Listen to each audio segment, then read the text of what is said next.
The Project Gutenberg ebook of the Enchanted April Purse. This ebook is for the use of anyone, anywhere in the United States and most other parts of the world at no cost and with almost no restrictions whatsoever. You may copy it, give it away, or reuse it under the terms of the Project Gutenberg license included with this ebook or online at www.gutenberg.org. If you are not located in the United States, you will have to check the laws of the country where you are located before using this ebook. Title: The Enchanted April. Author: Elizabeth von Arnim. Release date: July 29, 2005. Most recently updated June 25, 2023. Language: English. Credits: Manette Rothermel, start of the Project Gutenberg ebook The Enchanted April. The Enchanted April by Elizabeth von Arnim. Contents: Chapter 1, Chapter 2, Chapter 3, Chapter 4, Chapter 5, Chapter 6, Chapter 7, Chapter 8, Chapter 9, Chapter 10, Chapter 11, Chapter 12, Chapter 13, Chapter 14, Chapter 15, Chapter 16, Chapter 17, Chapter 18, Chapter 19, Chapter 20, Chapter 21, Chapter 22. Chapter 1. It began in a woman's club in London on a February afternoon, an uncomfortable club and a miserable afternoon, when Mr. Wilkins, who had come down from Hampstead to shop and had lunched at her club, took up the Times from the table in the smoking room, and running her listless eye down the agony column saw this: to those who appreciate wistaria and sunshine. Small medieval Italian castle on the shores of the Mediterranean to be let furnished for the month of April. Necessary servants remain. Zed, Box 1000, The Times. That was its conception. Yet, as in the case of many another, the conceiver was unaware of it at the moment. So entirely unaware was Mr. Wilkins that her April for that year had then and there been settled for her, that she dropped the newspaper with a gesture that was both irritated and resigned, and went over to the window and stared drearily out at the dripping street. Not for her were medieval castles, even those that are specially described as small. Not for her the shores in April of the Mediterranean, and the wistaria and sunshine. Such delights were only for the rich. Yet the advertisement had been addressed to persons who appreciate these things, so that it had been, anyhow, addressed to her, for she certainly appreciated them, more than anybody knew, more than she had ever told. But she was poor. In the whole world she possessed of her very own only £90, saved from year to year, put by carefully pound by pound out of her dress allowance. She had scraped this sum together at the suggestion of her husband as a shield and refuge against a rainy day. Her dress allowance, given her by her father, was £100 a year, so that Mr. Wilkins's clothes were what her husband, urging her to save, called modest and becoming, and her acquaintance to each other, when they spoke of her at all, which was seldom, for she was very negligible, called a perfect sight. Mr. Wilkins, a solicitor, encouraged thrift, except that branch of it which got into his food. He did not call that thrift, he called it bad housekeeping. But for the thrift which, like moth, penetrated into Mr. Wilkins's clothes and spoilt them, he had much praise. "You never know," he said, "when there will be a rainy day, and you may be very glad to find you have a nest egg." Indeed, we both may. Looking out of the club window into Shaftesbury Avenue, hers was an economical club, convenient where she lived and for Shoolbred's, where she shopped. Mr. Wilkins, having stood there some time very drearily, her mind's eye on the Mediterranean in April, and the wistaria, and the enviable opportunities of the rich, while her bodily eye watched the really extremely horrible sooty rain falling steadily on the hurrying umbrellas and splashing omnibuses, suddenly wondered whether perhaps this was not the rainy day Mellersh was Mr. Wilkins, had so often encouraged her to prepare for, and whether to get out of such a climate and into the small medieval castle wasn't perhaps what Providence had all along intended her to do with her savings. Part of her savings, of course, perhaps quite a small part. The castle, being medieval, might also be dilapidated, and dilapidations were surely cheap. She wouldn't in the least mind a few of them, because you didn't pay for dilapidations which were already there. On the contrary, by reducing the price you had to pay, they really paid you. But what nonsense to think of it. She turned away from the window with the same gesture of mingled irritation and resignation with which she had laid down the Times, and crossed the room towards the door with the intention of getting her mackintosh and umbrella and fighting her way into one of the overcrowded omnibuses and going to Shoolbred's on her way home and buying some soles for Mellersh's dinner. Mellersh was difficult with fish and liked only soles except salmon. When she beheld Mrs. Arbuthnot, a woman she knew by sight as also living in Hampstead and belonging to the club, sitting at the table in the middle of the room on which the newspapers and magazines were kept, absorbed in her turn in the first page of the Times.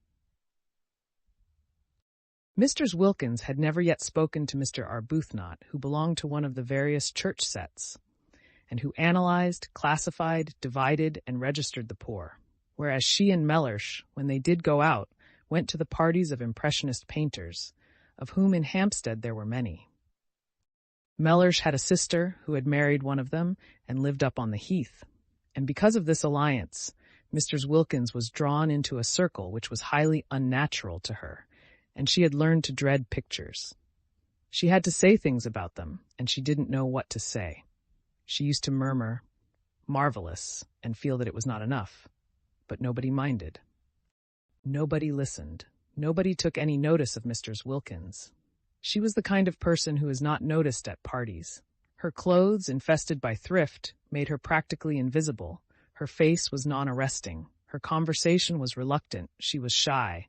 And if one's clothes and face and conversation are all negligible, thought Mr. Wilkins, who recognized her disabilities, what at parties is there left of one? Also, she was always with Wilkins, that clean-shaven, fine-looking man, who gave a party, merely by coming to it, a great air. Wilkins was very respectable. He was known to be highly thought of by his senior partners. His sister's circle admired him. He pronounced adequately intelligent judgments on art and artists. He was pithy, he was prudent, he never said a word too much, nor, on the other hand, did he ever say a word too little. He produced the impression of keeping copies of everything he said, and he was so obviously reliable that it often happened that people who met him at these parties became discontented with their own solicitors, and after a period of restlessness extricated themselves and went to Wilkins. Naturally, Mr. Wilkins was blotted out. "She," said his sister, with something herself of the judicial, the digested, and the final in her manner, "should stay at home." But Wilkins could not leave his wife at home. He was a family solicitor, and all such have wives and show them. With his in the week he went to parties, and with his on Sundays he went to church. Being still fairly young, he was 39, and ambitious of old ladies, of whom he had not yet acquired in his practice a sufficient number, he could not afford to miss church, and it was there that Mr. Wilkins became familiar, though never through words, with Mr. Arbuthnot. She saw her marshalling the children of the poor into pews. She would come in at the head of the procession from the Sunday school exactly 5 minutes before the choir, and get her boys and girls neatly fitted into their allotted seats, and down on their little knees in their preliminary prayer, and up again on their feet, just as to the swelling organ, the vestry door opened, and the choir and clergy, big with the litanies and commandments they were presently to roll out, emerged. She had a sad face, yet she was evidently efficient, the combination used to make Mr. Wilkins wonder, for she had been told by Mellersh, on days when she had only been able to get place, that if one were efficient, one wouldn't be depressed, and that if one does one's job well, one becomes automatically bright and brisk. About Mr. Arbuthnot there was nothing bright and brisk, though much in her way with the Sunday school children that was automatic. But when Mr. Wilkins, turning from the window, caught sight of her in the club, she was not being automatic at all, but was looking fixedly at one portion of the first page of the Times, holding the paper quite still, her eyes not moving. She was just staring, and her face, as usual, was the face of a patient and disappointed Madonna. Obeying an impulse she wondered at, even while obeying it, Mr. Wilkins, the shy and the reluctant, instead of proceeding as she had intended to the cloakroom, and from thence to Shoolbred's in search of Mellersh's fish, stopped at the table and sat down exactly opposite Mr. Arbuthnot, to whom she had never yet spoken in her life. It was one of those long, narrow refectory tables, so that they were quite close to each other. Mrs. Arbuthnot, however, did not look up. She continued to gaze with eyes that seemed to be dreaming at one spot only of the Times. Mr. Wilkins watched her a minute, trying to screw up courage to speak to her. She wanted to ask her if she had seen the advertisement. She did not know why she wanted to ask her this, but she wanted to. How stupid not to be able to speak to her. She looked so kind, she looked so unhappy. Why couldn't two unhappy people refresh each other on their way through this dusty business of life by a little talk, real, natural talk, about what they felt, what they would have liked, what they still tried to hope? And she could not help thinking that Mrs. Arbuthnot, too, was reading that very same advertisement. Her eyes were on the very part of the paper. Was she, too, picturing what it would be like? The color, the fragrance, the light, the soft lapping of the sea among little hot rocks. Color, fragrance, light, sea. Instead of Shaftesbury Avenue and the wet omnibuses and the fish department at Shoolbred's and the tube to Hampstead and dinner and and tomorrow the same and the day after the same and always the same. Suddenly, Mrs. Wilkins found herself leaning across the table. "Are you reading about the medieval castle and the wistaria?" she heard herself asking. Naturally, Mrs. Arbuthnot was surprised, but she was not half so much surprised as Mrs. Wilkins was at herself for asking. Mr. Arbuthnot had not yet to her knowledge set eyes on the shabby, lank, loosely put-together figure sitting opposite her, with its small freckled face and big gray eyes almost disappearing under a smashed-down wet-weather hat, and she gazed at her a moment without answering. She was reading about the medieval castle and the wistaria, or rather had read about it 10 minutes before, and since then had been lost in dreams, of light, of color, of fragrance, of the soft lapping of the sea among little hot rocks. "Why do you ask me that?" she said in her grave voice, for her training of and by the poor had made her grave and patient. Mr. Wilkins flushed and looked excessively shy and frightened. "Oh, only because I saw it too, and I thought somehow," she stammered. Whereupon Mr. Arbuthnot, her mind being used to getting people into lists and divisions, from habit considered, as she gazed thoughtfully at Mr. Wilkins, under what heading, supposing she had to classify her, she could most properly be put. "And I know you by sight," went on Mr. Wilkins, who, like all the shy, once she was started plunged on, frightening herself to more and more speech by the sheer sound of what she had said last in her ears. "Every Sunday. I see you every Sunday in church." "In church?" echoed Mrs. Arbuthnot. "And this seems such a wonderful thing, this advertisement about the wistaria," and Mr. Wilkins, who must have been at least 30, broke off and wriggled in her chair with the movement of an awkward and embarrassed schoolgirl. "It seems so wonderful," she went on in a kind of burst, "and it is such a miserable day." And then she sat looking at Mr. Arbuthnot with the eyes of an imprisoned dog.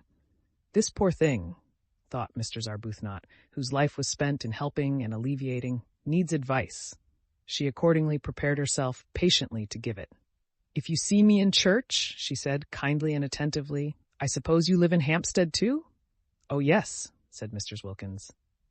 And she repeated, her head on its long, thin neck drooping a little as if the recollection of Hampstead bowed her. "Oh, yes." "Where?" asked Mr. Arbuthnot, who, when advice was needed, naturally first proceeded to collect the facts. But Mr. Wilkins, laying her hands softly and caressingly on the part of the Times where the advertisement was, as though the mere printed words of it were precious, only said, "Perhaps that's why this seems so wonderful." "No, I think that's wonderful anyhow," said Mr. Arbuthnot, forgetting facts and faintly sighing. "Then you were reading it?" "Yes," said Mr. Arbuthnot, her eyes going dreamy again. "Wouldn't it be wonderful?" murmured Mr. Wilkins. "Wonderful," said Mr. Arbuthnot. Her face, which had lit up, faded into patience again. "Very wonderful," she said. "But it's no use wasting one's time thinking of such things." "Oh, but it is," was Mr. Wilkins's quick, surprising reply.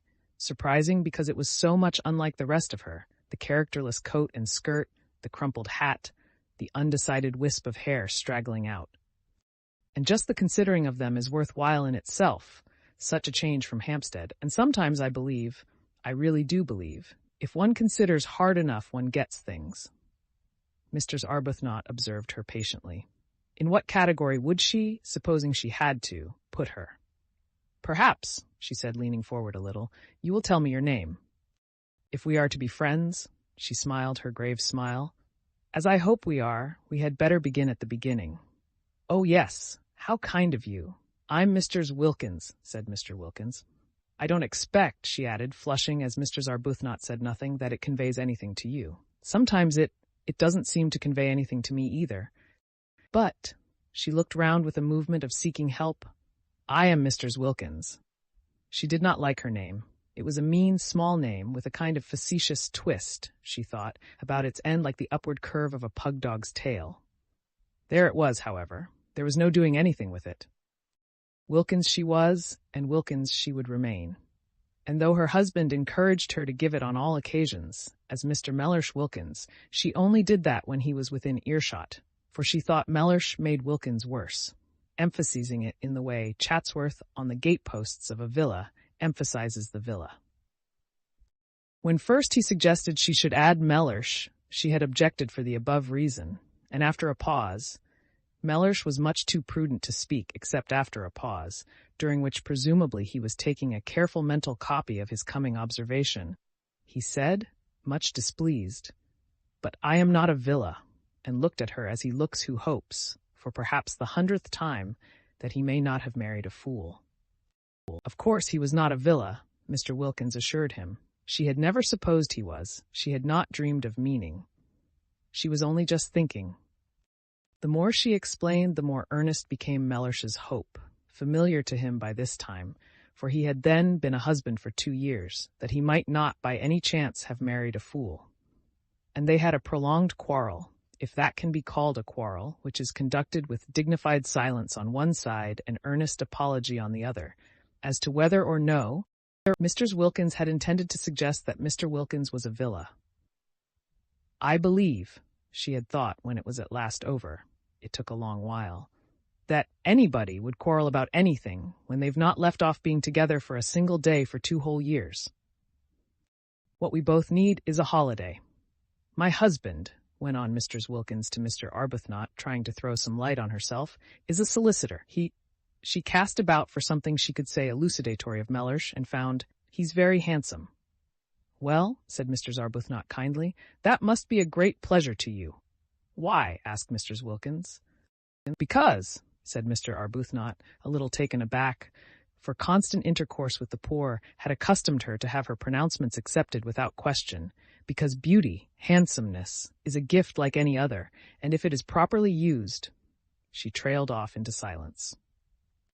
Mr. Wilkins's great gray eyes were fixed on her, and it seemed suddenly to Mr. Arbuthnot that perhaps she was becoming crystallized into a habit of exposition, and of exposition after the manner of nursemaids, through having an audience that couldn't but agree, that would be afraid, if it wished, to interrupt, that didn't know, that was in fact at her mercy. But Mr. Wilkins was not listening, for just then, absurd as it seemed, a picture had flashed across her brain, and there were 2 figures in it sitting together under a great trailing wistaria that stretched across the branches of a tree she didn't know, and it was herself and Mr. Arbuthnot. She saw them. And behind them, bright in sunshine, were old gray walls, the medieval castle. She saw it. They were there. She therefore stared at Mr. Arbuthnot and did not hear a word she said. And Mr. Arbuthnot stared too at Mr. Wilkins, arrested by the expression on her face, which was swept by the excitement of what she saw, and was as luminous and tremulous under it as water in sunlight when it is ruffled by a gust of wind. At this moment, if she had been at a party, Mr. Wilkins would have been looked at with interest. They stared at each other. Mr. Arbuthnot surprised, inquiringly, Mr. Wilkins with the eyes of someone who has had a revelation. Of course, that was how it could be done. She by herself, couldn't afford it and wouldn't be able, even if she could afford it, to go there all alone. But she and Mr. Arbuthnot together. She leaned across the table. "Why don't we try and get it?" she whispered. Mr. Arbuthnot became even more wide-eyed. "Get it," she repeated. Yes, said Mr. Wilkins, still as though she were afraid of being overheard. Not just sit here and say how wonderful, and then go home to Hampstead without having put out a finger. Go home just as usual, and see about the dinner and the fish just as we've been doing for years and years, and will go on doing for years and years.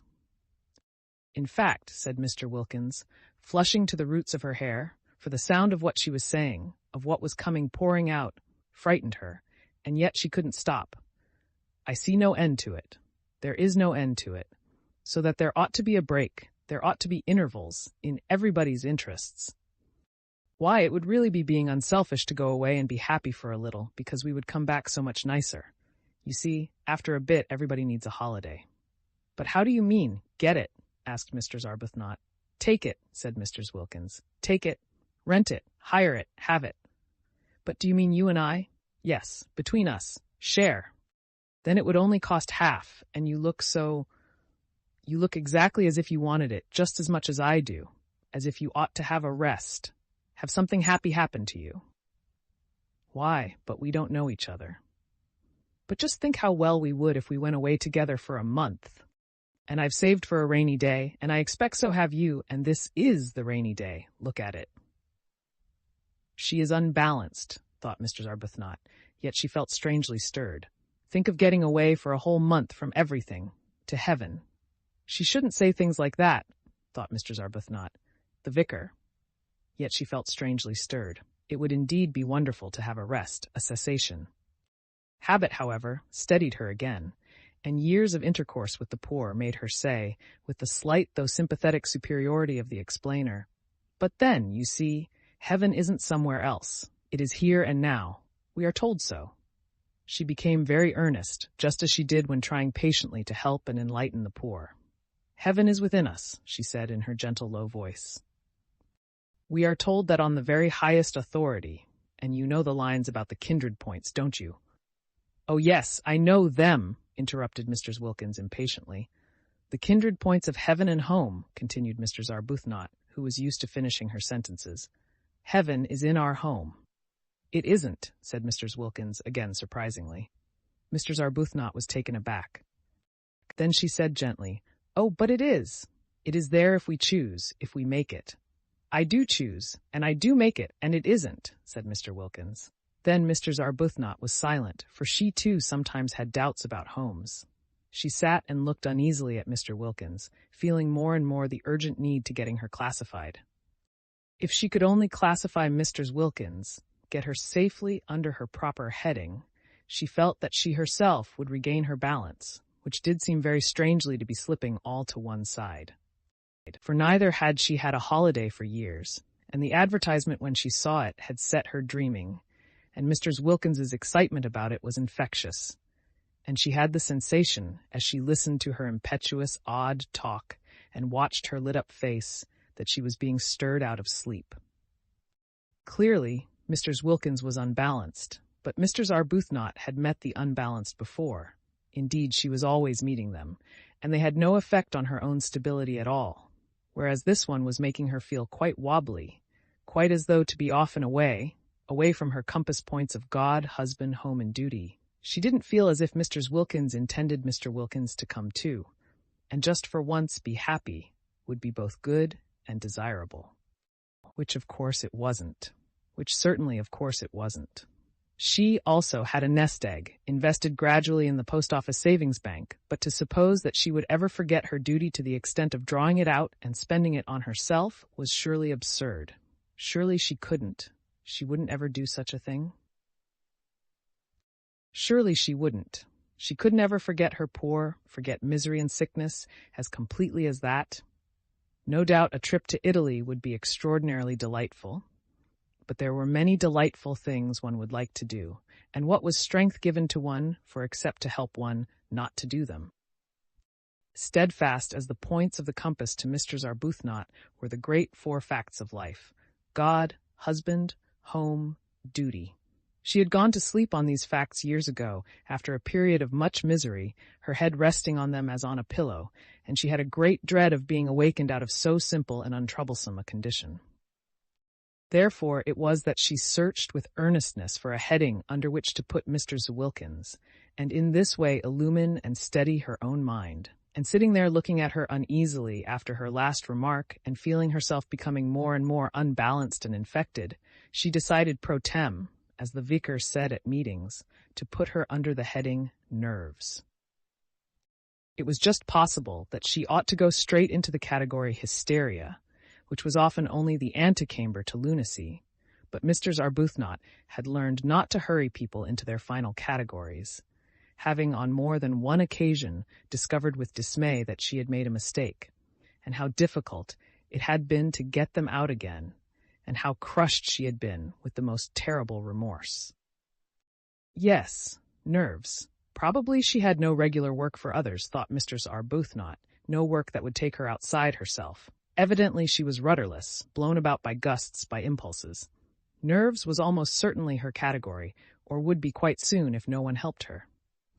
Poor little thing, thought Mr. Arbuthnot, her own balance returning hand in hand with her compassion, and unable, because of the table, to see the length of Mr. Zwilkins's legs. All she saw was her small, eager, shy face and her thin shoulders, and the look of childish longing in her eyes for something that she was sure was going to make her happy.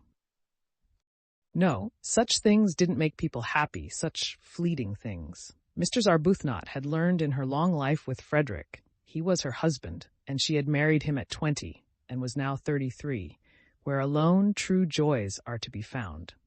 They are to be found, she now knew, only in daily, in hourly, living for others. They are to be found only, hadn't she over and over again taken her disappointments and discouragements there, and come away comforted at the feet of God. Frederick had been the kind of husband whose wife betakes herself early to the feet of God. From him to them had been a short though painful step. It seemed short to her in retrospect, but it had really taken the whole of the first year of their marriage, and every inch of the way had been a struggle, and every inch of it was stained, she felt at the time, with her heart's blood. All that was over now. She had long since found peace. And Frederick, from her passionately loved bridegroom, from her worshipped young husband, had become second only to God on her list of duties and forbearances. There he hung, the second in importance, a bloodless thing bled white by her prayers. For years she had been able to be happy only by forgetting happiness. She wanted to stay like that. She wanted to shut out everything that would remind her of beautiful things, that might set her off again longing, desiring. "I'd like so much to be friends," she said earnestly. "Won't you come and see me, or let me come to you sometimes, whenever you feel as if you wanted to talk? I'll give you my address," she searched in her handbag, "and then you won't forget." And she found a card and held it out. Mr. Zwilkins ignored the card. "It's so funny," said Mr. Zwilkins, just as if she had not heard her. "But I see us both, you and me, this April in the medieval castle." Mr. Arbuthnot relapsed into uneasiness. "Do you?" she said, making an effort to stay balanced under the visionary gaze of the shining gray eyes. "Do you? Don't you ever see things in a kind of flash before they happen?" asked Mr. Wilkins. "Never," said Mr. Arbuthnot. She tried to smile. She tried to smile the sympathetic yet wise and tolerant smile with which she was accustomed to listen to the necessarily biased and incomplete views of the poor. She didn't succeed. The smile trembled out. "Of course," she said in a low voice, almost as if she were afraid the vicar and the savings bank were listening. "It would be most beautiful, most beautiful." "Even if it were wrong," said Mr. Wilkins, "it would only be for a month." "That," began Mr. Arbuthnot, quite clear as to the reprehensibleness of such a point of view, but Mr. Wilkins stopped her before she could finish. "Anyhow," said Mr. Wilkins, stopping her, "I'm sure it's wrong to go on being good for too long till one gets miserable. And I can see you've been good for years and years, because you look so unhappy." Mr. Arbuthnot opened her mouth to protest. "And I've done nothing but duties, things for other people, ever since I was a girl, and I don't believe anybody loves me a bit, the better, and I long for something else, something else." Was she going to cry? Mr. Arbuthnot became acutely uncomfortable and sympathetic. She hoped she wasn't going to cry. Not there, not in that unfriendly room, with strangers coming and going. But Mr. Wilkins, after tugging agitatedly at a handkerchief that wouldn't come out of her pocket, did succeed at last in merely apparently blowing her nose with it, and then, blinking her eyes very quickly once or twice, looked at Mr. Arbuthnot with a quivering air of half-humble, half-frightened apology, and smiled. "Will you believe," she whispered, trying to steady her mouth, evidently dreadfully ashamed of herself, "that I've never spoken to anyone before in my life like this? I can't think, I simply don't know, what has come over me." "It's the advertisement," said Mr. Arbuthnot, nodding gravely. "Yes," said Mr. Wilkins, dabbing furtively at her eyes, "and us both being so." She blew her nose again a little. Miserable. Chapter 2. Of course Mr. Arbuthnot was not miserable. How could she be, she asked herself, when God was taking care of her?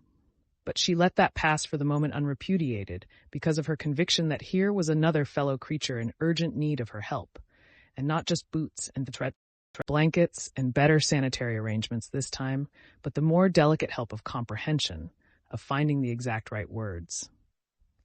The exact right words she presently discovered after trying various ones about living for others and prayer and the peace to be found in placing oneself unreservedly in God's hands.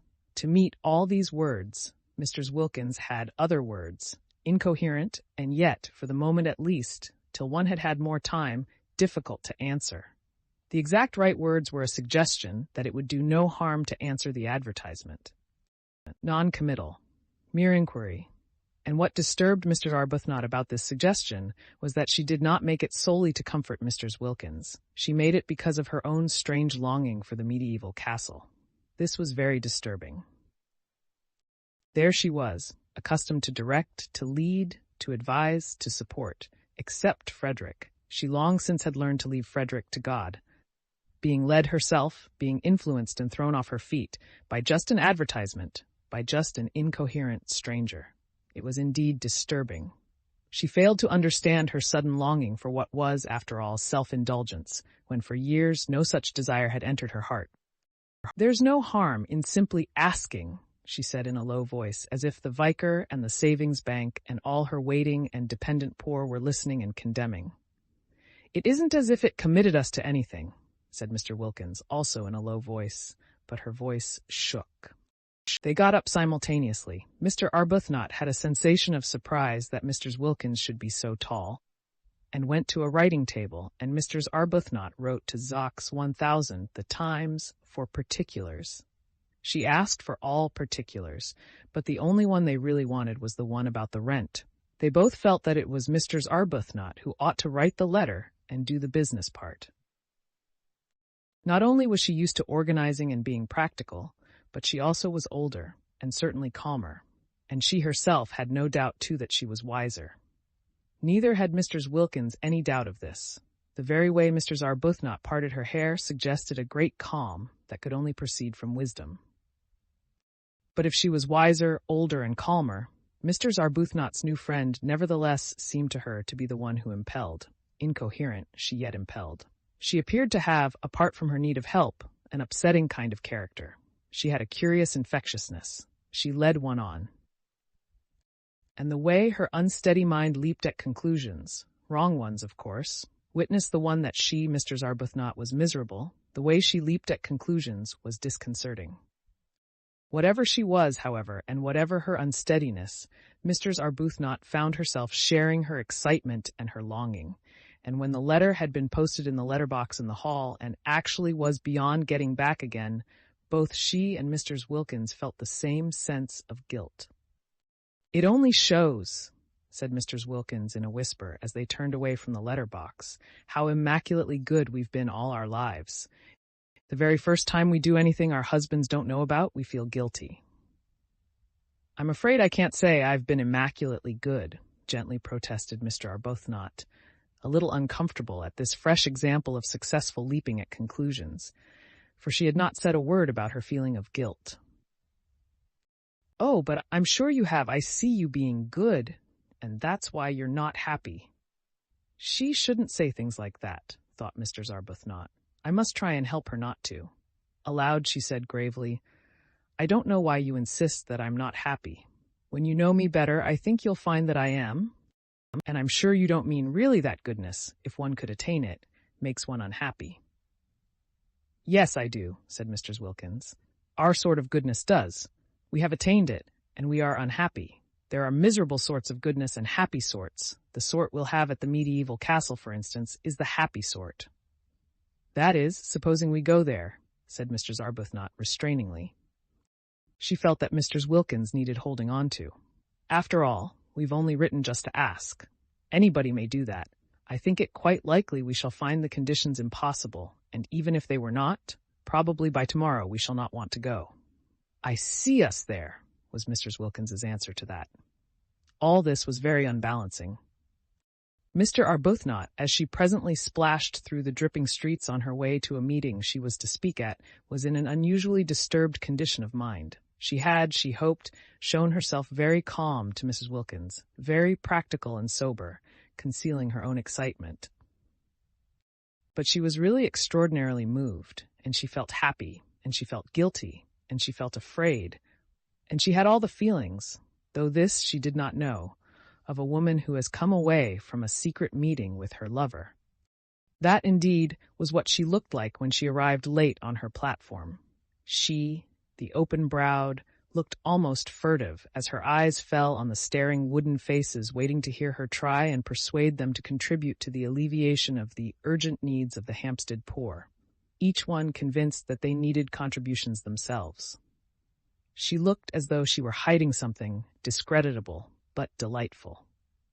Certainly, her customary clear expression of candor was not there, and its place was taken by a kind of suppressed and frightened pleasedness, which would have led a more worldly-minded audience to the instant conviction of recent and probably impassioned love-making. Beauty, beauty, beauty.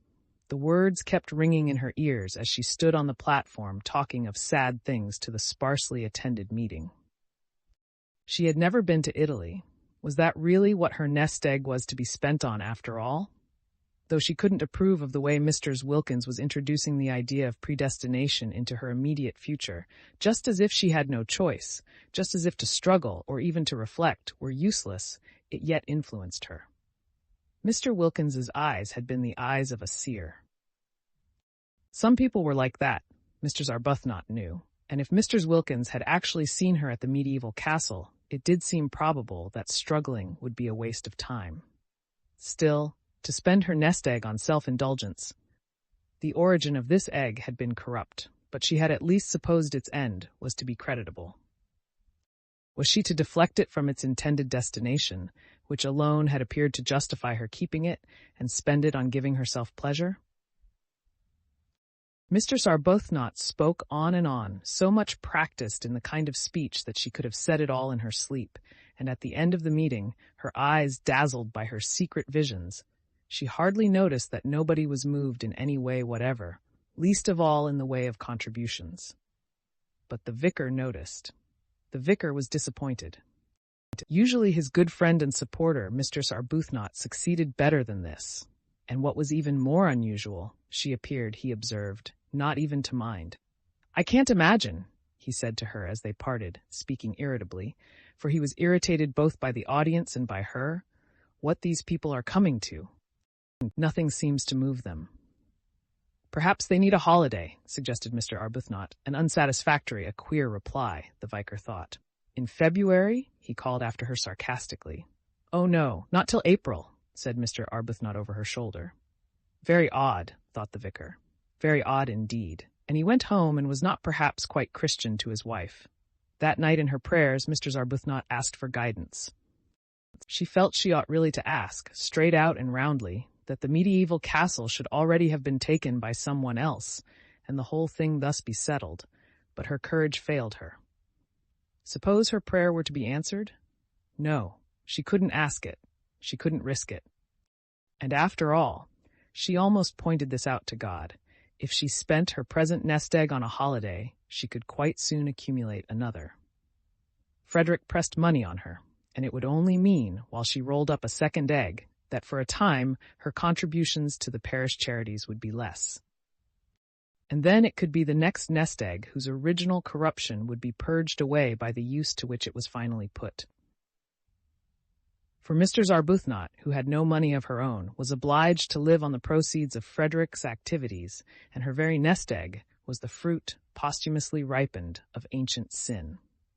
The way Frederick made his living was one of the standing distresses of her life. He wrote immensely popular memoirs, regularly every year, of the mistresses of kings.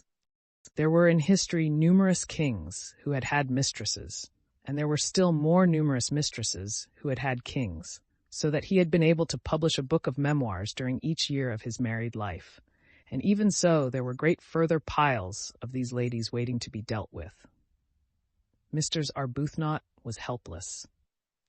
Whether she liked it or not, she was obliged to live on the proceeds. He gave her a dreadful sofa once, after the success of his Du Barry memoir, with swollen cushions and soft, receptive lap, and it seemed to her a miserable thing that there, in her very home, should flaunt this reincarnation of a dead old French sinner. Simply good, convinced that morality is the basis of happiness, the fact that she and Frederick should draw their sustenance from guilt, however much purged by the passage of centuries, was one of the secret reasons of her sadness. The more the memoired lady had forgotten herself, the more his book about her was read, and the more free-handed he was to his wife, and all that he gave her was spent, after adding slightly to her nest egg, for she did hope and believe that some day people would cease to want to read of wickedness, and then Frederick would need supporting, on helping the poor. The parish flourished because, to take a handful at random, of the ill behavior of the ladies Du Barry, Montespan, Pompadour, Ninon de l'Enclos, and even of learned Maintenon, the poor were the filter through which the money was passed. To come out, Mr. Arbuthnot hoped, purified. She could do no more. She had tried in days gone by to think the situation out, to discover the exact right course for her to take, but had found it, as she had found Frederick, too difficult, and had left it, as she had left Frederick, to God. Nothing of this money was spent on her house or dress. Those remained, except for the great soft sofa, austere. It was the poor who profited. Their very boots were stout with sins. But how difficult it had been. Mr. Arbuthnot, groping for guidance, prayed about it to exhaustion. Ought she perhaps to refuse to touch the money, to avoid it as she would have avoided the sins which were its source? But then what about the parish's boots? She asked the vicar what he thought, and through much delicate language, evasive and cautious, it did finally appear that he was for the boots. At least she had persuaded Frederick when first he began his terrible successful career. He only began it after their marriage. When she married him, he had been a blameless official attached to the library of the British Museum, to publish the memoirs under another name, so that she was not publicly branded. Hampstead read the books with glee, and had no idea that their writer lived in its midst. Frederick was almost unknown, even by sight, in Hampstead. He never went to any of its gatherings. Whatever it was he did in the way of recreation was done in London. But he never spoke of what he did or whom he saw. He might have been perfectly friendless for any mention he ever made of friends to his wife. Only the vicar knew where the money for the parish came from, and he regarded it, he told Mr. Arbuthnot, as a matter of honor not to mention it. And at least her little house was not haunted by the loose-lived ladies, for Frederick did his work away from home. He had 2 rooms near the British Museum, which was the scene of his exhumations, and there he went every morning, and he came back long after his wife was asleep. Sometimes he did not come back at all. Sometimes she did not see him for several days together. Then he would suddenly appear at breakfast, having let himself in with his latchkey the night before, very jovial and good-natured and free-handed and glad if she would allow him to give her something, a well-fed man, contented with the world, a jolly, full-blooded, satisfied man. And she was always gentle and anxious that his coffee should be as he liked it. He seemed very happy. Life, she often thought, however much one tabulated, was yet a mystery. There were always some people it was impossible to place. Frederick was one of them. He didn't seem to bear the remotest resemblance to the original Frederick. He didn't seem to have the least need of any of the things he used to say were so important and beautiful. Love, home, complete communion of thoughts, complete immersion in each other's interests. After those early painful attempts to hold him up to the point from which they had hand in hand so splendidly started, attempts in which she herself had got terribly hurt, and the Frederick she supposed she had married was mangled out of recognition, she hung him up finally by her bedside as the chief subject of her prayers, and left him, except for those, entirely to God. She had loved Frederick too deeply to be able now to do anything but pray for him. He had no idea that he never went out of the house without her blessing going with him too, hovering like a little echo of finished love round that once dear head. She didn't dare think of him as he used to be, as he had seemed to her to be in those marvelous first days of their love-making, of their marriage. Her child had died. She had nothing, nobody of her own to lavish herself on. The poor became her children, and God the object of her love. What could be happier than such a life, she sometimes asked herself. But her face, and particularly her eyes, continued sad. Perhaps when we're old, perhaps when we are both quite old, she would think wistfully. Chapter 3. The owner of the medieval castle was an Englishman, a Mr. Briggs, who was in London at the moment, and wrote that it had beds enough for 8 people, exclusive of servants, 3 sitting rooms, battlements, dungeons, and electric light. The rent was £60 for the month, the servants' wages were extra, and he wanted references. He wanted assurances that the second half of his rent would be paid, the first half being paid in advance, and he wanted assurances of respectability from a solicitor or a doctor or a clergyman. He was very polite in his letter, explaining that his desire for references was what was usual and should be regarded as a mere formality. Messrs. Arbuthnot and Messrs. Wilkins had not thought of references, and they had not dreamed a rent could be so high. In their minds had floated sums like 3 guineas a week, or less, seeing that the place was small and old. £60 for a single month. It staggered them. Before Mr. Arbuthnot's eyes rose up boots, endless vistas, all the stout boots that £60 would buy, and besides the rent there would be the servants' wages and the food and the railway journeys out and home. While as for references, these did indeed seem a stumbling block. It did seem impossible to give any without making their plan more public than they had intended. They had both.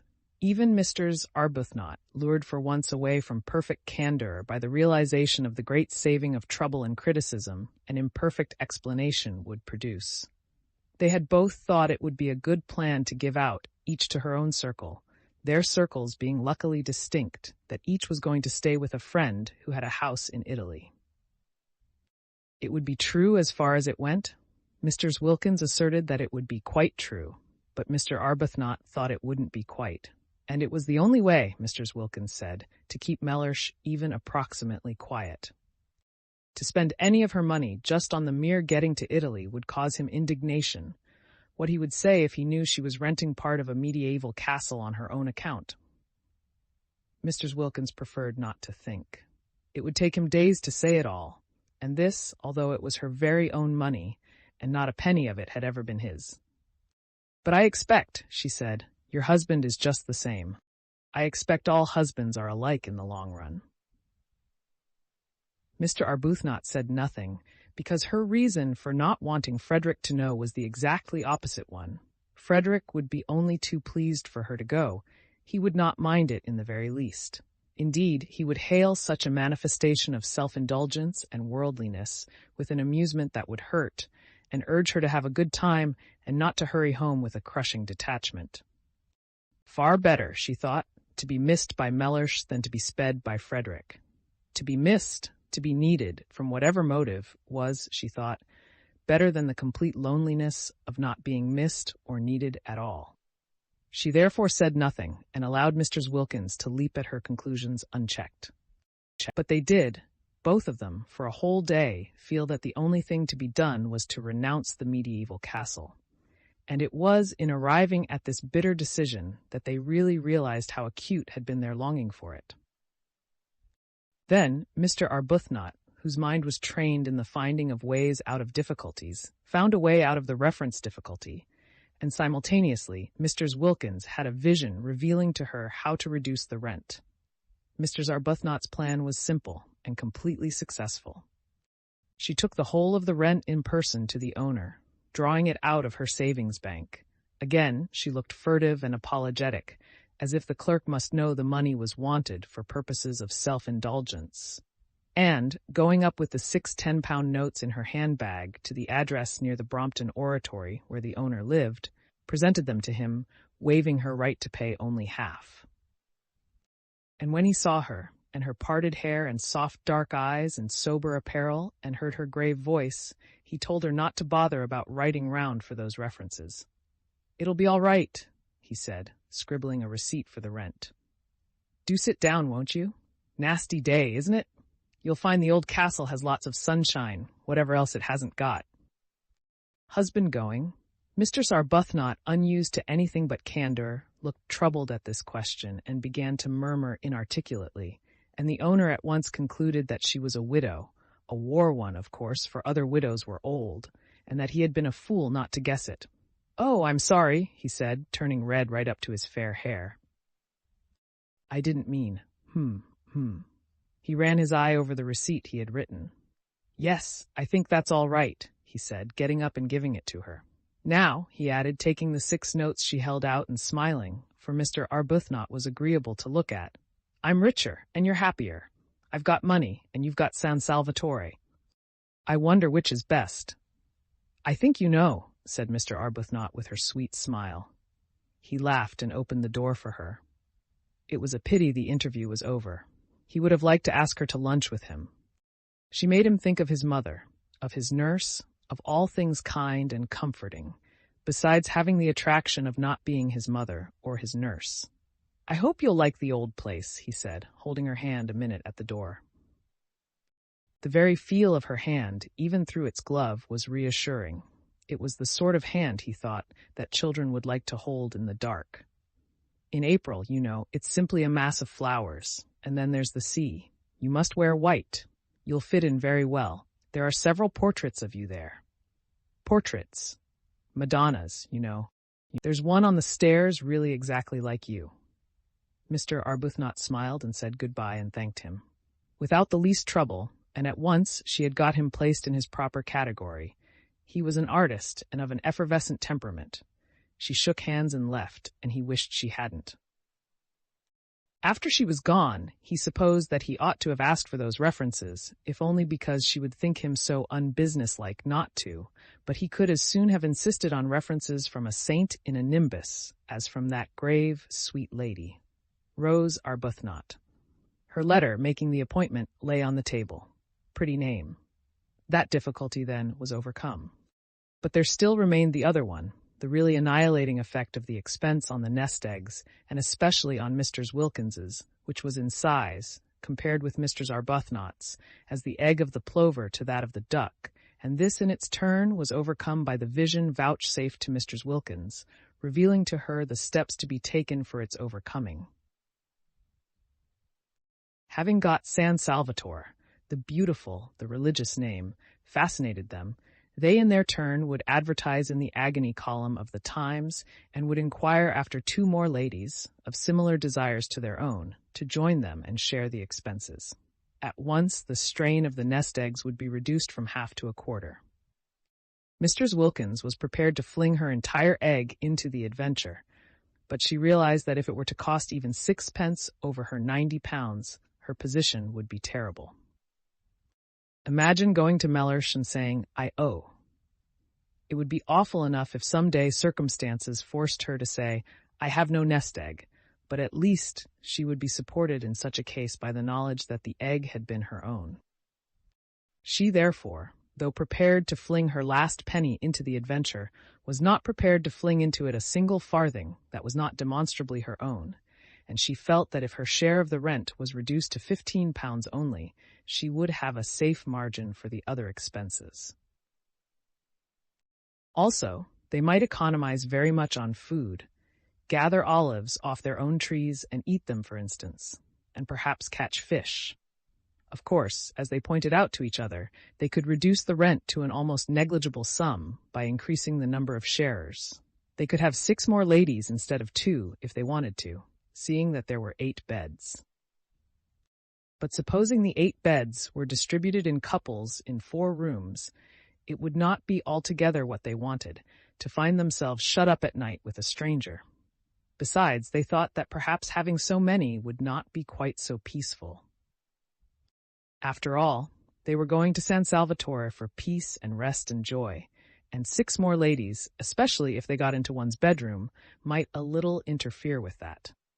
Speech first. However, there seemed to be only 2 ladies in England at that moment who had any wish to join them, for they had only 2 answers to their advertisement.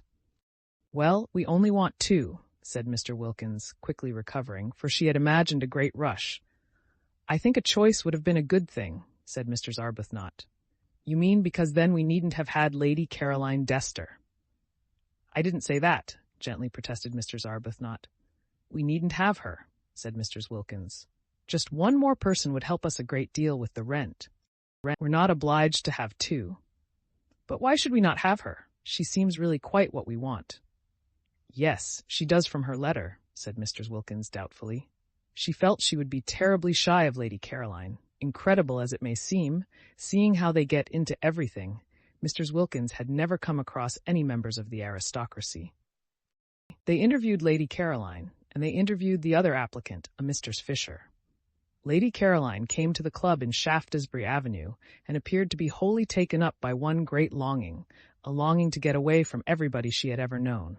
When she saw the club and Mr. Arbuthnot and Mr. Wilkins, she was sure that here was exactly what she wanted. She would be in Italy, a place she adored. She would not be in hotels, places she loathed. She would not be staying with friends, persons she disliked, and she would be in the company of strangers who would never mention a single person she knew, for the simple reason that they had not, could not have, and would not come across them. She asked a few questions about the 4th woman and was satisfied with the answers. Mr. Fisher, of Prince of Wales Terrace, a widow. She too would be unacquainted with any of her friends. Lady Caroline did not even know where Prince of Wales Terrace was. "It's in London," said Mr. Arbuthnot. "Is it?" said Lady Caroline. It all seemed most restful.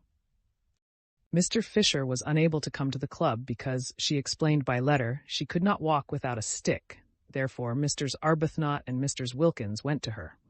"But if she can't come to the club, how can she go to Italy?" wondered Mr. Wilkins aloud. "We shall hear that from her own lips," said Mr. Arbuthnot. From Mr. Fisher's lips they merely heard, in reply to delicate questioning, that sitting in trains was not walking about, and they knew that already. Except for the stick, however, she appeared to be a most desirable 4th, quiet, educated, elderly. She was much older than they or Lady Caroline. Lady Caroline had informed them she was 28, but not so old as to have ceased to be active-minded. She was very respectable indeed, and still wore a complete suit of black, though her husband had died, she told them, 11 years before.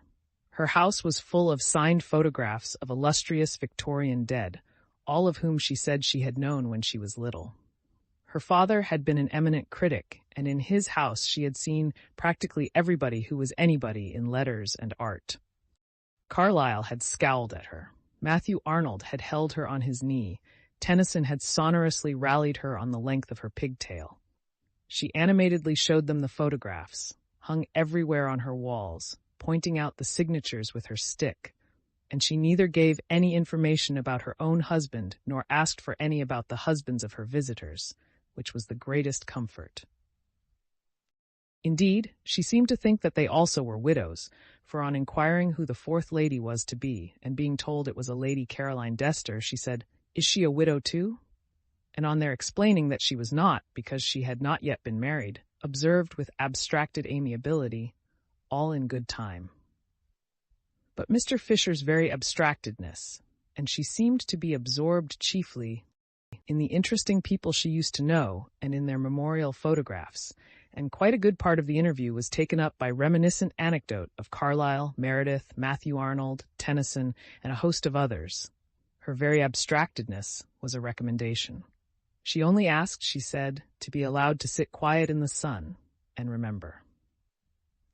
That was all Mr. Arbuthnot and Mr. Wilkins asked of their sharers.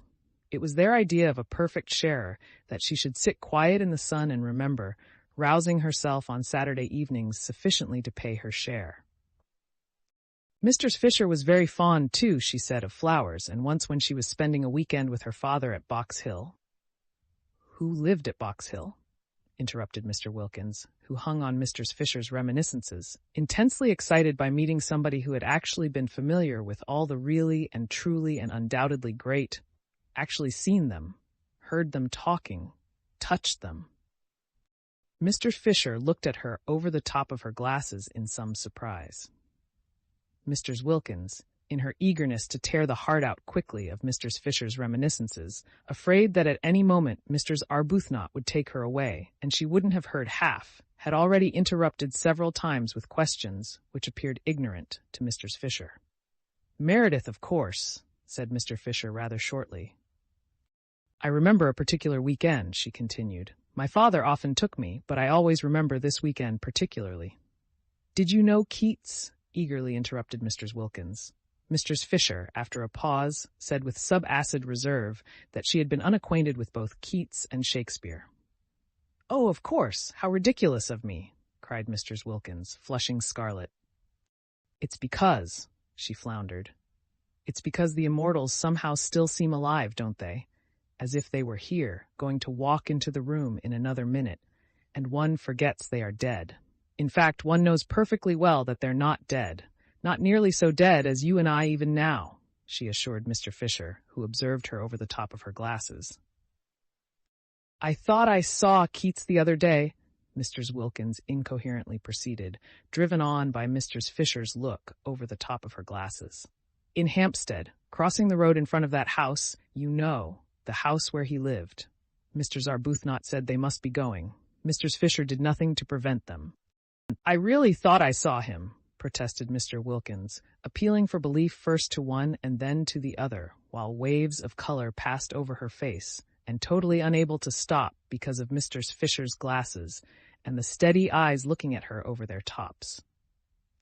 "I believe I did see him. He was dressed in a—" Even Mr. Arbuthnot looked at her now, and in her gentlest voice said they would be late for lunch. It was at this point that Mr. Fisher asked for references. She had no wish to find herself shut up for 4 weeks with somebody who saw things. It is true that there were 3 sitting rooms, besides the garden and the battlements at San Salvatore, so that there would be opportunities of withdrawal from Mr. Wilkins. But it would be disagreeable to Mr. Fisher, for instance, if Mr. Wilkins were suddenly to assert that she saw Mr. Fisher. Mr. Fisher was dead. Let him remain so. She had no wish to be told he was walking about the garden. The only reference she really wanted, for she was much too old and firmly seated in her place in the world for questionable associates to matter to her, was one with regard to Mr. Wilkins's health. Was her health quite normal? Was she an ordinary, everyday, sensible woman?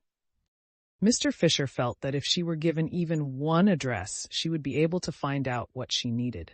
So she asked for references, and her visitors appeared to be so much taken aback. Mr. Wilkins, indeed, was instantly sobered, that she added, "It is usual." Mr. Wilkins found her speech first. "But," she said, "aren't we the ones who ought to ask for some from you?" And this seemed to Mr. Arbuthnot, too, the right attitude. Surely it was they who were taking Mr. Fisher into their party, and not Mr. Fisher who was taking them into it?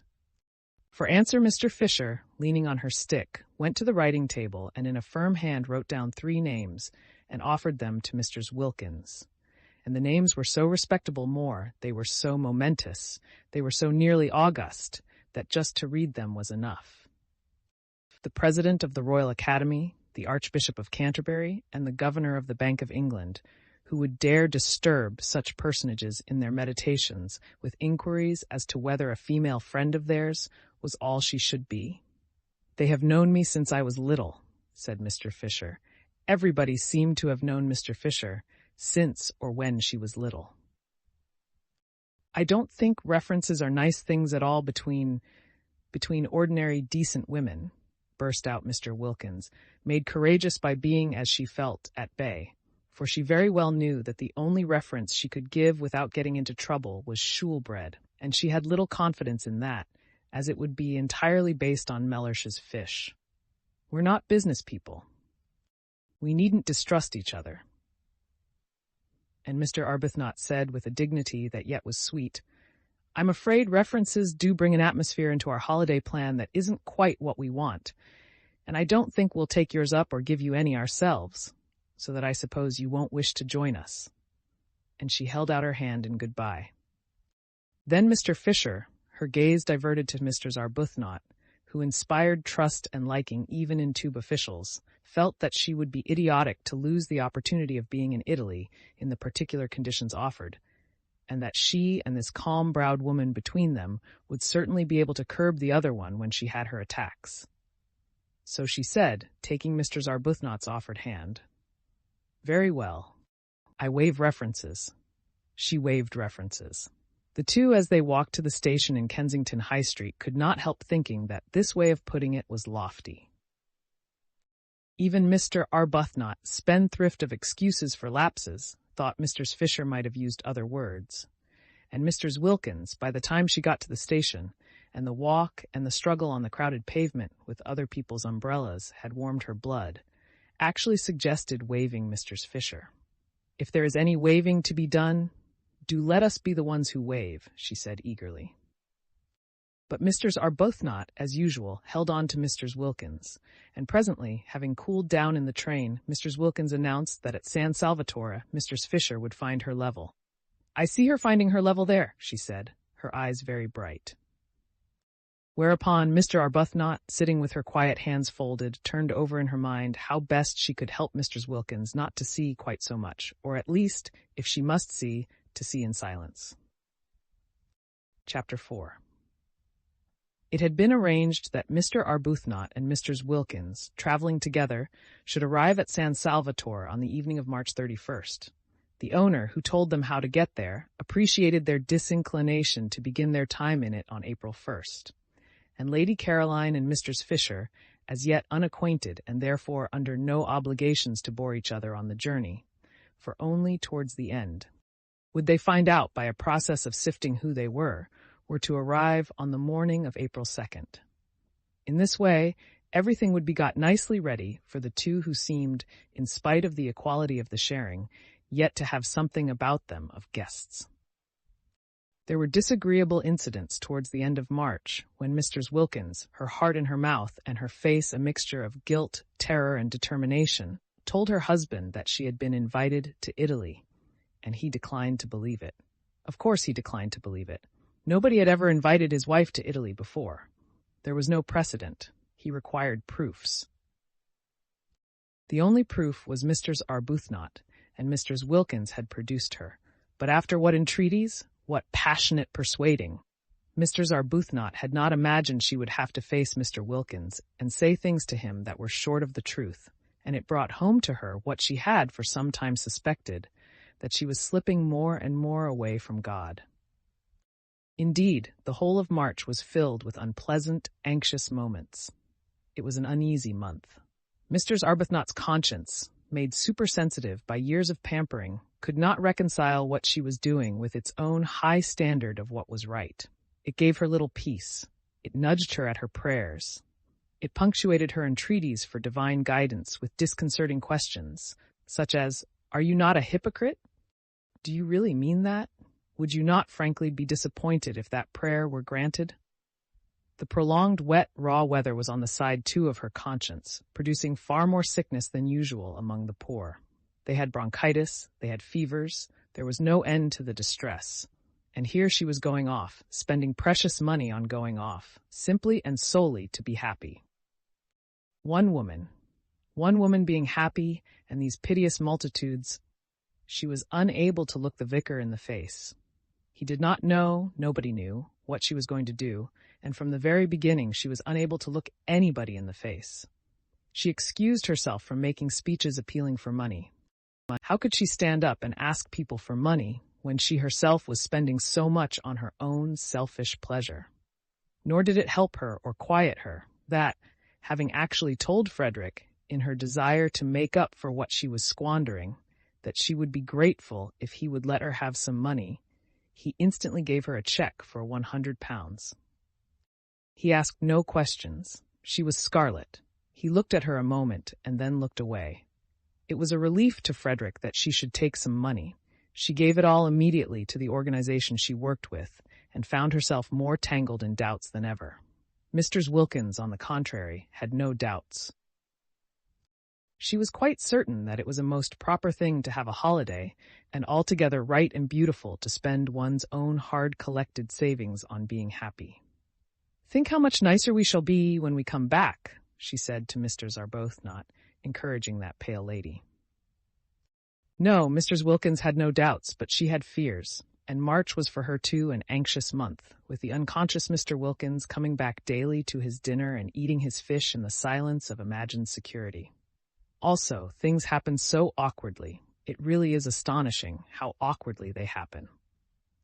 Mr. Wilkins, who was very careful all this month to give Mellersh only the food he liked, buying it and hovering over its cooking with a zeal more than common, succeeded so well that Mellersh was pleased. Definitely pleased. So much pleased that he began to think that he might, after all, have married the right wife instead of, as he had frequently suspected, the wrong one. The result was that on the third Sunday in the month, Mr. Wilkins had made up her trembling mind that on the fourth Sunday, there being 5 in that March, and it being on the 5th of them that she and Mr. Arbuthnot were to start, she would tell Mellersh of her invitation.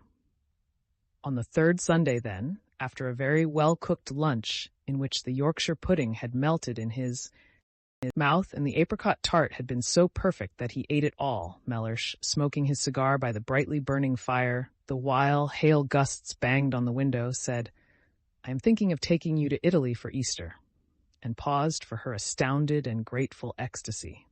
None came. The silence in the room, except for the hail hitting the windows and the gay roar of the fire, was complete.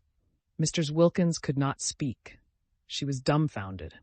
The next Sunday was the day she had meant to break her news to him, and she had not yet even prepared the form of words in which she would break it. Mr. Wilkins, who had not been abroad since before the war, and was noticing with increasing disgust, as week followed week of wind and rain, the peculiar persistent vileness of the weather, had slowly conceived a desire to get away from England for Easter. He was doing very well in his business. He could afford a trip. Switzerland was useless in April. There was a familiar sound about Easter in Italy. To Italy he would go, and as it would cause comment if he did not take his wife, take her he must. Besides, she would be useful. A second person was always useful in a country whose language one did not speak, for holding things, for waiting with the luggage. He had expected an explosion of gratitude and excitement. The absence of it was incredible. She could not, he concluded, have heard. Probably she was absorbed in some foolish daydream.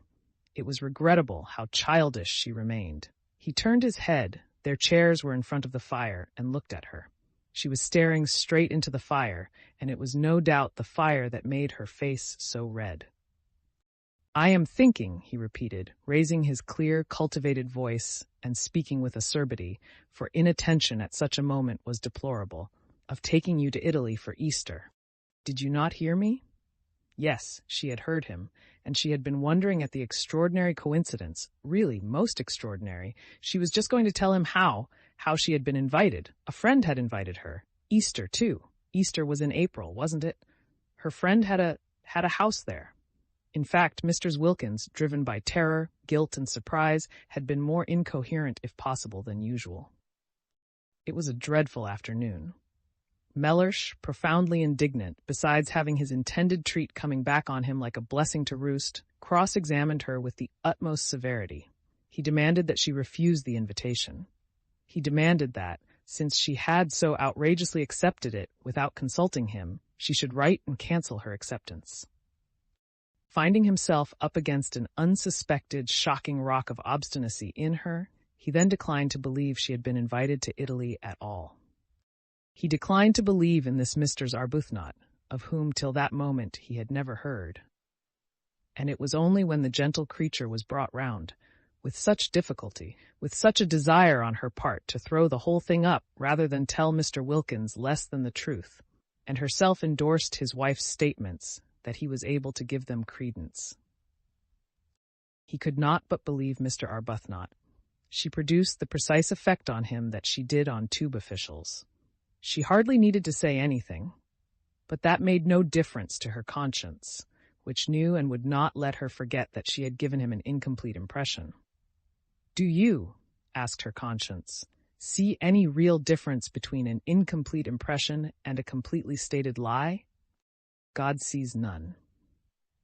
The remainder of March was a confused bad dream. Both Mr. Arbuthnot and Mrs. Wilkins were shattered. Try as they would not to, both felt extraordinarily guilty, and when on the morning of the 30th they did finally get off, there was no exhilaration about the departure, no holiday feeling at all. "We've been too good, much too good," Mrs. Wilkins kept on murmuring as they walked up and down the platform at Victoria, having arrived there an hour before they need have. "And that's why we feel as though we're doing wrong. We're browbeaten. We're not any longer real human beings. Real human beings aren't ever as good as we've been." "Oh," she clenched her thin hands, "to think that we ought to be so happy now, here on the very station, actually starting, and we're not, and it's being spoilt for us just simply because we've spoilt them." "What have we done? What have we done, I should like to know?" she inquired of Mrs. Arbuthnot indignantly, "except for once want to go away by ourselves and have a little rest from them." Mr. Arbuthnot, patiently pacing, did not ask who she meant by them, because she knew. Mrs. Wilkins meant their husbands, persisting in her assumption that Frederick was as indignant as Mellersh over the departure of his wife, whereas Frederick did not even know his wife had gone. Mr. Arbuthnot, always silent about him, had said nothing of this to Mrs. Wilkins. Frederick went too deep into her heart for her to talk about him. He was having an extra bout of work, finishing another of those dreadful books, and had been away practically continually the last few weeks, and was away when she left. Why should she tell him beforehand? Sure as she so miserably was that he would have no objection to anything she did, she merely wrote him a note and put it on the hall table, ready for him if and when he should come home. She said she was going for a month's holiday, as she needed a rest, and she had not had one for so long, and that Gladys, the efficient parlour-maid, had orders to see to his comforts. She did not say where she was going. There was no reason why she should. He would not be interested. He would not care. The day was wretched, blustering and wet. The crossing was atrocious, and they were very sick. But after having been very sick, just to arrive at Calais and not be sick was happiness, and it was there that the real splendor of what they were doing first began to warm their benumbed spirits. It got hold of Mrs. Wilkins first, and spread from her like a rose-colored flame over her pale companion. Mellersh at Calais, where they restored themselves with soles because of Mrs. Wilkins's desire to eat a sole, Mellersh wasn't having. Mellersh at Calais had already begun to dwindle and seem less important. None of the French porters knew him. Not a single official at Calais cared a fig for Mellersh. In Paris there was no time to think of him, because their train was late, and they only just caught the Turin train at the Gare de Lyons. And by the afternoon of the next day, when they got into Italy, England, Frederick, Mellersh, the vicar, the poor Hampstead, the club, Shoolbred, everybody and everything, the whole inflamed sore dreariness, had faded to the dimness of a dream. Chapter 5. It was cloudy in Italy, which surprised them. They had expected brilliant sunshine. But never mind, it was Italy, and the very clouds looked fat. Neither of them had ever been there before. Both gazed out of the windows with rapt faces. The hours flew as long as it was daylight, and after that there was the excitement of getting nearer, getting quite near, getting there. At Genoa it had begun to rain. Genoa! Imagine actually being at Genoa, seeing its name written up in the station just like any other name. At Nervi it was pouring, and when at last towards midnight, for again the train was late, they got to Mezzago. The rain was coming down in what seemed solid sheets. But it was Italy. Nothing it did could be bad. The very rain was different. Straight rain, falling properly onto one's umbrella. Not that violently blowing English stuff that got in everywhere. And it did leave off, and when it did, behold, the earth would be strewn with roses. Mr. Briggs, San Salvatore's owner, had said, "You get out at Mezzago, and then you drive." but he had forgotten what he amply knew, that trains in Italy are sometimes late, and he had imagined his tenants arriving at Mezzago at 8 o'clock and finding a string of flies to choose from. The train was 4 hours late, and when Mr. Arbuthnot and Mr. Wilkins scrambled down the ladder-like high steps of their carriage into the black downpour, their skirts sweeping off great pools of sooty wet because their hands were full of suitcases, if it had not been for the vigilance of Domenico, the gardener at San Salvatore, they would have found nothing for them to drive in. All ordinary flies had long since gone home. Domenico, foreseeing this, had sent his aunt's fly, driven by her son his cousin, and his aunt and her fly lived in Castagneto, the village crouching at the feet of San Salvatore, and therefore, however late the train was, the fly would not dare come home without containing that which it had been sent to fetch. Domenico's cousin's name was Beppo, and he presently emerged out of the dark, where Messrs. Arbuthnot and Messrs. Wilkins stood, uncertain what to do next after the train had gone on, for they could see no porter, and they thought from the feel of it that they were standing not so much on a platform as in the middle of the permanent way.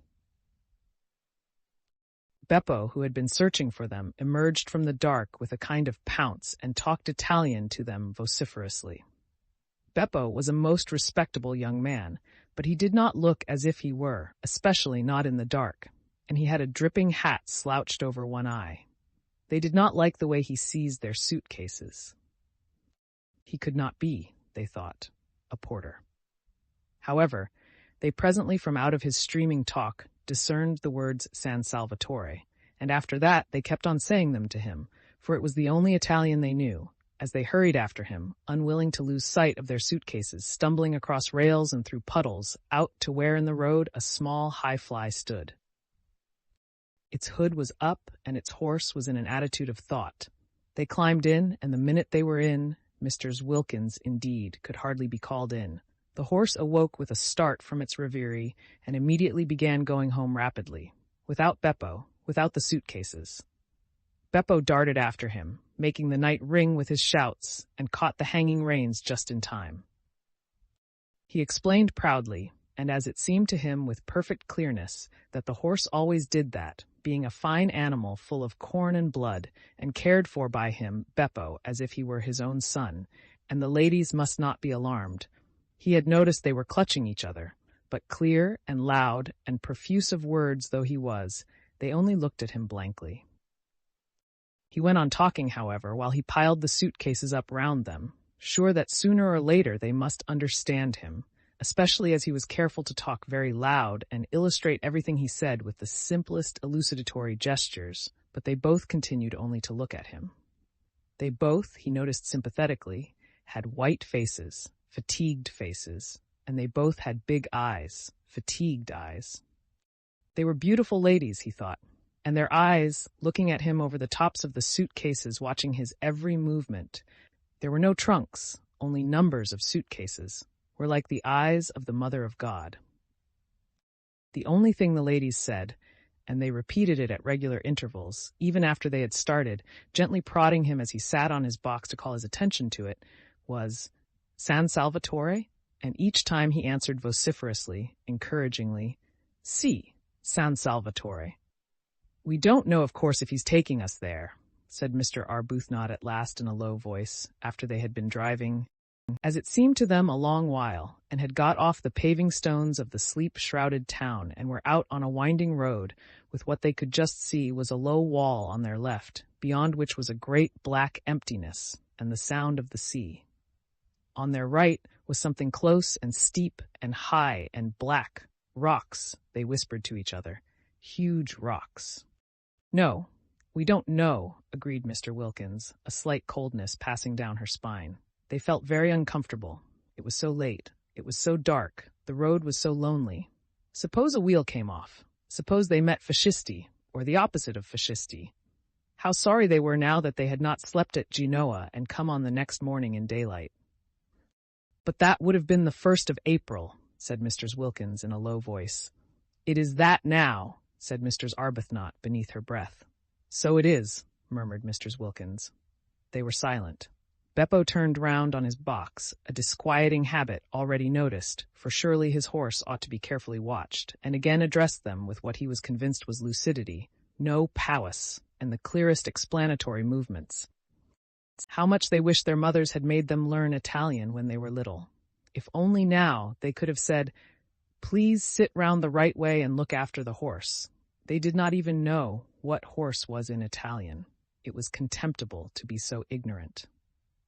In their anxiety, for the road twisted round great jutting rocks, and on their left was only the low wall to keep them out of the sea should anything happen, they too began to gesticulate, waving their hands at Beppo, pointing ahead. They wanted him to turn round again and face his horse. That was all. He thought they wanted him to drive faster, and there followed a terrifying 10 minutes during which, as he supposed, he was gratifying them. He was proud of his horse, and it could go very fast. He rose in his seat, the whip cracked, the horse rushed forward, the rocks leaped towards them, the little fly swayed, the suitcases heaved, Mr. Arbuthnot and Mr. Wilkins clung. In this way they continued, swaying, heaving, clattering, clinging, till at a point near Castagneto there was a rise in the road, and on reaching the foot of the rise, the horse, who knew every inch of the way, stopped suddenly, throwing everything in the fly into a heap, and then proceeded up at the slowest of walks. Beppo twisted himself round to receive their admiration, laughing with pride in his horse. There was no answering laugh from the beautiful ladies. Their eyes, fixed on him, seemed bigger than ever, and their faces against the black of the night showed milky. But here at least, once they were up the slope, were houses. The rocks left off, and there were houses. The low wall left off, and there were houses. The sea shrunk away, and the sound of it ceased, and the loneliness of the road was finished. No lights anywhere, of course, nobody to see them pass. And yet Beppo, when the houses began, after looking over his shoulder and shouting "Castagneto" at the ladies, once more stood up and cracked his whip, and once more made his horse dash forward. "We shall be there in a minute," Mr. Arbuthnot said to herself, holding on. "We shall soon stop now," Mrs. Wilkins said to herself, holding on. They said nothing aloud, because nothing would have been heard above the whip cracking and the wheel clattering and the boisterous, inciting noises Beppo was making at his horse. Anxiously they strained their eyes for any sight of the beginning of San Salvatore.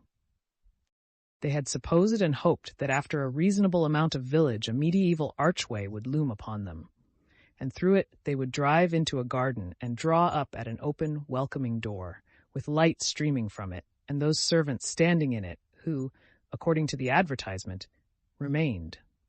Instead, the fly suddenly stopped.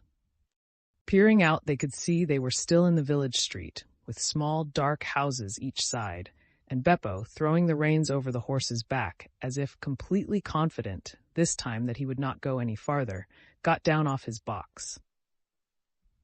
At the same moment, springing as it seemed out of nothing, a man and several half-grown boys appeared on each side of the fly and began dragging out the suitcases. No, San Salvatore, San Salvatore!" exclaimed Mrs. Wilkins, trying to hold on to what suitcases she could. Si, San Salvatore!" they all shouted, pulling. "This can't be San Salvatore," said Mrs. Wilkins, turning to Mr. Arbuthnot, who sat quite still watching her suitcases being taken from her with the same patience she applied to lesser evils. She knew she could do nothing if these men were wicked men determined to have her suitcases. "I don't think it can be," she admitted, and could not refrain from a moment's wonder at the ways of God. Had she really been brought here, she and poor Mr. Wilkins, after so much trouble in arranging it, so much difficulty and worry, along such devious paths of prevarication and deceit, only to be? She checked her thoughts, and gently said to Mr. Wilkins, while the ragged youths disappeared with the suitcases into the night, and the man with the lantern helped Beppo pull the rug off her, that they were both in God's hands, and for the first time on hearing this, Mr. Wilkins was afraid. There was nothing for it but to get out. Useless to try to go on sitting in the fly repeating San Salvatore.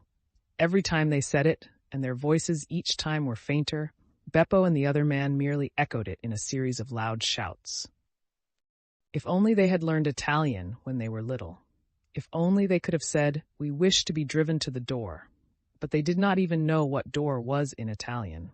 Such ignorance was not only contemptible, it was, they now saw, definitely dangerous. Useless, however, to lament it now.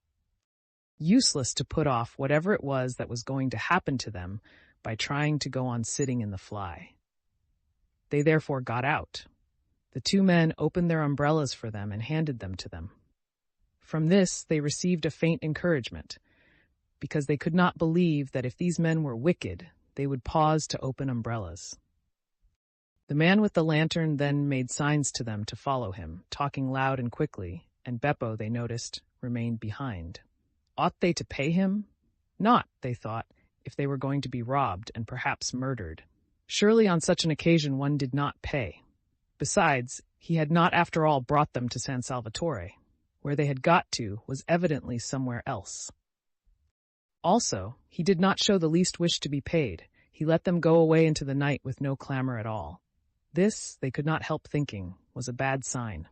He asked for nothing because presently he was to get so much. They came to some steps. The road ended abruptly in a church and some descending steps. The man held the lantern low for them to see the steps. "San Salvatore," said Mrs. Wilkins once again, very faintly, before committing herself to the steps. It was useless to mention it now, of course, but she could not go down steps in complete silence. No medieval castle, she was sure, was ever built at the bottom of steps. Again, however, came the echoing shout, "Si, si, San Salvatore." They descended gingerly, holding up their skirts, just as if they would be wanting them another time, and had not, in all probability, finished with skirts forever. The steps ended in a steeply sloping path with flat stone slabs down the middle. They slipped a good deal on these wet slabs, and the man with the lantern, talking loud and quickly, held them up. His way of holding them up was polite. "Perhaps," said Mr. Wilkins in a low voice to Mrs. Arbuthnot, "it is all right after all." "We're in God's hands," said Mrs. Arbuthnot again, and again Mrs. Wilkins was afraid. They reached the bottom of the sloping path, and the light of the lantern flickered over an open space with houses round three sides. The sea was the fourth side, lazily washing backwards and forwards on pebbles. "San Salvatore," said the man, pointing with his lantern to a black mass curved round the water like an arm flung about it. They strained their eyes. They saw the black mass, and on the top of it a light. "San Salvatore?" They both repeated incredulously, for where were the suitcases, and why had they been forced to get out of the fly? "Si, si, San Salvatore." They went along what seemed to be a quay, right on the edge of the water. There was not even a low wall here, nothing to prevent the man with the lantern tipping them in if he wanted to. He did not, however, tip them in. Perhaps it was all right after all, Mrs. Wilkins again suggested to Mrs. Arbuthnot on noticing this, who this time was herself beginning to think that it might be, and said no more about God's hands. The flicker of the lantern danced along, reflected in the wet pavement of the quay. Out to the left, in the darkness, and evidently at the end of a jetty, was a red light. They came to an archway with a heavy iron gate. The man with the lantern pushed the gate open. This time they went up steps instead of down, and at the top of them was a little path that wound upwards among flowers. They could not see the flowers, but the whole place was evidently full of them. It here dawned on Mr. Wilkins that perhaps the reason why the fly had not driven them up to the door was that there was no road, only a footpath. That also would explain the disappearance of the suitcases. She began to feel confident that they would find their suitcases waiting for them when they got up to the top. San Salvatore was, it seemed, on the top of a hill, as a medieval castle should be. At a turn of the path they saw above them, much nearer now, and shining more brightly, the light they had seen from the quay. She told Mrs. Arbuthnot of her dawning belief, and Mrs. Arbuthnot agreed that it was very likely a true one. Once more, but this time in a tone of real hopefulness, Mr. Wilkins said, pointing upwards at the black outline against the only slightly less black sky, "San Salvatore?" And once more, but this time comfortingly, encouragingly, came back the assurance, "Si, si, San Salvatore." They crossed a little bridge over what was apparently a ravine, and then came a flat bit with long grass at the sides and more flowers. They felt the grass flicking wet against their stockings, and the invisible flowers were everywhere. Then up again through trees, along a zigzag path, with the smell all the way of the flowers they could not see. The warm rain was bringing out all the sweetness. Higher and higher they went in this sweet darkness, and the red light on the jetty dropped farther and farther below them. The path wound round to the other side of what appeared to be a little peninsula. The jetty and the red light disappeared. Across the emptiness on their left were distant lights. "Mezzago," said the man, waving his lantern at the lights. "Si, si," they answered, for they had by now learned si, si. Upon which the man congratulated them in a great flow of polite words, not one of which they understood, on their magnificent Italian, for this was Domenico, the vigilant and accomplished gardener of San Salvatore, the prop and stay of the establishment, the resourceful, the gifted, the eloquent, the courteous, the intelligent Domenico. Only they did not know that yet, and he did in the dark, and even sometimes in the light, look with his knife-sharp swarthy features and swift panther movements, very like somebody wicked. They passed along another flat bit of path, with a black shape like a high wall towering above them on their right, and then the path went up again under trellises, and trailing sprays of scented things caught at them and shook raindrops on them, and the light of the lantern flickered over lilies, and then came a flight of ancient steps worn with centuries, and then another iron gate. And then they were inside, though still climbing a twisting flight of stone steps with old walls on either side like the walls of dungeons, and with a vaulted roof. At the top was a wrought iron door, and through it shone a flood of electric light. "Ecco," said Domenico, lithely running up the last few steps ahead and pushing the door open. And there they were, arrived, and it was San Salvatore, and their suitcases were waiting for them, and they had not been murdered. They looked at each other's white faces and blinking eyes very solemnly. It was a wonderful moment. Here they were, in their medieval castle at last. Their feet touched its stones. Mrs. Wilkins put her arm round Mr. Arbuthnot's neck and kissed her. "The first thing to happen in this house," she said softly, solemnly, "shall be a kiss." "Dear Lottie," said Mr. Arbuthnot. "Dear Rose," said Mrs. Wilkins, her eyes brimming with gladness. Domenico was delighted. He liked to see beautiful ladies kiss. He made them a most appreciative speech of welcome, and they stood arm in arm, holding each other up, for they were very tired, blinking smilingly at him, and not understanding a word. Chapter 6. When Mrs. Wilkins woke next morning, she lay in bed a few minutes before getting up and opening the shutters. What would she see out of her window? A shining world, or a world of rain? But it would be beautiful. Whatever it was would be beautiful. She was in a little bedroom with bare white walls and a stone floor and sparse old furniture. The beds, there were two, were made of iron, enameled black and painted with bunches of gay flowers. She lay putting off the great moment of going to the window as one puts off opening a precious letter, gloating over it. She had no idea what time it was. She had forgotten to wind up her watch ever since, centuries ago, she last went to bed in Hampstead. No sounds were to be heard in the house, so she supposed it was very early, yet she felt as if she had slept a long while, so completely rested, so perfectly content. She lay with her arms clasped round her head, thinking how happy she was, her lips curved upwards in a delighted smile. In bed by herself, adorable condition. She had not been in a bed without Mellersh once now for 5 whole years, and the cool roominess of it, the freedom of one's movements, the sense of recklessness, of audacity, in giving the blankets a pull if one wanted to, or twitching the pillows more comfortably. It was like the discovery of an entirely new joy. Mrs. Wilkins longed to get up and open the shutters, but where she was really so very delicious. She gave a sigh of contentment, and went on lying there looking round her, taking in everything in her room, her own little room, her very own to arrange just as she pleased for this one blessed month, her room bought with her own savings, the fruit of her careful denials, whose door she could bolt if she wanted to, and nobody had the right to come in.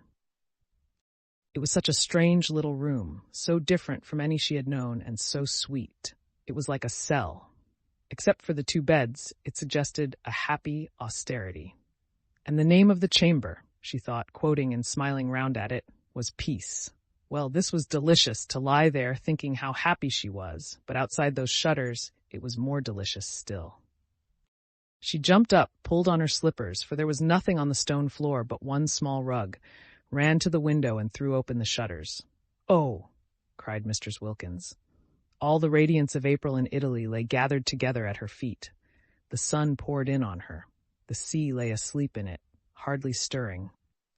Across the bay, the lovely mountains, exquisitely different in color, were asleep too in the light.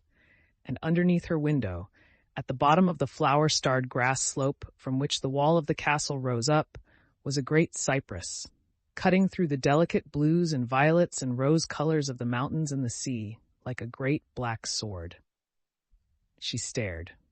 Such beauty, and she there to see it. Such beauty, and she alive to feel it. Her face was bathed in light. Lovely scents came up to the window and caressed her. A tiny breeze gently lifted her hair. Far out in the bay, a cluster of almost motionless fishing boats hovered like a flock of white birds on the tranquil sea. How beautiful, how beautiful. Not to have died before this, to have been allowed to see, breathe, feel this. She stared, her lips parted. Happy? Poor, ordinary, everyday word. But what could one say? How could one describe it? It was as though she could hardly stay inside herself. It was as though she were too small to hold so much of joy. It was as though she were washed through with light. And how astonishing to feel this sheer bliss. For here she was, not doing and not going to do a single unselfish thing. Not going to do a thing she didn't want to do. According to everybody she had ever come across, she ought at least to have twinges. She had not one twinge. Something was wrong somewhere. Wonderful that at home she should have been so good, so terribly good, and merely felt tormented. Twinges of every sort had there been her portion. Aches, hurts, discouragements, and she the whole time being steadily unselfish. Now she had taken off all her goodness and left it behind her like a heap of rain-sodden clothes, and she only felt joy. She was naked of goodness, and was rejoicing in being naked. She was stripped and exulting. And there, away in the dim mugginess of Hampstead, was Mellersh being angry. She tried to visualize Mellersh. She tried to see him having breakfast and thinking bitter things about her. And lo, Mellersh himself began to shimmer, became rose color, became delicate violet, became an enchanting blue, became formless, became iridescent. Actually, Mellersh, after quivering a minute, was lost in light. Well, thought Mr. Wilkins, staring as it were after him. How extraordinary not to be able to visualize Mellersh, and she who used to know every feature, every expression of his by heart. She simply could not see him as he was. She could only see him resolved into beauty, melted into harmony with everything else. The familiar words of the general thanksgiving came quite naturally into her mind, and she found herself blessing God for her creation, preservation, and all the blessings of this life, but above all for his inestimable love. Out loud, in a burst of acknowledgement. While Mellersh, at that moment angrily pulling on his boots before going out into the dripping streets, was indeed thinking bitter things about her. She began to dress, choosing clean white clothes in honor of the summer's day, unpacking her suitcases, tidying her adorable little room. She moved about with quick, purposeful steps, her long, thin body held up straight, her small face so much puckered at home with effort and fear smoothed out. All she had been and done before this morning, all she had felt and worried about, was gone. Each of her worries behaved as the image of Mellersh had behaved, and dissolved into color and light. And she noticed things she had not noticed for years. When she was doing her hair in front of the glass, she noticed it and thought, "Why, what pretty stuff!" For years she had forgotten she had such a thing as hair, plaiting it in the evening and unplaiting it in the morning with the same hurry and indifference with which she laced and unlaced her shoes. Now she suddenly saw it, and she twisted it round her fingers before the glass, and was glad it was so pretty. Mellersh couldn't have seen it either, for he had never said a word about it. Well, when she got home, she would draw his attention to it. "Mellersh, she would say. "Look at my hair. Aren't you pleased you've got a wife with hair like curly honey?" She laughed. She had never said anything like that to Mellersh yet, and the idea of it amused her. But why had she not? Oh yes, she used to be afraid of him. Funny to be afraid of anybody, and especially of one's husband, whom one saw in his more simplified moments, such as asleep and not breathing properly through his nose. When she was ready, she opened her door to go across to see if Rose, who had been put the night before by a sleepy maidservant into a cell opposite, were awake. She would say good morning to her, and then she would run down and stay with that cypress tree till breakfast was ready, and after breakfast she wouldn't so much as look out of a window till she had helped Rose get everything ready for Lady Caroline and Mr. Fisher. There was much to be done that day, settling in, arranging the rooms. She mustn't leave Rose to do it alone. They would make it all so lovely for the two to come, have such an entrancing vision ready for them of little cells bright with flowers. She remembered she had wanted Lady Caroline not to come. Fancy wanting to shut someone out of heaven because she thought she would be shy of her. And as though it mattered if she were, and as though she would be anything so self-conscious as shy. Besides, what a reason.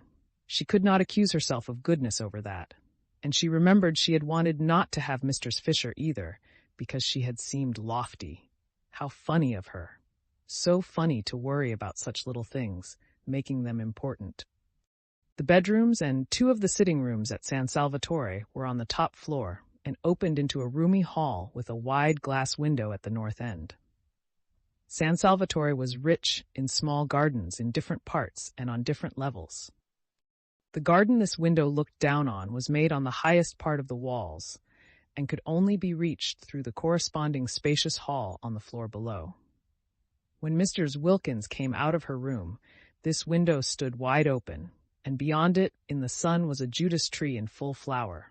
There was no sign of anybody, no sound of voices or feet. Tubs of arum lilies stood about on the stone floor, and on a table flamed a huge bunch of fierce nasturtiums, spacious, flowery, silent, with the wide window at the end opening into the garden, and the Judas tree absurdly beautiful in the sunshine.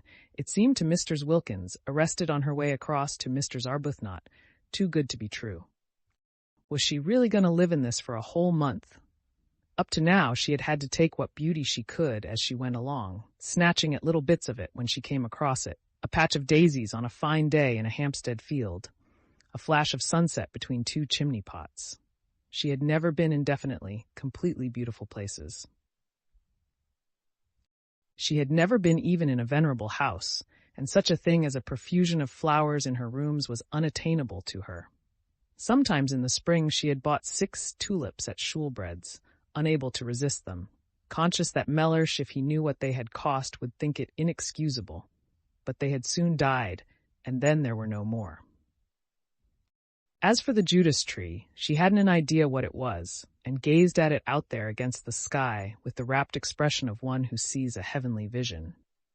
Mr. Arbuthnot, coming out of her room, found her there like that, standing in the middle of the hall staring. Now what does she think she sees now? Thought Mr. Arbuthnot. "We are in God's hands," said Mr. Wilkins, turning to her, speaking with extreme conviction. "Oh," said Mr. Arbuthnot quickly, her face, which had been covered with smiles when she came out of her room, falling. "Why, what has happened?" For Mr. Arbuthnot had woken up with such a delightful feeling of security, of relief, and she did not want to find she had not after all escaped from the need of refuge. She had not even dreamed of Frederick. For the first time for years, she had been spared the nightly dream that he was with her, that they were heart to heart, and its miserable awakening. She had slept like a baby, and had woken up confident. She had found there was nothing she wished to say in her morning prayer, except, "Thank you." It was disconcerting to be told she was after all in God's hands. "I hope nothing has happened," she asked anxiously. Mr. Wilkins looked at her a moment and laughed. "How funny," she said, kissing her. "What is funny?" asked Mr. Arbuthnot, her face clearing because Mr. Wilkins laughed. "We are. This is everything. It's all so wonderful. It's so funny and so adorable that we should be in it." I dare say when we finally reach heaven, the one they talk about so much, we shan't find it a bit more beautiful." Mr. Arbuthnot relaxed to smiling security again. "Isn't it divine?" she said. "Were you ever in your life so happy?" asked Mr. Wilkins, catching her by the arm. "No," said Mr. Arbuthnot, "nor had she been, not ever, not even in her first love days with Frederick. Because always pain had been close at hand in that other happiness, ready to torture with doubts, to torture even with the very excess of her love, while this was the simple happiness of complete harmony with her surroundings, the happiness that asks for nothing, that just accepts, just breathes, just is." "Let's go and look at that tree close," said Mr. Wilkins. "I don't believe it can only be a tree." And arm in arm they went along the hall, and their husbands would not have known them. Their faces were so young with eagerness. And together they stood at the open window. And when their eyes, having feasted on the marvelous pink thing, wandered farther among the beauties of the garden, they saw sitting on the low wall at the east edge of it, gazing out over the bay, her feet in lilies, Lady Caroline. They were astonished.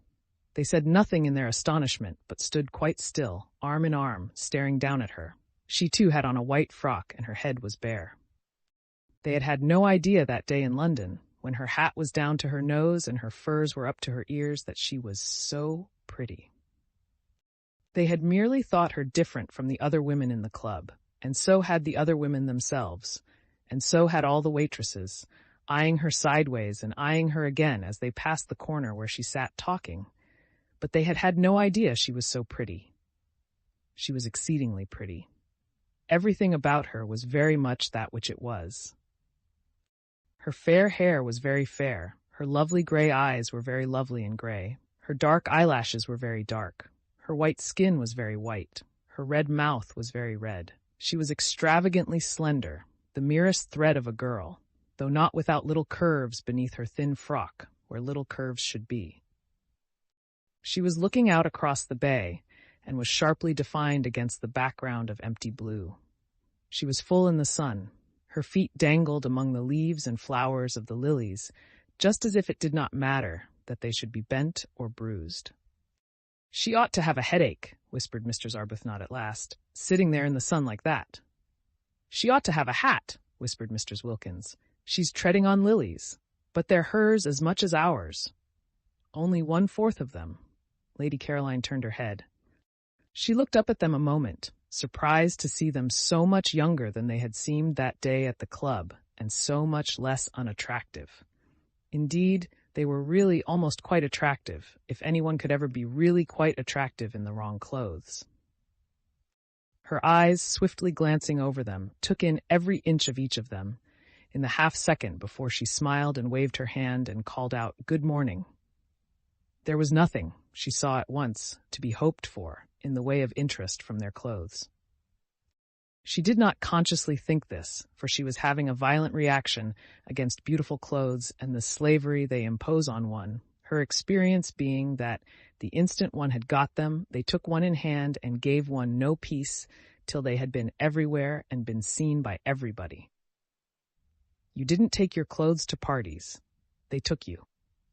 It was quite a mistake to think that a woman, a really well-dressed woman, wore out her clothes. It was the clothes that wore out the woman, dragging her about at all hours of the day and night. No wonder men stayed young longer. Just new trousers couldn't excite them. She couldn't suppose that even the newest trousers ever behaved like that, taking the bit between their teeth. Her images were disorderly, but she thought as she chose, she used what images she liked. As she got off the wall and towards the window, it seemed a restful thing to know she was going to spend an entire month with people in dresses made as she dimly remembered dresses used to be made 5 summers ago. "I got here yesterday morning," she said, looking up at them and smiling. She really was bewitching. She had everything, even a dimple.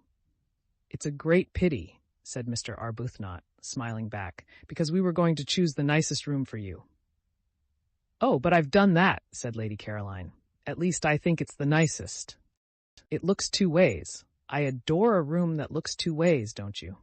Over the sea to the west and over this Judas tree to the north. "And we had meant to make it pretty for you with flowers," said Mr. Wilkins. "Oh, Domenico did that. I told him to directly I got here. He's the gardener. He's wonderful." "It's a good thing, of course," said Mrs. Arbuthnot a little hesitatingly, "to be independent and to know exactly what one wants." "Yes, it saves trouble," agreed Lady Caroline. "But one shouldn't be so independent," said Mr. Wilkins, "as to leave no opportunity for other people to exercise their benevolences on one." Lady Caroline, who had been looking at Mrs. Arbuthnot, now looked at Mr. Wilkins. That day, at that queer club, she had had merely a blurred impression of Mr. Wilkins, for it was the other one who did all the talking, and her impression had been of somebody so shy, so awkward, that it was best to take no notice of her. She had not even been able to say goodbye properly, doing it in an agony, turning red, turning damp. Therefore she now looked at her in some surprise, and she was still more surprised when Mr. Wilkins added, gazing at her with the most obvious sincere admiration, speaking indeed with a conviction that refused to remain unuttered, "I didn't realize you were so pretty." She stared at Mr. Wilkins. She was not usually told this quite so immediately and roundly. Abundantly, as she was used to it, impossible not to be after 28 solid years, it surprised her to be told it with such bluntness, and by a woman. "It's very kind of you to think so," she said. "Why, you're lovely," said Mr. Wilkins. Quite lovely." "I hope," said Mrs. Arbuthnot pleasantly, "you make the most of it." Lady Caroline then stared at Mrs. Arbuthnot. "Oh, yes," she said. "I make the most of it. I've been doing that ever since I can remember." "Because," said Mr. Arbuthnot, smiling and raising a warning forefinger, "it won't last." Then Lady Caroline began to be afraid these two were originals. If so, she would be bored. Nothing bored her so much as people who insisted on being original, who came and buttonholed her and kept her waiting while they were being original. And the one who admired her, it would be tiresome if she dogged her about in order to look at her. What she wanted of this holiday was complete escape from all she had had before. She wanted the rest of complete contrast. Being admired, being dogged, wasn't contrast. It was repetition. And as for originals, to find herself shut up with two on the top of a precipitous hill in a medieval castle, built for the express purpose of preventing easy goings out and in, would not, she was afraid, be especially restful. Perhaps she had better be a little less encouraging. They had seemed such timid creatures, even the dark one, she couldn't remember their names, that day at the club, that she had felt it quite safe to be very friendly. Here they had come out of their shells. Already, indeed, at once. There was no sign of timidity about either of them here. If they had got out of their shells so immediately, at the very first contact, unless she checked them, they would soon begin to press upon her. And then goodbye to her dream of 30 restful, silent days, lying unmolested in the sun, getting her feathers smooth again, not being spoken to, not waited on, not grabbed at and monopolized, but just recovering from the fatigue, the deep and melancholy fatigue of the too much. Besides, there was Mistress Fisher. She too must be checked. Lady Caroline had started 2 days earlier than had been arranged for 2 reasons. First, because she wished to arrive before the others in order to pick out the room or rooms she preferred, and second, because she judged it likely that otherwise she would have to travel with Mistress Fisher. She did not want to travel with Mistress Fisher. She did not want to arrive with Mr. Fisher. She saw no reason whatever why for a single moment she should have to have anything at all to do with Mistress Fisher. But unfortunately, Mistress Fisher also was filled with a desire to get to San Salvatore first and pick out the room or rooms she preferred, and she and Lady Caroline had after all traveled together. As early as Calais they began to suspect it.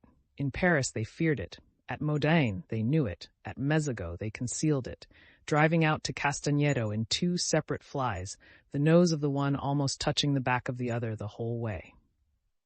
But when the road suddenly left off at the church and the steps, further evasion was impossible, and faced by this abrupt and difficult finish to their journey, there was nothing for it but to amalgamate. Because of Mr. Fisher's stick, Lady Caroline had to see about everything. Mr. Fisher's intentions, she explained from her fly when the situation had become plain to her, were active, but her stick prevented their being carried out. The two drivers told Lady Caroline boys would have to carry the luggage up to the castle, and she went in search of some, while Mistress Fisher waited in the fly because of her stick. Mistress Fisher could speak Italian, but only, she explained, the Italian of Dante, which Matthew Arnold used to read with her when she was a girl, and she thought this might be above the heads of boys. Therefore Lady Caroline, who spoke ordinary Italian very well, was obviously the one to go and do things. "I am in your hands," said Mistress Fisher, sitting firmly in her fly. "You must please regard me as merely an old woman with a stick." And presently, down the steps and cobbles to the piazza, and along the quay, and up the zigzag path, Lady Caroline found herself as much obliged to walk slowly with Mistress Fisher as if she were her own grandmother. "It's my stick," Mistress Fisher complacently remarked at intervals. And when they rested at those bends of the zigzag path where seats were, and Lady Caroline, who would have liked to run on and get to the top quickly, was forced in common humanity to remain with Mistress Fisher because of her stick, Mistress Fisher told her how she had been on a zigzag path once with Tennyson. "Isn't his cricket wonderful?" said Lady Caroline absently. "The Tennyson," said Mistress Fisher, turning her head and observing her a moment over her spectacles. "Isn't he?" said Lady Caroline. "I am speaking," said Miss Fisher, "of Alfred." "Oh," said Lady Caroline. "And it was a path, too," Mistress Fisher went on severely, "curiously like this. No eucalyptus tree, of course, but otherwise curiously like this. And at one of the bends he turned and said to me, I see him now turning and saying to me—" Yes, Mistress Fisher would have to be checked, and so would these two up at the window. She had better begin at once. She was sorry she had got off the wall. All she need have done was to have waved her hand and waited till they came down and out into the garden to her. So she ignored Mistress Arbuthnot's remark and raised forefinger, and said with marked coldness, at least she tried to make it sound marked, that she supposed they would be going to breakfast, and that she had had hers, but it was her fate that however coldly she sent forth her words, they came out sounding quite warm and agreeable. That was because she had a sympathetic and delightful voice, due entirely to some special formation of her throat and the roof of her mouth, and having nothing whatever to do with what she was feeling. Nobody in consequence ever believed they were being snubbed. It was most tiresome. And if she stared icily, it did not look icy at all, because her eyes, lovely to begin with, had the added loveliness of very long, soft, dark eyelashes. No icy stare could come out of eyes like that. It got caught and lost in the soft eyelashes, and the person stared at merely thought they were being regarded with a flattering and exquisite attentiveness. And if ever she was out of humor or definitely cross, and who would not be sometimes in such a world, she only looked so pathetic that people all rushed to comfort her, if possible by means of kissing. It was more than tiresome, it was maddening. Nature was determined that she should look and sound angelic. She could never be disagreeable or rude without being completely misunderstood. "I had my breakfast in my room," she said, trying her utmost to sound curt. "Perhaps I'll see you later." And she nodded and went back to where she had been sitting on the wall, with the lilies being nice and cool round her feet. Chapter 7. Their eyes followed her admiringly. They had no idea they had been snubbed. It was a disappointment, of course, to find she had forestalled them, and that they were not to have the happiness of preparing for her, of watching her face when she arrived and first saw everything. But there was still Mistress Fisher. They would concentrate on Mistress Fisher, and would watch her face instead. Only, like everybody else, they would have preferred to watch Lady Caroline's. Perhaps, then, as Lady Caroline had talked of breakfast, they had better begin by going and having it, for there was too much to be done that day to spend any more time gazing at the scenery. Servants to be interviewed, the house to be gone through and examined, and finally, Mr. Fisher's room to be got ready and adorned. They waved their hands gaily at Lady Caroline, who seemed absorbed in what she saw and took no notice, and turning away, found the maidservant of the night before had come up silently behind them in cloth slippers with string soles. She was Francesca, the elderly parlour-maid, who had been with the owner, he had said, for years, and whose presence made inventories unnecessary. And after wishing them good morning and hoping they had slept well, she told them breakfast was ready in the dining room on the floor below, and if they would follow her, she would lead. They did not understand a single word of the very many in which Francesca succeeded in clothing this simple information, but they followed her, for it at least was clear that they were to follow. And going down the stairs and along the broad hall like the one above, except for glass doors at the end instead of a window opening into the garden, they were shown into the dining room, where, sitting at the head of the table having her breakfast, was Mistress Fisher. This time they exclaimed. Even Mrs. Arbuthnot exclaimed, though her exclamation was only, "Oh!" Mrs. Wilkins exclaimed at greater length. "Why, but it's like having the bread taken out of one's mouth!" exclaimed Mrs. Wilkins. "How do you do?" said Mr. Fisher. "I can't get up because of my stick," and she stretched out her hand across the table. They advanced and shook it. "We had no idea you were here," said Mrs. Arbuthnot. "Yes," said Mrs. Fisher, resuming her breakfast. "Yes, I am here," and with composure she removed the top of her egg. "It's a great disappointment," said Mrs. Wilkins. "We had meant to give you such a welcome."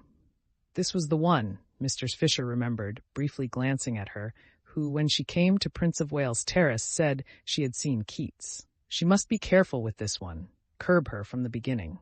She therefore ignored Mrs. Wilkins and said gravely, with a downward face of impenetrable calm bent on her egg, "Yes, I arrived yesterday with Lady Caroline."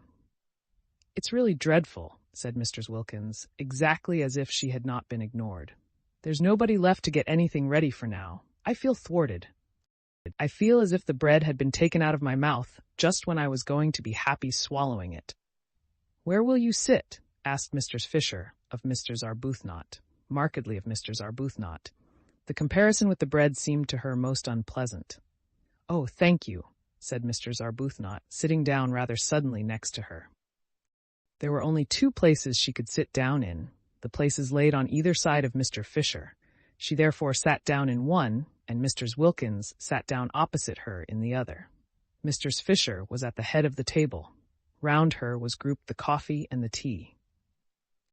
Of course they were all sharing San Salvatore equally, but it was she herself and Lottie, Mr. Arbuthnot mildly reflected, who had found it, who had had the work of getting it, who had chosen to admit Mrs. Fisher into it.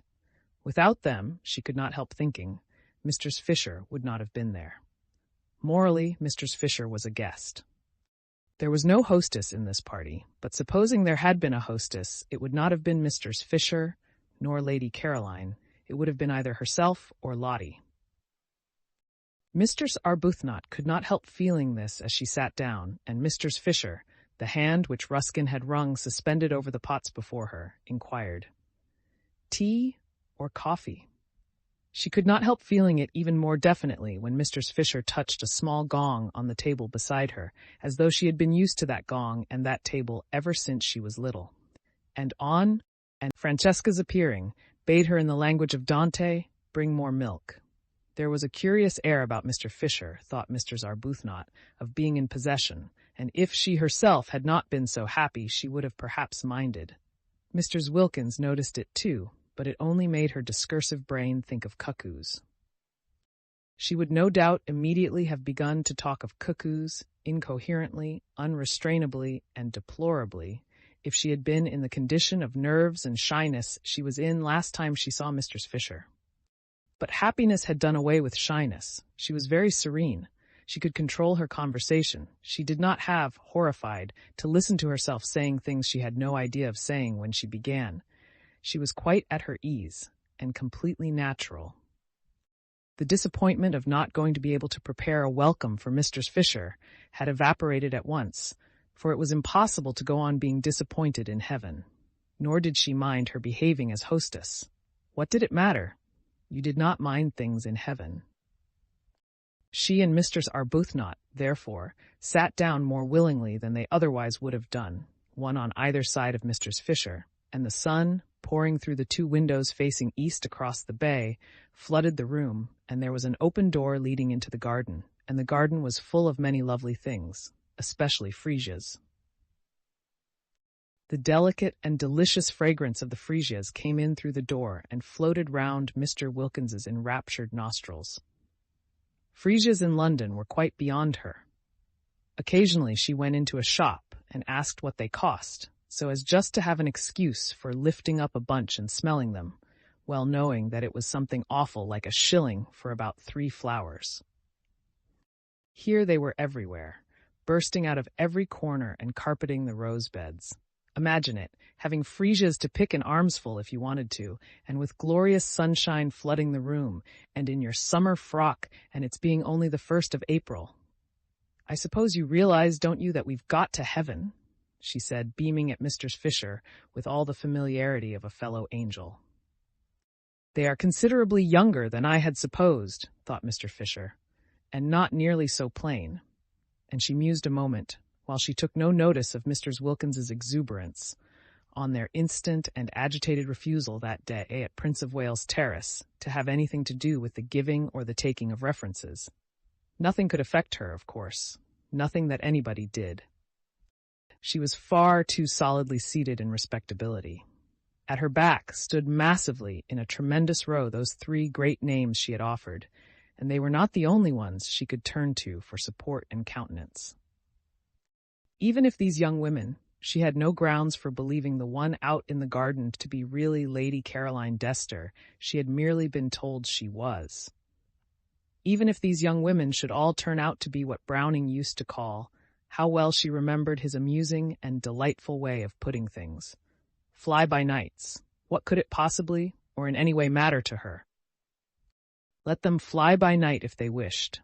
One was not 65 for nothing. In any case, there would only be 4 weeks of it, at the end of which she would see no more of them, and in the meanwhile, there were plenty of places where she could sit quietly away from them and remember.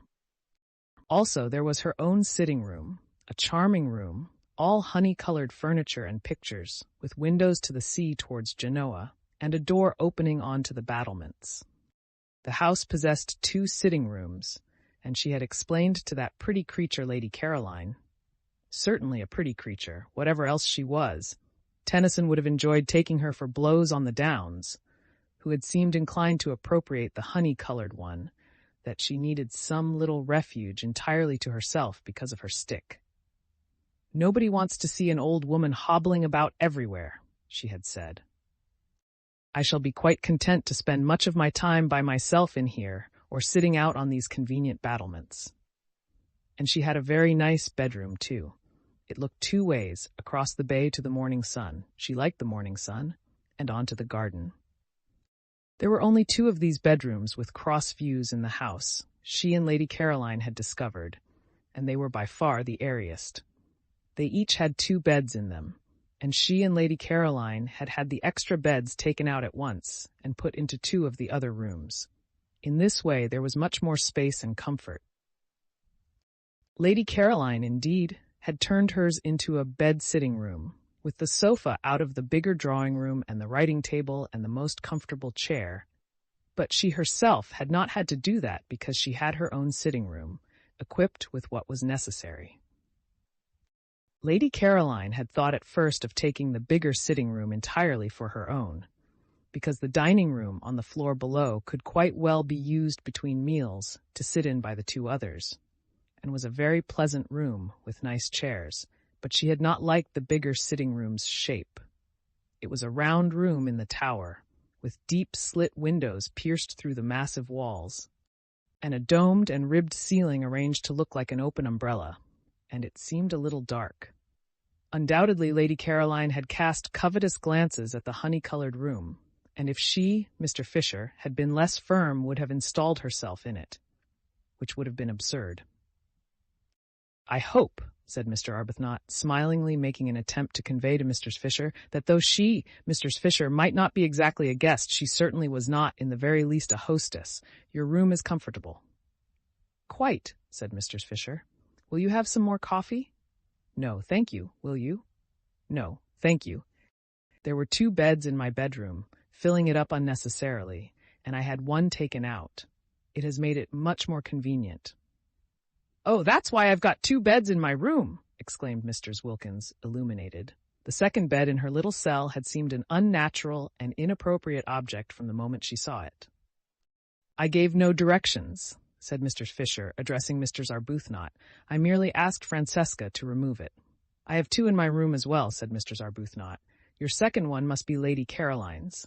"She had hers removed too," said Mr. Fisher. "It seems foolish to have more beds in a room than there are occupiers." "But we haven't got any husbands here either," said Mr. Wilkins, "and I don't see any use in extra beds in one's room if one hasn't got husbands to put in them. Can't we have them taken away too?" "Beds," said Mr. Fisher coldly, "cannot be removed from one room after another. They must remain somewhere." Mr. Wilkins's remarks seemed to Mr. Fisher persistently unfortunate. Each time she opened her mouth, she said something best left unsaid. Loose talk about husbands had never in Mr. Fisher's circle been encouraged. In the 80s, when she chiefly flourished, husbands were taken seriously as the only real obstacles to sin. Beds, too, if they had to be mentioned, were approached with caution, and a decent reserve prevented them and husbands ever being spoken of in the same breath. She turned more markedly than ever to Mr. Arbuthnot. "Do let me give you a little more coffee," she said. "No, thank you. But won't you have some more?" "No, indeed. I never have more than 2 cups at breakfast." "Would you like an orange?" "No, thank you." "Would you?" "No, I don't eat fruit at breakfast. It is an American fashion which I am too old now to adopt. Have you had all you want?" "Quite, have you?" Mr. Fisher paused before replying. Was this a habit, this trick of answering a simple question with the same question? If so, it must be curbed, for no one could live for 4 weeks in any real comfort with somebody who had a habit. She glanced at Mr. Arbuthnot, and her parted hair and gentle brow reassured her. No, it was accident, not habit, that had produced those echoes. She could as soon imagine a dove having tiresome habits as Mr. Arbuthnot. Considering her, she thought what a splendid wife she would have been for poor Carlyle. So much better than that horrid clever Jane. She would have soothed him. "Then shall we go?" she suggested. "Let me help you up," said Mr. Arbuthnot, all consideration. "Oh, thank you. I can manage perfectly. It's only sometimes that my stick prevents me." Mr. Fisher got up quite easily. Mr. Arbuthnot had hovered over her for nothing. "I'm going to have one of these gorgeous oranges," said Mr. Wilkins, staying where she was and reaching across to a black bowl piled with them. "Rose, how can you resist them? Look, have this one. Do have this beauty." And she held out a big one. "No, I'm going to see to my duties," said Mr. Arbuthnot, moving towards the door. "You'll forgive me for leaving you, won't you?" she added politely to Mr. Fisher. Mr. Fisher moved towards the door too, quite easily, almost quickly. Her stick did not hinder her at all. She had no intention of being left with Mr. Wilkins. "What time would you like to have lunch?" Mr. Arbuthnot asked her, trying to keep her head as at least a non-guest, if not precisely a hostess, above water. "Lunch," said Mr. Fisher, "is at 12:30. "You shall have it at 12:30 then," said Mr. Arbuthnot. "I'll tell the cook. It will be a great struggle," she continued, smiling, "but I've brought a little dictionary." "The cook," said Mr. Fisher, "knows." "Oh," said Mr. Arbuthnot. "Lady Caroline has already told her," said Mr. Fisher. "Oh," said Mr. Arbuthnot again. "Yes, Lady Caroline speaks the kind of Italian cooks understand. I am prevented going into the kitchen because of my stick.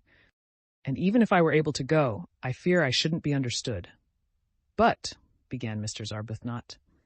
"But it's too wonderful," Mr. Wilkins finished for her from the table, delighted with these unexpected simplifications in her and Rose's lives. "Why, we've got positively nothing to do here, either of us, except just be happy. You wouldn't believe," she said, turning her head and speaking straight to Mr. Fisher, portions of orange in either hand, "how terribly good Rose and I have been for years without stopping, and how much now we need a perfect rest." And Mr. Fisher, going without answering her out of the room, said to herself, she shall be curbed. Chapter 8. Presently, when Mr. Wilkins and Mr. Arbuthnot, unhampered by any duties, wandered out and down the worn stone steps and under the pergola into the lower garden, Mr. Wilkins said to Mr. Arbuthnot, who seemed pensive, "Don't you see that if somebody else does the ordering, it frees us?" Mr. Arbuthnot said she did see, but nevertheless she thought it rather silly to have everything taken out of their hands. "I love things to be taken out of my hands," said Mr. Wilkins. "But we found San Salvatore," said Mr. Arbuthnot, "and it is rather silly that Mr. Fisher should behave as if it belonged only to her." "What is rather silly," said Mr. Wilkins with much serenity, "is to mind. I can't see the least point in being in authority at the price of one's liberty." Mr. Arbuthnot said nothing to that for two reasons. First, because she was struck by the remarkable and growing calm of the hitherto incoherent and excited Lottie, and secondly, because what she was looking at was so very beautiful. All down the stone steps on either side were periwinkles in full flower, and she could now see what it was that had caught at her the night before and brushed wet and scented across her face. It was wistaria. Wistaria and sunshine. She remembered the advertisement. Here indeed were both in profusion. The wistaria was tumbling over itself in its excess of life, its prodigality of flowering, and where the pergola ended, the sun blazed on scarlet geraniums, bushes of them, and nasturtiums in great heaps, and marigolds so brilliant that they seemed to be burning, and red and pink snapdragons, all outdoing each other in bright, fierce color. The ground behind these flaming things dropped away in terraces to the sea, each terrace a little orchard, where among the olives grew vines on trellises, and fig trees, and peach trees, and cherry trees. The cherry trees and peach trees were in blossom, lovely showers of white and deep rose color among the trembling delicacy of the olives. The fig leaves were just big enough to smell of figs, the vine buds were only beginning to show. And beneath these trees were groups of blue and purple irises, and bushes of lavender and gray, sharp cactuses, and the grass was thick with dandelions and daisies, and right down at the bottom was the sea.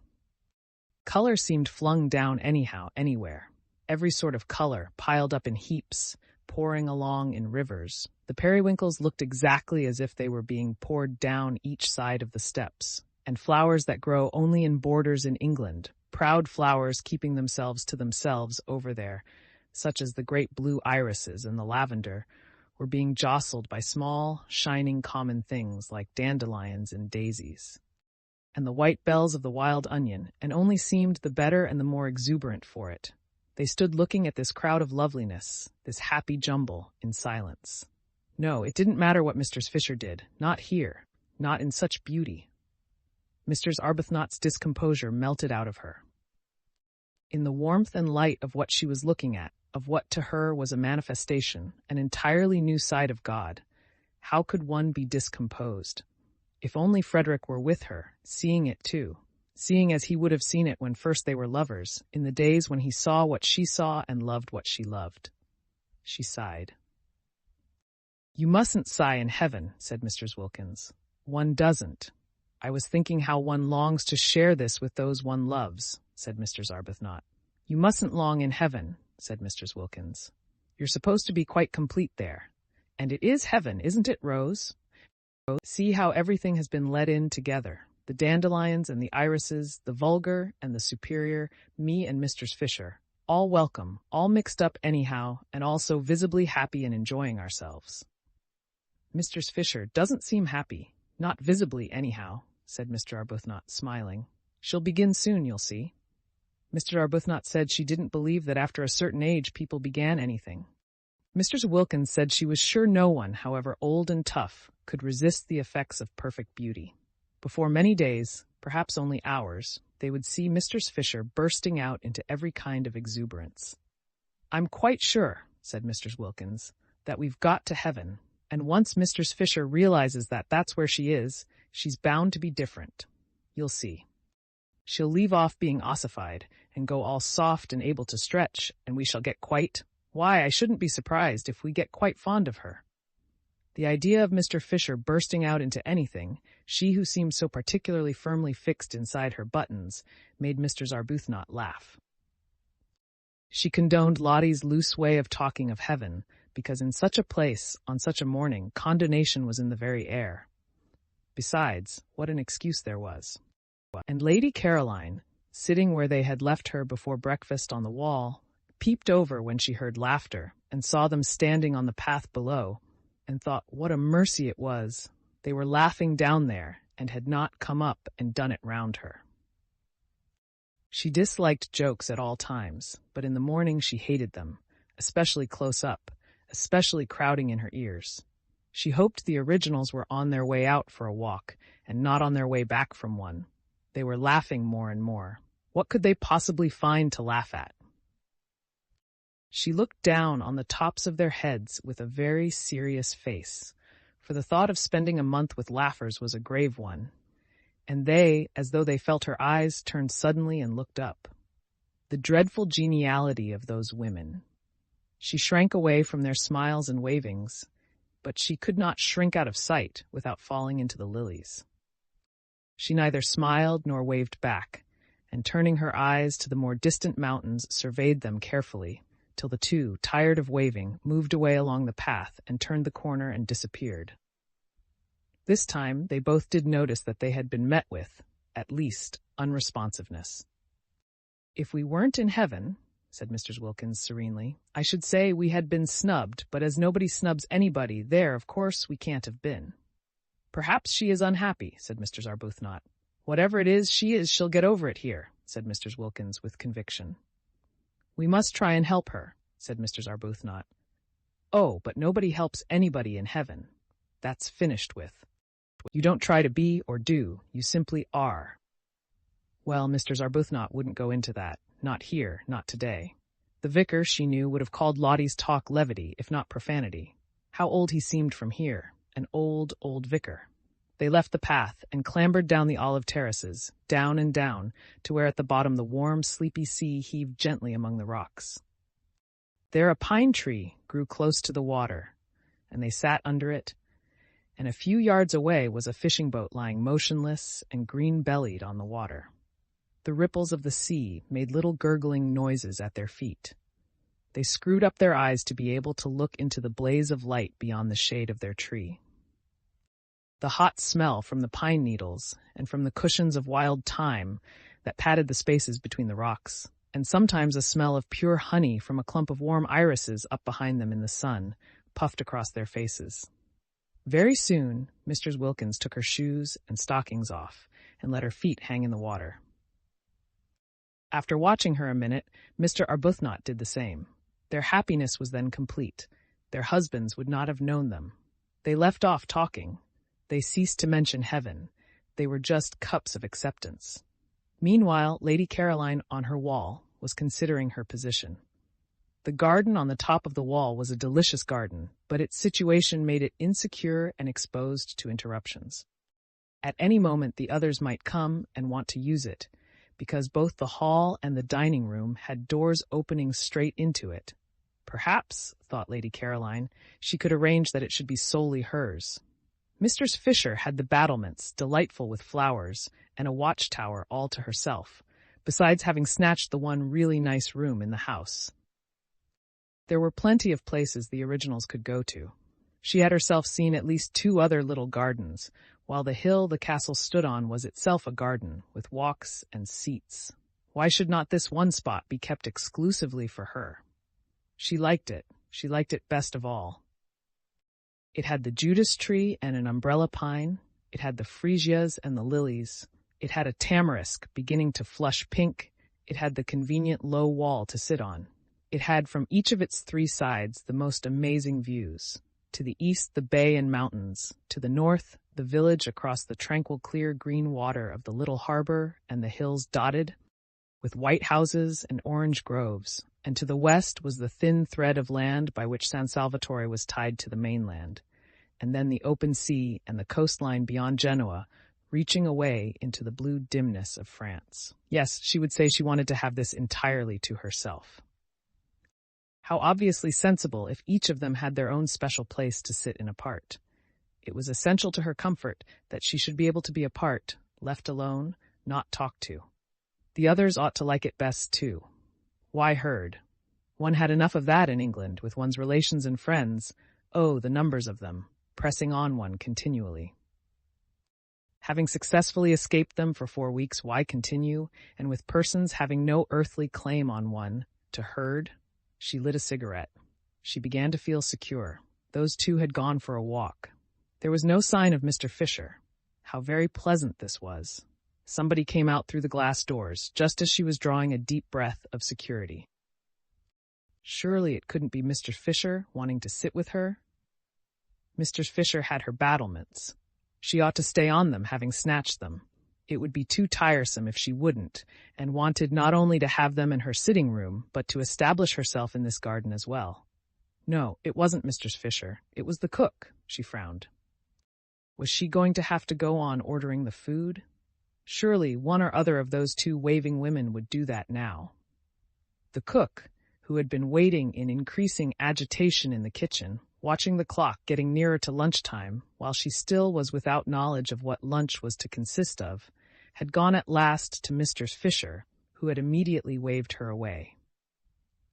She then wandered about the house seeking a mistress, any mistress, who would tell her what to cook, and finding none, and at last, directed by Francesca, who always knew where everybody was, came out to Lady Caroline. Domenico had provided this cook. She was Costanza, the sister of that one of his cousins, who kept a restaurant down on the piazza.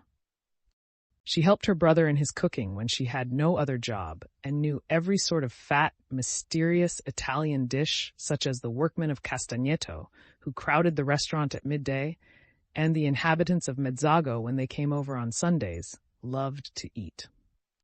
She was a fleshless spinster of 50, gray-haired, nimble, rich of speech, and thought Lady Caroline more beautiful than anyone she had ever seen.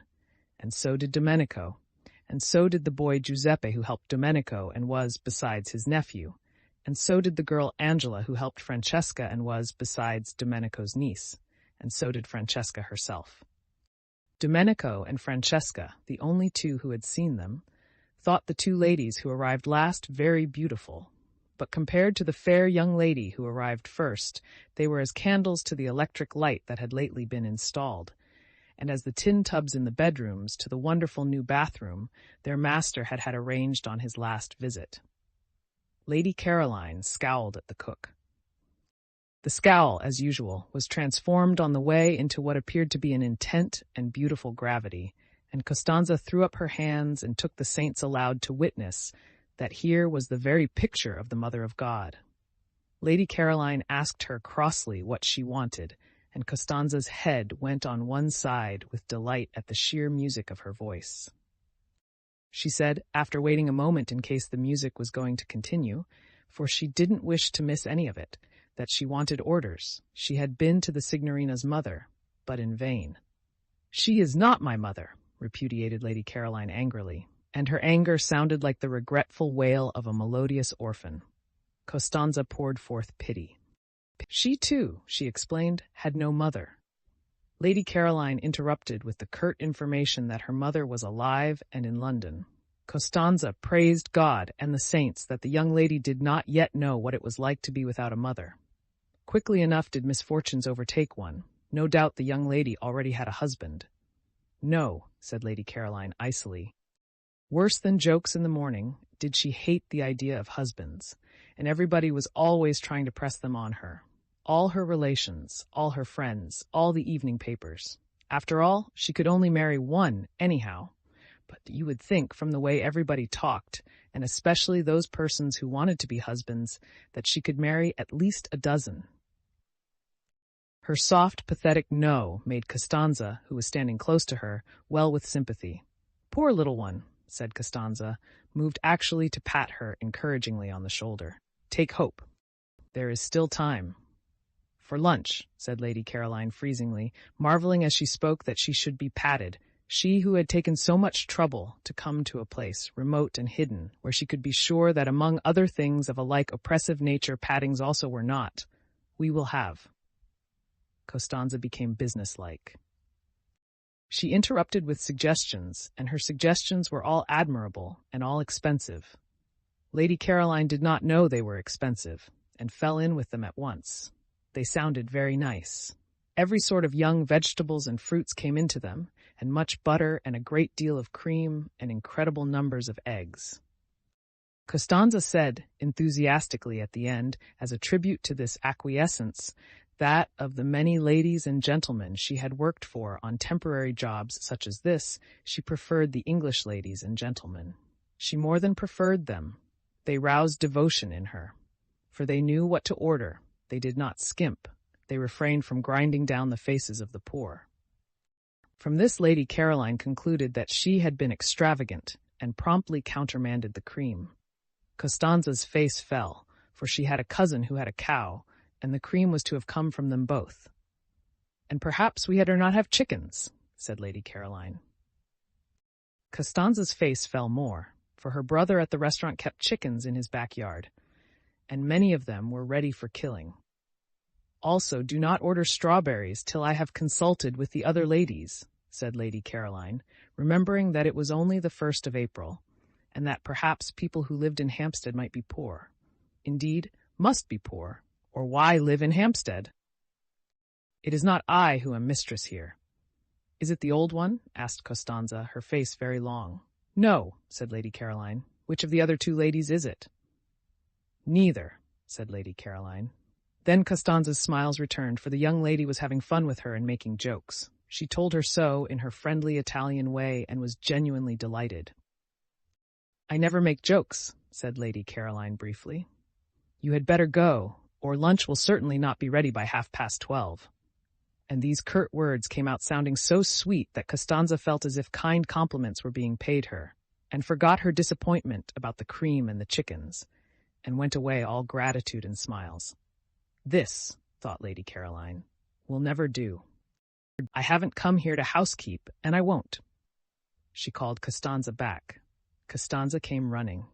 The sound of her name in that voice enchanted her.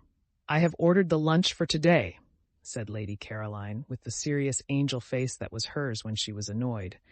"And I have also ordered the dinner. But from now on, you will go to one of the other ladies for orders. I give no more."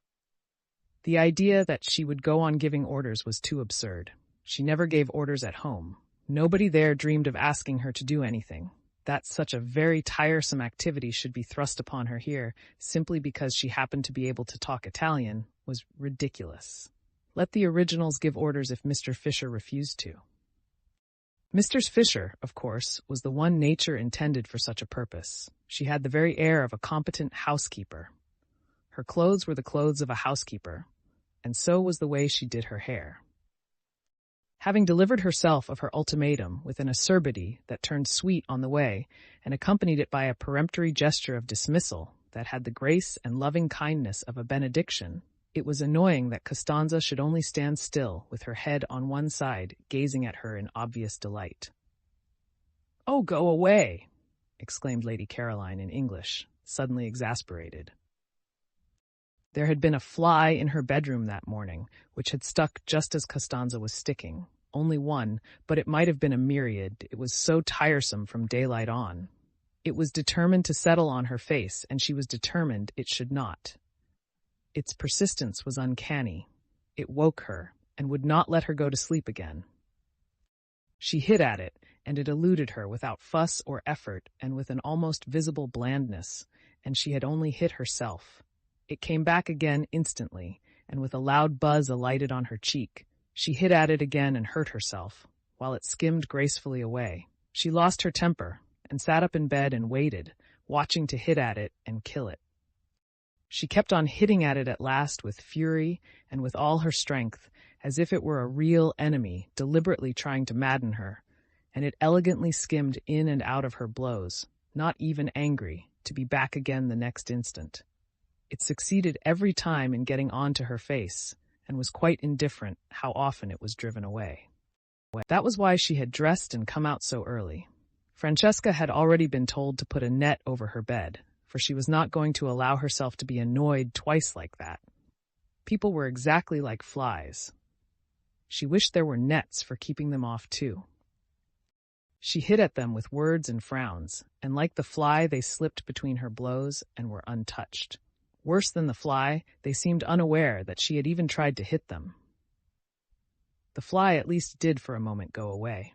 With human beings, the only way to get rid of them was to go away herself. That was what, so tired she had done this April, and having got close up to the details of life at San Salvatore, it appeared that here, too, she was not to be let alone. Viewed from London, there had seemed to be no details. San Salvatore from there seemed to be an empty, a delicious blank. Yet, after only 24 hours of it, she was discovering that it was not a blank at all, and that she was having to ward off as actively as ever. Already she had been much stuck to. Mistress Fisher had stuck nearly the whole of the day before, and this morning there had been no peace, not 10 minutes uninterruptedly alone. Costanza, of course, had finally to go because she had to cook, but hardly had she gone before Domenico came. He came to water and tie up. That was natural, since he was the gardener. But he watered and tied up all the things that were nearest to her. He hovered closer and closer. He watered to excess. He tied plants that were as straight and steady as arrows. Well, at least he was a man, and therefore not quite so annoying, and his smiling good morning was received with an answering smile, upon which Domenico forgot his family, his wife, his mother, his grown-up children, and all his duties, and only wanted to kiss the young lady's feet. He could not do that, unfortunately, but he could talk while he worked, and talk he did, voluminously, pouring out every kind of information, illustrating what he said with gestures so lively that he had to put down the watering pot and thus delay the end of the watering. Lady Caroline bore it for a time, but presently was unable to bear it, and as he would not go, and she could not tell him to, seeing that he was engaged in his proper work, once again it was she who had to. She got off the wall and moved to the other side of the garden, where in a wooden shed were some comfortable low cane chairs. All she wanted was to turn one of these round with its back to Domenico and its front to the sea towards Genoa.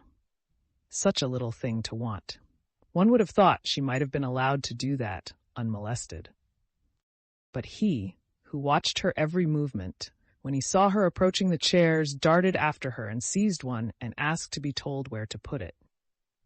Would she never get away from being waited on, being made comfortable, being asked where she wanted things put, having to say thank you?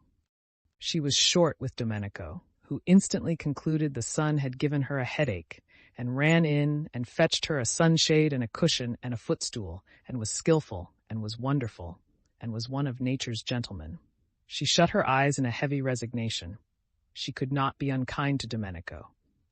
She could not get up and walk indoors, as she would have done if it had been one of the others. Domenico was intelligent and very competent. She had at once discovered that it was he who really ran the house, who really did everything. And his manners were definitely delightful, and he undoubtedly was a charming person. It was only that she did so much long to be let alone. If only she could be left quite quiet for this 1 month. She felt that she might perhaps make something of herself after all. She kept her eyes shut, because then he would think she wanted to sleep and would go away. Domenico's romantic Italian soul melted within him at the sight, for having her eyes shut was extraordinarily becoming to her. He stood entranced, quite still, and she thought he had stolen away, so she opened them again. No, there he was, staring at her. Even he. There was no getting away from being stared at. "I have a headache," she said, shutting them again. "It is the sun," said Domenico, "and sitting on the wall without a hat. I wish to sleep." "Si, signorina," he said sympathetically, and went softly away. She opened her eyes with a sigh of relief. The gentle closing of the glass doors showed her that he had not only gone quite away, but had shut her out in the garden so that she should be undisturbed. Now perhaps she would be alone till lunchtime. It was very curious, and no one in the world could have been more surprised than she herself, but she wanted to think. She had never wanted to do that before. Everything else that it is possible to do without too much inconvenience she had either wanted to do or had done at one period or another of her life, but not before had she wanted to think. She had come to San Salvatore with the single intention of lying comatose for 4 weeks in the sun, somewhere where her parents and friends were not, lapped in forgetfulness, stirring herself only to be fed, and she had not been there more than a few hours when this strange new desire took hold of her. There had been wonderful stars the evening before, and she had gone out into the top garden after dinner, leaving Mr. Fisher alone over her nuts and wine, and, sitting on the wall at the place where the lilies crowded their ghost heads, she had looked out into the gulf of the night, and it had suddenly seemed as if her life had been a noise all about nothing. She had been intensely surprised. She knew stars and darkness did produce unusual emotions because in others she had seen them being produced, but they had not before done it in herself. A noise all about nothing. Could she be quite well? She had wondered. For a long while past she had been aware that her life was a noise, but it had seemed to be very much about something. A noise, indeed, about so much that she felt she must get out of earshot for a little, or she would be completely and perhaps permanently deafened. But suppose it was only a noise about nothing? She had not had a question like that in her mind before. It had made her feel lonely. She wanted to be alone, but not lonely. That was very different. That was something that ached and hurt dreadfully right inside one. It was what one dreaded most. It was what made one go to so many parties, and lately even the parties had seemed once or twice not to be a perfectly certain protection. Was it possible that loneliness had nothing to do with circumstances, but only with the way one met them? Perhaps she had thought she had better go to bed. She couldn't be very well.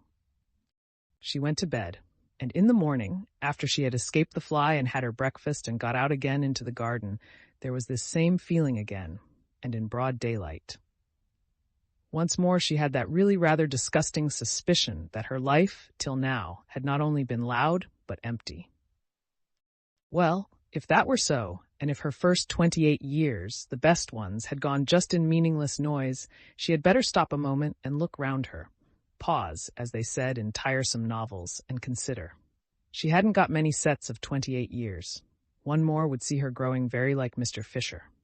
2 more. She averted her eyes. Her mother would have been concerned if she had known. Her mother doted. Her father would have been concerned too, for he also doted. Everybody doted. And when, melodiously obstinate, she had insisted on going off to entomb herself in Italy for a whole month with queer people she had got out of an advertisement, refusing even to take her maid, the only explanation her friends could imagine was that poor Scrap, such was her name among them, had overdone it and was feeling a little nervy.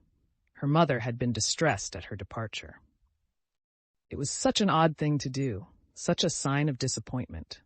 She encouraged the general idea of the verge of a nervous breakdown. If she could have seen her adored Scrap, more delightful to look upon than any other mother's daughter had ever yet been, the object of her utmost pride, the source of all her fondest hopes, sitting staring at the empty noonday Mediterranean, considering her 3 possible sets of 28 years, she would have been miserable. To go away alone was bad. To think was worse.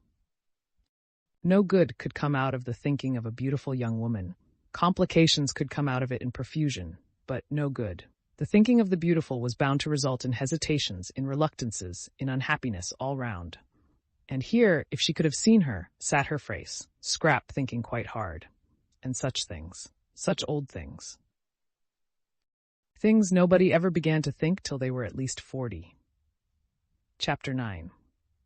That one of the 2 sitting rooms which Mr. Fisher had taken for her own was a room of charm and character. She surveyed it with satisfaction on going into it after breakfast, and was glad it was hers. It had a tiled floor and walls the color of pale honey, and inlaid furniture the color of amber, and mellow books, many in ivory or lemon-colored covers. There was a big window overlooking the sea towards Genoa, and a glass door through which she could proceed out onto the battlements and walk along past the quaint and attractive watchtower, in itself a room with chairs and a writing table, to where on the other side of the tower the battlements ended in a marble seat, and one could see the western bay and the point round which began the Gulf of Spezia. Her south view, between these 2 stretches of sea, was another hill, higher than San Salvatore, the last of the little peninsula, with the bland turrets of a smaller and uninhabited castle on the top, on which the setting sun still shone when everything else was sunk in shadow. Yes, she was very comfortably established here, and receptacles, Mr. Fisher did not examine their nature closely, but they seemed to be small stone troughs, or perhaps little sarcophagi, ringed round the battlements with flowers. These battlements, she thought, considering them, would have been a perfect place for her to pace up and down gently in moments when she least felt the need of her stick, or to sit in on the marble seat, having first put a cushion on it, if there had not unfortunately been a second glass door opening onto them, destroying their complete privacy, spoiling her feeling that the place was only for her. The second door belonged to the round drawing-room, which both she and Lady Caroline had rejected as too dark. That room would probably be sat in by the women from Hampstead, and she was afraid they would not confine themselves to sitting in it, but would come out through the glass door and invade her battlements. This would ruin the battlements. It would ruin them as far as she was concerned if they were to be overrun, or even if, not actually overrun, they were liable to be raked by the eyes of persons inside the room. No one could be perfectly at ease if they were being watched and knew it. What she wanted, what she surely had a right to, was privacy. She had no wish to intrude on the others. Why, then, should they intrude on her? And she could always relax her privacy if, when she became better acquainted with her companions, she should think it worthwhile. But she doubted whether any of the three would so develop as to make her think it worthwhile. Hardly anything was really worthwhile, reflected Mr. Fisher, except the past. It was astonishing. It was simply amazing, the superiority of the past to the present.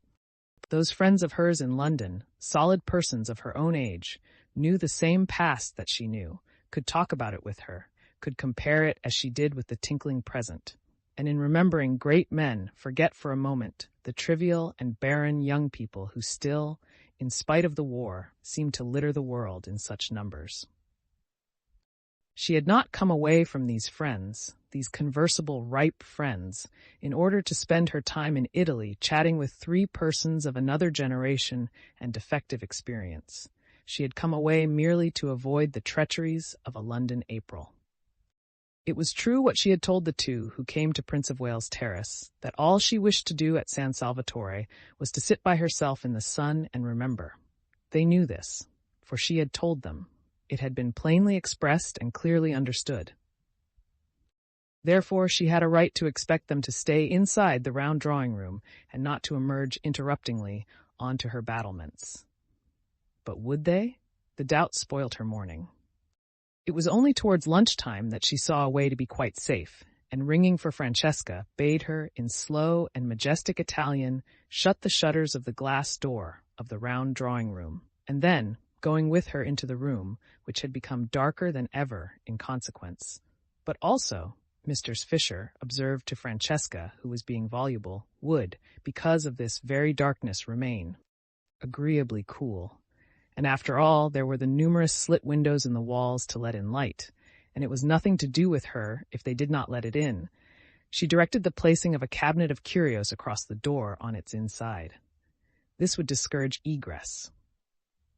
Then she rang for Domenico and caused him to move one of the flower-filled sarcophagi across the door on its outside. This would discourage ingress.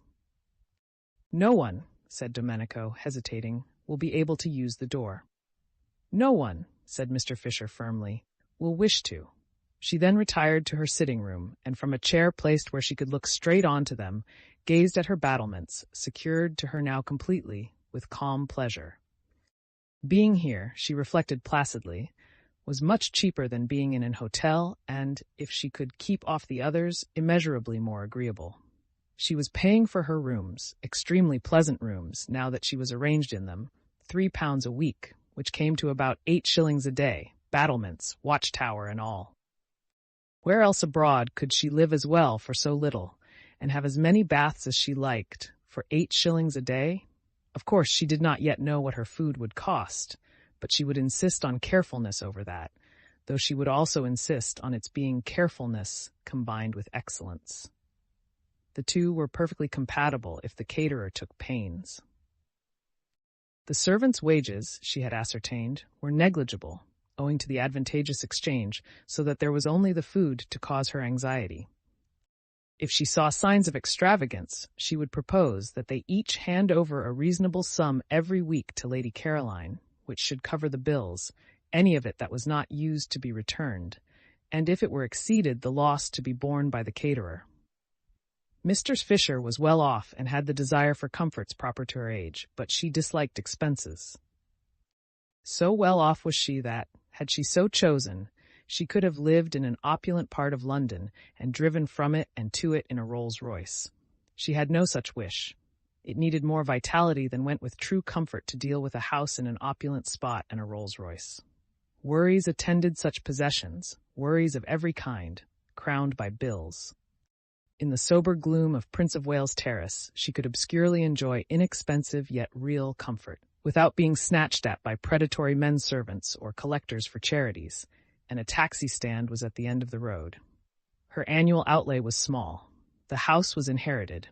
Death had furnished it for her. She trod in the dining room on the Turkey carpet of her father's. She regulated her day by the excellent black marble clock on the mantelpiece, which she remembered from childhood. Her walls were entirely covered by the photographs her illustrious deceased friends had given either herself or her father, with their own handwriting across the lower parts of their bodies, and the windows, shrouded by the maroon curtains of all. Her life were decorated besides with the self-same aquariums to which she owed her first lessons in sea lore, and in which still swam slowly the goldfishes of her youth. Were they the same goldfish? She did not know. Perhaps, like carp, they outlived everybody. Perhaps, on the other hand, behind the deep-sea vegetation provided for them at the bottom, they had from time to time, as the years went by, withdrawn and replaced themselves. Were they, or were they not, she sometimes wondered, contemplating them between the courses of her solitary meals, the same goldfish that had that day been there when Carlyle, how well she remembered it, angrily strode up to them in the middle of some argument with her father that had grown heated, and striking the glass smartly with his fist, had put them to flight, shouting as they fled, "Och, ye deaf devils! Och, ye lucky deaf devils! Ye can't hear anything of the blasted, blethering, doddering, glaikit fool stuff your maester talks, can ye?" Or words to that effect. Dear, great-souled Carlyle, such natural gushings forth, such true freshness, such real grandeur. Rugged, if you will. Yes, undoubtedly sometimes rugged, and startling in a drawing-room, but magnificent. Who was there now to put beside him? Who was there to mention in the same breath? Her father, than whom no one had had more flair, said, "Thomas is immortal." And here was this generation of puniness, raising its little voice in doubts, or, still worse, not giving itself the trouble to raise it at all. It was incredible, but it had been thus reported to her, even reading him. Mr. Fisher did not read him either, but that was different. She had read him. She had certainly read him. Of course she had read him. There was Teufelsdreck. She quite well remembered a tailor called Teufelsdreck. So like Carlyle to call him that. Yes, she must have read him, though naturally details escaped her. The gong sounded. Lost in reminiscence, Mistress Fisher had forgotten time and hastened to her bedroom to wash her hands and smooth her hair. She did not wish to be late and set a bad example, and perhaps find her seat at the head of the table taken. One could put no trust in the manners of the younger generation, especially not in those of that Mr. Wilkins. She was, however, the first to arrive in the dining room. Francesca in a white apron stood ready with an enormous dish of smoking hot, glistening macaroni, but nobody was there to eat it. Mistress Fisher sat down, looking stern. Lax. "Serve me," she said to Francesca, who showed a disposition to wait for the others. Francesca served her. Of the party, she liked Mistress Fisher least. In fact, she did not like her at all. She was the only one of the four ladies who had not yet smiled. True, she was old. True, she was unbeautiful. True, she therefore had no reason to smile. But kind ladies smiled. Reason or no, they smiled, not because they were happy, but because they wished to make happy. This one of the four ladies could not then, Francesca decided, be kind. So she handed her the macaroni, being unable to hide any of her feelings, morosely. It was very well cooked, but Mistress Fisher had never cared for macaroni, especially not this long, worm-shaped variety. She found it difficult to eat, slippery wriggling off her fork, making her look, she felt, undignified when, having got it, as she supposed, into her mouth, ends of it yet hung out. Always, too, when she ate it, she was reminded of Mr. Fisher. He had, during their married life, behaved very much like macaroni. He had slipped, he had wriggled, he had made her feel undignified, and when at last she had got him safe, as she thought, there had invariably been little bits of him that still, as it were, hung out. Francesca from the sideboard watched Mistress Fisher's way with macaroni gloomily, and her gloom deepened when she saw her at last take her knife to it and chop it small. Mr. Fisher really did not know how else to get hold of the stuff. She was aware that knives in this connection were improper, but one did finally lose patience. Macaroni was never allowed to appear on her table in London. Apart from its tiresomeness, she did not even like it, and she would tell Lady Caroline not to order it again. Years of practice, reflected Mistress Fisher, chopping it up, years of actual living in Italy, would be necessary to learn the exact trick. Browning managed macaroni wonderfully. She remembered watching him one day when he came to lunch with her father, and a dish of it had been ordered as a compliment to his connection with Italy. Fascinating, the way it went in. No chasing round the plate, no slidings off the fork, no subsequent protrusions of loose ends, just one dig, one whisk, one thrust, one gulp, and lo, yet another poet had been nourished. "Shall I go and seek the young lady?" asked Francesca, unable any longer to look on a good macaroni being cut with a knife. Mr. Fisher came out of her reminiscent reflections with difficulty. "She knows lunch is at 12:30, she said. "They all know." "She may be asleep," said Francesca. "The other ladies are further away, but this one is not far away." "Beat the gong again, then," said Mistress Fisher. What manners, she thought. What manners? It was not an hotel, and considerations were due. She must say she was surprised at Mr. Arbuthnot, who had not looked like somebody unpunctual. Lady Caroline, too, she had seemed amiable and courteous, whatever else she might be. From the other one, of course, she expected nothing. Francesca fetched the gong and took it out into the garden and advanced, beating it as she advanced, close up to Lady Caroline, who, still stretched in her low chair, waited till she had done, and then turned her head and in the sweetest tones poured forth what appeared to be music, but was really invective. Francesca did not recognize the liquid flow as invective. How was she to, when it came out sounding like that? And with her face all smiles, for she could not but smile when she looked at this young lady, she told her the macaroni was getting cold. "When I do not come to meals, it is because I do not wish to come to meals," said the irritated Scrap, "and you will not in future disturb me." "Is she ill?" asked Francesca, sympathetic but unable to stop smiling. Never had she seen hair so beautiful, like pure flax, like the hair of northern babes. On such a little head only blessing could rest, on such a little head the nimbus of the holiest saints could fitly be placed. Scrap shut her eyes and refused to answer. In this she was injudicious, for its effect was to convince Francesca, who hurried away full of concern to tell Mr. Fisher that she was indisposed. And Mr. Fisher, being prevented, she explained, from going out to Lady Caroline herself because of her stick, sent the two others instead, who had come in at that moment, heated and breathless and full of excuses, while she herself proceeded to the next course, which was a very well-made omelette, bursting most agreeably at both its ends with young green peas. "Serve me," she directed Francesca, who again showed a disposition to wait for the others. "Oh, why won't they leave me alone? Oh, why won't they leave me alone?" Scrap asked herself when she heard more scrunchings on the little pebbles which took the place of grass, and therefore knew someone else was approaching. She kept her eyes tight shut this time. Why should she go into lunch if she didn't want to? This wasn't a private house. She was in no way tangled up in duties towards a tiresome hostess. For all practical purposes, San Salvatore was an hotel, and she ought to be let alone to eat or not to eat, exactly as if she really had been in an hotel. But the unfortunate Scrap could not just sit still and close her eyes without rousing that desire to stroke and pet in her beholders with which she was only too familiar. Even the cook had patted her. And now a gentle hand. how well she knew and how much she dreaded gentle hands, was placed on her forehead. "I'm afraid you're not well," said a voice that was not Mr. Fisher's, and therefore must belong to one of the originals. "I have a headache," murmured Scrap. Perhaps it was best to say that. Perhaps it was the shortest cut to peace. "I'm so sorry," said Mr. Arbuthnot softly, for it was her hand being gentle. "And I," said Scrap to herself, "who thought if I came here I would escape mothers." "Don't you think some tea would do you good?" asked Mr. Arbuthnot tenderly. Tea. The idea was abhorrent to Scrap, in this heat to be drinking tea in the middle of the day. "No," she murmured. "I expect what would really be best for her," said another voice, "is to be left quiet."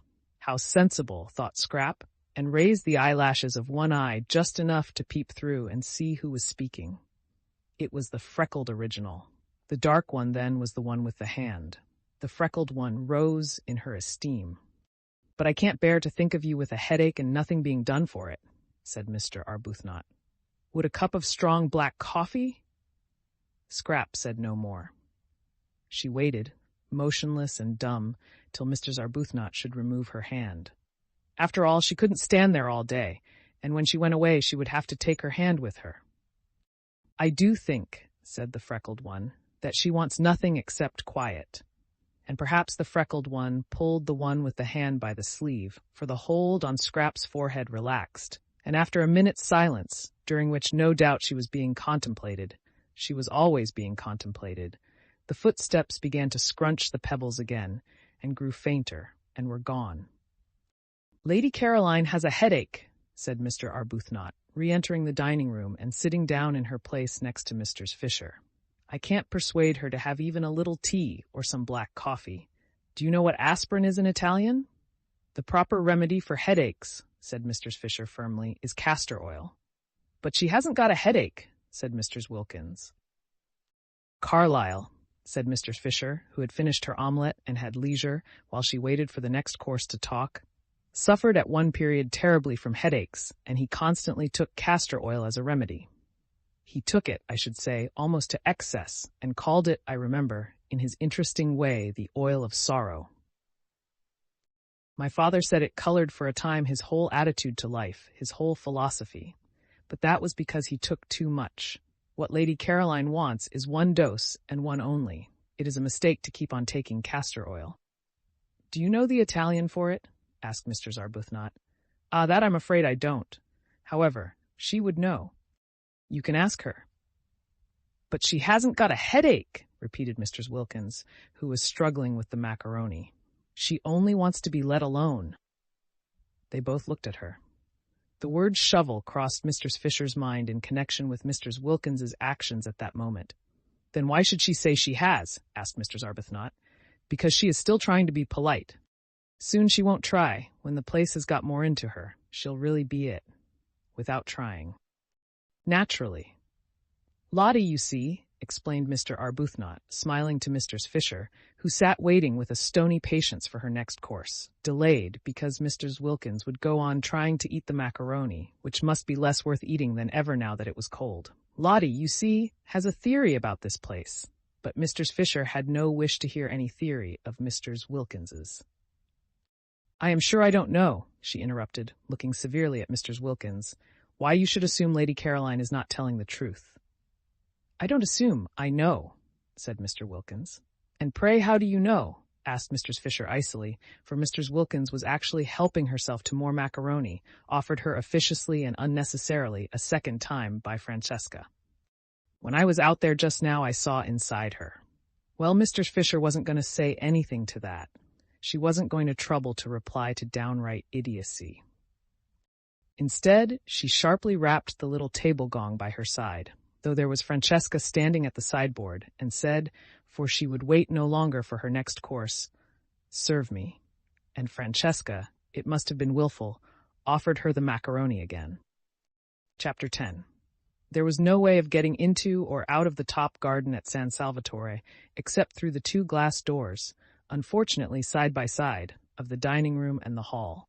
A person in the garden who wished to escape unseen could not, for the person to be escaped from would be met on the way. It was a small, oblong garden, and concealment was impossible. What trees there were!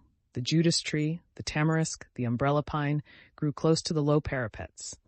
Rose bushes gave no real cover. One step to right or left of them, and the person wishing to be private was discovered. Only the northwest corner was a little place jutting out from the great wall, a kind of excrescence or loop, no doubt used in the old distrustful days for observation, where it was possible to sit really unseen, because between it and the house was a thick clump of daphne. Scrap, after glancing round to see that no one was looking, got up and carried her chair into this place, stealing away as carefully on tiptoe as those steal whose purpose is sin. There was another excrescence on the walls, just like it at the northeast corner, but this, though the view from it was almost more beautiful, for from it you could see the bay and the lovely mountains behind Mezzago, was exposed. No bushes grew near it, nor had it any shade. The northwest loop, then, was where she would sit, and she settled into it, and nestling her head in her cushion and putting her feet comfortably on the parapet, from whence they appeared to the villagers on the piazza below, as two white doves, thought that now indeed she would be safe. Mr. Fisher found her there, guided by the smell of her cigarette. The incautious Scrap had not thought of that. Mrs. Fisher did not smoke herself, and all the more distinctly could she smell the smoke of others. The virile smell met her directly. She went out into the garden from the dining room after lunch, in order to have her coffee. She had bidden Francesca set the coffee in the shade of the house just outside the glass door, and when Mr. Wilkins, seeing a table being carried there, reminded her, very officiously and tactlessly, Mr. Fisher considered that Lady Caroline wanted to be alone, she retorted, and with what propriety, that the garden was for everybody. Into it accordingly she went, and was immediately aware that Lady Caroline was smoking. She said to herself, "These modern young women," and proceeded to find her. Her stick, now that lunch was over, being no longer the hindrance to action that it was before her meal had been securely, as Browning once said. Surely it was Browning? Yes, she remembered how much diverted she had been. Roped in. Nobody diverted her now, reflected Mr. Fisher, making straight for the clump of daphne. The world had grown very dull and had entirely lost its sense of humor. Probably they still had their jokes, these people. In fact, she knew they did, for Punch still went on. But how differently it went on, and what jokes. Thackeray, in his inimitable way, would have made mincemeat of this generation. Of how much it needed the tonic properties of that astringent pen, it was of course unaware. It no longer even held him, at least so she had been informed, in any particular esteem. Well, she could not give it eyes to see and ears to hear and a heart to understand, but she could and would give it, represented and united in the form of Lady Caroline, a good dose of honest medicine. "I hear you are not well," she said, standing in the narrow entrance of the loop and looking down with the inflexible face of one who is determined to do good at the motionless and apparently sleeping Scrap. Mr. Fisher had a deep voice, very like a man's, for she had been overtaken by that strange masculinity that sometimes pursues a woman during the last lapse of her life. Scrap tried to pretend that she was asleep, but if she had been, her cigarette would not have been held in her fingers, but would have been lying on the ground. She forgot this. Mr. Fisher did not, and coming inside the loop, sat down on a narrow stone seat built out of the wall. For a little she could sit on it, for a little, till the chill began to penetrate. She contemplated the figure before her, undoubtedly a pretty creature, and one that would have had a success at Farringford. Strange how easily even the greatest men were moved by exteriors. She had seen with her own eyes Tennyson turn away from everybody, turn, positively, his back on a crowd of eminent people assembled to do him honor, and withdraw to the window with a young person nobody had ever heard of, who had been brought there by accident, and whose one and only merit, if it be a merit, that which is conferred by chance, was beauty. Beauty. All over before you can turn round. An affair, one might almost say, of minutes. Well, while it lasted, it did seem able to do what it liked with men. Even husbands were not immune. There had been passages in the life of Mr. Fisher. "I expect the journey has upset you," she said in her deep voice. "What you want is a good dose of some simple medicine. I shall ask Domenico if there is such a thing in the village as castor oil. Scrap opened her eyes and looked straight at Mistress Fisher. Ah, said Mistress Fisher, I knew you were not asleep. If you had been, you would have let your cigarette fall to the ground. Scrap threw the cigarette over the parapet. Waste, said Mr. Fisher. I don't like smoking for women, but I still less like waste. What does one do with people like this? Scrap asked herself, her eyes fixed on Mistress Fisher in what felt to her an indignant stare, but appeared to Mistress Fisher as really charming docility. Now you'll take my advice, said Mistress Fisher, touched, and not neglect what may very well turn into an illness. We are in Italy, you know, and one has to be careful. You ought, to begin with, to go to bed. I never go to bed, snapped Scrap, and it sounded as moving, as forlorn, as that line spoken years and years ago by an actress playing the part of Poor Joe in dramatized version of Bleak House. I'm always moving on, said Poor Joe in this play, urged to do so by a policeman, and Mr. Fisher, then a girl, had laid her head on the red velvet parapet of the front row of the dress circle and wept aloud. It was wonderful, Scrap's voice. It had given her, in the 10 years since she came out, all the triumphs that intelligence and wit can have, because it made whatever she said seem memorable.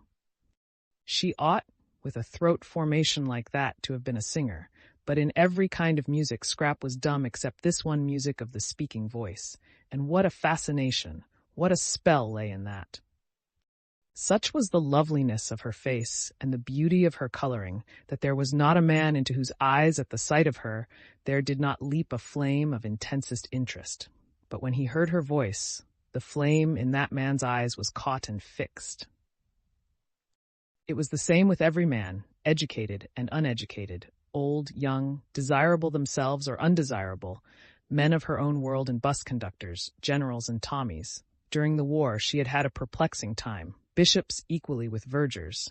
Round about her confirmation, startling occurrences had taken place, wholesome and unwholesome, rich and penniless, brilliant or idiotic, and it made no difference at all what they were, or how long and securely married into.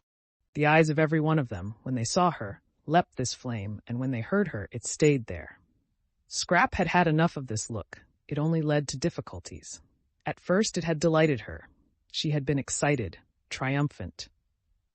To be apparently incapable of doing or saying the wrong thing, to be applauded, listened to, petted, adored wherever she went, and when she came home to find nothing there either but the most indulgent proud fondness, why, how extremely pleasant, and so easy too. No preparation necessary for this achievement, no hard work, nothing to learn. She need take no trouble. She had only to appear and presently say something. But gradually experiences gathered round her.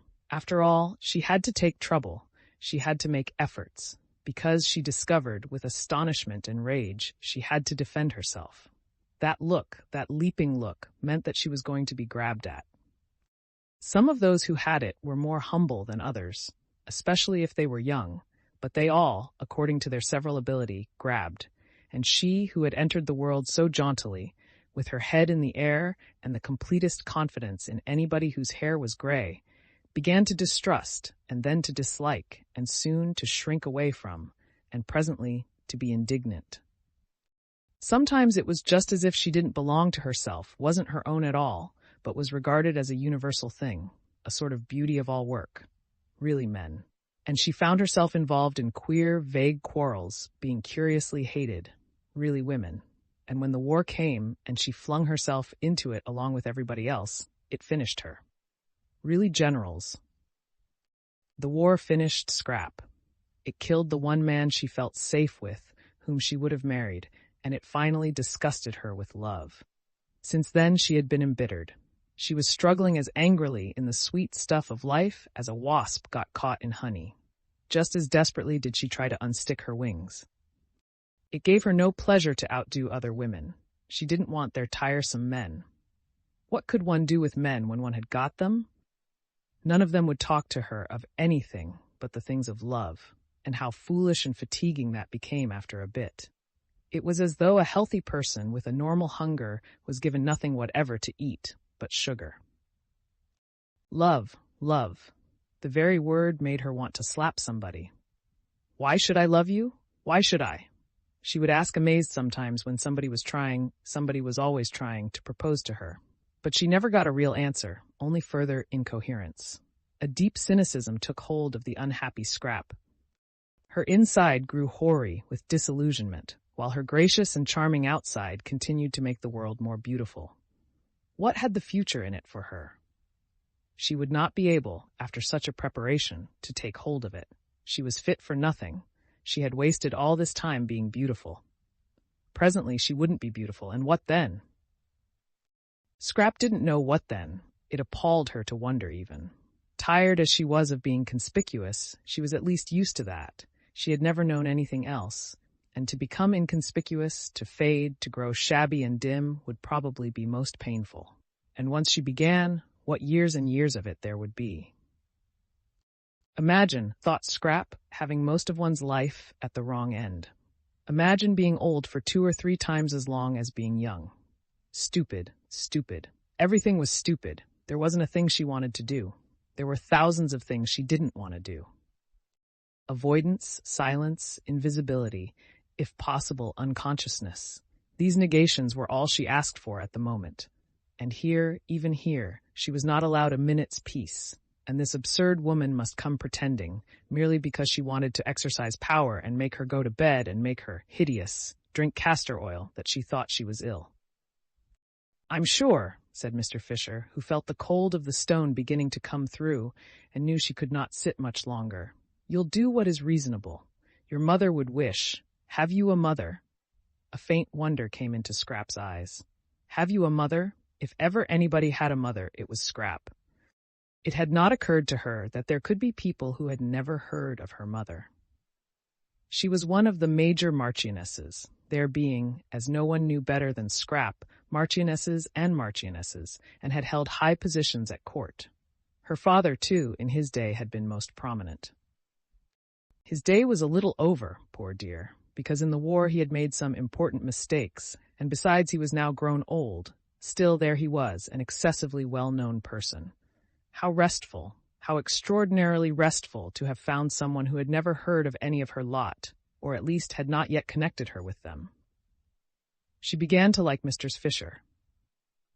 Perhaps the originals didn't know anything about her either. When she first wrote to them and signed her name, that great name of Dester, which twisted in and out of English history like a bloody thread, for its bearers constantly killed, she had taken it for granted that they would know who she was.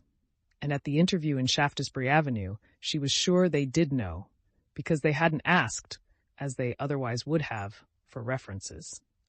Scrap began to cheer up.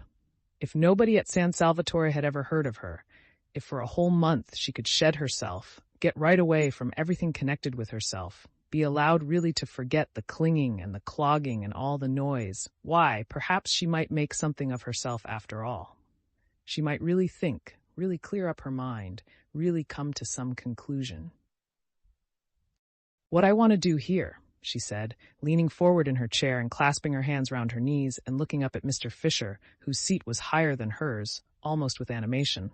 So much pleased was she that Mr. Fisher knew nothing about her, "is to come to a conclusion. That's all. It isn't much to want, is it?" Just that. She gazed at Mr. Fisher and thought that almost any conclusion would do. The great thing was to get hold of something, catch something tight, cease to drift. Mr. Fisher's little eyes surveyed her. "I should say," she said, "that what a young woman like you wants is a husband and children." "Well, that's one of the things I'm going to consider," said Scrap amiably. "But I don't think it would be a conclusion."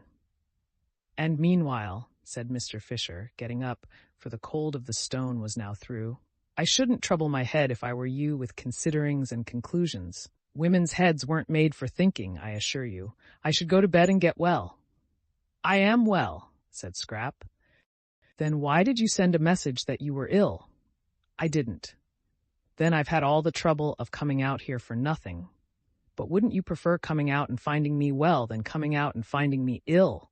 asked Scrap, smiling. Even Mr. Fisher was caught by the smile. "Well, you're a pretty creature," she said forgivingly. "It's a pity you weren't born 50 years ago.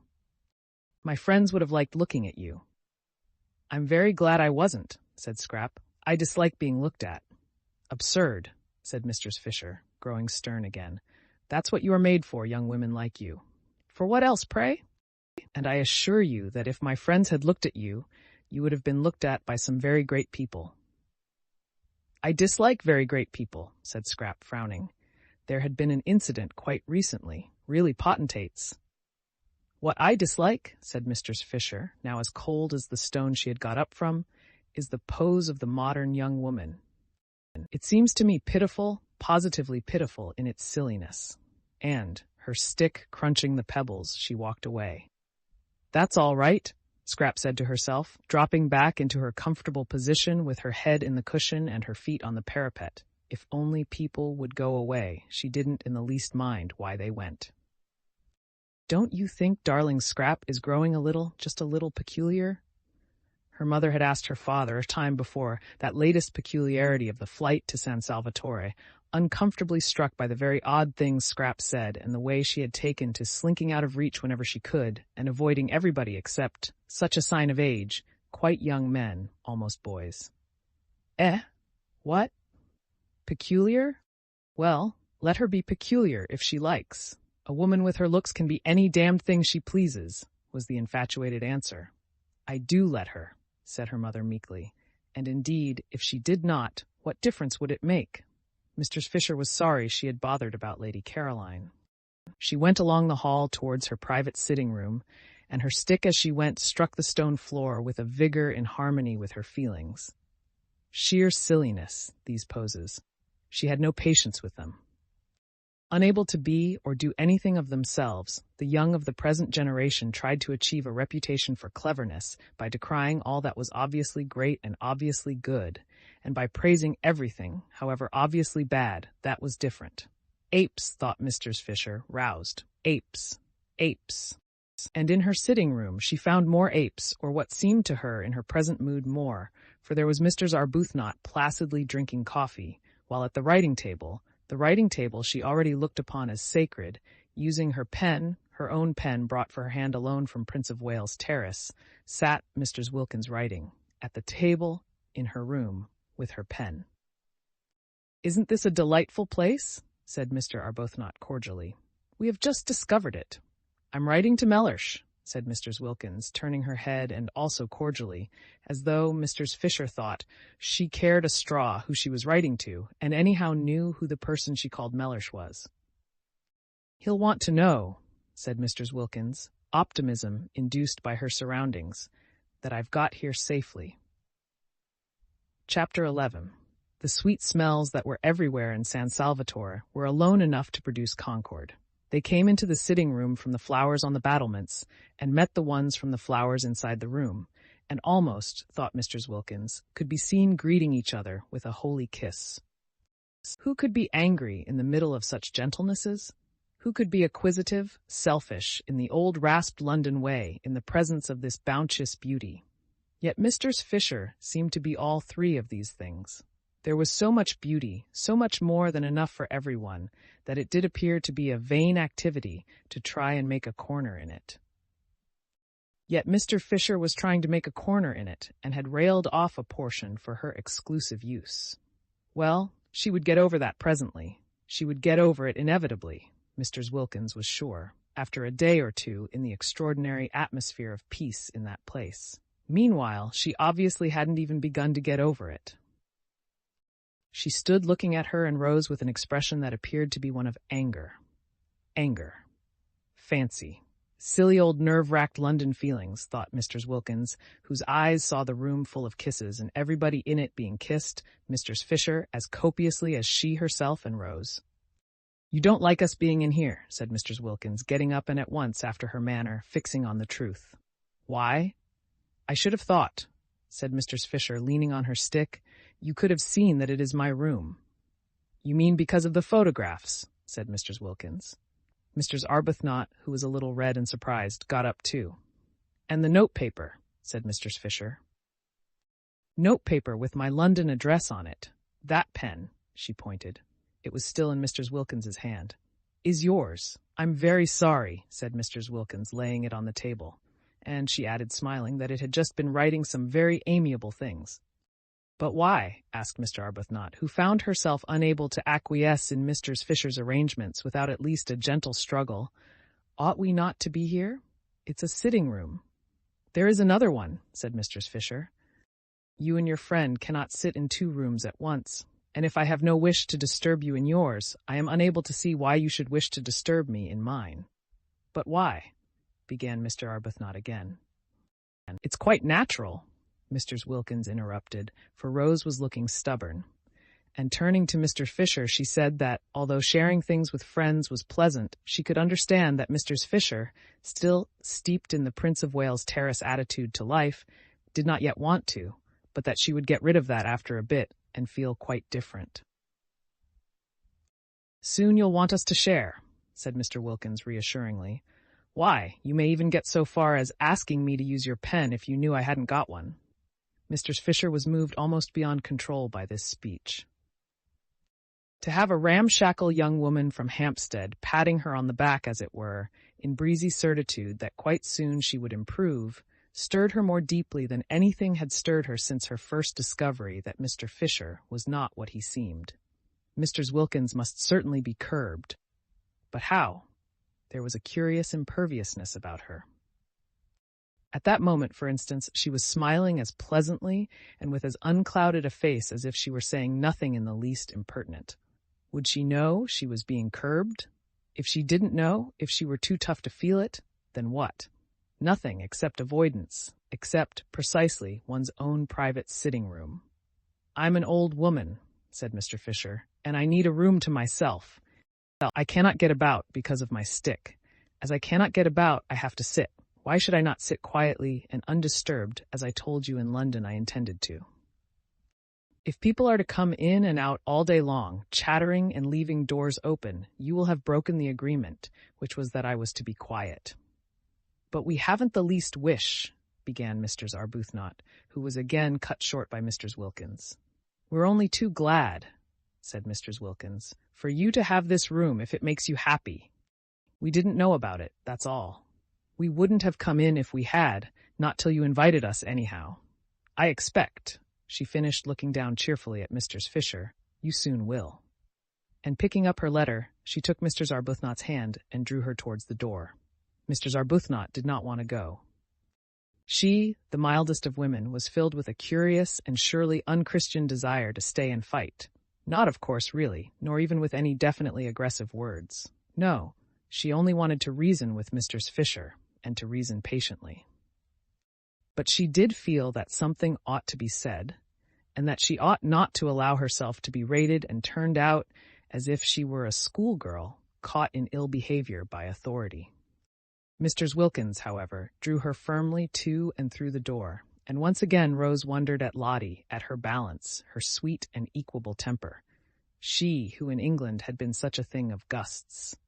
From the moment they got into Italy, it was Lottie who seemed the elder. She certainly was very happy, blissful, in fact. Did happiness so completely protect one? Did it make one so untouchable, so wise? Rose was happy herself, but not anything like so happy. Evidently not, for not only did she want to fight Mr. Fisher, but she wanted something else, something more than this lovely place, something to complete it. She wanted Frederick. For the first time in her life, she was surrounded by perfect beauty, and her one thought was to show it to him, to share it with him. She wanted Frederick. She yearned for Frederick. Ah, if only Frederick. "Poor old thing," said Mr. Wilkins, shutting the door gently on Mr. Fisher in her triumph. "Fancy on a day like this." "She's a very rude old thing," said Mr. Arbuthnot. "She'll get over that. I'm sorry we chose just her room to go and sit in." "It's much the nicest," said Mr. Arbuthnot, "and it isn't hers." "Oh, but there are lots of other places, and she's such a poor old thing. Let her have the room." "Whatever does it matter?" And Mr. Wilkins said she was going down to the village to find out where the post office was and post her letter to Mellersh, and would Rose go too? "I've been thinking about Mellersh," said Mr. Wilkins as they walked, one behind the other, down the narrow zigzag path up which they had climbed in the rain the night before. She went first. Mr. Arbuthnot, quite naturally now, followed. In England it had been the other way about. Lottie, timid, hesitating, except when she burst out so awkwardly, getting behind the calm and reasonable Rose whenever she could.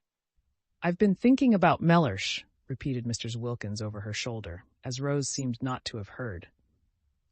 "Have you?"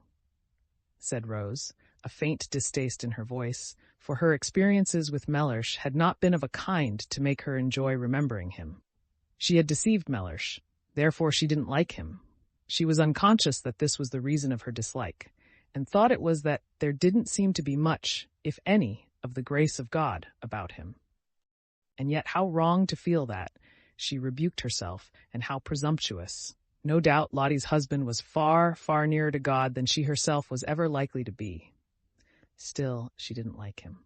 "I've been a mean dog," said Mr. Wilkins. "A what?" asked Mr. Arbuthnot, incredulous of her hearing. "All this coming away and leaving him in that dreary place while I rollick in heaven. He had planned to take me to Italy for Easter himself. Did I tell you?" "No," said Mr. Arbuthnot, and indeed she had discouraged talk about husbands. Whenever Lottie had begun to blurt out things, she had swiftly changed the conversation. One husband led to another in conversation as well as in life, she felt, and she would not talk of Frederick. Beyond the bare fact that he was there, he had not been mentioned. Mellersh had had to be mentioned because of his obstructiveness, but she had carefully kept him from overflowing outside the limits of necessity. "Well, he did," said Mr. Wilkins. "He had never done such a thing in his life before, and I was horrified. Fancy, just as I had planned to come to it myself." She paused on the path and looked up at Rose. "Yes," said Rose, trying to think of something else to talk about. "Now you see why I say I've been a mean dog. He had planned a holiday in Italy with me, and I had planned a holiday in Italy leaving him at home. I think," she went on, her eyes fixed on Rose's face, "Mellersh has every reason to be both angry and hurt." Mr. Arbuthnot was astonished. The extraordinary quickness with which, hour by hour, under her very eyes, Lottie became more selfless, disconcerted her. She was turning into something surprisingly like a saint. Here she was now being affectionate about Mellersh. Mellersh, who only that morning, while they hung their feet into the sea, had seemed a mere iridescence. Lottie had told her, a thing of gauze. That was only that morning, and by the time they had had lunch, Lottie had developed so far as to have got him solid enough again to write to, and to write to at length. And now, a few minutes later, she was announcing that he had every reason to be angry with her and hurt, and that she herself had been. The language was unusual, but it did express real penitence, a mean dog. Rose stared at her astonished. If she went on like this, soon a nimbus might be expected round her head. Was there already? If one didn't know, it was the sun through the tree trunks catching her sandy hair. A great desire to love and be friends, to love everybody, to be friends with everybody, seemed to be invading Lottie, a desire for sheer goodness. Rose's own experience was that goodness, the state of being good, was only reached with difficulty and pain. It took a long time to get to it. In fact, one never did get to it. Or, if for a flashing instant one did, it was only for a flashing instant. Desperate perseverance was needed to struggle along its path, and all the way was dotted with doubts. Lottie simply flew along. She had certainly, thought Rose, not got rid of her impetuousness. It had merely taken another direction. She was now impetuously becoming a saint. Could one really attain goodness so violently? Wouldn't there be an equally violent reaction? "I shouldn't," said Rose with caution, looking down into Lottie's bright eyes. The path was steep, so that Lottie was well below her. "I shouldn't be sure of that too quickly. But I am sure of it, and I've written and told him so." Rose stared. "Why, but only this morning," she began. "It's all in this," interrupted Lottie, tapping the envelope and looking pleased. "What? Everything? You mean about the advertisement and my savings being spent? Oh no, not yet, but I'll tell him all that when he comes." "When he comes?" repeated Rose. "I've invited him to come and stay with us." Rose could only go on staring. "It's the least I could do. Besides, look at this." Lottie waved her hand. "Disgusting not to share it. I was a mean dog to go off and leave him, but no dog I've ever heard of was ever as mean as I'd be if I didn't try and persuade Mellersh to come out and enjoy this too." It's barest decency that he should have some of the fun out of my nest egg.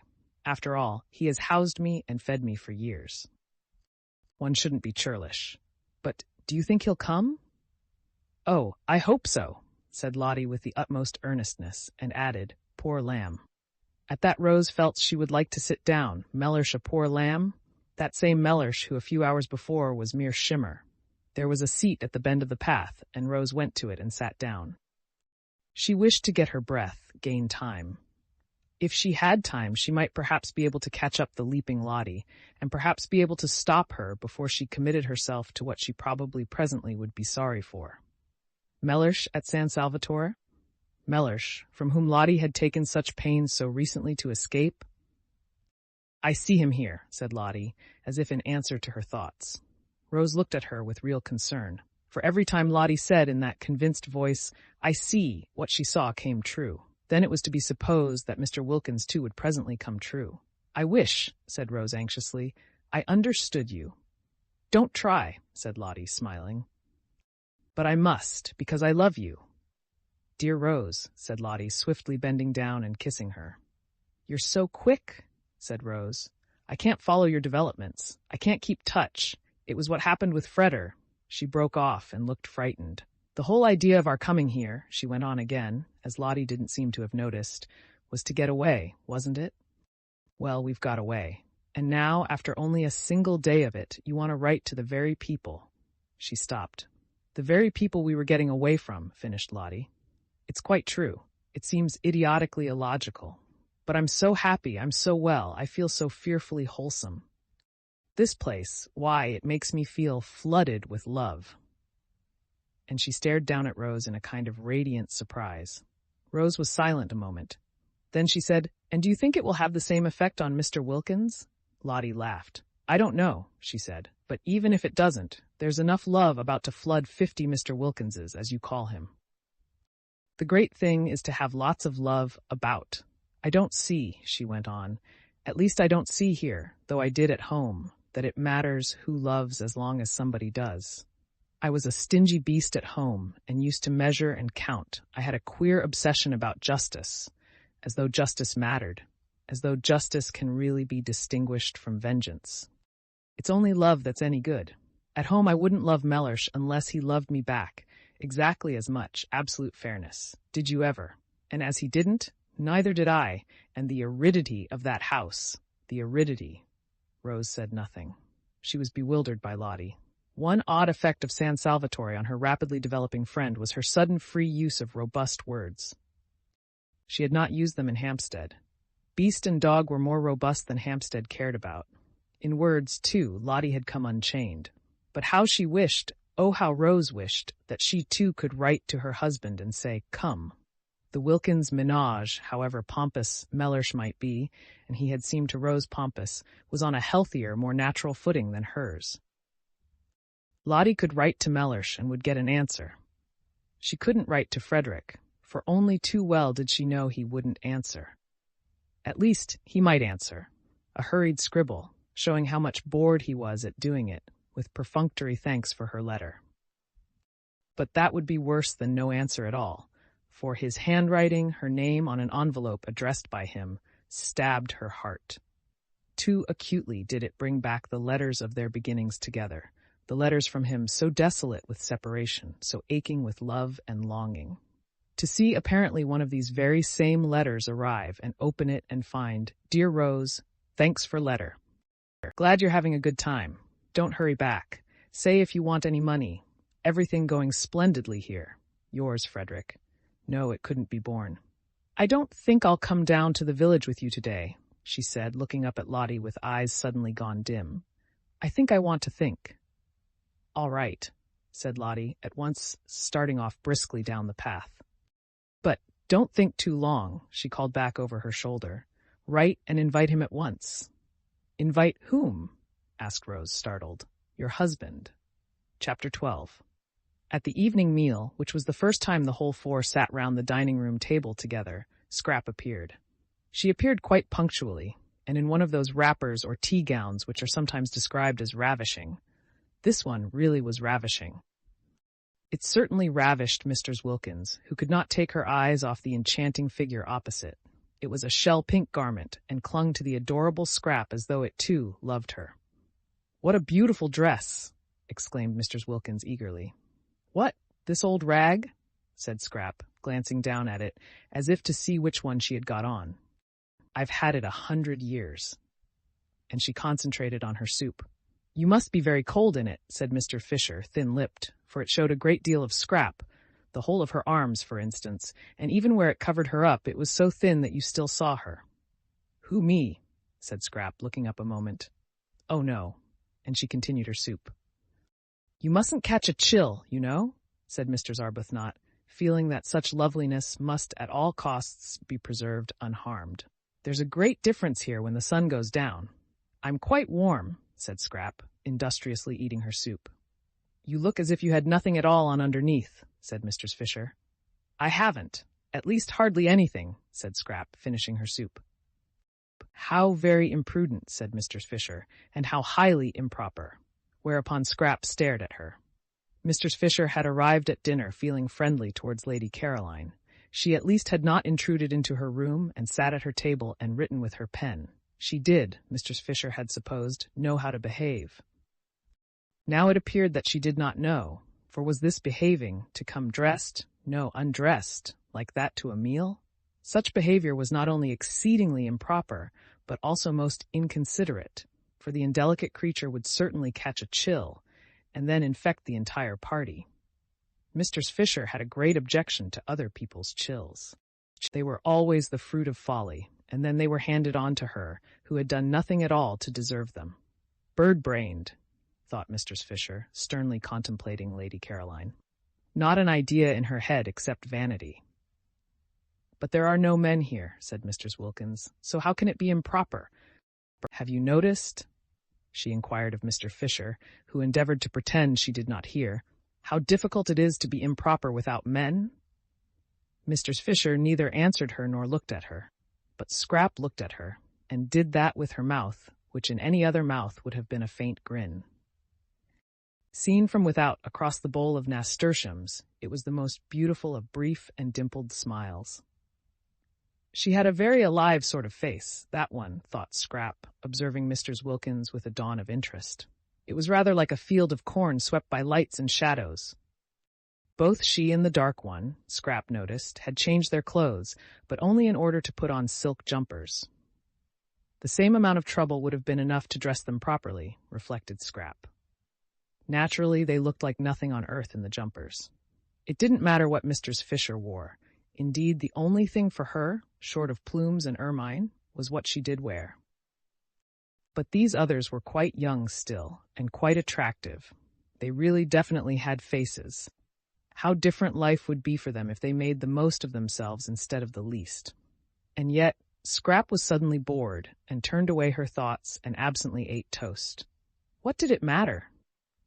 If you did make the best of yourself, you only collected people round you who ended by wanting to grab. "I've had the most wonderful day," began Mr. Wilkins, her eyes shining. Scrap lowered hers. "Oh," she thought, "she's going to gush." "As though anybody were interested in her day," thought Mr. Fisher, lowering hers also. In fact, whenever Mr. Wilkins spoke, Mr. Fisher deliberately cast down her eyes. Thus would she mark her disapproval. Besides, it seemed the only safe thing to do with her eyes, for no one could tell what the uncurbed creature would say next. That which she had just said, for instance, about men, addressed too to her. What could she mean? Better not conjecture, thought Mr. Fisher, and her eyes, though cast down, yet saw Lady Caroline stretch out her hand to the Chianti flask and fill her glass again. Again. She had done it once already, and the fish was only just going out of the room. Mr. Fisher could see that the other respectable member of the party, Mr. Arbuthnot, was noticing it too. Mr. Arbuthnot was, she hoped and believed, respectable and well-meaning. It is true she also had invaded her sitting room, but no doubt she had been dragged there by the other one, and Mr. Fisher had little, if anything, against Mr. Arbuthnot, and observed with approval that she only drank water. That was as it should be. So indeed, to give her dues, did the freckled one, and very right at their age. She herself drank wine, but with what moderation, one meal, one glass. And she was 65 and might properly and even beneficially have had at least two. That, she said to Lady Caroline, cutting right across what Mr. Wilkins was telling them about her wonderful day and indicating the wine glass, is very bad for you. Lady Caroline, however, could not have heard, for she continued to sip, her elbow on the table, and listen to what Mr. Wilkins was saying. And what was it she was saying? She had invited somebody to come and stay? A man? Mr. Fisher could not credit her ears. Yet it evidently was a man, for she spoke of the person as he. Suddenly and for the first time, but then this was most important, Mr. Fisher addressed Mr. Wilkins directly. She was 65, and cared very little what sorts of women she happened to be with for a month. But if the women were to be mixed with men, it was a different proposition altogether. She was not going to be made a cat's paw of. She had not come out there to sanction by her presence what used in her day to be called fast behavior. Nothing had been said at the interview in London about men. If there had been, she would have declined, of course, to come. "What is his name?" asked Mr. Fisher, abruptly interposing. Mr. Wilkins turned to her with a slight surprise. "Wilkins," she said. "Wilkins. Yes. Your name and his. A relation? Not blood. A connection? A husband." Mr. Fisher once more cast down her eyes. She could not talk to Mr. Wilkins. There was something about the things she said. A husband, suggesting one of many. Always that unseemly twist to everything. Why could she not say, "my husband"? Besides, Mr. Fisher had, she herself knew not for what reason, taken both the Hampstead young women for widows. War ones. There had been an absence of mention of husbands at the interview, which would not, she considered, be natural if such persons did after all exist. And if a husband was not a relation, who was? Not blood. What a way to talk. Why, a husband was the first of all relations. How well she remembered Ruskin. No, it was not Ruskin. It was the Bible that said a man should leave his father and mother and cleave only to his wife, showing that she became by marriage an even more than blood relation. And if the husband's father and mother were to be nothing to him compared to his wife, how much less than nothing ought the wife's father and mother be to her compared to her husband? She herself had been unable to leave her father and mother in order to cleave to Mr. Fisher because they were no longer, when she married, alive, but she certainly would have left them if they had been there to leave. Not blood, indeed. Silly talk. The dinner was very good. Succulence succeeded succulence. Costanza had determined to do as she chose in the matter of cream and eggs the first week, and see what happened at the end of it when the bills had to be paid. Her experience of the English was that they were quiet about bills. They were shy of words. They believed readily. Besides, who was the mistress here? In the absence of a definite one, it occurred to Costanza that she might as well be the mistress herself. So she did as she chose about the dinner, and it was very good.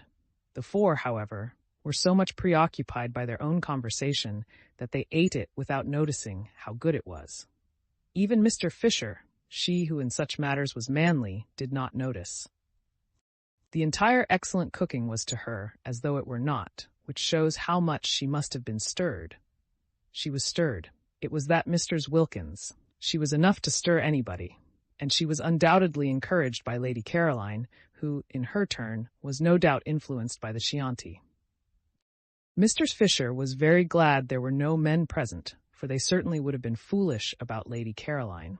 She was precisely the sort of young woman to unbalance them, especially Mr. Fisher recognized at that moment. Perhaps it was the Chianti momentarily intensifying her personality, but she was undeniably most attractive. And there were few things Mr. Fisher disliked more than having to look on while sensible, intelligent men, who the moment before were talking seriously and interestingly about real matters, became merely foolish and simpering. She had seen them actually simpering, just because in walked a bit of bird-brained beauty. Even Mr. Gladstone, that great wise statesman, whose hand had once rested for an unforgettable moment solemnly on her head, would have, she felt, on perceiving Lady Caroline left off talking sense and horribly embarked on badinage. "You see," Mr. Wilkins said, a silly trick that with which she mostly began her sentences, Mr. Fisher each time wished to say, "Pardon me, I do not see, I hear. But why trouble?" "You see," said Mrs. Wilkins, leaning across towards Lady Caroline, "we arranged, didn't we, in London, that if any of us wanted to, we could each invite one guest. So now I'm doing it." "I don't remember that," said Mr. Fisher, her eyes on her plate. "Oh, yes, we did. Didn't we, Rose?" "Yes, I remember," said Lady Caroline, "only it seemed so incredible that one could ever want to. One's whole idea was to get away from one's friends. And one's husbands." Again that unseemly plural. But how altogether unseemly, thought Mistress Fisher. Such implications. Mrs. Arbuthnot clearly thought so too, for she had turned red. "And family affection," said Lady Caroline. Or was it the Chianti speaking? Surely it was the Chianti. "And the want of family affection," said Mrs. Wilkins. What a light she was throwing on her home life and real character. "That wouldn't be so bad," said Lady Caroline. "I'd stay with that. It would give one room." "Oh, no, no, it's dreadful," cried Mrs. Wilkins. "It's as if one had no clothes on." "But I like that," said Lady Caroline. "Really," said Mrs. Fisher. "It's a divine feeling, getting rid of things," said Lady Caroline, who was talking altogether to Mrs. Wilkins and paid no attention to the other two. "Oh, but in a bitter wind to have nothing on, and know there never will be anything on, and you going to get colder and colder till at last you die of it. That's what it was like, living with somebody who didn't love one." These confidences, thought Mrs. Fisher, and no excuse whatever for Mrs. Wilkins, who was making them entirely on plain water. Mrs. Arbuthnot, judging from her face, quite shared Mrs. Fisher's disapproval. She was fidgeting. "But didn't he?" asked Lady Caroline, every bit as shamelessly unreticent as Mrs. Wilkins. "Mellersh, he showed no signs of it." "Delicious," murmured Lady Caroline. "Really," said Mrs. Fisher, "I didn't think it was at all delicious. I was miserable. And now, since I've been here, I simply stare at myself being miserable. As miserable as that. And about Mellersh. You mean he wasn't worth it?" "Really," said Mr. Fisher. "No, I don't. I mean I've suddenly got well." Lady Caroline, slowly twisting the stem of her glass in her fingers, scrutinized the lit-up face opposite. "And now I'm well, I find I can't sit here and gloat all to myself. I can't be happy, shutting him out. I must share." "I understand exactly what the blessed damozel felt like." "What was the blessed damozel?" asked Scrap. "Really," said Mr. Fisher, and with such emphasis this time that Lady Caroline turned to her. "Ought I to know?" she asked. "I don't know any natural history. It sounds like a bird." "It is a poem," said Mr. Fisher with extraordinary frost. "Oh," said Scrap. "I'll lend it to you," said Mr. Wilkins, over whose face laughter rippled. "No," said Scrap. "And its author," said Mr. Fisher icily, though not perhaps quite what one would have wished him to be, "was frequently at my father's table." "What a bore for you," said Scrap. "That's what mother's always doing, inviting authors. I hate authors. I wouldn't mind them so much if they didn't write books. But go on about Mellersh," she said, turning to Mrs. Wilkins. "Really," said Mrs. Fisher. "All those empty beds," said Mrs. Wilkins. "What empty beds?" asked Scrap. "The ones in this house. Why, of course they each ought to have somebody happy inside them. 8 beds and only 4 people. It's dreadful, dreadful to be so greedy and keep everything just for oneself. I want Rose to ask her husband out, too. You and Mr. Fisher haven't got husbands, but why not give some friend a glorious time?" Rose bit her lip. She turned red, she turned pale. If only Lottie would keep quiet, she thought. It was all very well to have suddenly become a saint and want to love everybody, but need she be so tactless? Rose felt that all her poor sore places were being danced on. If only Lottie would keep quiet. And Mistress Fisher, with even greater frostiness than that with which she had received Lady Caroline's ignorance of the blessed damozel, said, "There is only one unoccupied bedroom in this house." "Only one," echoed Mrs. Wilkins, astonished. "Then who are in all the others?" "We are," said Mrs. Fisher. "But we're not in all the bedrooms. There must be at least 6. That leaves 2 over, and the owner told us there were 8 beds. Didn't he, Rose?" "There are 6 bedrooms," said Mr. Fisher, for both she and Lady Caroline had thoroughly searched the house on arriving in order to see which part of it they would be most comfortable in, and they both knew that there were 6 bedrooms, 2 of which were very small, and in one of these small One's Francesca slept in the company of a chair and a chest of drawers, and the other, similarly furnished, was empty. Messrs. Wilkins and Mr. Arbuthnot had hardly looked at the house, having spent most of their time out of doors gaping at the scenery, and had, in the agitated inattentiveness of their minds, when first they began negotiating for San Salvatore, got into their heads that the 8 beds of which the owner spoke were the same as 8 bedrooms, which they were not. There were indeed 8 beds, but 4 of them were in Mr. Wilkins's and Mr. Arbuthnot's rooms. "There are 6 bedrooms," repeated Mr. Fisher. "We have 4. Francesca has the 5th, and the 6th is empty." "So that," said Scrap, "however kind we feel we would be if we could, we can't. Isn't it fortunate?" "But then there's only room for 1?" said Mr. Wilkins, looking round at the 3 faces. "Yes, and you've got him," said Scrap. Mr. Wilkins was taken aback. This question of the beds was unexpected. In inviting Mellersh, she had intended to put him in one of the 4 spare rooms that she imagined were there. When there were plenty of rooms and enough servants, there was no reason why they should, as they did in their small 2-servanted house at home, share the same one. Love, even universal love, the kind of love with which she felt herself flooded, should not be tried. Much patience and self-effacement were needed for successful married sleep. Placidity, a steady faith, these 2 were needed. She was sure she would be much fonder of Mellersh, and he not mind her nearly so much if they were not shut up together at night, if in the morning they could meet with the cheery affection of friends between whom lies no shadow of differences about the window or the washing arrangements, or of absurd little choked-down resentments at something that had seemed to one of them unfair. Her happiness, she felt, and her ability to be friends with everybody was the result of her sudden new freedom and its peace. Would there be that sense of freedom, that peace, after a night shut up with Mellersh? Would she be able in the morning to be full towards him as she was at that moment full, of nothing at all but loving kindness? After all, she hadn't been very long in heaven. Suppose she hadn't been in it long enough for her to have become fixed in blandness? And only that morning, what an extraordinary joy it had been to find herself alone when she woke, and able to pull the bedclothes any way she liked. Francesca had to nudge her. She was so much absorbed that she did not notice the pudding. "If," thought Mr. Wilkins, distractedly helping herself, "I share my room with Mellersh, I risk losing all I now feel about him. If, on the other hand, I put him in the one spare room, I prevent Mr. Fisher and Lady Caroline from giving somebody a treat. True, they don't seem to want to at present, but at any moment in this place, one or the other of them may be seized with a desire to make somebody happy, and then they wouldn't be able to, because of Mellersh. What a problem," she said aloud, her eyebrows puckered. "What is?" asked Scrap. "Where to put Mellersh?" Scrap stared. "Why isn't one room enough for him?" she asked. "Oh yes, quite. But then there won't be any room left at all, any room for somebody you may want to invite." "I shan't want to," said Scrap. "Or you," said Mr. Wilkins to Mr. Fisher. "Rose, of course, doesn't count. I'm sure she would like sharing her room with her husband. It's written all over her." "Really?" said Mr. Fisher. "Really what?" asked Mr. Wilkins, turning hopefully to her, for she thought the word this time was the preliminary to a helpful suggestion. It was not. It stood by itself. It was, as before, mere frost. Challenged, however, Mr. Fisher did fasten it on to a sentence.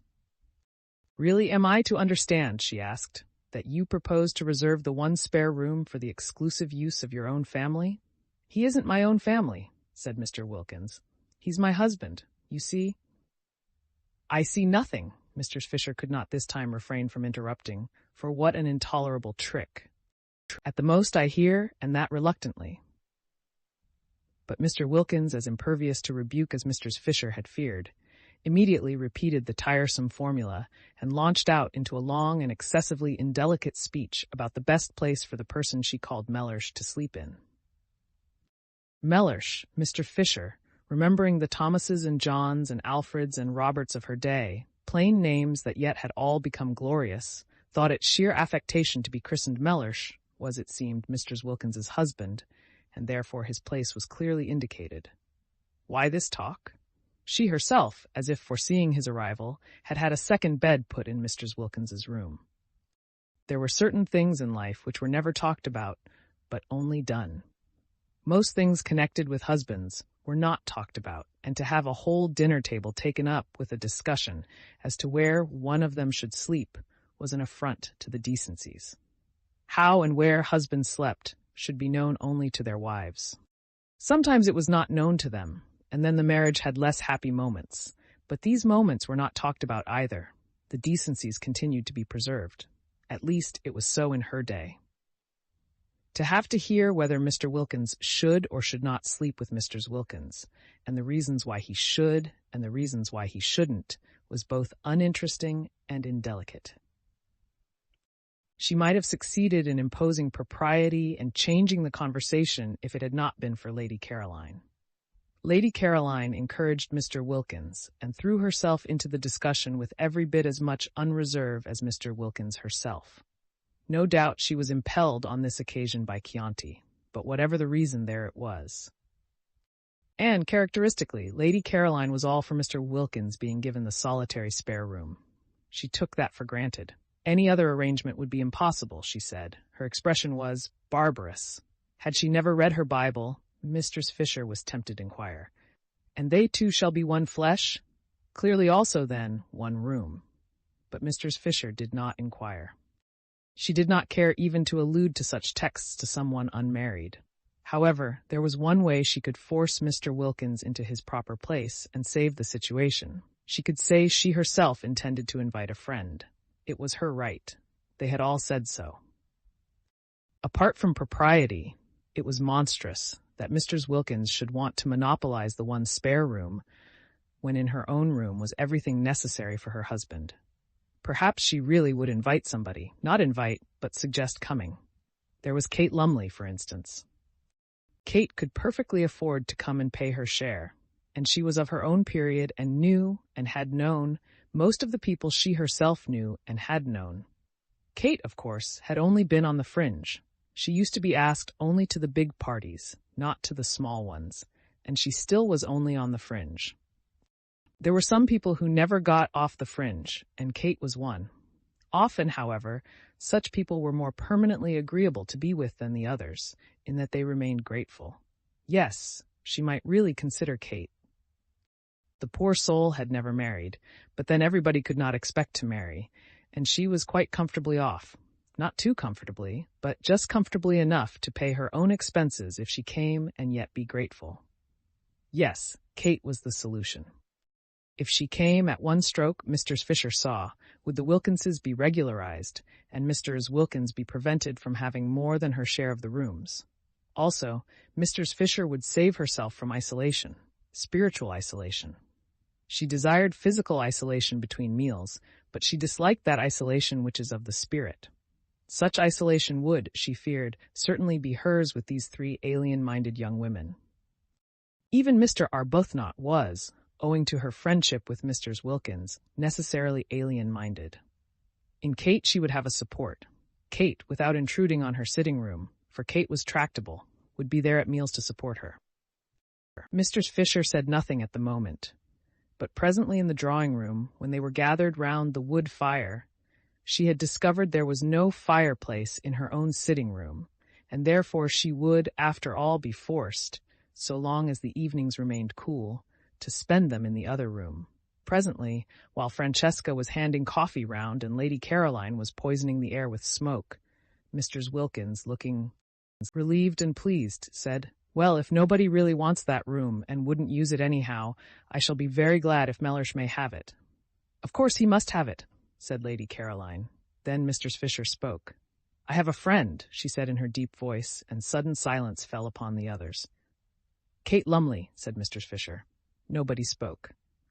"Perhaps," continued Mr. Fisher, addressing Lady Caroline, "you know her?" No, Lady Caroline did not know Kate Lumley, and Mr. Fisher, without asking the others if they did, for she was sure they knew no one, proceeded. "I wish to invite her to join me," said Mr. Fisher. Complete silence. Then Scrap said, turning to Mr. Wilkins, "That settles Mellersh, then." "It settles the question of Mr. Wilkins," said Mr. Fisher, "although I am unable to understand that there should ever have been a question in the only way that is right." "I'm afraid you're in for it, then," said Lady Caroline, again to Mr. Wilkins. "Unless," she added, "he can't come."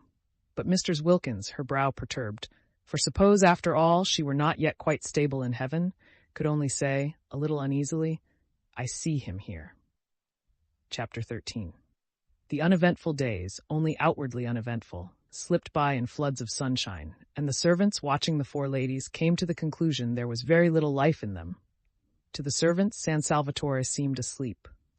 No one came to tea, nor did the ladies go anywhere to tea. Other tenants in other springs had been far more active.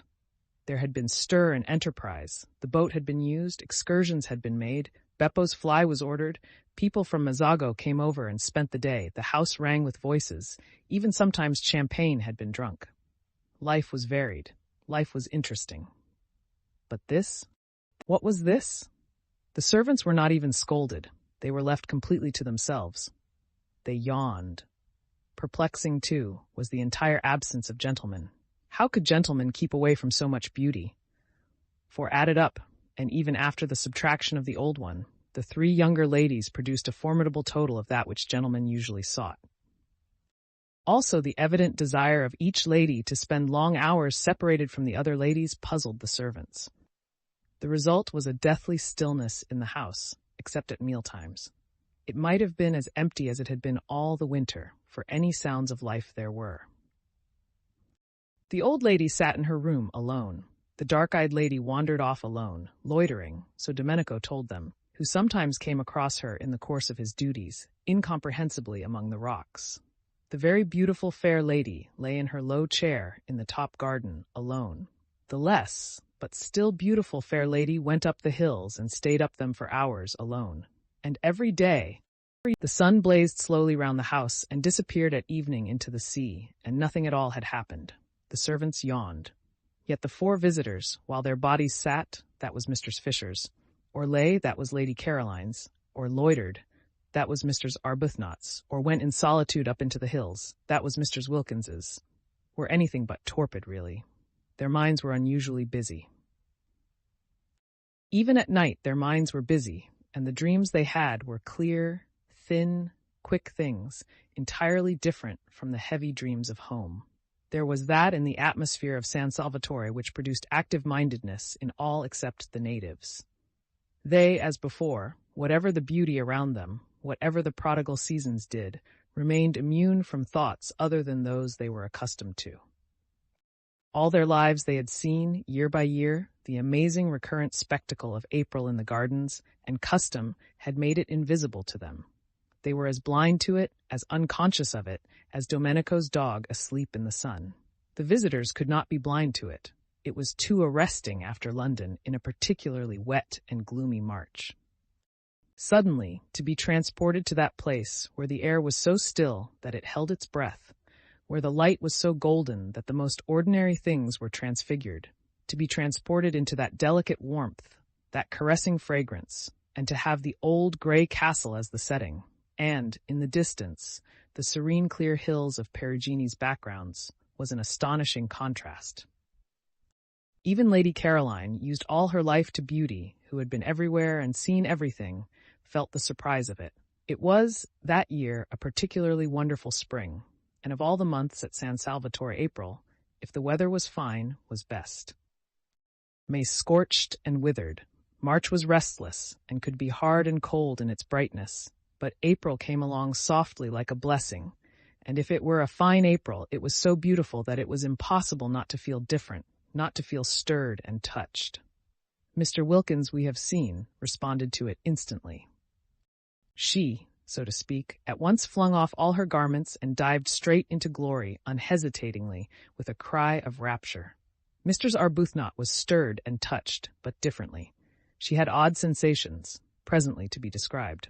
Mr. Fisher, being old, was of a closer, more impermeable texture, and offered more resistance, but she too had odd sensations also in their place to be described.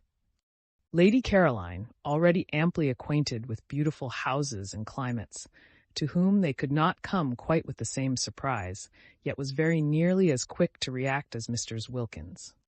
The place had an almost instantaneous influence on her as well, and of one part of this influence she was aware. It had made her, beginning on the very first evening, want to think, and acted on her curiously, like a conscience.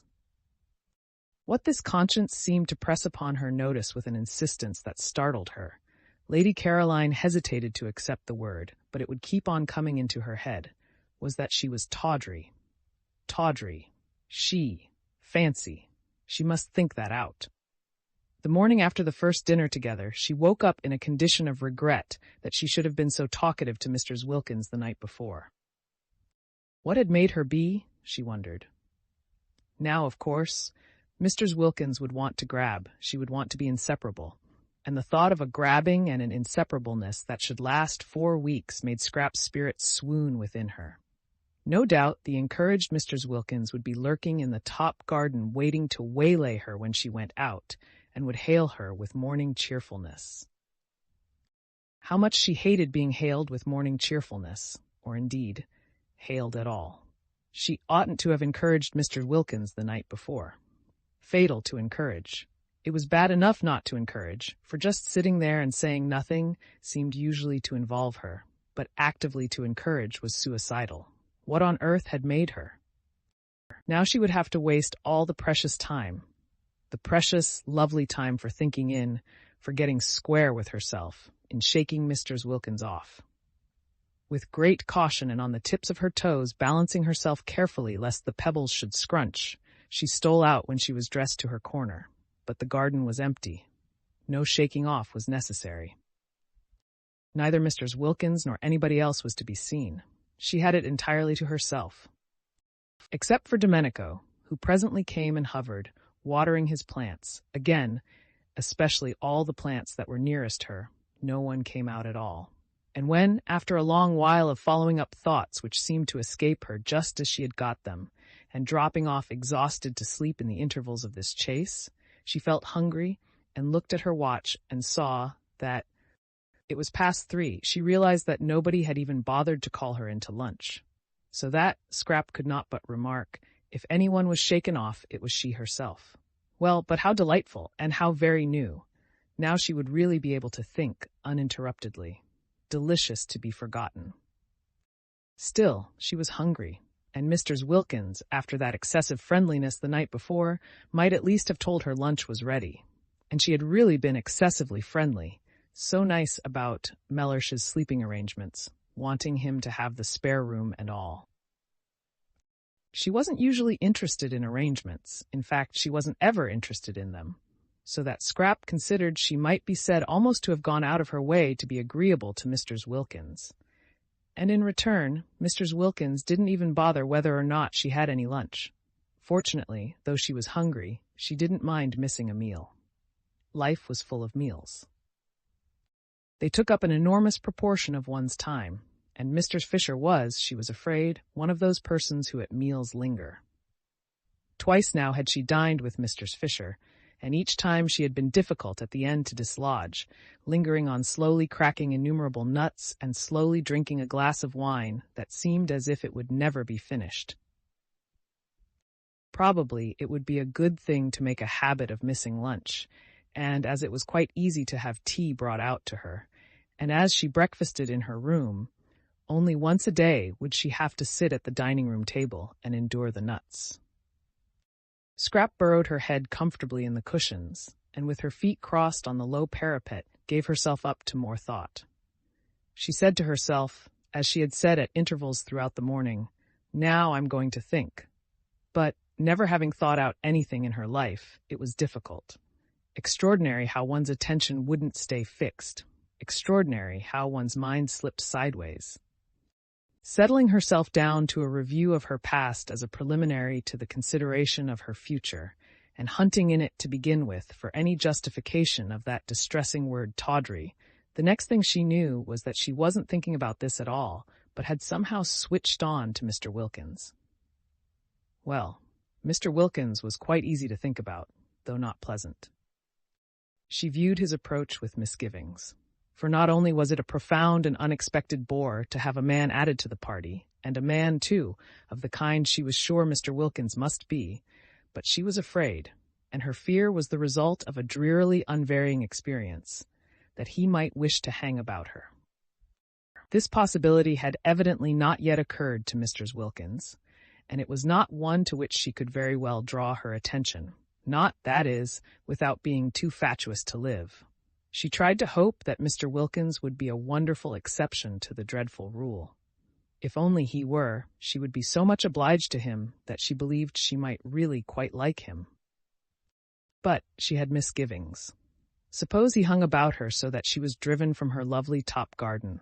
Suppose the light in Mr. Wilkins's funny, flickering face was blown out. Scrap felt she would particularly dislike this to happen to Mr. Wilkins's face, yet she had never in her life met any wives, not any at all, who had been able to understand that she didn't in the least want their husbands.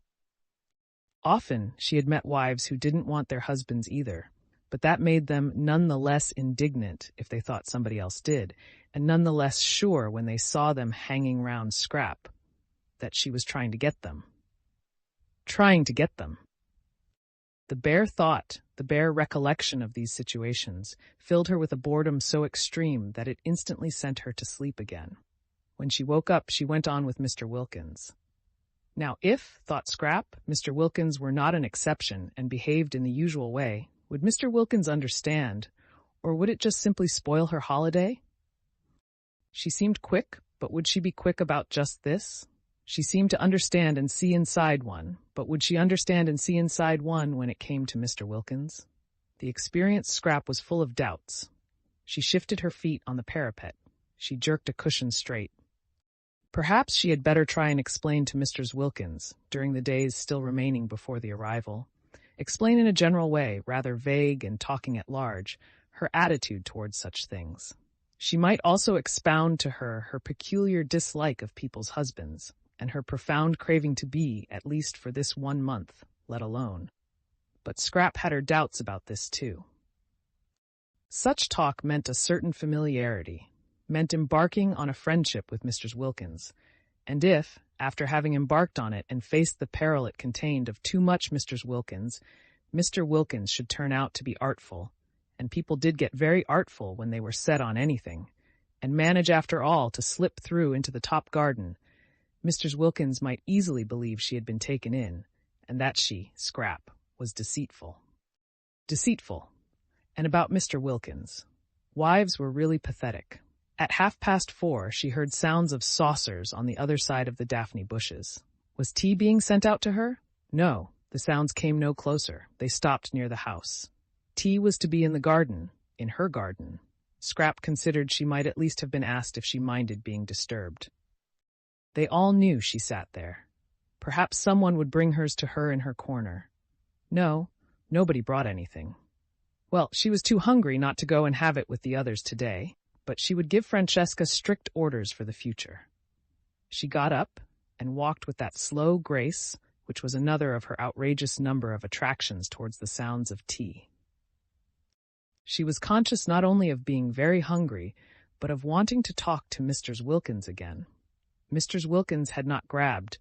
She had left her quite free all day in spite of the rapprochement the night before. Of course she was an original and put on a silk jumper for dinner, but she hadn't grabbed. This was a great thing. Scrap went towards the tea table quite looking forward to Mr. Wilkins, and when she came in sight of it, she saw only Mr. Fisher and Mr. Arbuthnot. Mr. Fisher was pouring out the tea, and Mr. Arbuthnot was offering Mr. Fisher macaroons. Every time Mr. Fisher offered Mr. Arbuthnot anything, her cup or milk or sugar, Mr. Arbuthnot offered her macaroons, pressed them on her with an odd assiduousness, almost with obstinacy. Was it a game? Scrap wondered, sitting down and seizing a macaroon. Where is Mr. Wilkins? Asked Scrap. They did not know. At least, Mr. Arbuthnot, on Scrap's inquiry, did not know. Mr. Fisher's face at the name became elaborately uninterested. It appeared that Mr. Wilkins had not been seen since breakfast. Mr. Arbuthnot thought she had probably gone for a picnic. Scrap missed her. She ate the enormous macaroons, the best and biggest she had ever come across, in silence. Tea without Mr. Wilkins was dull, and Mrs. Arbuthnot had that fatal flavor of motherliness about her, of wanting to pet one, to make one very comfortable, coaxing one to eat, coaxing her, who was already so frankly, so even excessively eating, that seemed to have dogged scrap steps through life. Couldn't people leave one alone? She was perfectly able to eat what she wanted unincited. She tried to quench Mr. Arbuthnot's zeal by being short with her. Useless. The shortness was not apparent. It remained, as all Scrap's evil feelings remained, covered up by the impenetrable veil of her loveliness. Mrs. Fisher sat monumentally and took no notice of either of them. She had had a curious day and was a little worried. She had been quite alone, for none of the three had come to lunch, and none of them had taken the trouble to let her know they were not coming. And Mr. Arbuthnot, drifting casually into tea, had behaved oddly till Lady Caroline joined them and distracted her attention. Mr. Fisher was prepared not to dislike Mrs. Arbuthnot, whose parted hair and mild expression seemed very decent and womanly, but she certainly had habits that were difficult to like. Her habit of instantly echoing any offer made her of food or drink, of throwing the offer back on one as it were, was not somehow what one expected of her. "Will you have some more tea?" was surely a question to which the answer was simply yes or no, but Mrs. Arbuthnot persisted in the trick she had exhibited the day before at breakfast, of adding to her yes or no the words, "Will you?" She had done it again that morning at breakfast, and here she was doing it at tea, the two meals at which Mrs. Fisher presided and poured out. Why did she do it? Mr. Fisher failed to understand, but this was not what was worrying her. This was merely by the way. What was worrying her was that she had been quite unable that day to settle to anything, and had done nothing but wander restlessly from her sitting room to her battlements and back again. It had been a wasted day, and how much she disliked waste. She had tried to read, and she had tried to write to Kate Lumley, but no. A few words read, a few lines written, and up she got again and went out onto the battlements and stared at the sea.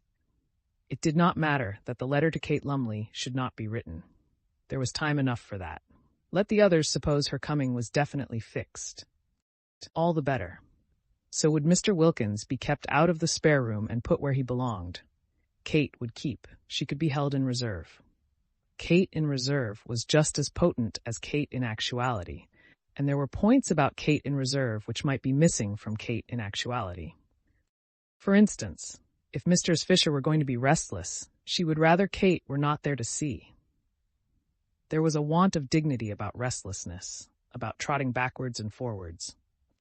But it did matter that she could not read a sentence of any of her great dead friends' writings. No, not even of Browning's, who had been so much in Italy, nor of Ruskin's, whose Stones of Venice she had brought with her to reread so nearly on the very spot, nor even a sentence of a really interesting book like the one she had found in her sitting room about the home life of the German emperor, poor man, written in the 90s, when he had not yet begun to be more sinned against than sinning, which was, she was firmly convinced, what was the matter with him now, and full of exciting things about his birth and his right arm and accoucheurs, without having to put it down and go and stare at the sea. Reading was very important. The proper exercise and development of one's mind was a paramount duty. How could one read if one were constantly trotting in and out? Curious, this restlessness. Was she going to be ill? No, she felt well. Indeed, unusually well, and she went in and out quite quickly, trotted, in fact, and without her stick. Very odd that she shouldn't be able to sit still, she thought, frowning across the tops of some purple hyacinths at the Gulf of Spezia, glittering beyond a headland. Very odd that she, who walked so slowly, with such dependence on her stick, should suddenly trot. It would be interesting to talk to someone about it, she felt. Not to Kate, to a stranger. Kate would only look at her and suggest a cup of tea. Kate always suggested cups of tea. Besides, Kate had a flat face. That Mrs. Wilkins, now, annoying as she was, loose-tongued as she was, impertinent, objectionable, would probably understand and perhaps know what was making her be like this. But she could say nothing to Mrs. Wilkins. She was the last person to whom one would admit sensations. Dignity alone forbade it. Confide in Mr. Wilkins? Never. And Mrs. Arbuthnot, while she wistfully mothered the obstructive scrap at tea, felt too that she had had a curious day. Like Mr. Fisher's, it had been active, but unlike Mr. Fisher's, only active in mind. Her body had been quite still. Her mind had not been still at all. It had been excessively active. For years she had taken care to have no time to think. Her scheduled life in the parish had prevented memories and desires from intruding on her. That day they had crowded. She went back to tea, feeling dejected, and that she should feel dejected in such a place with everything about her to make her rejoice, only dejected her the more. But how could she rejoice alone? How could anybody rejoice and enjoy and appreciate, really appreciate, alone? Except Lottie. Lottie seemed able to. She had gone off down the hill directly after breakfast, alone yet obviously rejoicing, for she had not suggested that Rose should go too, and she was singing as she went. Rose had spent the day by herself, sitting with her hands clasping her knees, staring straight in front of her. What she was staring at were the gray swords of the agaves, and, on their tall stalks, the pale irises that grew in the remote place she had found, while beyond them, between the gray leaves and the blue flowers, she saw the sea. The place she had found was a hidden corner where the sun-baked stones were padded with thyme, and nobody was likely to come.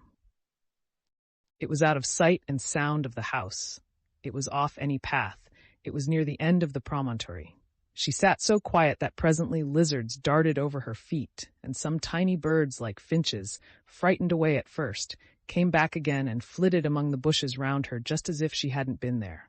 How beautiful it was! And what was the good of it with no one there, no one who loved being with one, who belonged to one, to whom one could say, "Look"? And wouldn't one say, "Look"? Dearest? Yes, one would say dearest, and the sweet word, just to say it to somebody who loved one, would make one happy. She sat quite still, staring straight in front of her. Strange that in this place she did not want to pray. She who had prayed so constantly at home didn't seem able to do it here at all. The first morning she had merely thrown up a brief thank you to heaven on getting out of bed, and had gone straight to the window to see what everything looked like. Thrown up the thank you as carelessly as a ball, and thought no more about it. That morning, remembering this and ashamed, she had knelt down with determination. But perhaps determination was bad for prayers, for she had been unable to think of a thing to say. And as for her bedtime prayers, on neither of the nights had she said a single one. She had forgotten them. She had been so much absorbed in other thoughts that she had forgotten them. And once in bed, she was asleep and whirling along among bright, thin, swift dreams before she had so much time as to stretch herself out. What had come over her? Why had she let go the anchor of prayer? And she had difficulty, too, in remembering her poor, in remembering even that there were such things as poor.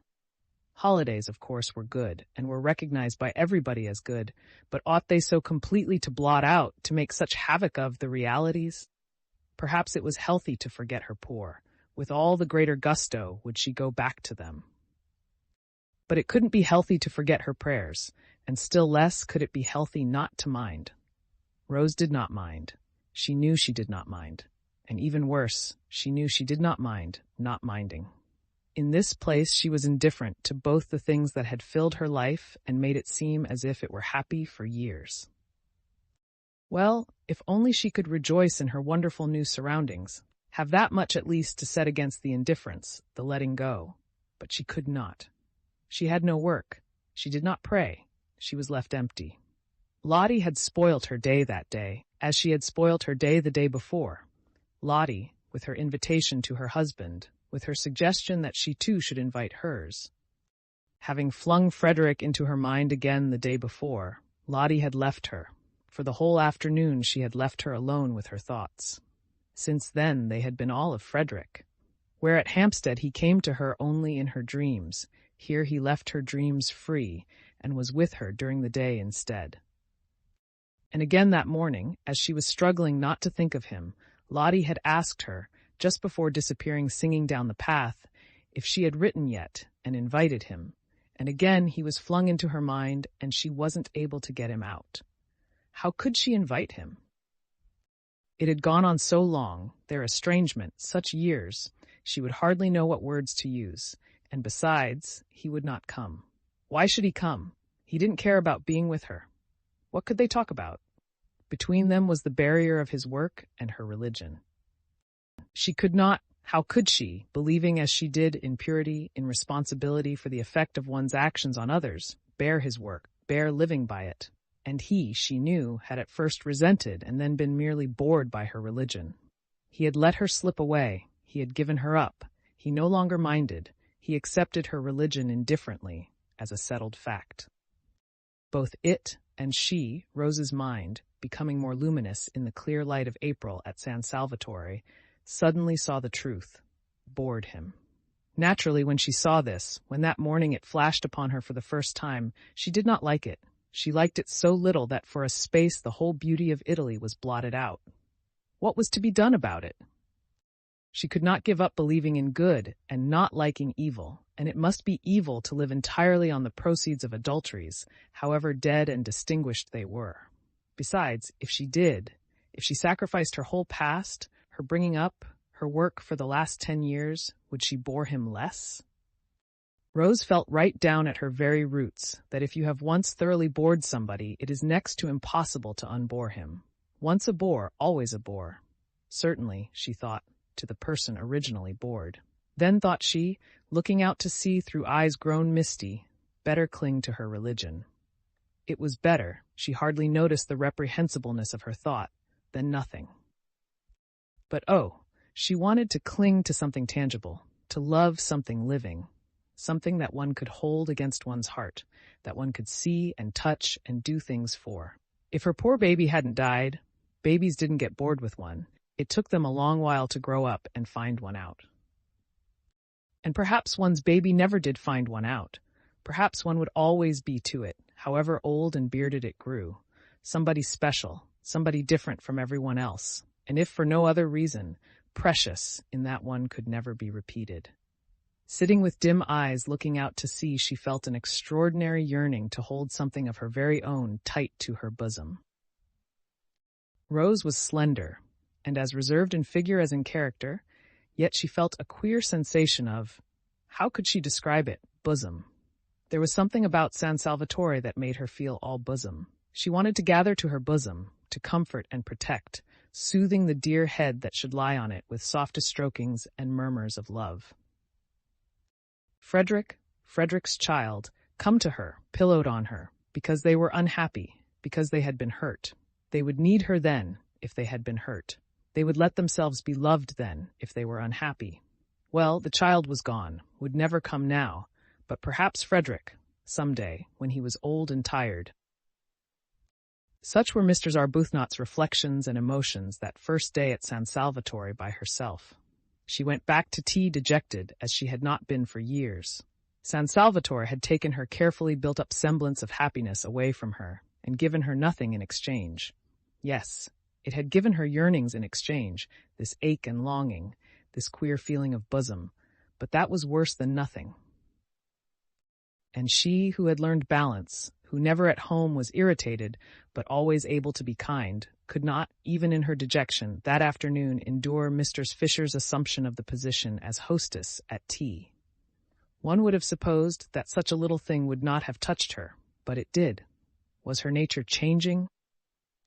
Was she to be not only thrown back on long-stifled yearnings after Frederick, but also turned into somebody who wanted to fight over little things? After tea, when both Mr. Fisher and Lady Caroline had disappeared again, it was quite evident that nobody wanted her.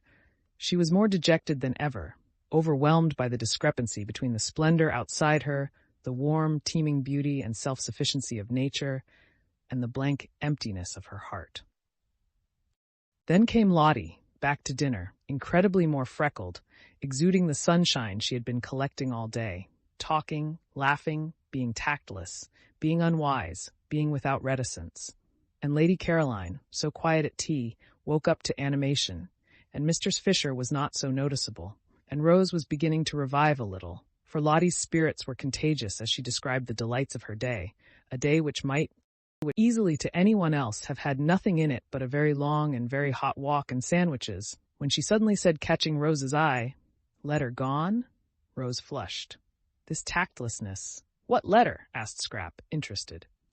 Both her elbows were on the table, and her chin was supported in her hands, for the nut stage had been reached, and there was nothing for it but to wait in as comfortable a position as possible till Mistress Fisher had finished cracking. "Asking her husband here," said Lottie. Mr. Fisher looked up. Another husband? Was there to be no end to them? Nor was this one, then, a widow either, but her husband was no doubt a decent, respectable man, following a decent, respectable calling. She had little hope of Mr. Wilkins, so little that she had refrained from inquiring what he did. "Has it?" persisted Lottie, as Rose said nothing. Said Rose. "Tomorrow, then," said Lottie. Rose wanted to say no again to this. Lottie would have in her place, and would, besides, have expounded all her reasons. But she could not turn herself inside out like that and invite any and everybody to come and look. How was it that Lottie, who saw so many things, didn't see stuck on her heart, and seeing keep quiet about it, the sore place that was Frederick? "Who is your husband?" asked Mr. Fisher, carefully adjusting another nut between the crackers. "Who should he be?" said Rose quickly, roused at once by Mr. Fisher to irritation, "except Mr. Arbuthnot?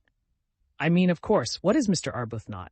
And Rose, gone painfully red at this, said after a tiny pause, "My husband." Naturally, Mr. Fisher was incensed.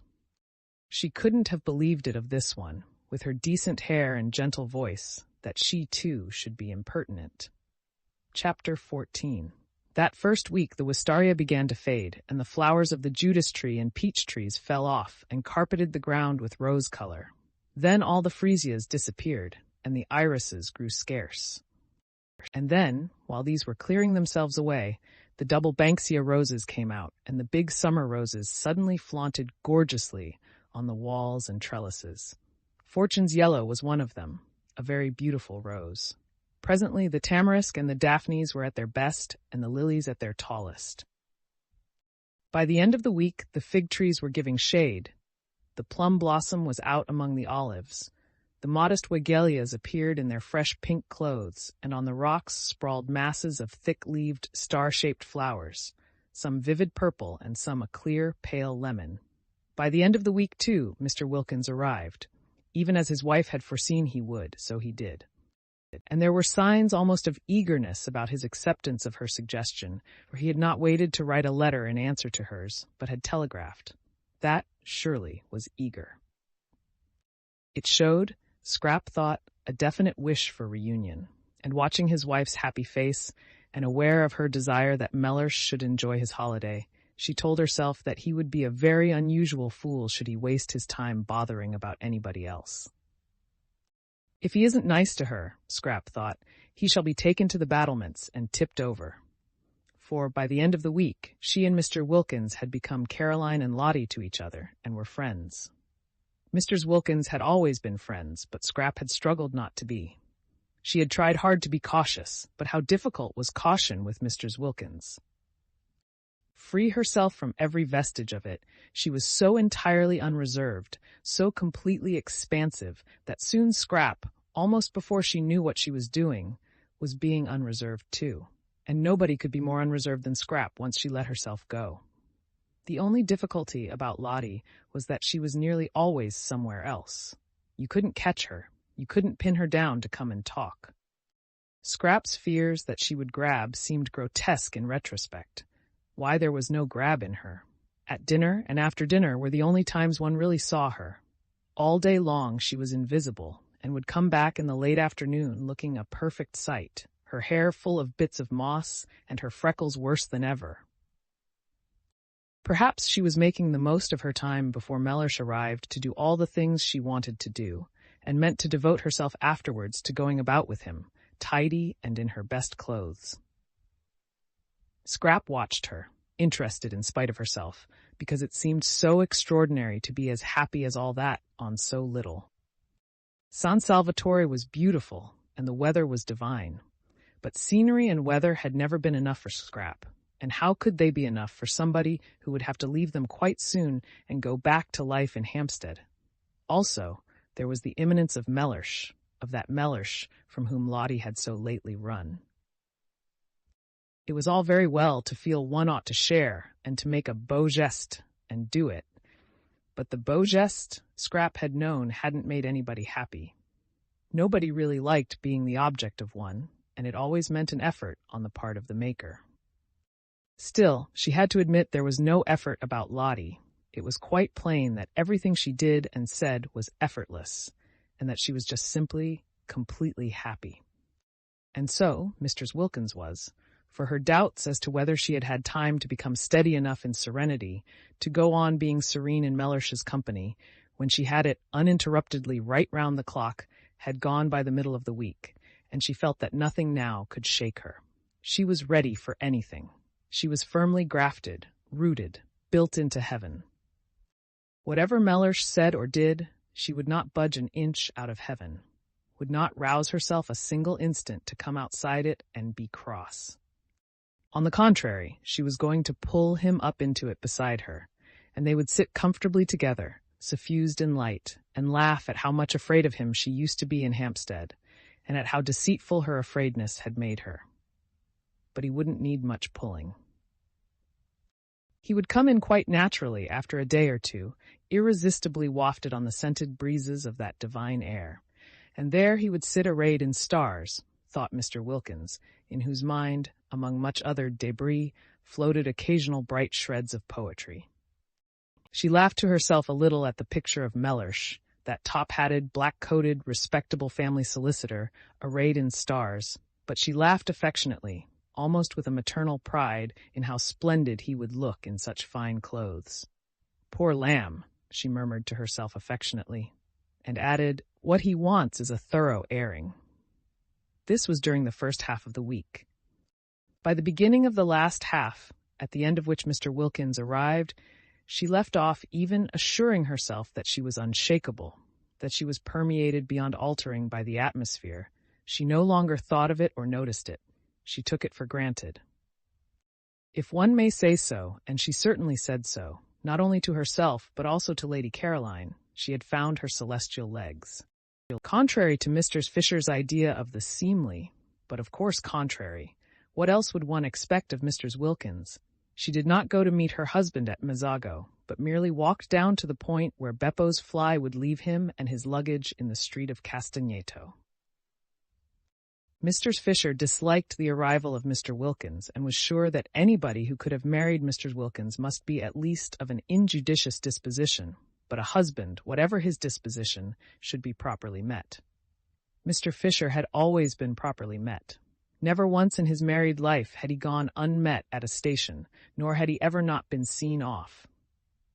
These observances, these courtesies, strengthened the bonds of marriage and made the husband feel he could rely on his wife's being always there. Always being there was the essential secret for a wife.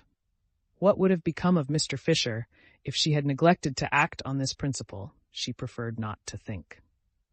Enough things became of him as it was, for whatever one's care in stopping up, married life yet seemed to contain chinks. But Mrs. Wilkins took no pains. She just walked down the hill singing. Mr. Fisher could hear her, and picked up her husband in the street as casually as if he were a pin. The three others, still in bed, for it was not nearly time to get up, heard her as she passed beneath their windows down the zigzag path to meet Mr. Wilkins, who was coming by the morning train, and Scrap smiled, and Rose sighed, and Mr. Fisher rang her bell and desired Francesca to bring her breakfast in her room. All three had breakfast that day in their rooms, moved by a common instinct to take cover.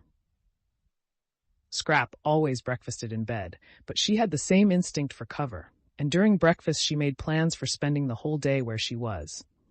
Perhaps, though, it wouldn't be as necessary that day as the next. That day, Scrap calculated, Mellish would be provided for.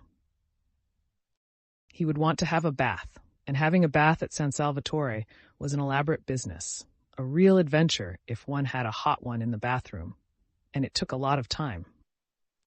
It involved the attendance of the entire staff, Domenico and the boy Giuseppe coaxing the patent stove to burn, restraining it when it burnt too fiercely, using the bellows to it when it threatened to go out, relighting it when it did go out, Francesca anxiously hovering over the tap, regulating its trickle, because if it were turned on too full, the water instantly ran cold, and if not full enough, the stove blew up inside and mysteriously flooded the house, and Costanza and Angela running up and down, bringing pails of hot water from the kitchen to eke out what the tap did. This bath had been put in lately, and was at once the pride and the terror of the servants. It was very patent. Nobody quite understood it. There were long printed instructions as to its right treatment hanging on the wall, in which the word pericoloso recurred. When Mr. Fisher, proceeding on her arrival to the bathroom, saw this word, she went back to her room again and ordered a sponge bath instead. And when the others found what using the bathroom meant, and how reluctant the servants were to leave them alone with the stove, and how Francesca positively refused to, and stayed with her back turned watching the tap, and how the remaining servants waited anxiously outside the door till the bather came safely out again, they too had sponge baths brought into their rooms instead. Mr. Wilkins, however, was a man and would be sure to want a big bath. Having it, Scrap calculated, would keep him busy for a long while. Then he would unpack, and then, after his night in the train, he would probably sleep till the evening. So would he be provided for the whole of that day, and not be let loose on them till dinner. Therefore Scrap came to the conclusion she would be quite safe in the garden that day, and got up as usual after breakfast, and dawdled as usual through her dressing, listening with a slightly cocked ear to the sounds of Mr. Wilkins's arrival, of his luggage being carried into Lottie's room on the other side of the landing, of his educated voice as he inquired of Lottie first, Do give this fellow anything? And immediately afterwards, Can I have a hot bath? Of Lottie's voice cheerfully assuring him that he needn't give the fellow anything because he was the gardener, and that yes, he could have a hot bath. And soon after this, the landing was filled with the familiar noises of wood being brought, of water being brought, of feet running, of tongues vociferating, in fact, with the preparation of the bath. Scrap finished dressing, and then loitered at her window, waiting till she should hear Mr. Wilkins go into the bathroom. When he was safely there, she would slip out and settle herself in her garden and resume her inquiries into the probable meaning of her life. She was getting on with her inquiries. She dozed much less frequently, and was beginning to be inclined to agree that tawdry was the word to apply to her past. Also, she was afraid that her future looked black. There, she could hear Mr. Wilkins's educated voice again. Lottie's door had opened, and he was coming out of it, asking his way to the bathroom. "It's where you see the crowd," Lottie's voice answered. Still a cheerful voice. Scrap was glad to notice. His steps went along the landing, and Lottie's steps seemed to go downstairs, and then there seemed to be a brief altercation at the bathroom door. Hardly so much an altercation as a chorus of vociferations on one side, and a wordless determination, Scrap judged, to have a bath by oneself on the other. Mr. Wilkins knew no Italian, and the expression pericoloso left him precisely as it found him, or would have if he had seen it, but naturally he took no notice of the printed matter on the wall. He firmly closed the door on the servants, resisting Domenico, who tried to the last to press through, and locked himself in as a man should for his bath, judicially considering, as he made his simple preparations for getting in, the singular standard of behavior of these foreigners who, both male and female, apparently wished to stay with him while he bathed.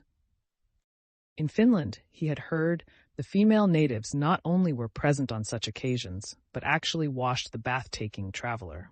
He had not heard, however, that this was true too of Italy, which somehow seemed much nearer civilization, perhaps because one went there and did not go to Finland. Impartially examining this reflection and carefully balancing the claims to civilization of Italy and Finland, Mr. Wilkins got into the bath and turned off the tap. Naturally, he turned off the tap. It was what one did. But on the instructions, printed in red letters, was a paragraph saying that the tap should not be turned off as long as there was still fire in the stove. It should be left on, not much on, but on, until the fire was quite out. Otherwise, and here again was the word pericoloso, the stove would blow up. Mr. Wilkins got into the bath, turned off the tap, and the stove blew up, exactly as the printed instructions said it would. It blew up, fortunately, only in its inside, but it blew up with a terrific noise, and Mr. Wilkins leapt out of the bath and rushed to the door, and only the instinct born of years of training made him snatch up a towel as he rushed. Scrap, halfway across the landing on her way out of doors, heard the explosion. Good heavens, she thought, remembering the instructions. There goes Mr. Wilkins. And she ran toward the head of the stairs to call the servants, and as she ran, out ran Mr. Wilkins clutching his towel, and they ran into each other. "That damned bath!" cried Mr. Wilkins, perhaps for the only time in his life forgetting himself, but he was upset. Here was an introduction. Mr. Wilkins, imperfectly concealed in his towel, his shoulders exposed at one end and his legs at the other, and Lady Caroline Dester, to meet whom he had swallowed all his anger with his wife and come out to Italy. For Lottie, in her letter, had told him who was at San Salvatore besides herself and Mr. Arbuthnot, and Mr. Wilkins at once had perceived that this was an opportunity which might never recur. Lottie had merely said, "There are 2 other women here, Messrs. Fisher and Lady Caroline Dester," but that was enough. He knew all about the Dr. Oitwiches, their wealth, their connections, their place in history, and the power they had, should they choose to exert it, of making yet another solicitor happy by adding him to those they already employed. Some people employed one solicitor for one branch of their affairs and another for another. The affairs of the Dr. Oitwiches must have many branches. He had also heard, for it was, he considered, part of his business to hear, and having heard to remember, of the beauty of their only daughter. Even if the Dr. Oitwiches themselves did not need his services, their daughter might. Beauty led one into strange situations. Advice could never come amiss. And should none of them, neither parents nor daughter, nor any of their brilliant sons, need him in his professional capacity, it yet was obviously a most valuable acquaintance to make. It opened up vistas. It swelled with possibilities. He might go on living in Hampstead for years and not again come across such another chance. Directly his wife's letter reached him, he telegraphed and packed. This was business. He was not a man to lose time when it came to business, nor was he a man to jeopardize a chance by neglecting to be amiable. He met his wife perfectly amiably, aware that amiability under such circumstances was wisdom. Besides, he actually felt amiable, very. For once, Lottie was really helping him. He kissed her affectionately on getting out of Beppo's fly, and was afraid she must have got up extremely early. He made no complaints of the steepness of the walk up. He told her pleasantly of his journey, and when called upon, obediently admired the views. It was all neatly mapped out in his mind, what he was going to do that first day: have a shave, have a bath, put on clean clothes, sleep a while, and then would come lunch and the introduction to Lady Caroline. In the train he had selected the words of his greeting, going over them with care, some slight expression of his gratification in meeting one of whom he, in common with the whole world, had heard, but of course put delicately, very delicately. Some slight reference to her distinguished parents and the part her family had played in the history of England, made, of course, with proper tact. A sentence or two about her eldest brother, Lord Winchcombe, who had won his V.C. in the late war under circumstances which could only cause, he might or might not add this, every Englishman's heart to beat higher than ever with pride, and the first steps towards what might well be the turning point in his career would have been taken. And here he was. No, it was too terrible. What could be more terrible? Only a towel on, water running off his legs, and that exclamation. He knew at once the lady was Lady Caroline. The minute the exclamation was out, he knew it. Rarely did Mr. Wilkins use that word, and never, never in the presence of a lady or a client. While as for the towel, why had he come? Why had he not stayed in Hampstead? It would be impossible to live this down. But Mr. Wilkins was reckoning without Scrap. She, indeed, screwed up her face at the first flash of him on her astonished sight in an enormous effort not to laugh, and having choked the laughter down and got her face serious again, she said as composedly as if he had had all his clothes on, "How do you do?" What perfect tact! Mr. Wilkins could have worshipped her, this exquisite ignoring. Blue blood, of course, coming out. Overwhelmed with gratitude, he took her offered hand and said, "How do you do?" in his turn, and merely to repeat the ordinary words seemed magically to restore the situation to the normal. Indeed, he was so much relieved, and it was so natural to be shaking hands, to be conventionally greeting, that he forgot he had only a towel on, and his professional manner came back to him. He forgot what he was looking like, but he did not forget that this was Lady Caroline Dester, the lady he had come all the way to Italy to see, and he did not forget that it was in her face, her lovely and important face, that he had flung his terrible exclamation. He must at once entreat her forgiveness. To say such a word to a lady, to any lady, but of all ladies to just this one. "I'm afraid I used unpardonable language," began Mr. Wilkins very earnestly, as earnestly and ceremoniously as if he had had his clothes on.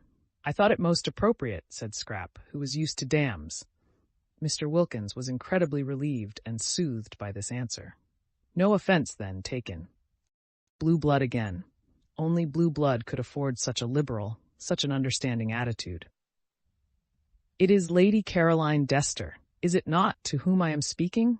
he asked, his voice sounding even more carefully cultivated than usual, for he had to restrain too much pleasure, too much relief, too much of the joy of the pardoned and the shriven from getting into it.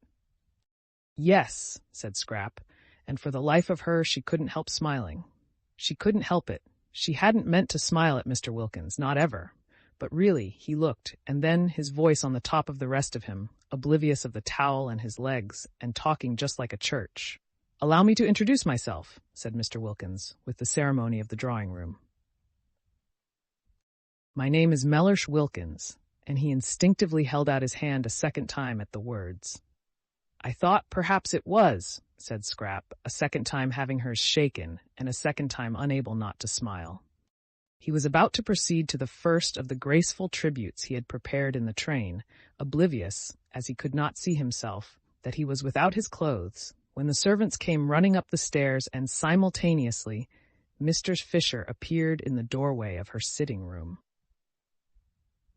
For all this had happened very quickly, and the servants away in the kitchen, and Mr. Fisher pacing her battlements, had not had time on hearing the noise to appear before the second handshake. The servants, when they heard the dreaded noise, knew at once what had happened, and rushed straight into the bathroom to try and staunch the flood, taking no notice of the figure on the landing in the towel. But Mr. Fisher did not know what the noise could be, and coming out of her room to inquire, stood rooted on the door-sill. It was enough to root anybody. Lady Caroline shaking hands with what evidently, if he had had clothes on, would have been Mr. Wilkins's husband, and both of them conversing just as if. Then Scrap became aware of Mr. Fisher. She turned to her at once. "Do let me," she said gracefully, "introduce Mr. Mellersh Wilkins. He has just come. This," she added, turning to Mr. Wilkins, "is Mr. Fisher." And Mr. Wilkins, nothing if not courteous, reacted at once to the conventional formula. First he bowed to the elderly lady in the doorway, then he crossed over to her, his wet feet leaving footprints as he went, and having got to her, he politely held out his hand. "It is a pleasure," said Mr. Wilkins in his carefully modulated voice, "to meet a friend of my wife's." Scrap melted away down into the garden. Chapter 15. The strange effect of this incident was that when they met that evening at dinner, both Messrs. Fisher and Lady Caroline had a singular feeling of secret understanding with Mr. Wilkins. He could not be to them as other men. He could not be to them as he would have been if they had met him in his clothes. There was a sense of broken ice. They felt at once intimate and indulgent. Almost they felt to him as nurses do, as those feel who have assisted either patients or young children at their baths. They were acquainted with Mr. Wilkins's legs. What Mr. Fisher said to him that morning in her first shock will never be known, but what Mr. Wilkins said to her in reply, when reminded by what she was saying of his condition, was so handsome in its apology, so proper in its confusion, that she had ended by being quite sorry for him and completely placated. After all, it was an accident, and nobody could help accidents. And when she saw him next at dinner, dressed, polished, spotless as to linen, and sleek as to hair, she felt this singular sensation of a secret understanding with him, and added to it, of a kind of almost personal pride in his appearance, now that he was dressed, which presently extended in some subtle way to an almost personal pride in everything he said. There was no doubt whatever in Mr. Fisher's mind that a man was infinitely preferable as a companion to a woman. Mr. Wilkins's presence and conversation at once raised the standard of the dinner table from that of a bear garden, yes, a bear garden, to that of a civilized social gathering. He talked as men talk, about interesting subjects, and though most courteous to Lady Caroline, showed no traces of dissolving into simpers and idiocy whenever he addressed her. He was, indeed, precisely as courteous to Mistress Fisher herself, and when for the first time at that table politics were introduced, he listened to her with the proper seriousness on her exhibiting a desire to speak, and treated her opinions with the attention they deserved. He appeared to think much as she did about Lloyd George, and in regard to literature he was equally sound. In fact, there was real conversation, and he liked nuts. How he could have married Mr. Wilkins was a mystery. Lottie, for her part, looked on with round eyes. She had expected Mellersh to take at least 2 days before he got to this stage, but the San Salvatore spell had worked instantly.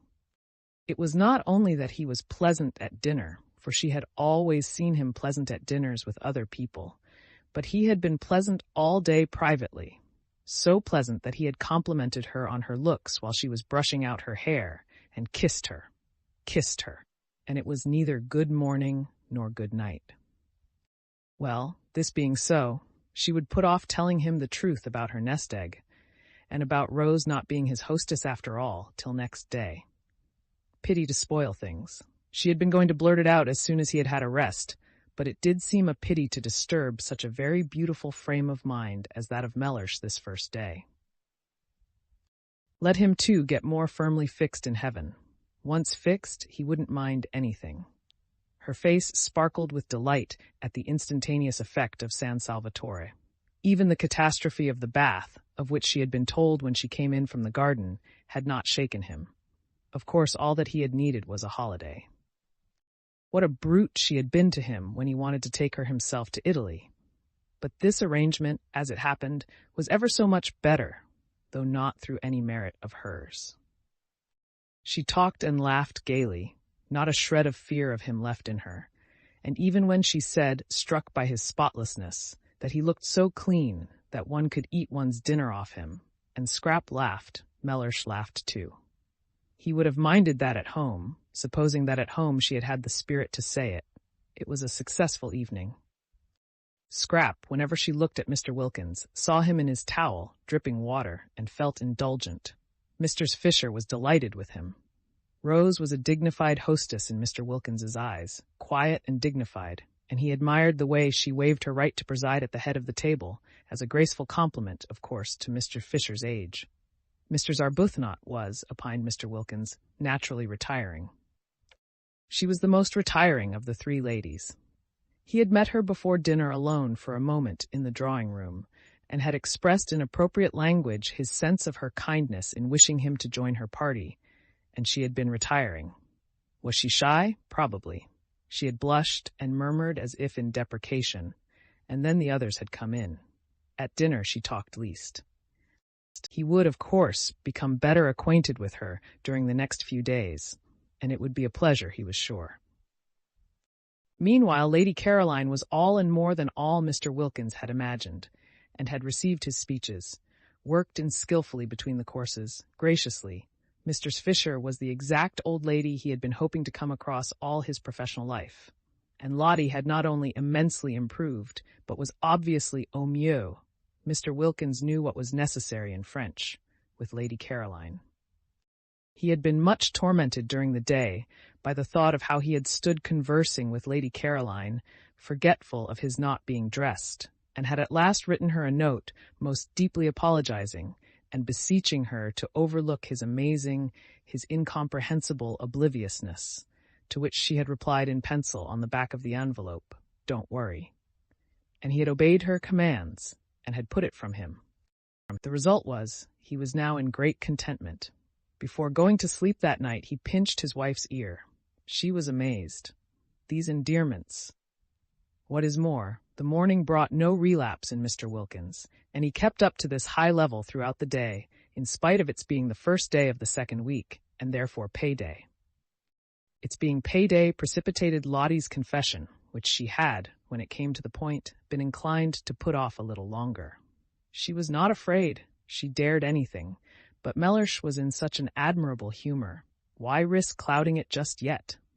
When, however, soon after breakfast, Costanza appeared with a pile of very dirty little bits of paper, covered with sums in pencil, and having knocked at Mr. Fisher's door and been sent away, and at Lady Caroline's door and been sent away, and at Rose's door and had no answer, because Rose had gone out, she waylaid Lottie, who was showing Mellersh over the house, and pointed to the bits of paper and talked very rapidly and loud, and shrugged her shoulders a great deal, and kept on pointing at the bits of paper.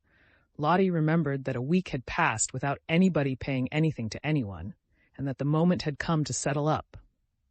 "Does this good lady want something?" inquired Mr. Wilkins mellifluously. "Money," said Lottie. "Money?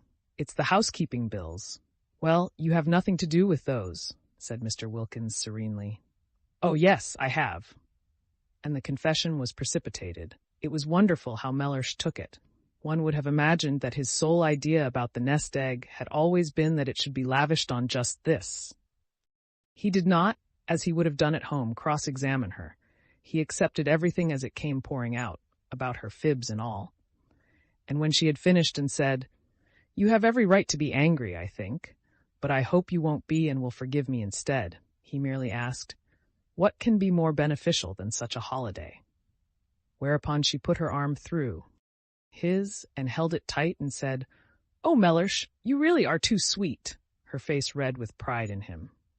That he should so quickly assimilate the atmosphere, that he should at once become nothing but kindness, showed surely what a real affinity he had with good and beautiful things. He belonged quite naturally in this place of heavenly calm. He was extraordinary how she had misjudged him, by nature a child of light. Fancy not minding the dreadful fibs she had gone in for before leaving home. Fancy passing even those over without comment. Wonderful. Yet not wonderful, for wasn't he in heaven? In heaven nobody minded any of those done-with things. One didn't even trouble to forgive and forget. One was much too happy. She pressed his arm tight in her gratitude and appreciation, and though he did not withdraw his, neither did he respond to her pressure. Mr. Wilkins was of a cool habit, and rarely had any real wish to press. Meanwhile, Costanza, perceiving that she had lost the Wilkinses' ear, had gone back to Mr. Fisher, who at least understood Italian, besides being clearly in the servant's eyes the one of the party marked down by age and appearance to pay the bills. And to her, while Mr. Fisher put the final touches to her toilette, for she was preparing, by means of putting on a hat and veil and feather boa and gloves, to go for her first stroll in the lower garden, positively her first since her arrival, she explained that, unless she was given money to pay the last week's bills, the shops of Castagneto would refuse credit for the current week's food. Not even credit would they give, affirmed Costanza, who had been spending a great deal and was anxious to pay all her relations what was owed them, and also to find out how her mistresses took it for that day's meals. Soon it would be the hour of colazione, and how could there be colazione without meat, without fish, without eggs, without— Mr. Fisher took the bills out of her hand and looked at the total, and she was so much astonished by its size, so much horrified by the extravagance to which it testified, that she sat down at her writing table to go into the thing thoroughly. Costanza had a very bad half-hour. She had not supposed it was in the English to be so mercenary. And then, La Vecchia, as she was called in the kitchen, knew so much Italian, and with a doggedness that filled Costanza with shame on her behalf, for such conduct was the last one expected from the noble English, she went through item after item, requiring and persisting till she got them, explanations. There were no explanations, except that Costanza had had one glorious week of doing exactly as she chose, of splendid, unbridled license, and that this was the result. Costanza, having no explanations, wept. It was miserable to think she would have to cook from now on under watchfulness, under suspicion. And what would her relations say when they found the orders they received were whittled down? They would say she had no influence. They would despise her. Costanza wept, but Mistress Fisher was unmoved. In slow and splendid Italian, with the roll of the cantos of the Inferno, she informed her that she would pay no bills till the following week, and that meanwhile the food was to be precisely as good as ever and at a quarter the cost. Costanza threw up her hands. Next week, proceeded Mistress Fisher unmoved. If she found this had been so, she would pay the whole. Otherwise, she paused, for what she would do otherwise she did not know herself. But she paused and looked impenetrable, majestic and menacing, and Costanza was cowed. Then Mistress Fisher, having dismissed her with a gesture, went in search of Lady Caroline to complain. She had been under the impression that Lady Caroline ordered the meals, and therefore was responsible for the prices, but now it appeared that the cook had been left to do exactly as she pleased ever since they got there, which, of course, was simply disgraceful. Scrap was not in her bedroom, but the room, on Mr. Fisher's opening the door, for she suspected her of being in it, and only pretending not to hear the knock, was still flower-like from her presence. "Scent," sniffed Mistress Fisher, shutting it again, and she wished Carlyle could have had 5 minutes' straight talk with this young woman. And yet, perhaps even she went downstairs to go into the garden in search of her, and in the hall encountered Mr. Wilkins. He had his hat on, and was lighting a cigar. Indulgent as Mistress Fisher felt towards Mr. Wilkins, and peculiarly and even mystically related after the previous morning's encounter, she yet could not like a cigar in the house.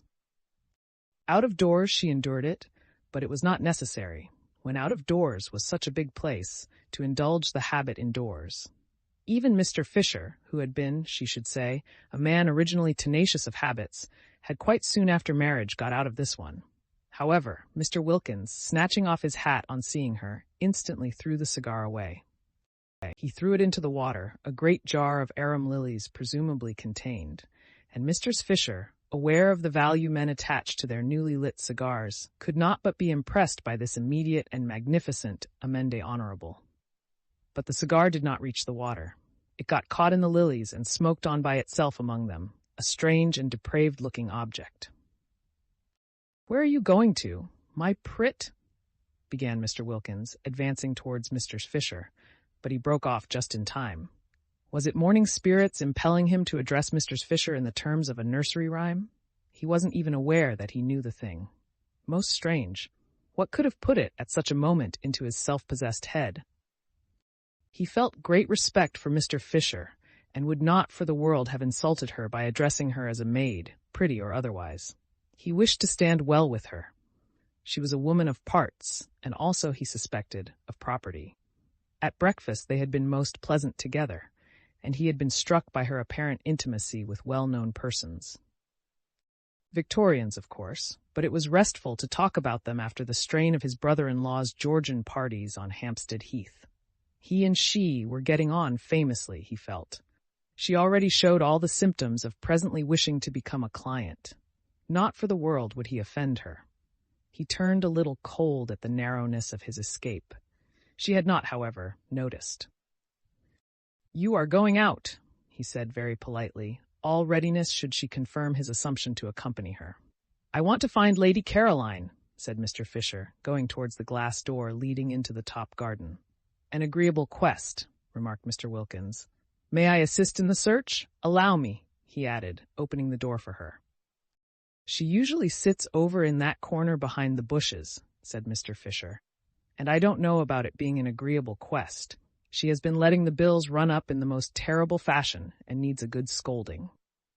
"Lady Caroline?" said Mr. Wilkins, unable to follow such an attitude. "What has Lady Caroline, if I may inquire, to do with the bills here?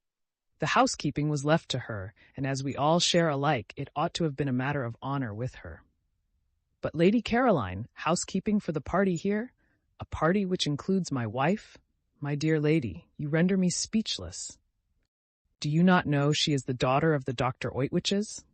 "Oh, is that who she is?" said Mr. Fisher, scrunching heavily over the pebbles towards the hidden corner. "Well, that accounts for it. The muddle that man Dr. Oitwich made in his department in the war was a national scandal. It amounted to misappropriation of the public funds. "But it is impossible, I assure you, to expect the daughter of the Dr. Oitwiches," began Mr. Wilkins earnestly. "The Dr. Oitwiches," interrupted Mr. Fisher, "are neither here nor there. Duties undertaken should be performed. I don't intend my money to be squandered for the sake of any Dr. Oitwiches." A headstrong old lady, perhaps not so easy to deal with as he had hoped. But how wealthy! Only the consciousness of great wealth would make her snap her fingers in this manner at the Dr. Oitwiches. Lottie, on being questioned, had been vague about her circumstances, and had described her house as a mausoleum with goldfish swimming about in it. But now he was sure she was more than very well off. Still, he wished he had not joined her at this moment, for he had no sort of desire to be present at such a spectacle as the scolding of Lady Caroline Dester. Again, however, he was reckoning without Scrap. Whatever she felt when she looked up and beheld Mr. Wilkins discovering her corner on the very first morning, nothing but angelicness appeared on her face. She took her feet off the parapet on Mr. Fisher's sitting down on it, and listening gravely to her opening remarks as to her not having any money to fling about in reckless and uncontrolled household expenditure, interrupted her flow by pulling one of the cushions from behind her head and offering it to her. "Sit on this," said Scrap, holding it out. "You'll be more comfortable." Mr. Wilkins leapt to relieve her of it. "Oh, thanks," said Mr. Fisher, interrupted. It was difficult to get into the swing again. Mr. Wilkins inserted the cushion solicitously between the slightly raised Mr. Fisher and the stone of the parapet, and again she had to say, "Thanks." It was interrupted. Besides, Lady Caroline said nothing in her defense. She only looked at her, and listened with the face of an attentive angel. It seemed to Mr. Wilkins that it must be difficult to scold a Dester who looked like that, and so exquisitely said nothing.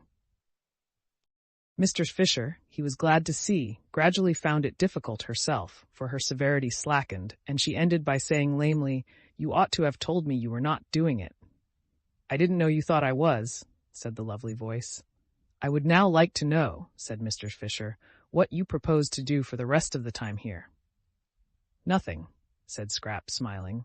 "Nothing? Do you mean to say—" "If I may be allowed, ladies," interposed Mr. Wilkins in his suavest professional manner, "to make a suggestion." They both looked at him, and remembering him as they first saw him, felt indulgent. "I would advise you not to spoil a delightful holiday with worries over housekeeping."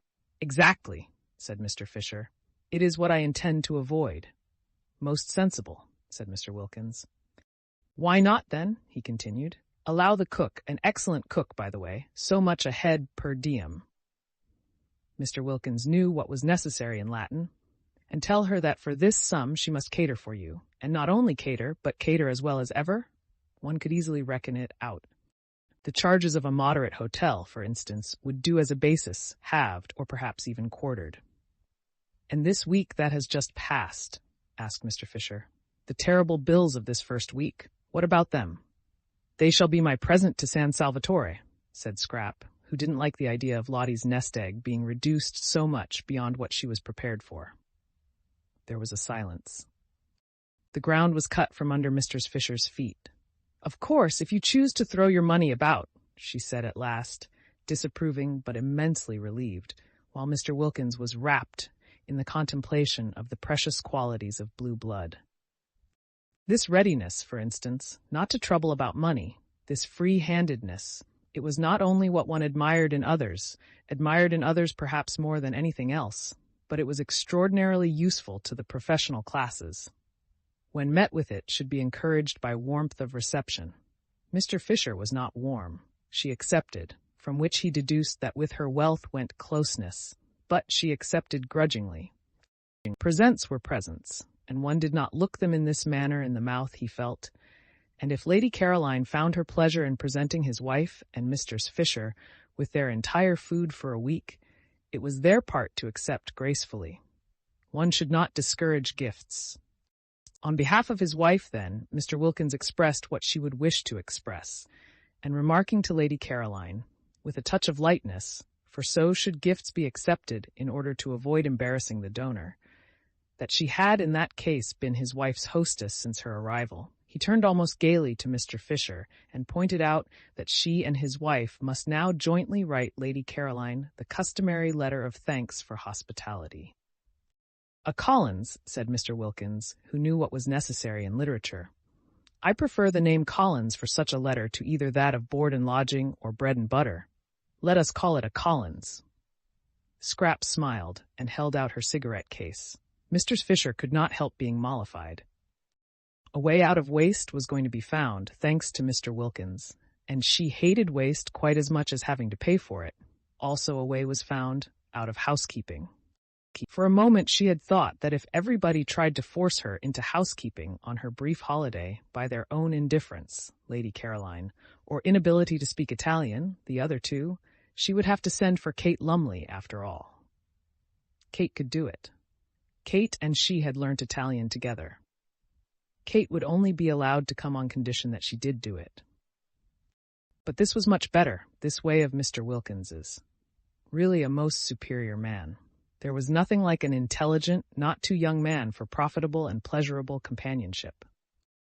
And when she got up, the business for which she had come being settled, and said she now intended to take a little stroll before lunch, Mr. Wilkins did not stay with Lady Caroline, as most of the men she had known would, she was afraid, have wanted to. He asked to be permitted to go and stroll with her, so that he definitely preferred conversation to faces. A sensible, companionable man, a clever, well-read man, a man of the world, a man. She was very glad indeed she had not written to Kate the other day. What did she want with Kate? She had found a better companion. But Mr. Wilkins did not go with Mr. Fisher because of her conversation, but because when she got up and he got up because she got up, intending merely to bow her out of the recess, Lady Caroline had put her feet up on the parapet again, and arranging her head sideways in the cushions, had shut her eyes. The daughter of the Dr. Oitwiches desired to go to sleep. It was not for him by remaining to prevent her. Chapter 16. And so the second week began, and all was harmony. The arrival of Mr. Wilkins, instead of as three of the party had feared, and the fourth had only been protected from fearing by her burning faith in the effect on him of San Salvatore, disturbing such harmony as there was, increased it. He fitted in. He was determined to please, and he did please. He was most amiable to his wife, not only in public, which she was used to, but in private, when he certainly wouldn't have been if he hadn't wanted to. He did want to. He was so much obliged to her, so much pleased with her for making him acquainted with Lady Caroline, that he felt really fond of her. Also proud, for there must be, he reflected, a good deal more in her than he had supposed, for Lady Caroline to have become so intimate with her and so affectionate. And the more he treated her as though she were really very nice, the more Lottie expanded and became really very nice, and the more he, affected in his turn, became really very nice himself, so that they went round and round, not in a vicious, but in a highly virtuous circle. Positively for him, Mellersh petted her. There was at no time much pet in Mellersh, because he was by nature a cool man. Yet such was the influence on him of, as Lottie supposed, San Salvatore, that in this second week he sometimes pinched both her ears, one after the other, instead of only one. And Lottie, marveling at such rapidly developing affectionateness, wondered what he would do, should he continue at this rate, in the third week, when her supply of ears would have come to an end. He was particularly nice about the washstand, and genuinely desirous of not taking up too much of the space in the small bedroom. Quick to respond, Lottie was even more desirous not to be in his way, and the room became the scene of many an affectionate combat de générosité, each of which left them more pleased with each other than ever. He did not again have a bath in the bathroom, though it was mended and ready for him, but got up and went down every morning to the sea, and in spite of the cool nights making the water cold early, had his dip as a man should, and came up to breakfast, rubbing his hands and feeling, as he told Mr. Fisher, prepared for anything. Lottie's belief in the irresistible influence of the heavenly atmosphere of San Salvatore being thus obviously justified, and Mr. Wilkins, whom Rose knew as alarming and Scrap had pictured as icily unkind, being so evidently a changed man, Both Rose and Scrap began to think there might after all be something in what Lottie insisted on, and that San Salvatore did work purgingly on the character. They were the more inclined to think so, in that they too felt a working going on inside themselves. They felt more cleared, both of them, that second week. Scrap in her thoughts, many of which were now quite nice thoughts, real amiable ones about her parents and relations, with a glimmer in them of recognition of the extraordinary benefits she had received at the hands of what? Fate? Providence? Anyhow of something, and of how, having received them, she had misused them by failing to be happy. And Rose in her bosom, which though it still yearned to some purpose, for she was reaching the conclusion that merely inactively to yearn was no use at all, and that she must either by some means stop her yearning or give it at least a chance, remote, but still a chance, of being quieted by writing to Frederick and asking him to come out. If Mr. Wilkins could be changed, thought Rose, why not Frederick? How wonderful it would be, how too wonderful, if the place worked on him too, and were able to make them even a little understand each other, even a little be friends. Rose, so far had loosening and disintegration gone on in her character, now was beginning to think her obstinate straight-lacedness about his books and her austere absorption in good works had been foolish and perhaps even wrong. He was her husband, and she had frightened him away. She had frightened love away, precious love, and that couldn't be good. Was not Lottie right when she said the other day that nothing at all except love mattered? Nothing certainly seemed much use unless it was built up on love. But once frightened away, could it ever come back? Yes, it might in that beauty. It might in the atmosphere of happiness. Lottie and San Salvatore seemed between them to spread round like some divine infection. She had, however, to get him there first, and he certainly couldn't be got there if she didn't write and tell him where she was. She would write. She must write. For if she did, there was at least a chance of his coming, and if she didn't, there was manifestly none. And then, once here in this loveliness, with everything so soft and kind and sweet all round, it would be easier to tell him, to try and explain, to ask for something different, for at least an attempt at something different in their lives in the future, instead of the blankness of separation, the cold, oh, the cold, of nothing at all, but the great windiness of faith, the great bleakness of works. Why, one person in the world, one single person belonging to one of one's very own, to talk to take care of, to love, to be interested in, was worth more than all the speeches on platforms and the compliments of chairmen in the world. It was also worth more. Rose couldn't help it, the thought would come, than all the prayers. These thoughts were not head thoughts, like Scrap's, who was altogether free from yearnings, but bosom thoughts. They lodged in the bosom. It was in the bosom that Rose ached and felt so dreadfully lonely.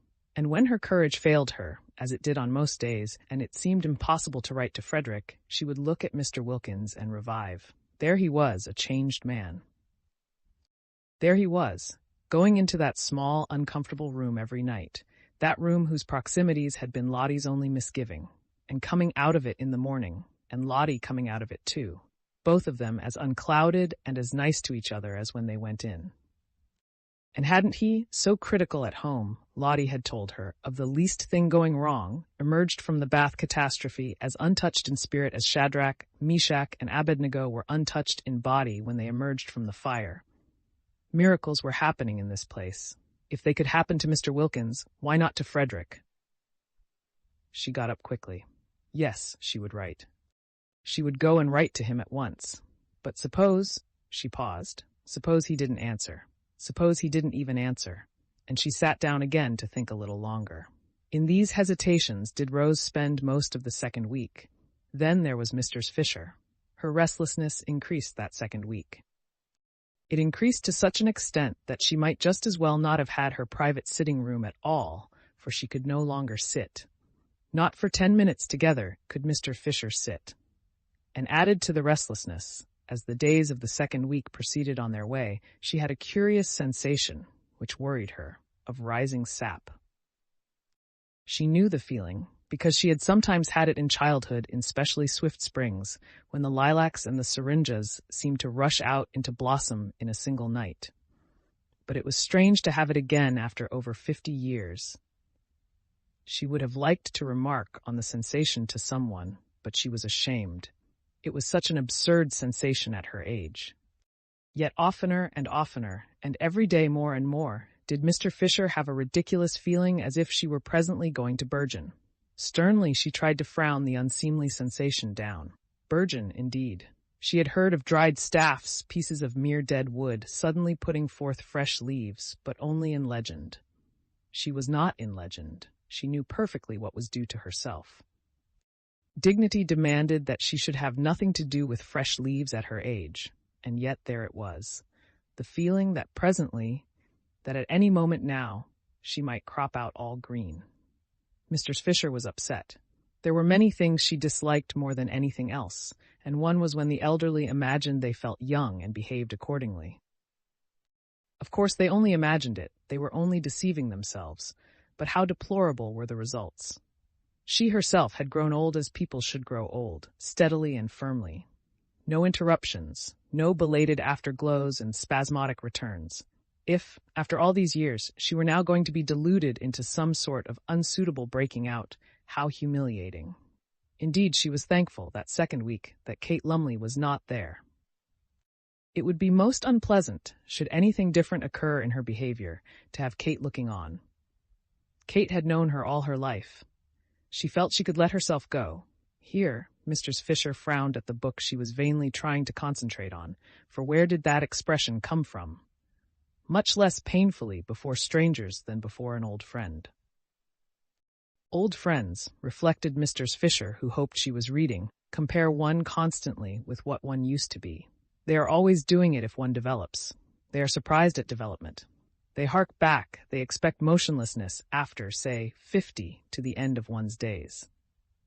That, thought Mr. Fisher, her eyes going steadily line by line down the page, and not a word of it getting through into her consciousness, is foolish of friends.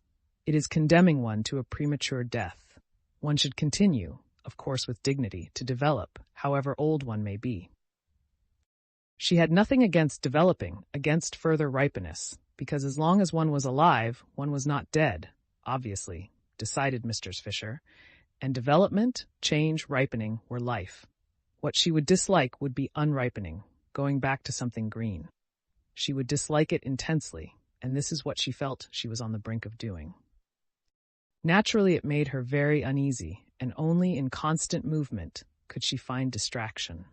Increasingly restless and no longer able to confine herself to her battlements, she wandered more and more frequently, and also aimlessly, in and out of the top garden, to the growing surprise of Scrap, especially when she found that all Mr. Fisher did was to stare for a few minutes at the view, pick a few dead leaves off the rose bushes, and go away again. In Mr. Wilkins's conversation she found temporary relief. But though he joined her whenever he could, he was not always there, for he spread his attentions judiciously among the three ladies. And when he was somewhere else, she had to face and manage her thoughts as best she could by herself.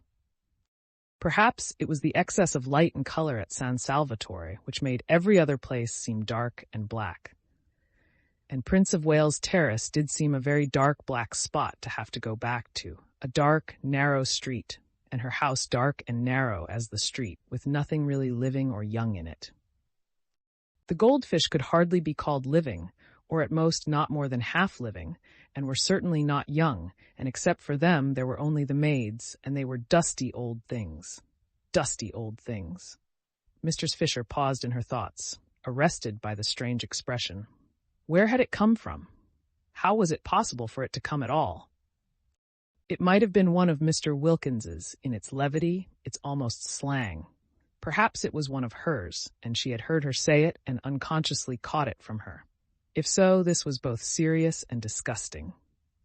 That the foolish creature should penetrate into Mr. Fisher's very mind and establish her personality there, the personality which was still, in spite of the harmony apparently existing between her and her intelligent husband, so alien to Mr. Fisher's own, so far removed from what she understood and liked, and infect her with her undesirable phrases, was most disturbing. Never in her life before had such a sentence come into Mr. Fisher's head. Never in her life before had she thought of her maids or of anybody else as dusty old things. Her maids were not dusty old things. They were most respectable, neat women who were allowed the use of the bathroom every Saturday night. Elderly, certainly, but then so was she, so was her house, so was her furniture, so were her goldfish. They were all elderly, as they should be, together. But there was a great difference between being elderly and being a dusty old thing. How true it was what Ruskin said, that evil communications corrupt good manners. But did Ruskin say it? On second thoughts, she was not sure, but it was just the sort of thing he would have said if he had said it, and in any case, it was true. Merely hearing Mr. Wilkins's evil communications at meals, she did not listen, she avoided listening, yet it was evident she had heard. Those communications which, in that they so often were at once vulgar, indelicate, and profane, and always, she was sorry to say, laughed at by Lady Caroline, must be classed as evil, was spoiling her own mental manners. Soon she might not only think but say.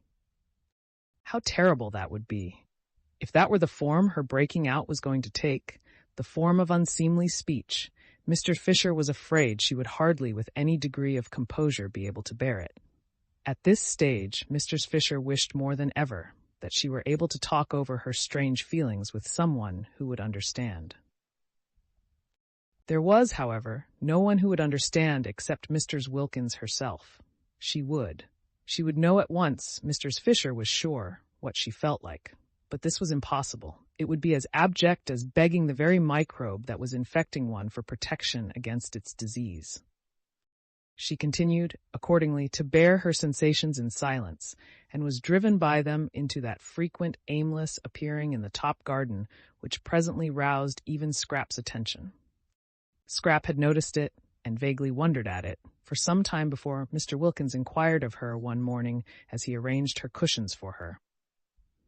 He had established the daily assisting of Lady Caroline into her chair as his special privilege, whether there was anything the matter with Mr. Fisher.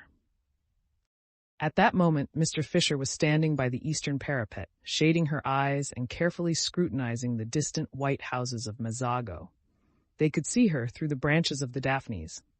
"I don't know," said Scrap. "She is a lady, I take it," said Mr. Wilkins, "who would be unlikely to have anything on her mind."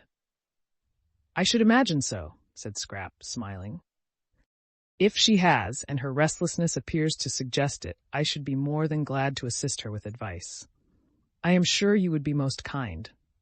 Of course, she has her own legal adviser, but he is not on the spot. I am." "And a lawyer on the spot," said Mr. Wilkins, who endeavored to make his conversation when he talked to Lady Caroline light, aware that one must be light with young ladies, "is worth 2 in. We won't be ordinary and complete the proverb, but say London. You should ask her. Ask her if she needs assistance. Would you advise it? Would it not be a little delicate to touch on such a question, the question whether or no a lady has something on her mind? Perhaps she will tell you if you go and talk to her. I think it must be lonely to be Mr. Fisher."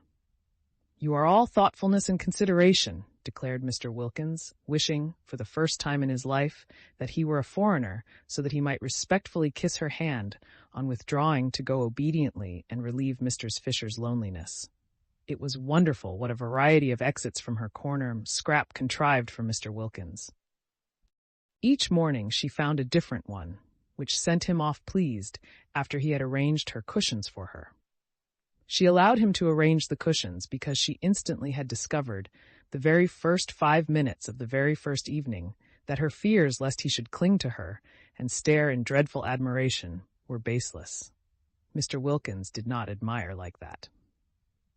It was not only, she instinctively felt, not in him, but if it had been he would not have dared to in her case.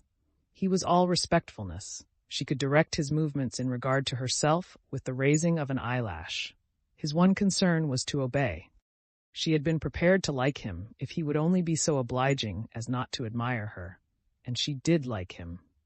She did not forget his moving defenselessness the first morning in his towel, and he amused her, and he was kind to Lottie. It is true she liked him most when he wasn't there, but then she usually liked everybody most when they weren't there. Certainly he did seem to be one of those men, rare in her experience, who never looked at a woman from the predatory angle. The comfort of this, the simplification it brought into the relations of the party, was immense. From this point of view, Mr. Wilkins was simply ideal. He was unique and precious. Whenever she thought of him, and was perhaps inclined to dwell on the aspects of him that were a little boring, she remembered this and murmured, "But what a treasure!" Indeed, it was Mr. Wilkins's one aim during his stay at San Salvatore to be a treasure. At all costs, the three ladies who were not his wife must like him and trust him. Then presently, when trouble arose in their lives, and in what lives did not trouble sooner or later arise, they would recollect how reliable he was and how sympathetic, and turn to him for advice. Ladies with something on their minds were exactly what he wanted. Lady Caroline, he judged, had nothing on hers at the moment, but so much beauty, for he could not but see what was evident, must have had its difficulties in the past, and would have more of them before it had done. In the past he had not been at hand, in the future he hoped to be. And meanwhile the behavior of Mrs. Fisher, the next in importance of the ladies from the professional point of view, showed definite promise. It was almost certain that Mrs. Fisher had something on her mind. He had been observing her attentively, and it was almost certain. With the third, with Mrs. Arbuthnot, he had up to this made least headway, for she was so very retiring and quiet. But might not this very retiringness, this tendency to avoid the others and spend her time alone, indicate that she too was troubled? If so, he was her man. He would cultivate her. He would follow her and sit with her and encourage her to tell him about herself. Arbuthnot, he understood from Lottie, was a British Museum official, nothing specially important at present, but Mr. Wilkins regarded it as his business to know all sorts and kinds. Besides, there was promotion. Arbuthnot, promoted, might become very much worthwhile. As for Lottie, she was charming. She really had all the qualities he had credited her with during his courtship, and they had been, it appeared, merely in abeyance since. His early impressions of her were now being endorsed by the affection and even admiration Lady Caroline showed for her. Lady Caroline Dester was the last person, he was sure, to be mistaken on such a subject. Her knowledge of the world, her constant association with only the best, must make her quite unerring. Lottie was evidently, then, that which before marriage he had believed her to be. She was valuable. She certainly had been most valuable in introducing him to Lady Caroline and Mrs. Fisher.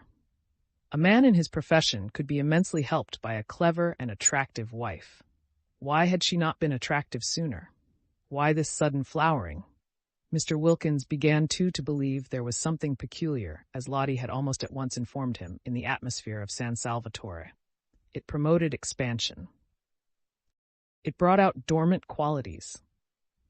And feeling more and more pleased and even charmed by his wife, and very content with the progress he was making with the two others, and hopeful of progress to be made with the retiring third, Mr. Wilkins could not remember ever having had such an agreeable holiday.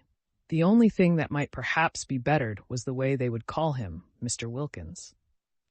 Nobody said Mr. Mellersh Wilkins, yet he had introduced himself to Lady Caroline.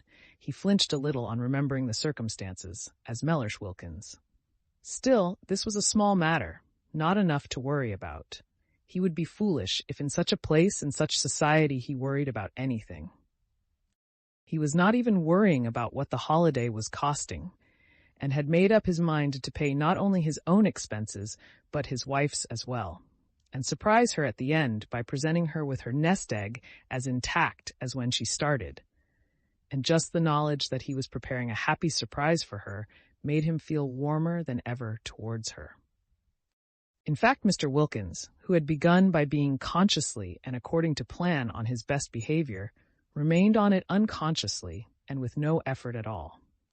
And meanwhile, the beautiful golden days were dropping gently from the second week one by one, equal in beauty with those of the first, and the scent of bean fields in flower on the hillside behind the village came across to San Salvatore whenever the air moved.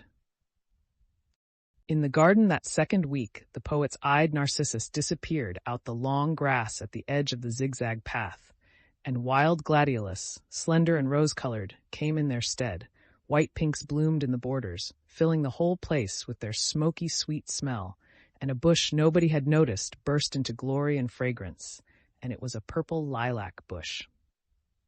Such a jumble of spring and summer was not to be believed in, except by those who dwelt in those gardens. Everything seemed to be out together, all the things crowded into 1 month, which in England are spread penuriously over 6. Even primroses were found one day by Mr. Wilkins in a cold corner up in the hills, and when she brought them down to the geraniums and heliotrope of San Salvatore, they looked quite shy. On the first day of the 3rd week, Rose wrote to Frederick. In case she should again hesitate and not post the letter, she gave it to Domenico to post, for if she did not write now, there would be no time left at all. Half the month at San Salvatore was over.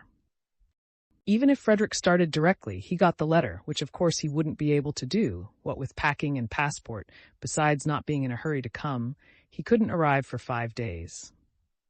Having done it, Rose wished she hadn't. He wouldn't come. He wouldn't bother to answer. And if he did answer, it would just be giving some reason which was not true, and about being too busy to get away. And all that had been got by writing to him would be that she would be more unhappy than before. What things one did when one was idle. This resurrection of Frederick, or rather this attempt to resurrect him, what was it but the result of having nothing whatever to do? She wished she had never come away on a holiday. What did she want with holidays? Work was her salvation. Work was the only thing that protected one, that kept one steady and one's values true. At home in Hampstead, absorbed and busy, she had managed to get over Frederick, thinking of him latterly only with the gentle melancholy with which one thinks of someone once loved but long since dead. And now this place, idleness in this soft place, had thrown her back to the wretched state she had climbed so carefully out of years ago. Why, if Frederick did come, she would only bore him. Hadn't she seen in a flash quite soon after getting to San Salvatore that that was really what kept him away from her? And why should she suppose that now, after such a long estrangement, she would be able not to bore him, be able to do anything but stand before him like a tongue-tied idiot, with all the fingers of her spirit turned into thumbs? Besides, what a hopeless position, to have as it were to beseech. Please wait a little. Please don't be impatient. I think perhaps I shan't be a bore presently. 1,000 times a day, Rose wished she had let Frederick alone. Lottie, who asked her every evening whether she had sent her letter yet, exclaimed with delight when the answer at last was yes, and threw her arms round her. "Now we shall be completely happy," cried the enthusiastic Lottie. But nothing seemed less certain to Rose, and her expression became more and more the expression of one who has something on her mind. Mr. Wilkins, wanting to find out what it was, strolled in the sun in his Panama hat and began to meet her accidentally. "I did not know," said Mr. Wilkins the first time, courteously raising his hat, "that you too liked this particular spot." And he sat down beside her. In the afternoon she chose another spot, and she had not been in it half an hour before Mr. Wilkins, lightly swinging his cane, came round the corner. "We are destined to meet in our rambles," said Mr. Wilkins pleasantly. And he sat down beside her. Mr. Wilkins was very kind, and she saw, misjudged him in Hampstead, and this was the real man, ripened like fruit by the beneficent sun of San Salvatore, but Rose did want to be alone. Still, she was grateful to him for proving to her that though she might bore Frederick, she did not bore everybody. If she had, he would not have sat talking to her on each occasion till it was time to go in. True, he bored her, but that wasn't anything like so dreadful as if she bored him. Then indeed her vanity would have been sadly ruffled. For now that Rose was not able to say her prayers, she was being assailed by every sort of weakness: vanity, sensitiveness, irritability, pugnacity, strange, unfamiliar devils to have coming crowding on one and taking possession of one's swept and empty heart. She had never been vain or irritable or pugnacious in her life before. Could it be that San Salvatore was capable of opposite effects, and the same sun that ripened Mr. Wilkins made her go acid? The next morning, so as to be sure of being alone, she went down, while Mr. Wilkins was still lingering pleasantly with Mr. Fisher over breakfast, to the rocks by the water's edge where she and Lottie had sat the first day. Frederick by now had got her letter. Today, if he were like Mr. Wilkins, she might get a telegram from him. She tried to silence the absurd hope by jeering at it. Yet, if Mr. Wilkins had telegraphed, why not Frederick? The spell of San Salvatore lurked even, it seemed, in notepaper. Lottie had not dreamed of getting a telegram, and when she came in at lunchtime, there it was. It would be too wonderful if when she went back at lunchtime she found one there for her too. Rose clasped her hands tight round her knees. How passionately she longed to be important to somebody again, not important on platforms, not important as an asset in an organization, but privately important, just to one other person, quite privately, nobody else to know or notice. It didn't seem much to ask in a world so crowded with people, just to have one of them, only one out of all the millions, to oneself. Somebody who needed one, who thought of one, who was eager to come to one. Oh, how dreadfully one wanted to be precious. All the morning she sat beneath the pine tree by the sea. Nobody came near her. The great hours passed slowly. They seemed enormous. But she wouldn't go up before lunch. She would give the telegram time to arrive. That day Scrap, egged on by Lottie's persuasions, and also thinking that perhaps she had sat long enough, had arisen from her chair and cushions and gone off with Lottie and sandwiches up into the hills till evening. Mr. Wilkins, who wished to go with them, stayed on Lady Caroline's advice with Mr. Fisher in order to cheer her solitude, and though he left off cheering her about 11 to go and look for Mr. Arbuthnot, so as for a space to cheer her too, thus dividing himself impartially between these solitary ladies, he came back again, presently mopping his forehead, and continued with Mr. Fisher, where he had left off, for this time Mr. Arbuthnot had hidden successfully. There was a telegram, too, for her he noticed when he came in. Pity he did not know where she was. "Ought we to open it?" he said to Mr. Fisher. "No," said Mr. Fisher. "It may require an answer. I don't approve of tampering with other people's correspondence." Tampering, my dear lady. Mr. Wilkins was shocked. Such a word. Tampering. He had the greatest possible esteem for Mr. Fisher, but he did at times find her a little difficult. She liked him, he was sure, and she was in a fair way, he felt, to become a client, but he feared she would be a headstrong and secretive client. She was certainly secretive, for though he had been skillful and sympathetic for a whole week, she had as yet given him no inkling of what was so evidently worrying her. "Poor old thing," said Lottie, on his asking her if she perhaps could throw light on Mr. Fisher's troubles. "She hasn't got love." "Love?" Mr. Wilkins could only echo, genuinely scandalized. "But surely, my dear, at her age—" "Any love," said Lottie. That very morning he had asked his wife, for he now sought and respected her opinion, if she could tell him what was the matter with Mr. Arbuthnot, for she too, though he had done his best to thaw her into confidences, had remained persistently retiring. "She wants her husband," said Lottie. "Ah!" said Mr. Wilkins, a new light shed on Mr. Arbuthnot's shy and modest melancholy. And he added, "Very proper." And Lottie said, smiling at him, "One does." And Mr. Wilkins said, smiling at her, "Does one?" And Lottie said, smiling at him, "Of course." And Mr. Wilkins, much pleased with her, though it was still quite early in the day, a time when caresses are sluggish, pinched her ear. Just before 12:30, Rose came slowly up through the pergola and between the camellias ranged on either side of the old stone steps. The rivulets of periwinkles that flowed down them when first she arrived were gone, and now there were these bushes, incredibly rosetted. Pink, white, red, striped. She fingered and smelt them one after the other, so as not to get to her disappointment too quickly. As long as she hadn't seen for herself, seen the table in the hall quite empty, except for its bowl of flowers, she still could hope. She still could have the joy of imagining the telegram lying on it, waiting for her. But there is no smell in a camellia, as Mr. Wilkins, who was standing in the doorway on the lookout for her, and knew what was necessary in horticulture, reminded her. She started at his voice and looked up.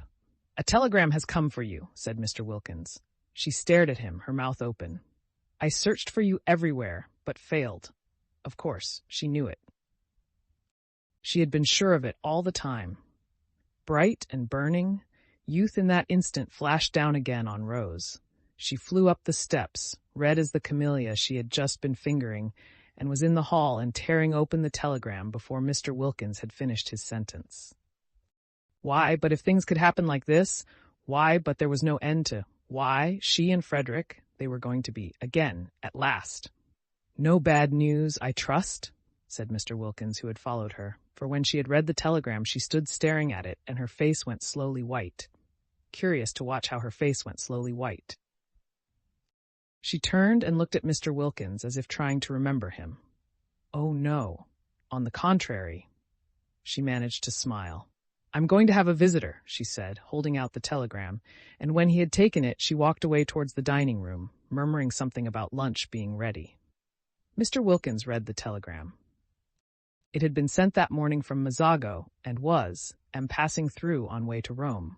May I pay my respects this afternoon? Thomas Briggs.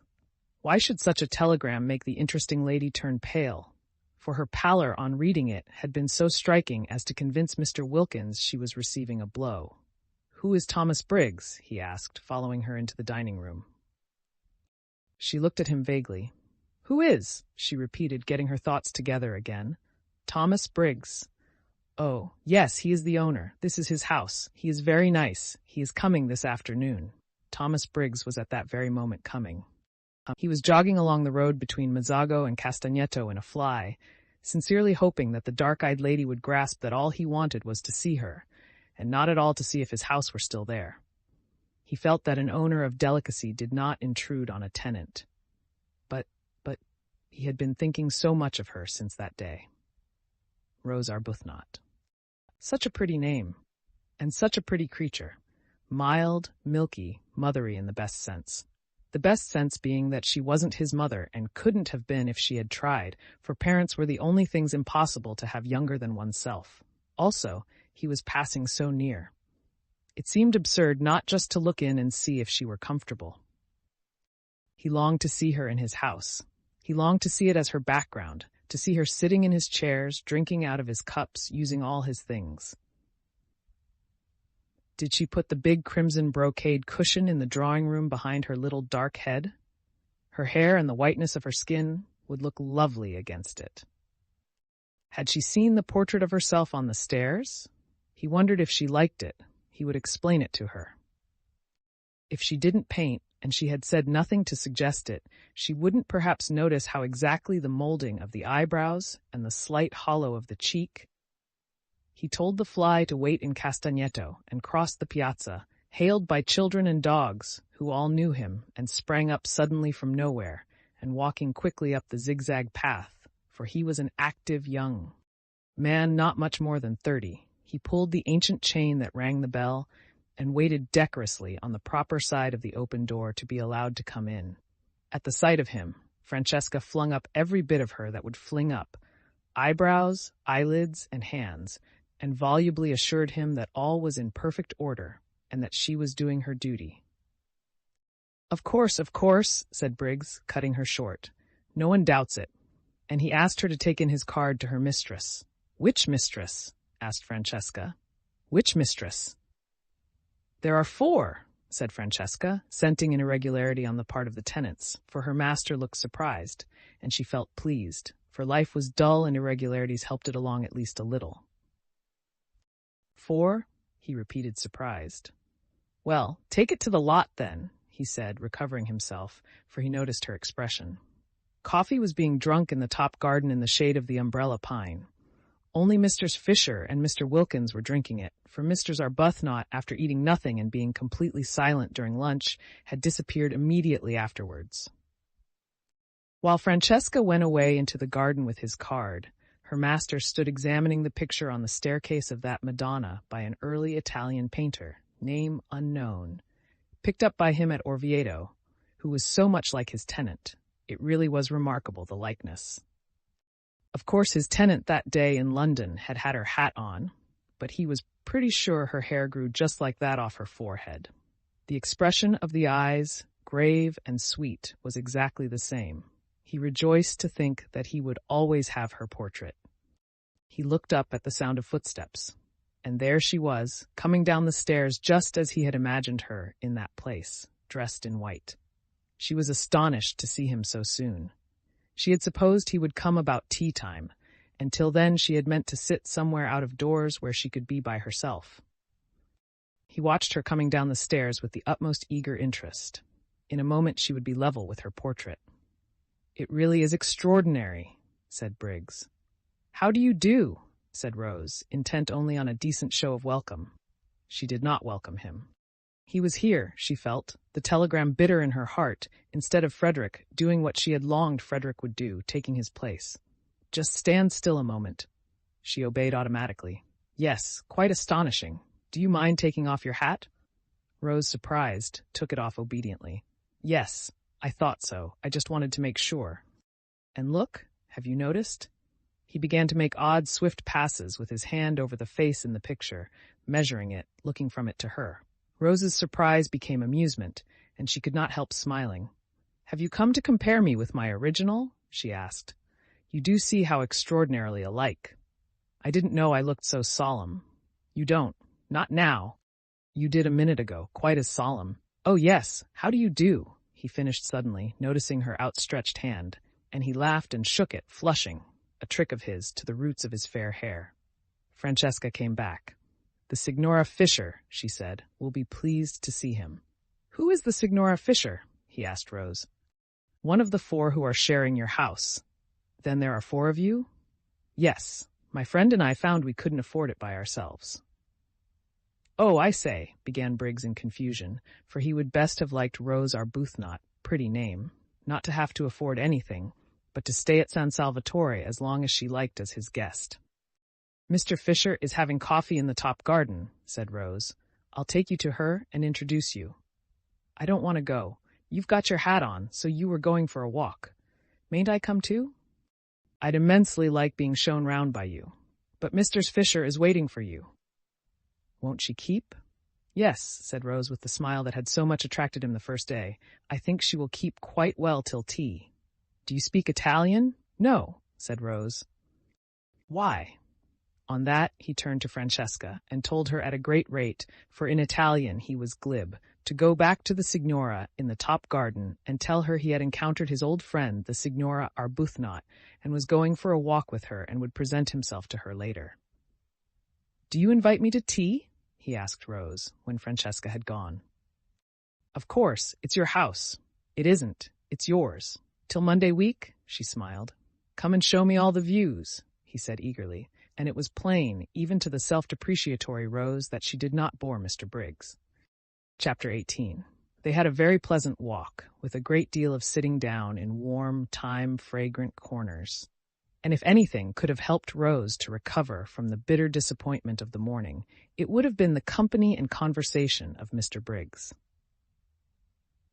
He did help her to recover, and the same process took place as that which Lottie had undergone with her husband, and the more Mr. Briggs thought Rose charming, the more charming she became.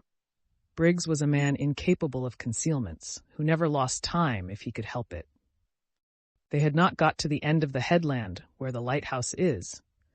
Briggs asked her to show him the lighthouse, because the path to it, he knew, was wide enough for 2 to walk abreast and fairly level, before he had told her of the impression she had made on him in London. Since even the most religious, sober women like to know they have made an impression, particularly the kind that has nothing to do with character or merits, Rose was pleased. Being pleased, she smiled. Smiling, she was more attractive than ever. Color came into her cheeks and brightness into her eyes. She heard herself saying things that really sounded quite interesting and even amusing. If Frederick were listening now, she thought, perhaps he would see that she couldn't, after all, be such a hopeless bore. For here was a man, nice-looking, young, and surely clever. He seemed clever, and she hoped he was, for then the compliment would be still greater, who was evidently quite happy to spend the afternoon just talking to her. And indeed, Mr. Briggs seemed very much interested. He wanted to hear all about everything she had been doing from the moment she got there. He asked her if she had seen this, that, and the other in the house, what she liked best, which room she had, if she were comfortable, if Francesca was behaving, if Domenico took care of her, and whether she didn't enjoy using the yellow sitting room. the one that got all the sun and looked out towards Genoa. Rose was ashamed how little she had noticed in the house, and how few of the things he spoke of as curious or beautiful in it she had even seen.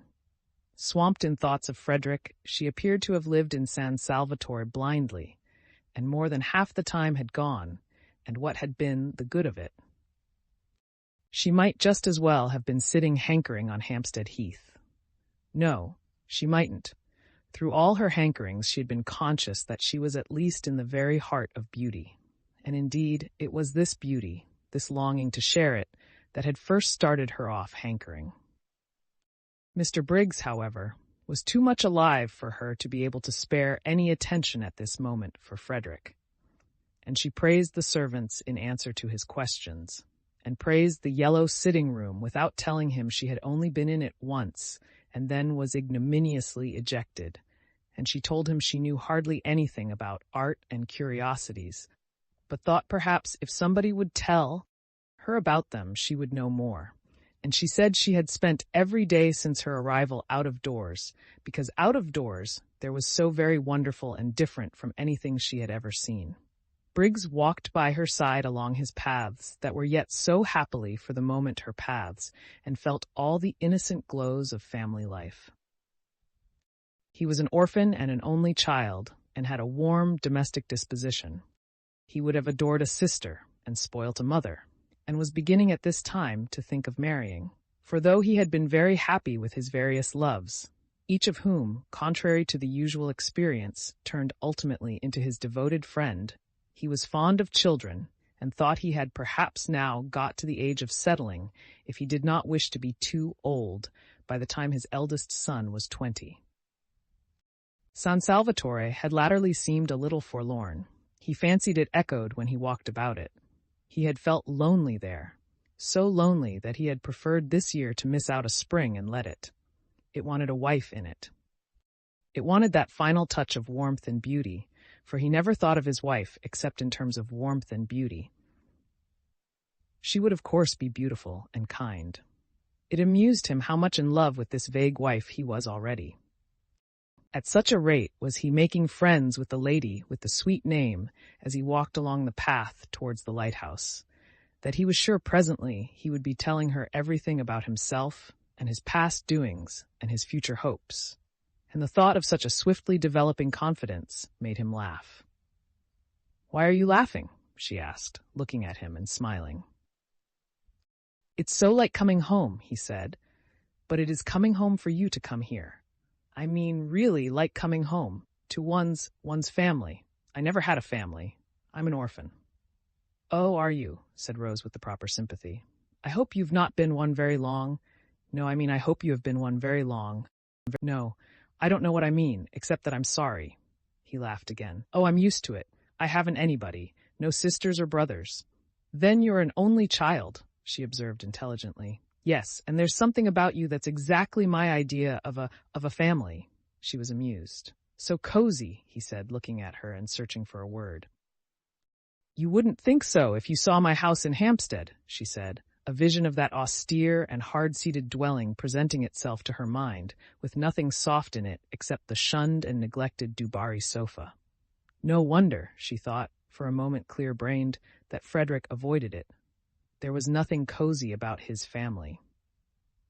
"I don't believe any place you lived in could be anything but exactly like you," he said. "You're not going to pretend San Salvatore is like me?" "Indeed, I do pretend it. Surely you admit that it is beautiful?" He said several things like that. She enjoyed her walk. She could not recollect any walk so pleasant since her courting days. She came back to tea, bringing Mr. Briggs, and looking quite different, Mr. Wilkins noticed, from what she had looked till then. Trouble here, thought Mr. Wilkins, mentally rubbing his professional hands. He could see himself being called in presently to advise. On the one hand, there was Arbuthnot. On the other hand, here was Briggs. Trouble brewing, trouble sooner or later. But why had Briggs's telegram acted on the lady like a blow? If she had turned pale from excess of joy, then trouble was nearer than he had supposed. She was not pale now. She was more like her name than he had yet seen her. Well, he was the man for trouble. He regretted, of course, that people should get into it. but being in, he was their man.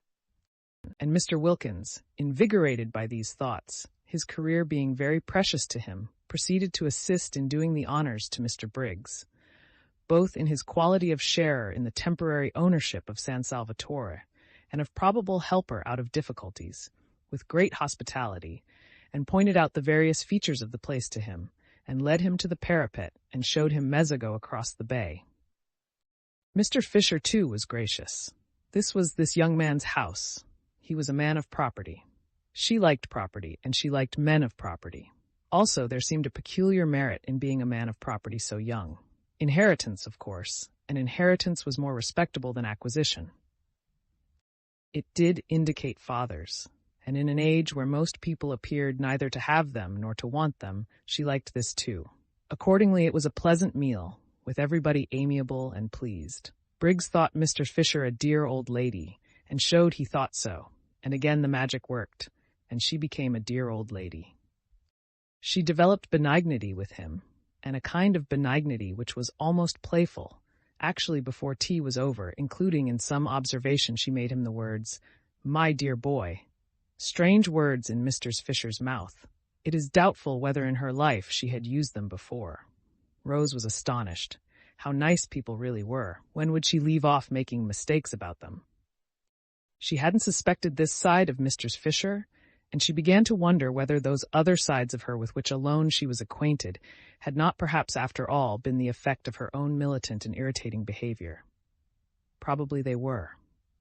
How horrid, then, she must have been.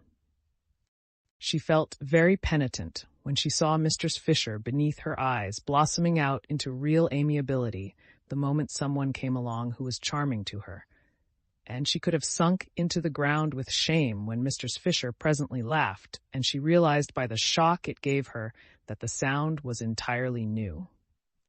Not once before had she or anyone else there heard Mistress Fisher laugh.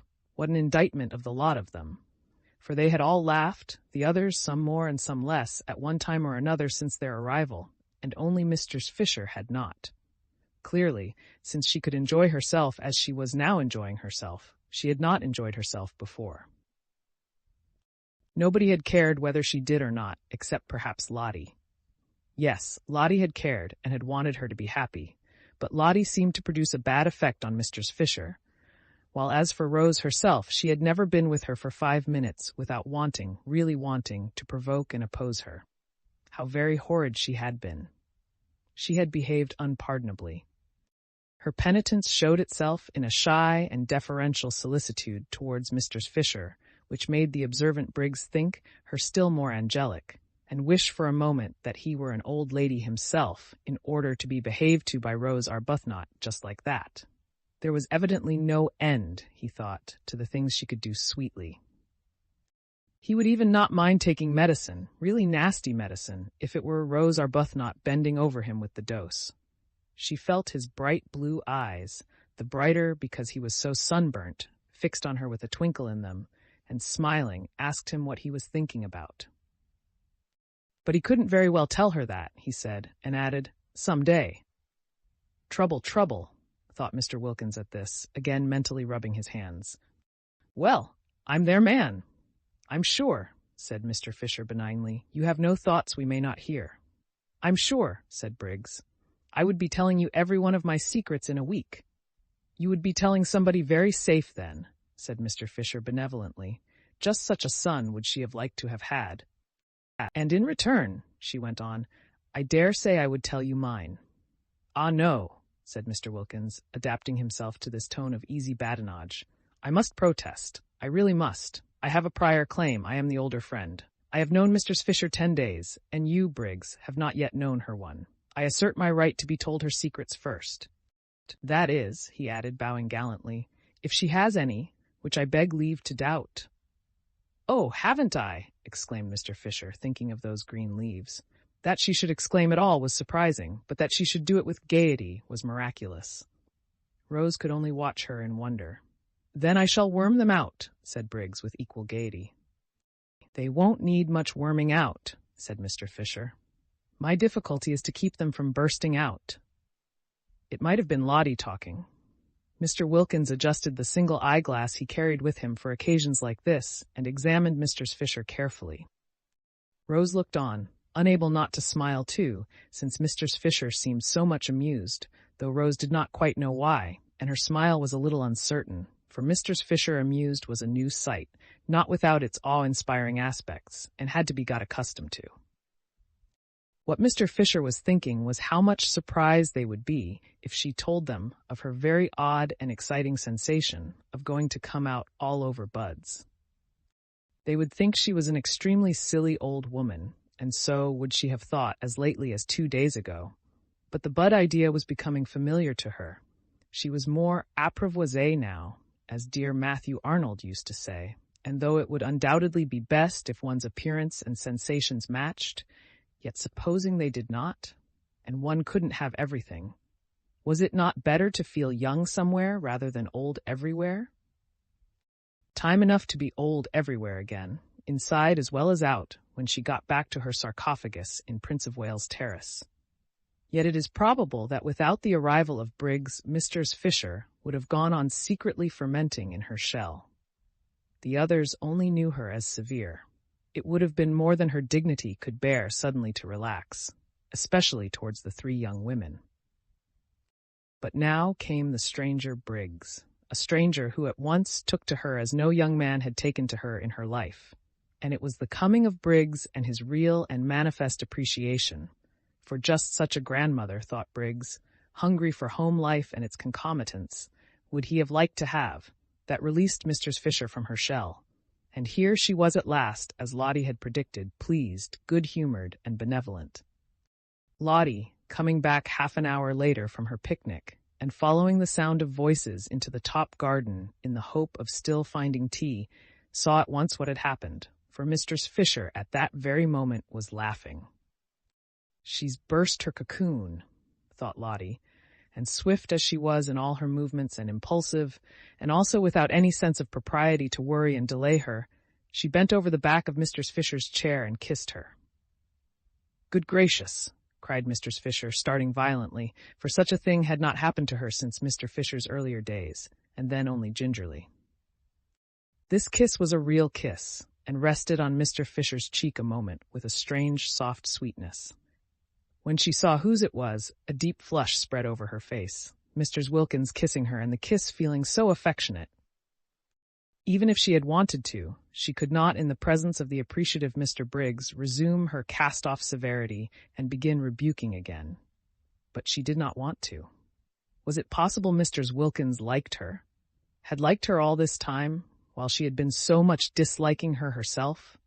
A queer little trickle of warmth filtered through the frozen defenses of Mr. Fisher's heart. Somebody young kissing her. Somebody young wanting to kiss her.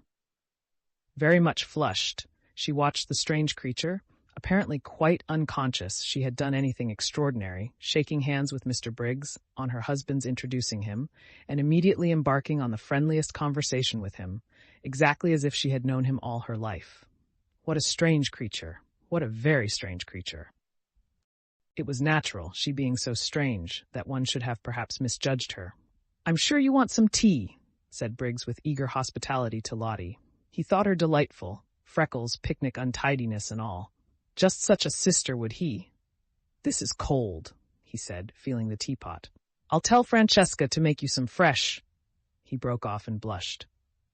"Aren't I forgetting myself?" he said, laughing and looking round at them. Very natural, Mr. Wilkins reassured him. "I'll go and tell Francesca," said Rose, getting up. "No, no," said Briggs. "Don't go away." And he put his hands to his mouth and shouted. "Francesca!" shouted Briggs. She came running. No summons in their experience had been answered by her with such celerity. "Her master's voice," remarked Mr. Wilkins, aptly, he considered. "Make fresh tea," ordered Briggs in Italian. "Quick, quick!" And then remembering himself, he blushed again and begged everybody's pardon. Very natural, Mr. Wilkins reassured him. Briggs then explained to Lottie what he had explained twice already, once to Rose and once to the other 2, that he was on his way to Rome and thought he would get out at Mazzago and just look in to see if they were comfortable and continue his journey the next day, staying the night in an hotel at Mazzago. But how ridiculous, said Lottie. Of course you must stay here. It's your house. There's Kate Lumley's room, she added, turning to Mr. Fisher. You wouldn't mind Mr. Briggs having it for one night? Kate Lumley isn't in it, you know, she said, turning to Briggs again and laughing. And Mr. Fisher, to her immense surprise, laughed too. She knew that at any other time this remark would have struck her as excessively unseemly, and yet now she only thought it funny. No, indeed, she assured Briggs. Kate Lumley was not in that room. Very fortunately, for she was an excessively wide person, and the room was excessively narrow. Kate Lumley might get into it, but that was about all. Once in, she would fit it so tightly that probably she would never be able to get out again. It was entirely at Mr. Briggs' disposal, and she hoped he would do nothing so absurd as go to an hotel, he, the owner of the whole place. Rose listened to this speech wide-eyed with amazement. Mistress Fisher laughed very much as she made it. Lottie laughed very much too, and at the end of it bent down and kissed her again, kissed her several times. So you see, my dear boy, said Mr. Fisher, you must stay here and give us all a great deal of pleasure. A great deal indeed, corroborated Mr. Wilkins heartily. A very great deal, repeated Mr. Fisher, looking exactly like a pleased mother. Do, said Rose, on Briggs's turning inquiringly to her. How kind of you all, he said, his face broad with smiles. I'd love to be a guest here. What a new sensation, and with three such. He broke off and looked round. I say, he asked, oughtn't I to have a fourth hostess? Francesca said she had 4 mistresses. Yes, there's Lady Caroline, said Lottie. Then hadn't we better find out first if she invites me too? Oh, but she's sure, began Lottie. The daughter of the Dr. Oitwiches, Briggs, said Mr. Wilkins, is not likely to be wanting in the proper hospitable impulses. The daughter of the, repeated Briggs, but he stopped dead, for there in the doorway was the daughter of the Dr. Oitwiches herself, or rather, coming towards him out of the dark doorway into the brightness of the sunset was that which he had not in his life yet seen but only dreamed of, his ideal of absolute loveliness. Chapter 19. And then when she spoke, what chance was there for poor Briggs? He was undone. All Scrap said was, "How do you do?" on Mr. Wilkins presenting him, but it was enough. It undid Briggs. From a cheerful, chatty, happy young man, overflowing with life and friendliness, he became silent, solemn, and with little beads on his temples. Also, he became clumsy, dropping the teaspoon as he handed her cup, mismanaging the macaroons so that one rolled on the ground. His eyes could not keep off the enchanting face for a moment, and when Mr. Wilkins, elucidating him, for he failed to elucidate himself, informed Lady Caroline that in Mr. Briggs she beheld the owner of San Salvatore, who was on his way to Rome, but had got out at Mezzago, etc., and that the other 3 ladies had invited him to spend the night in what was, to all intents and purposes, his own house, rather than an hotel. And Mr. Briggs was only waiting for the seal of her approval to this invitation, she being the 4th hostess, when Mr. Wilkins, balancing his sentences and being admirably clear and enjoying the sound of his own cultured voice, explained the position. In this manner to Lady Caroline, Briggs sat and said never a word. A deep melancholy invaded Scrap. The symptoms of the incipient grabber were all there and only too familiar, and she knew that if Briggs stayed, her rest cure might be regarded as over. Then Kate Lumley occurred to her. She caught at Kate as at a straw. It would have been delightful, she said, faintly smiling at Briggs. She could not in decency not smile, at least a little, but even a little betrayed the dimple, and Briggs's eyes became more fixed than ever. I'm only wondering if there is room. Yes, there is, said Lottie. There's Kate Lumley's room. I thought, said Scrap to Mr. Fisher, and it seemed to Briggs that he had never heard music till now. Your friend was expected immediately. Oh, no, said Mr. Fisher, with an odd placidness, Scrap thought. Miss Lumley, said Mr. Wilkins. Or should I? He inquired of Mr. Fisher. Say misters. Nobody has ever married Kate, said Mr. Fisher complacently. Quite so. Miss Lumley does not arrive today in any case, Lady Caroline, and Mr. Briggs has, unfortunately, if I may say so, to continue his journey tomorrow, so that his staying would in no way interfere with Miss Lumley's possible movements. Then, of course, I join in the invitation, said Scrap, with what was to Briggs the most divine cordiality. He stammered something, flushing scarlet, and Scrap thought, "Oh," and turned her head away. But that merely made Briggs acquainted with her profile, and if there existed anything more lovely than Scrap's full face, it was her profile. Well, it was only for this one afternoon and evening. He would leave, no doubt, the first thing in the morning. It took hours to get to Rome. Awful if he hung on till the night train. She had a feeling that the principal express to Rome passed through at night. Why hadn't that woman Kate Lumley arrived yet? She had forgotten all about her, but now she remembered she was to have been invited a fortnight ago. What had become of her? This man, once let in, would come and see her in London, would haunt the places she was likely to go to. He had the makings, her experienced eye could see, of a passionately persistent grabber. If, thought Mr. Wilkins, observing Briggs's face in sudden silence, any understanding existed between this young fellow and Mr. Arbuthnot, there is now going to be trouble. Trouble of a different nature from the kind I feared, in which Arbuthnot would have played a leading part, in fact the part of petitioner, but trouble that may need help and advice none the less for its not being publicly scandalous. Briggs, impelled by his passions and her beauty, will aspire to the daughter of the Dr. Oitwiches. She, naturally and properly, will repel him. Mr. Arbuthnot, left in the cold, will be upset and show it. Arbuthnot, on his arrival, will find his wife in enigmatic tears. Inquiring into their cause, he will be met with an icy reserve. More trouble may then be expected, and in me they will seek and find their adviser. When Lottie said Mr. Arbuthnot wanted her husband, she was wrong. What Mr. Arbuthnot wants is Briggs, and it looks uncommonly as if she were not going to get him. Well, I'm their man. "Where are your things, Mr. Briggs?" asked Mr. Fisher, her voice round with motherliness. "Oughtn't they to be fetched?" For the sun was nearly in the sea now, and the sweet-smelling April dampness that followed immediately on its disappearance was beginning to steal into the garden. Briggs started. "My things," he repeated. "Oh, yes, I must fetch them. They're in Mezzago. I'll send Domenico. My fly is waiting in the village. He can go back in it. I'll go and tell him." He got up. To whom was he talking? To Mr. Fisher, ostensibly, yet his eyes were fixed on Scrap, who said nothing and looked at no one. Then, recollecting himself, he stammered, "I'm awfully sorry. I keep on forgetting. I'll go down and fetch them myself." "We can easily send Domenico," said Rose, and at her gentle voice he turned his head. Why, there was his friend, the sweet-named lady. But how had she not in this short interval changed? Was it the failing light making her so colorless, so vague-featured, so dim, so much like a ghost? A nice good ghost, of course, and still with a pretty name, but only a ghost. He turned from her to Scrap again, and forgot Rose Arbuthnot's existence. How was it possible for him to bother about anybody or anything else in this first moment of being face-to-face with his dream come true?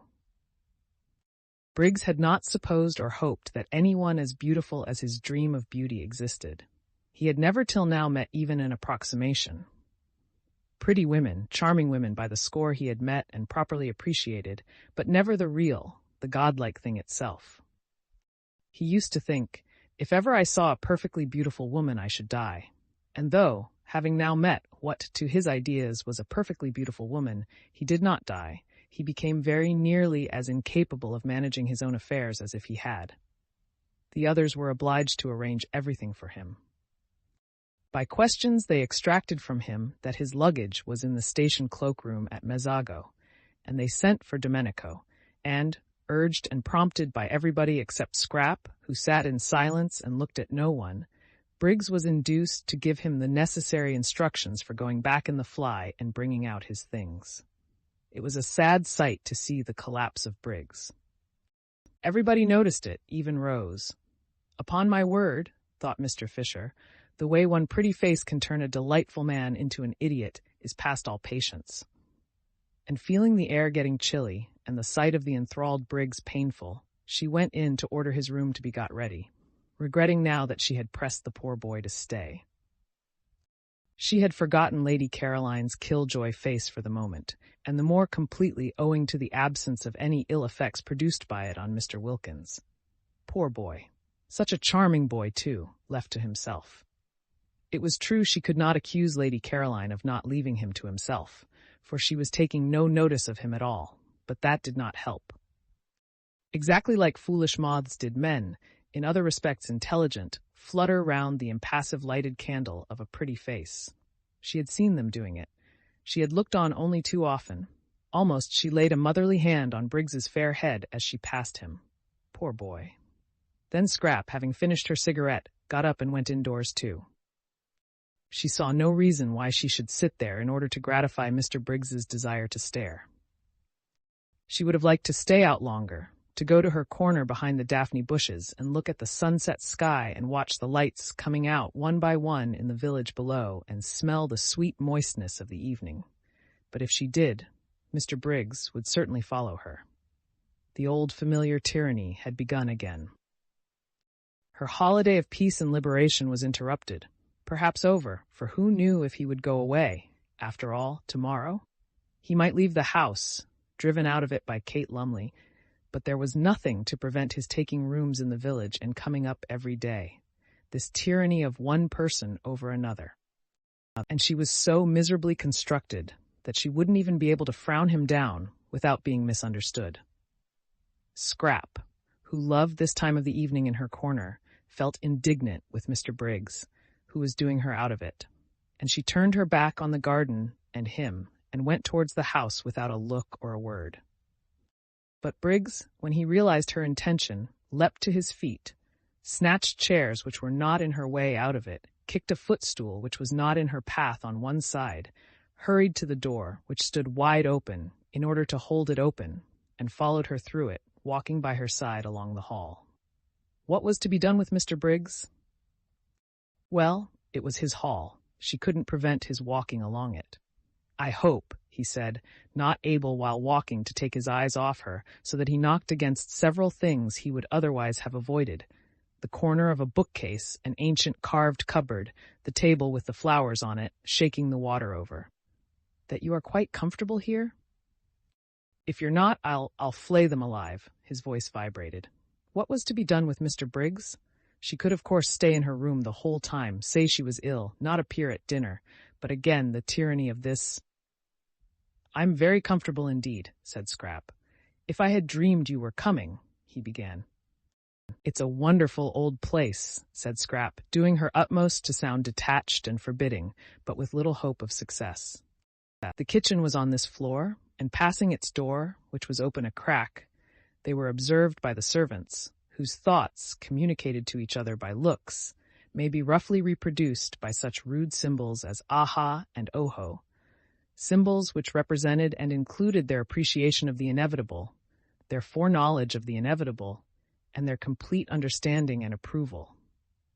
"Are you going upstairs?" asked Briggs, as she paused at the foot of them. "Yes." "Which room do you sit in? The drawing-room or the small yellow room?" "In my own room." So then he couldn't go up with her. So then all he could do was to wait till she came out again.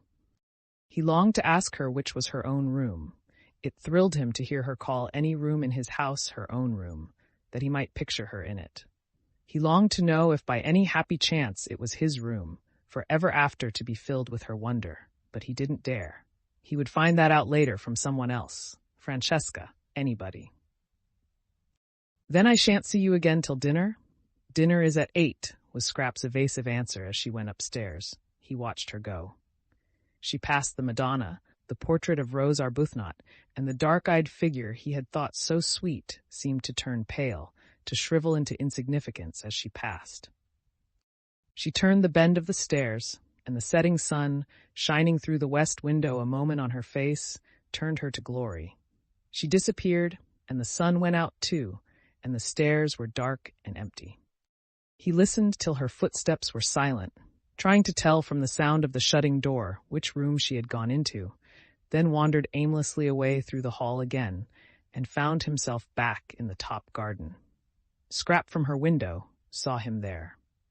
She saw Lottie and Rose sitting on the end parapet, where she would have liked to have been, and she saw Mr. Wilkins buttonholing Briggs and evidently telling him the story of the oleander tree in the middle of the garden.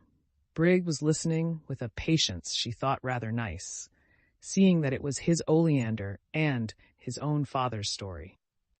She knew Mr. Wilkins was telling him the story by his gestures. Domenico had told it her soon after her arrival, and he had also told Mr. Fisher, who had told Mr. Wilkins. Mr. Fisher thought highly of this story and often spoke of it. It was about a cherrywood walking stick.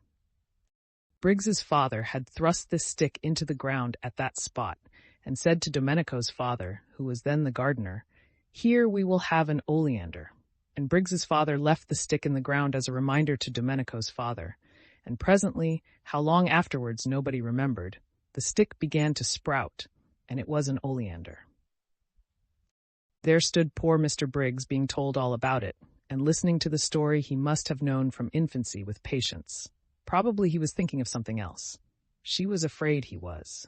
How unfortunate, how extremely unfortunate, the determination that seized people to get hold of and engulf other people. If only they could be induced to stand more on their own feet. Why couldn't Mr. Briggs be more like Lottie, who never wanted anything of anybody, but was complete in herself and respected other people's completeness? One loved being with Lottie. With her one was free and yet befriended. Mr. Briggs looked so really nice too. She thought she might like him if only he wouldn't so excessively like her.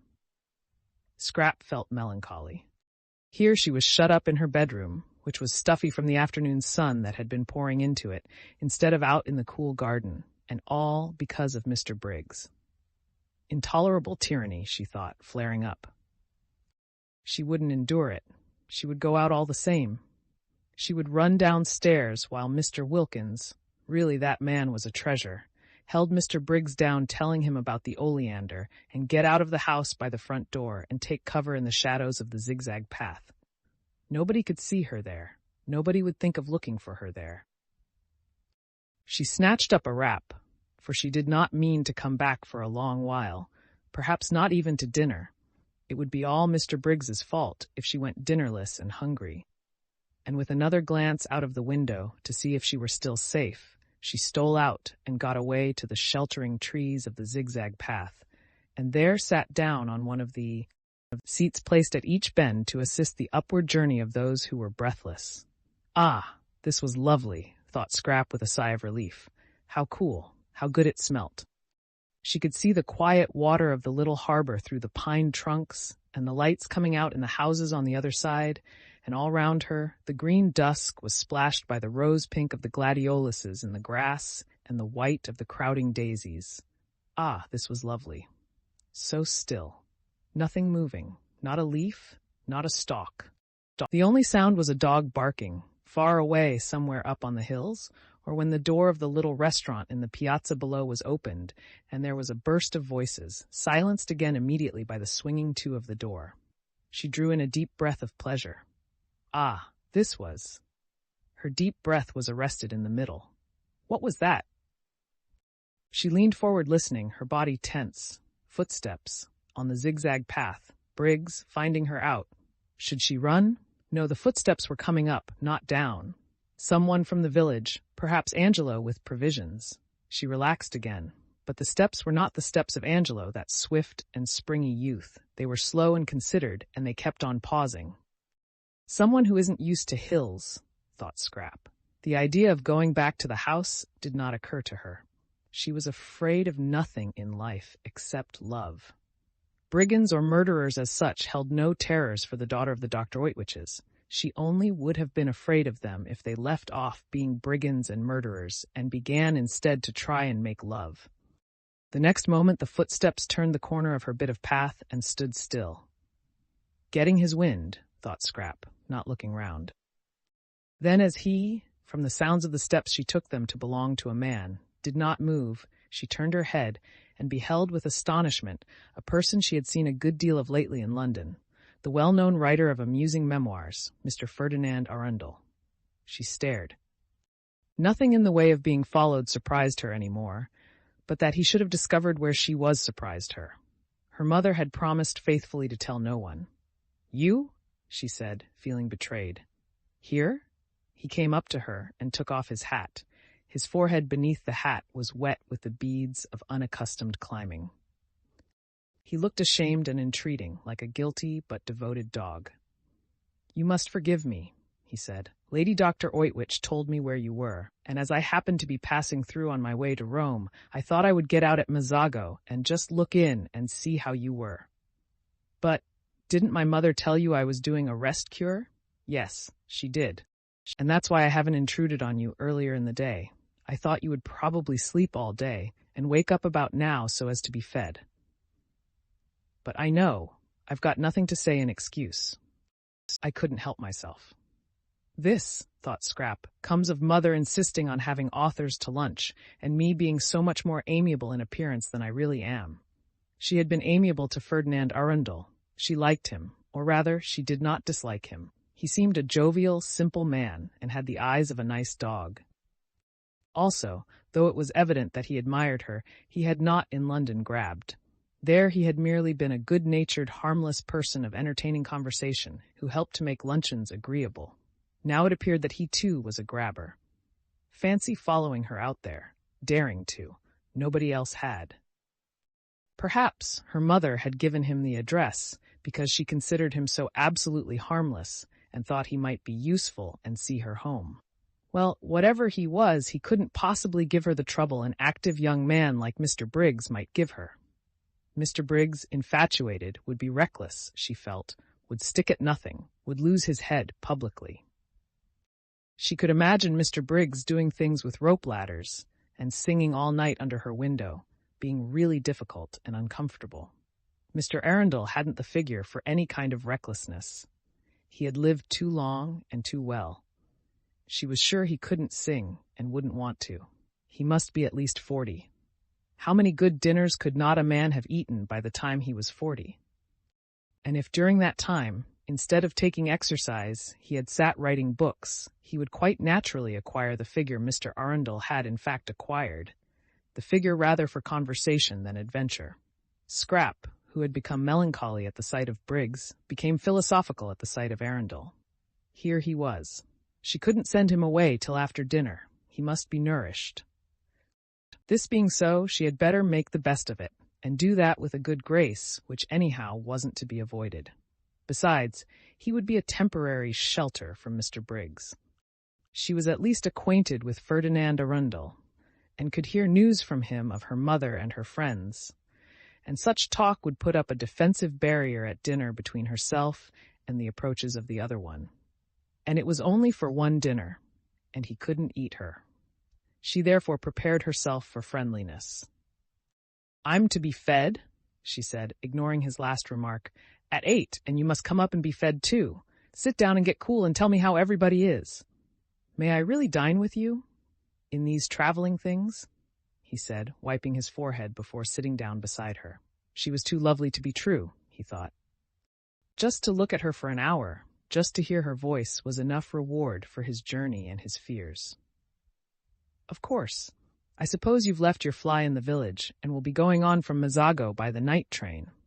Or stay in Mazzago in an hotel and go on tomorrow. But tell me," he said, gazing at the adorable profile, "about yourself. London has been extraordinarily dull and empty. Lady Dr. Oitwich said you were with people here she didn't know. I hope they've been kind to you. You look, well, as if your cure had done everything a cure should." "They've been very kind," said Scrap. "I got them out of an advertisement." "An advertisement? It's a good way, I find, to get friends. I'm fonder of one of these than I've been of anybody in years." "Really? Who is it?" "You shall guess which of them it is when you see them. Tell me about Mother. When did you see her last? We arranged not to write to each other unless there was something special. I wanted to have a month that was perfectly blank. And now I've come and interrupted. I can't tell you how ashamed I am, both of having done it and of not having been able to help it." "Oh, but," said Scrap quickly, for he could not have come on a better day, when up there waiting and watching for her was, she knew, the enamored Briggs. "I'm really very glad indeed to see you. Tell me about Mother." Chapter 20. Scrap wanted to know so much about her mother that Arundel had presently to invent. He would talk about anything she wished if only he might be with her for a while, and see her and hear her. But he knew very little of the Dr. Oitwiches and their friends, really, beyond meeting them at those bigger functions where literature is also represented, and amusing them at luncheons and dinners, he knew very little of them really. To them he had always remained Mr. Arundel. No one called him Ferdinand, and he only knew the gossip also available to the evening papers and the frequenters of clubs. But he was, however, good at inventing, and as soon as he had come to an end of first-hand knowledge, in order to answer her inquiries and keep her there to himself, he proceeded to invent. It was quite easy to fasten some of the entertaining things he was constantly thinking on to other people and pretend they were theirs. Scrap, who had that affection for her parents which warms in absence, was athirst for news, and became more and more interested by the news he gradually imparted. At first it was ordinary news. He had met her mother here, and seen her there. She looked very well. She said so and so. But presently the things Lady Dr. Oitwich had said took on an unusual quality. They became amusing. Mother said that, Scrap interrupted, surprised, and presently Lady Dr. Oitwich began to do amusing things as well as say them. Mother did that? Scrap inquired, wide-eyed. Arundel warmed to his work. He fathered some of the most entertaining ideas he had lately had onto Lady Dr. Oitwich, and also any charming funny things that had been done, or might have been done, for he could imagine almost anything. Scrap's eyes grew round with wonder and affectionate pride in her mother. Why, but how funny, fancy mother. What an old darling. Did she really do that? How perfectly adorable of her. And did she really say, but how wonderful of her to think of it. What sort of a face did Lloyd George make? She laughed and had a great longing to hug her mother, and the time flew, and it grew quite dusk, and it grew nearly dark, and Mr. Arundel still went on amusing her, and it was 7:45 before she suddenly remembered dinner. "Oh, good heavens!" she exclaimed, jumping up. "Yes, it's late," said Arundel. "I'll go on quickly and send the maid to you. I must run, or I'll never be ready in time," and she was gone up the path with the swiftness of a young, slender deer. Arundel followed. He did not wish to arrive too hot, so had to go slowly. Fortunately, he was near the top, and Francesca came down the pergola to pilot him indoors, and having shown him where he could wash, she put him in the empty drawing-room to cool himself by the crackling wood fire. He got as far away from the fire as he could, and stood in one of the deep window recesses looking out at the distant lights of Mezzago. The drawing-room door was open, and the house was quiet with the hush that precedes dinner, when the inhabitants are all shut up in their rooms dressing. Briggs in his room was throwing away spoilt tie after spoilt tie. Scrap in hers was hurrying into a black frock with a vague notion that Mr. Briggs wouldn't be able to see her so clearly in black. Mistress Fisher was fastening the lace shawl, which nightly transformed her day dress into her evening dress, with the brooch Ruskin had given her on her marriage, formed of 2 pearl lilies, tied together by a blue enamel ribbon, on which was written in gold letters, Esto Perpetua. Mr. Wilkins was sitting on the edge of his bed, brushing his wife's hair. Thus far in this 3rd week had he progressed in demonstrativeness, while she, for her part, sitting on a chair in front of him, put his studs in a clean shirt. And Rose, ready dressed, sat at her window considering her day. Rose was quite aware of what had happened to Mr. Briggs. If she had had any difficulty about it, Lottie would have removed it by the frank comments she made while she and Rose sat together after tea on the wall. Lottie was delighted at more love being introduced into San Salvatore, even if it were only one-sided, and said that when once Rose's husband was there, she didn't suppose, now that Mr. Fisher too had at last come unglued. Rose protested at the expression, and Lottie retorted that it was in Keats. There would be another place in the world more swarming with happiness than San Salvatore. "Your husband," said Lottie, swinging her feet, "might be here quite soon, perhaps tomorrow evening if he starts at once, and there'll be a glorious final few days before we all go home refreshed for life. I don't believe any of us will ever be the same again, and I wouldn't be a bit surprised if Caroline doesn't end by getting fond of the young man Briggs. It's in the air." "You have to get fond of people here." Rose sat at her window thinking of these things, Lottie's optimism, yet it had been justified by Mr. Wilkins, and looked too at Mr. Fisher. If only it would come true as well about Frederick.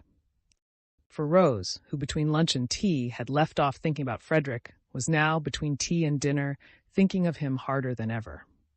It had been funny and delightful, that little interlude of admiration, but of course it couldn't go on once Caroline appeared. Rose knew her place. She could see as well as anyone the unusual, the unique loveliness of Lady Caroline.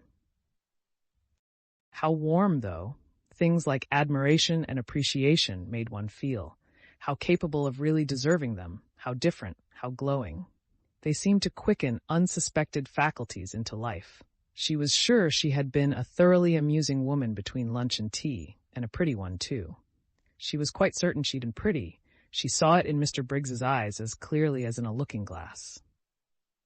For a brief space, she thought she had been like a torpid fly brought back to gay buzzing by the lighting of a fire in a wintry room. She still buzzed, she still tingled, just at the remembrance. What fun it had been, having an admirer even for that little while. No wonder people liked admirers. They seemed, in some strange way, to make one come alive. Although it was all over, she still glowed with it and felt more exhilarated, more optimistic, more as Lottie probably constantly felt, than she had done since she was a girl. She dressed with care, though she knew Mr. Briggs would no longer see her, but it gave her pleasure to see how pretty, while she was about it, she could make herself look. And very nearly she stuck a crimson camellia in her hair down by her ear. She did hold it there for a minute, and it looked almost sinfully attractive, and was exactly the color of her mouth, but she took it out again with a smile and a sigh, and put it in the proper place for flowers, which is water. She mustn't be silly, she thought. Think of the poor. Soon she would be back with them again, and what would a camellia behind her ear seem like then? Simply fantastic. But on one thing she was determined. The first thing she would do when she got home would be to have it out with Frederick. If he didn't come to San Salvatore, that is what she would do. The very first thing.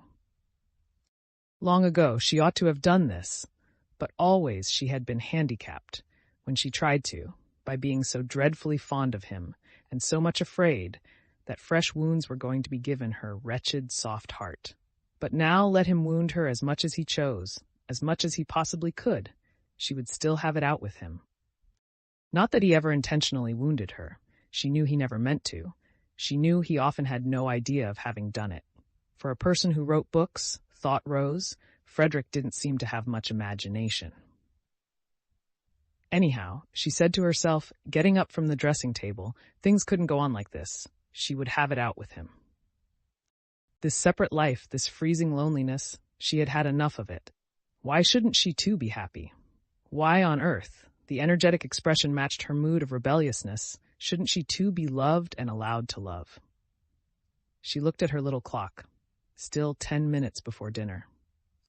Tired of staying in her bedroom, she thought she would go on to Mr. Fisher's battlements, which would be empty at this hour, and watch the moon rise out of the sea. She went into the deserted upper hall with this intention, but was attracted on her way along it by the firelight shining through the open door of the drawing-room. How gay it looked. The fire transformed the room.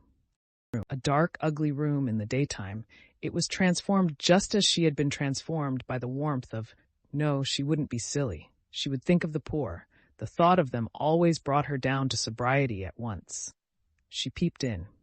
Firelight and flowers, and outside the deep slits of windows hung the blue curtain of the night. How pretty. What a sweet place San Salvatore was. And that gorgeous lilac on the table. She must go and put her face in it. But she never got to the lilac. She went one step towards it, and then stood still, for she had seen the figure looking out of the window in the farthest corner, and it was Frederick. All the blood in Rose's body rushed to her heart and seemed to stop its beating. Frederick, come. She stood quite still. He had not heard her. He did not turn round. She stood looking at him. The miracle had happened and he had come. She stood holding her breath. So he needed her, for he had come instantly. So he too must have been thinking, longing. Her heart, which had seemed to stop beating, was suffocating her now, the way it raced along. Frederick did love her then. He must love her, or why had he come? Something, perhaps her absence, had made him turn to her, want her. and now the understanding she had made up her mind to have with him would be quite easy. Her thoughts wouldn't go on. Her mind stammered. She couldn't think. She could only see and feel. She didn't know how it had happened. It was a miracle. God could do miracles. God had done this one. God could. Her mind stammered again and broke off. Frederick, she tried to say, but no sound came, or if it did, the crackling of the fire covered it up.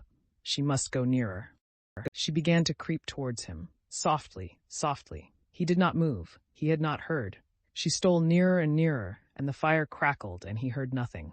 She stopped a moment, unable to breathe. She was afraid. Suppose he, oh! But he had come. She went on again, close up to him, and her heart beat so loud that she thought he must hear it. And couldn't he feel? Didn't he know?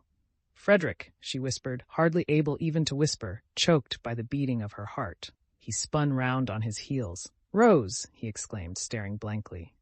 But she did not see his stare, for her arms were round his neck, and her cheek was against his, and she was murmuring, her lips on his ear, I knew you would come. In my very heart I always knew you would come. Chapter 21. Now Frederick was not the man to hurt anything if he could help it. Besides, he was completely bewildered. Not only was his wife here of all places in the world, but she was clinging to him as she had not clung for years, and murmuring love and welcoming him. If she welcomed him, she must have been expecting him. Strange as this was, it was the only thing in the situation which was evident, that, and the softness of her cheek against his, and the long-forgotten sweet smell of her. Frederick was bewildered. But not being the man to hurt anything if he could help it, he too put his arms round her, and having put them round her, he also kissed her. And presently he was kissing her almost as tenderly as she was kissing him. And presently he was kissing her quite as tenderly. And again presently he was kissing her more tenderly, and just as if he had never left off. He was bewildered, but he still could kiss. It seemed curiously natural to be doing it. It made him feel as if he were 30 again instead of 40, and Rose were his Rose of 20, the Rose he had so much adored before she began to weigh what he did with her idea of right, and the balance went against him, and she had turned strange and stony and more shocked and oh, so lamentable. He couldn't get at her in those days at all. She couldn't understand. She kept on referring everything to what she called God's eyes. In God's eyes, it couldn't be right. It wasn't right. Her miserable face, whatever her principles did for her, they didn't make her happy. Her little miserable face, twisted with effort to be patient, had been at last more than he could bear to see, and he had kept away as much as he could. She never ought to have been the daughter of a low church rector, narrow devil. She was quite unfitted to stand up against such an upbringing. What had happened, why she was here, why she was his Rose again, passed his comprehension, and meanwhile, and until such time as he understood, he still could kiss. In fact, he could not stop kissing, and it was he now who began to murmur, to say love things in her ear under the hair that smelt so sweet and tickled him, just as he remembered it used to tickle him. And as he held her close to his heart and her arms were soft round his neck, he felt stealing over him a delicious sense of, at first he didn't know what it was, this delicate pervading warmth, and then he recognized it as security. Yes, security. No need now to be ashamed of his figure, and to make jokes about it so as to forestall other people's and show he didn't mind it. No need now to be ashamed of getting hot going up hills, or to torment himself with pictures of how he probably appeared to beautiful young women, how middle-aged, how absurd in his inability to keep away from them. Rose cared nothing for such things. With her he was safe. To her he was her lover, as he used to be, and she would never notice or mind any of the ignoble changes that getting older had made in him, and would go on making more and more. Frederick continued, therefore, with greater and greater warmth and growing delight to kiss his wife, and the mere holding of her in his arms caused him to forget everything else. How could he, for instance, remember or think of Lady Caroline, to mention only one of the complications with which his situation bristled, when here was his sweet wife, miraculously restored to him, whispering with her cheek against his in the dearest, most romantic words how much she loved him, how terribly she had missed him. He did for one brief instant, for even in moments of love, there are brief instants of lucid thought. Recognize the immense power of the woman present and being actually held, compared to that of the woman, however beautiful, who is somewhere else, but that is as far as he got towards remembering Scrap. No farther. She was like a dream, fleeing before the morning light. "When did you start?" murmured Rose, her mouth on his ear. She couldn't let him go, not even to talk she couldn't let him go. "Yesterday morning," murmured Frederick, holding her close. He couldn't let her go either. "Oh, the very instant then," murmured Rose. This was cryptic, but Frederick said, "Yes, the very instant," and kissed her neck. "How quickly my letter got to you," murmured Rose, whose eyes were shut in the excess of her happiness. "Didn't it?" said Frederick, who felt like shutting his eyes himself. So there had been a letter. Soon, no doubt, light would be vouchsafed him, and meanwhile this was so strangely, touchingly sweet, this holding his Rose to his heart again after all the years, that he couldn't bother to try to guess anything. Oh, he had been happy during these years, because it was not in him to be unhappy. Besides, how many interests life had had to offer him, how many friends, how much success, how many women only too willing to help him to blot out the thought of the altered, petrified, pitiful little wife at home who wouldn't spend his money, who was appalled by his books, who drifted away, and away from him, and always, if he tried to have it out with her, asked him with patient obstinacy what he thought the things he wrote and lived by looked in the eyes of God. "No one," she said once, "should ever write a book God wouldn't like to read. That is the test, Frederick." And he had laughed hysterically, burst into a great shriek of laughter, and rushed out of the house, away from her solemn little face, away from her pathetic, solemn little face. But this Rose was his youth again, the best part of his life, the part of it that had had all the visions in it and all the hopes. How they had dreamed together, he and she, before he struck that vein of memoirs, how they had planned and laughed and loved. They had lived for a while in the very heart of poetry.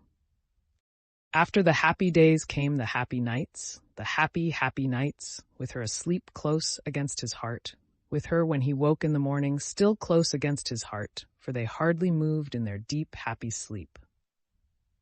It was wonderful to have it all come back to him at the touch of her, at the feel of her face against his. Wonderful that she should be able to give him back his youth. "Sweetheart, sweetheart," he murmured, overcome by remembrance, clinging to her now in his turn. "Beloved husband," she breathed, "the bliss of it, the sheer bliss." Briggs, coming in a few minutes before the gong went on, the chance that Lady Caroline might be there, was much astonished. He had supposed Rose Arbuthnot was a widow, and he still supposed it, so that he was much astonished. "Well, I'm damned," thought Briggs, quite clearly and distinctly, for the shock of what he saw in the window startled him so much that for a moment he was shaken free of his own confused absorption.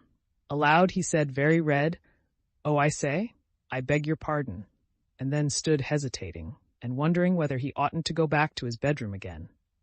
If he had said nothing, they would not have noticed he was there, but when he begged their pardon, Rose turned and looked at him, as one looks who is trying to remember, and Frederick looked at him too, without at first quite seeing him.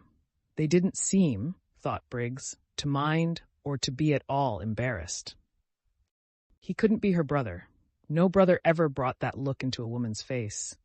It was very awkward. If they didn't mind, he did. It upset him to come across his Madonna forgetting herself. "Is this one of your friends?" Frederick was able after an instant to ask Rose, who made no attempt to introduce the young man standing awkwardly in front of them, but continued to gaze at him with a kind of abstracted, radiant goodwill. "It's Mr. Briggs," said Rose, recognizing him. "This is my husband," she added. And Briggs, shaking hands, just had time to think how surprising it was to have a husband when you were a widow before the gong sounded, and Lady Caroline would be there in a minute, and he ceased to be able to think at all, and merely became a thing with its eyes fixed on the door. Through the door immediately entered, in what seemed to him an endless procession, first Mr. Fisher, very stately in her evening lace shawl and brooch, who when she saw him at once relaxed into smiles and benignity, only to stiffen, however, when she caught sight of the stranger. Then Mr. Wilkins, cleaner and neater and more carefully dressed and brushed than any man on earth. And then, tying something hurriedly as she came, Mr. Wilkins, and then nobody. Lady Caroline was late. Where was she? Had she heard the gong? Oughtn't it to be beaten again? Suppose she didn't come to dinner after all. Briggs went cold. "Introduce me," said Frederick on Mr. Fisher's entrance, touching Rose's elbow. "My husband," said Rose, holding him by the hand, her face exquisite. This, thought Mr. Fisher, must now be the last of the husbands, unless Lady Caroline produces one from up her sleeve. But she received him graciously, for he certainly looked exactly like a husband, not at all like one of those people who go about abroad pretending they are husbands when they are not, and said she supposed he had come to accompany his wife home at the end of the month, and remarked that now the house would be completely full. "So that," she added, smiling at Briggs, "we shall at last really be getting our money's worth." Briggs grinned automatically, because he was just able to realize that somebody was being playful with him, but he had not heard her, and he did not look at her. Not only were his eyes fixed on the door, but his whole body was concentrated on it. Introduced in his turn, Mr. Wilkins was most hospitable and called Frederick Sir. "Well, sir," said Mr. Wilkins heartily, here we are, and having gripped his hand with an understanding that only wasn't mutual, because Arbuthnot did not yet know what he was in for in the way of trouble, he looked at him as a man should, squarely in the eyes, and allowed his look to convey, as plainly as a look can, that in him would be found staunchness, integrity, reliability, in fact, a friend in need. Mr. Arbuthnot was very much flushed, Mr. Wilkins noticed. He had not seen her flushed like that before. "Well, I'm their man," he thought. Lottie's greeting was effusive. It was done with both hands. "Didn't I tell you?" She laughed to Rose over her shoulder, while Frederick was shaking her hands in both his. "What did you tell her?" asked Frederick, in order to say something. The way they were all welcoming him was confusing. They had evidently all expected him, not only Rose. The sandy but agreeable young woman didn't answer his question, but looked extraordinarily pleased to see him. Why should she be extraordinarily pleased to see him? "What a delightful place this is," said Frederick, confused and making the first remark that occurred to him. "It's a tub of love," said the sandy young woman earnestly, which confused him more than ever. And his confusion became excessive at the next words he heard, spoken these by the old lady, who said, "We won't wait." Lady Caroline is always late, for he only then, on hearing her name, really and properly remembered Lady Caroline, and the thought of her confused him to excess. He went into the dining room like a man in a dream. He had come out to this place to see Lady Caroline, and had told her so. He had even told her in his fatuousness, it was true, but how fatuous, that he hadn't been able to help coming. She didn't know he was married. She thought his name was Arundel. Everybody in London thought his name was Arundel. He had used it and written under it so long that he almost thought it was himself. In the short time since she had left him on the seat in the garden, where he told her he had come because he couldn't help it, he had found Rose again, had passionately embraced and been embraced, and had forgotten Lady Caroline. It would be an extraordinary piece of good fortune if Lady Caroline's being late meant she was tired or bored and would not come to dinner at all. Then he could know. He couldn't. He turned a deeper red even than usual, he being a man of full habit and red anyhow at the thought of such cowardice.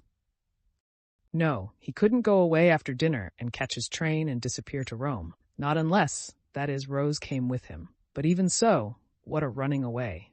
No, he couldn't. When they got to the dining room, Mr. Fisher went to the head of the table. Was this Mr. Fisher's house? He asked himself. He didn't know. He didn't know anything. And Rose, who in her earlier days of defying Mr. Fisher had taken the other end as her place, for after all, no one could say by looking at a table which was its top and which its bottom, led Frederick to the seat next to her. If only, he thought, he could have been alone with Rose. Just 5 minutes more alone with Rose so that he could have asked her. but probably he wouldn't have asked her anything, and only gone on kissing her. He looked round. The sandy young woman was telling the man they called Briggs to go and sit beside Mr. Fisher. Was the house, then, the sandy young woman's and not Mr. Fisher's? He didn't know. He didn't know anything. And she herself sat down on Rose's other side, so that she was opposite him, Frederick, and next to the genial man who had said, "Here we are," when it was only too evident that there they were indeed. Next to Frederick, and between him and Briggs, was an empty chair, Lady Caroline's.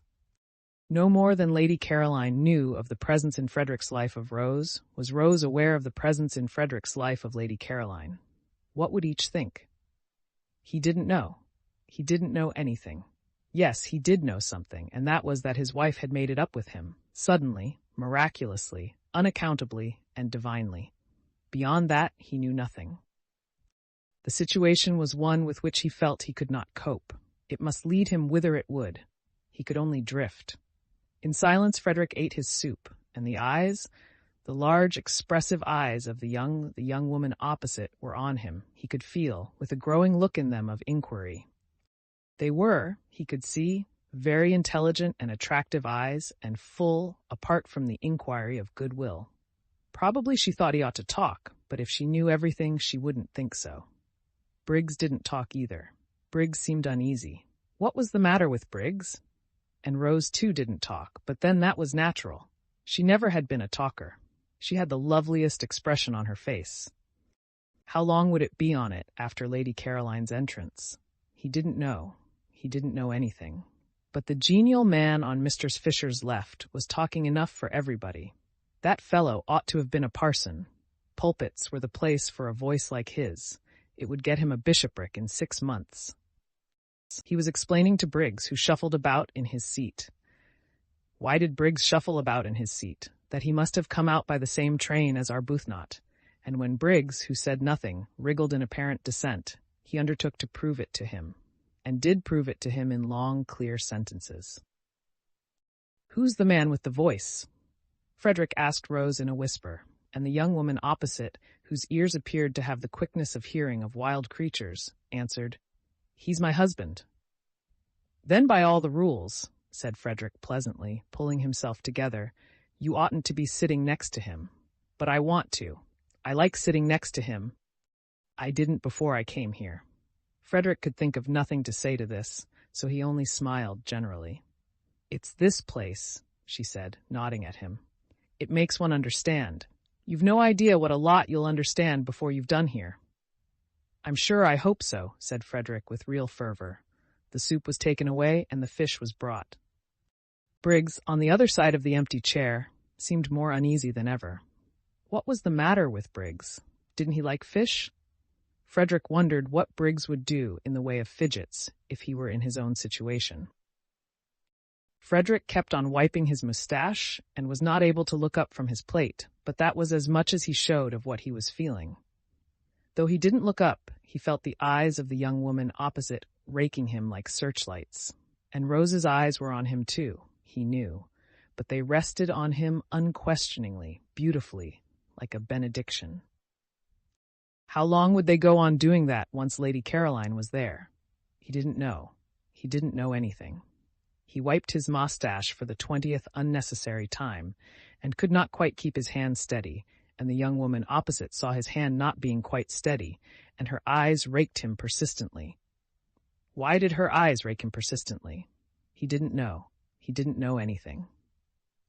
Then Briggs leapt to his feet. What was the matter with Briggs? Oh yes, quite, she had come. Frederick wiped his moustache and got up too. He was in for it now. Absurd, fantastic situation.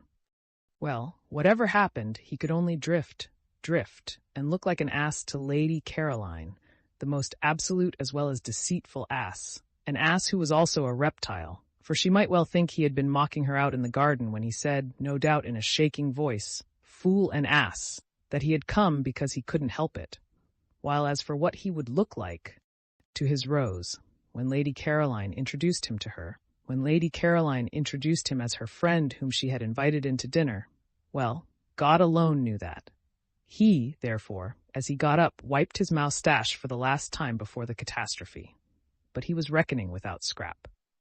That accomplished and experienced young woman slipped into the chair Briggs was holding for her, and on Lottie's leaning across eagerly and saying before anyone else could get a word in, "Just fancy, Caroline, how quickly Rose's husband has got here," turned to him without so much as the faintest shadow of surprise on her face, and held out her hand and smiled like a young angel and said, "And me late your very first evening."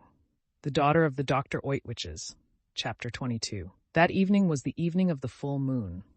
The garden was an enchanted place where all the flowers seemed white. The lilies, the daphnes, the orange blossom, the white stalks, the white pinks, the white roses.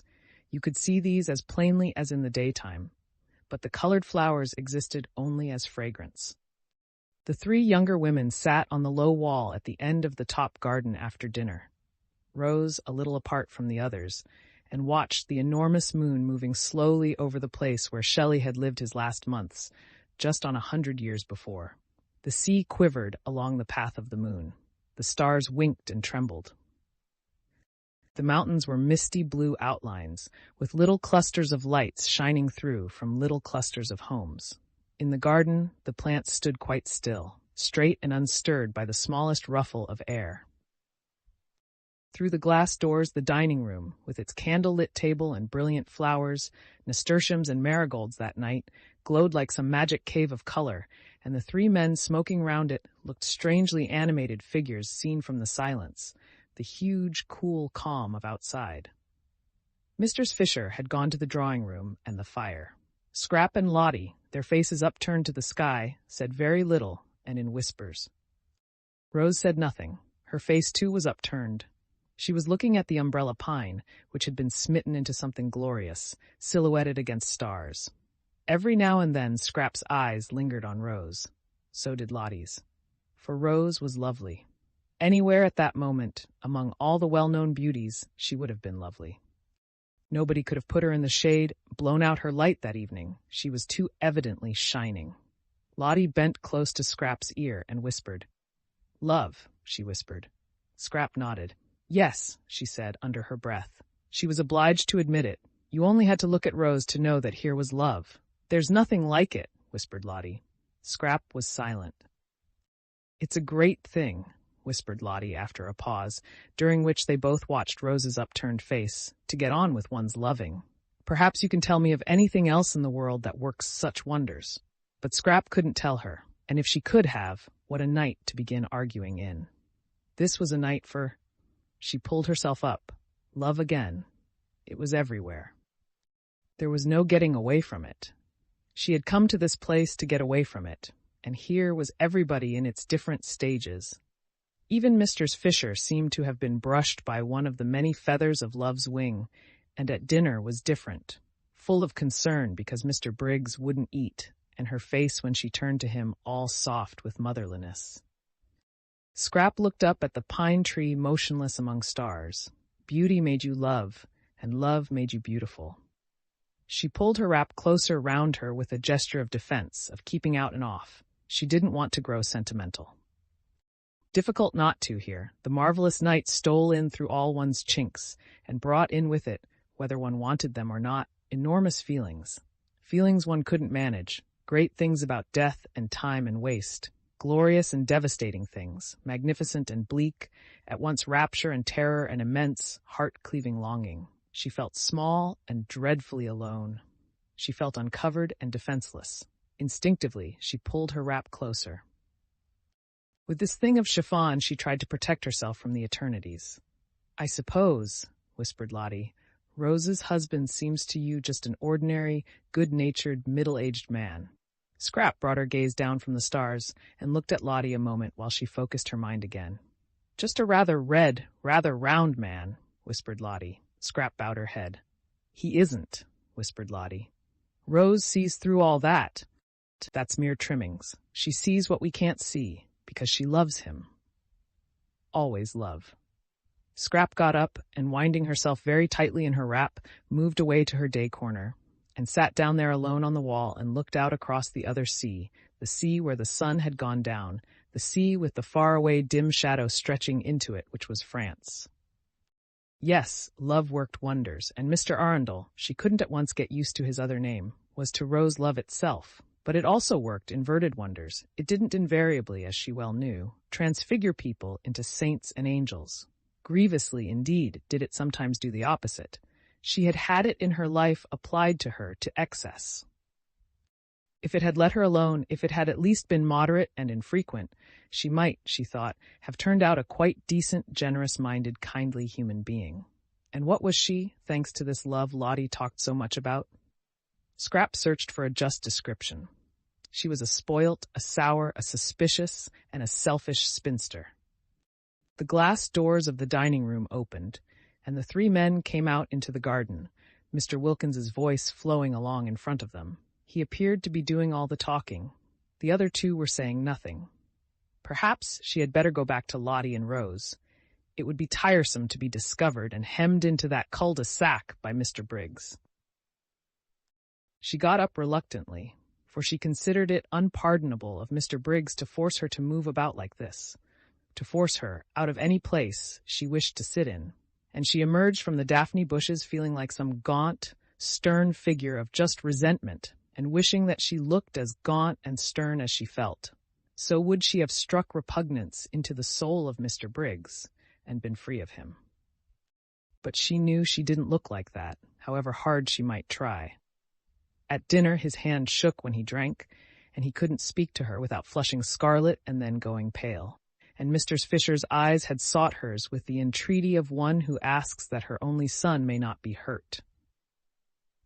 How could a human being, thought Scrap, frowning as she issued forth from her corner, how could a man made in God's image behave so, and he fitted for better things she was sure, with his youth, his attractiveness, and his brains. He had brains. She had examined him cautiously whenever at dinner Mr. Fisher forced him to turn away to answer her, and she was sure he had brains. Also, he had character. There was something noble about his head, about the shape of his forehead, noble and kind. All the more deplorable that he should allow himself to be infatuated by a mere outside and waste any of his strength, any of his peace of mind hanging round just a woman thing. If only he could see right through her, see through all her skin and stuff, he would be cured, and she might go on sitting undisturbed on this wonderful night by herself. Just beyond the daphne bushes she met Frederick, hurrying. "I was determined to find you first," he said, "before I go to Rose." And he added quickly, "I want to kiss your shoes." "Do you?" said Scrap, smiling. "Then I must go and put on my new ones. These aren't nearly good enough." She felt immensely well disposed towards Frederick. He, at least, would grab no more. His grabbing days, so sudden and so brief, were done. Nice man, agreeable man. She now definitely liked him. Clearly, he had been getting into some sort of a tangle, and she was grateful to Lottie for stopping her in time at dinner from saying something hopelessly complicating. But whatever he had been getting into, he was out of it now. His face and Rose's face had the same light in them. "I shall adore you forever now," said Frederick. Scrap smiled. "Shall you?" she said. "I adored you before because of your beauty. Now I adore you because you're not only as beautiful as a dream, but as decent as a man." Scrap laughed. "Am I?" she said, amused.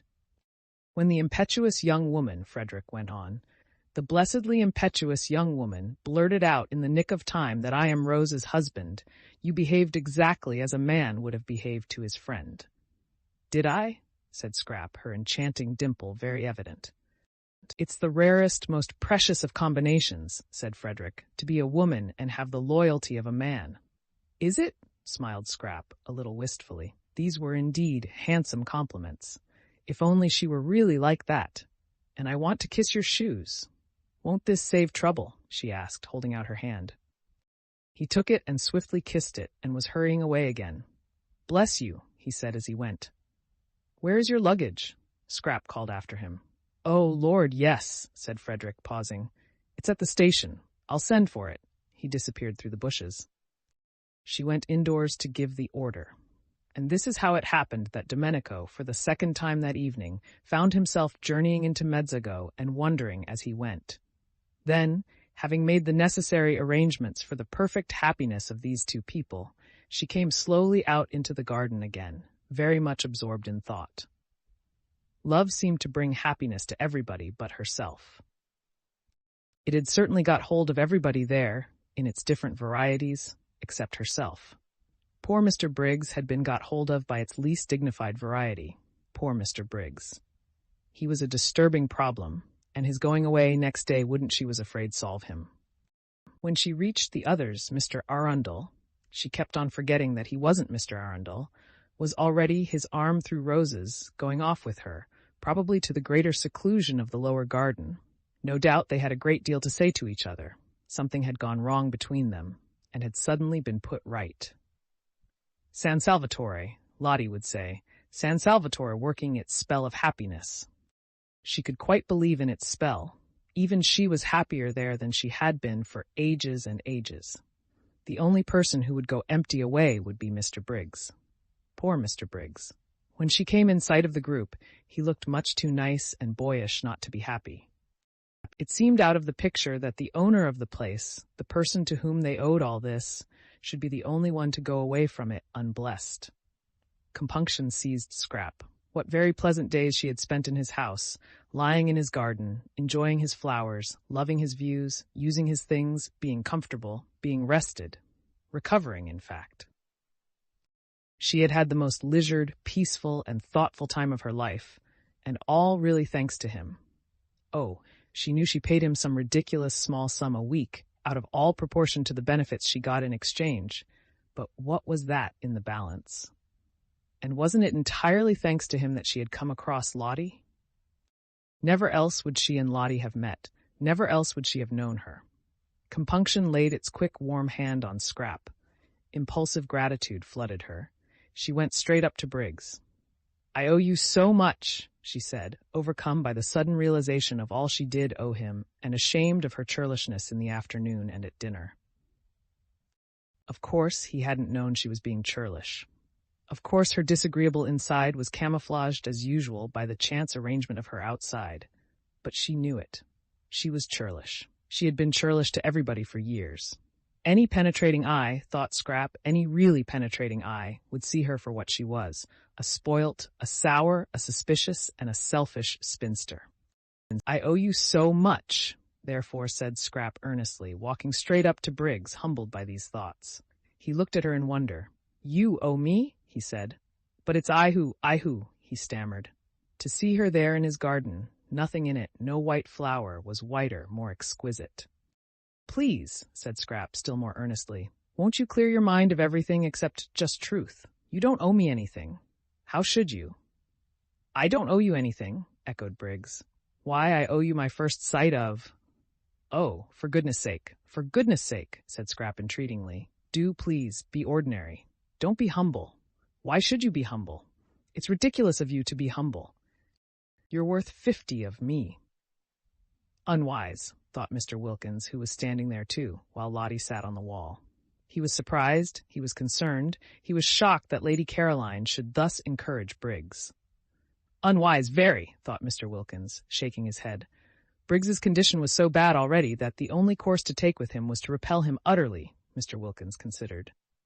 No half measures were the least use with Briggs, and kindliness and familiar talk would only be misunderstood by the unhappy youth.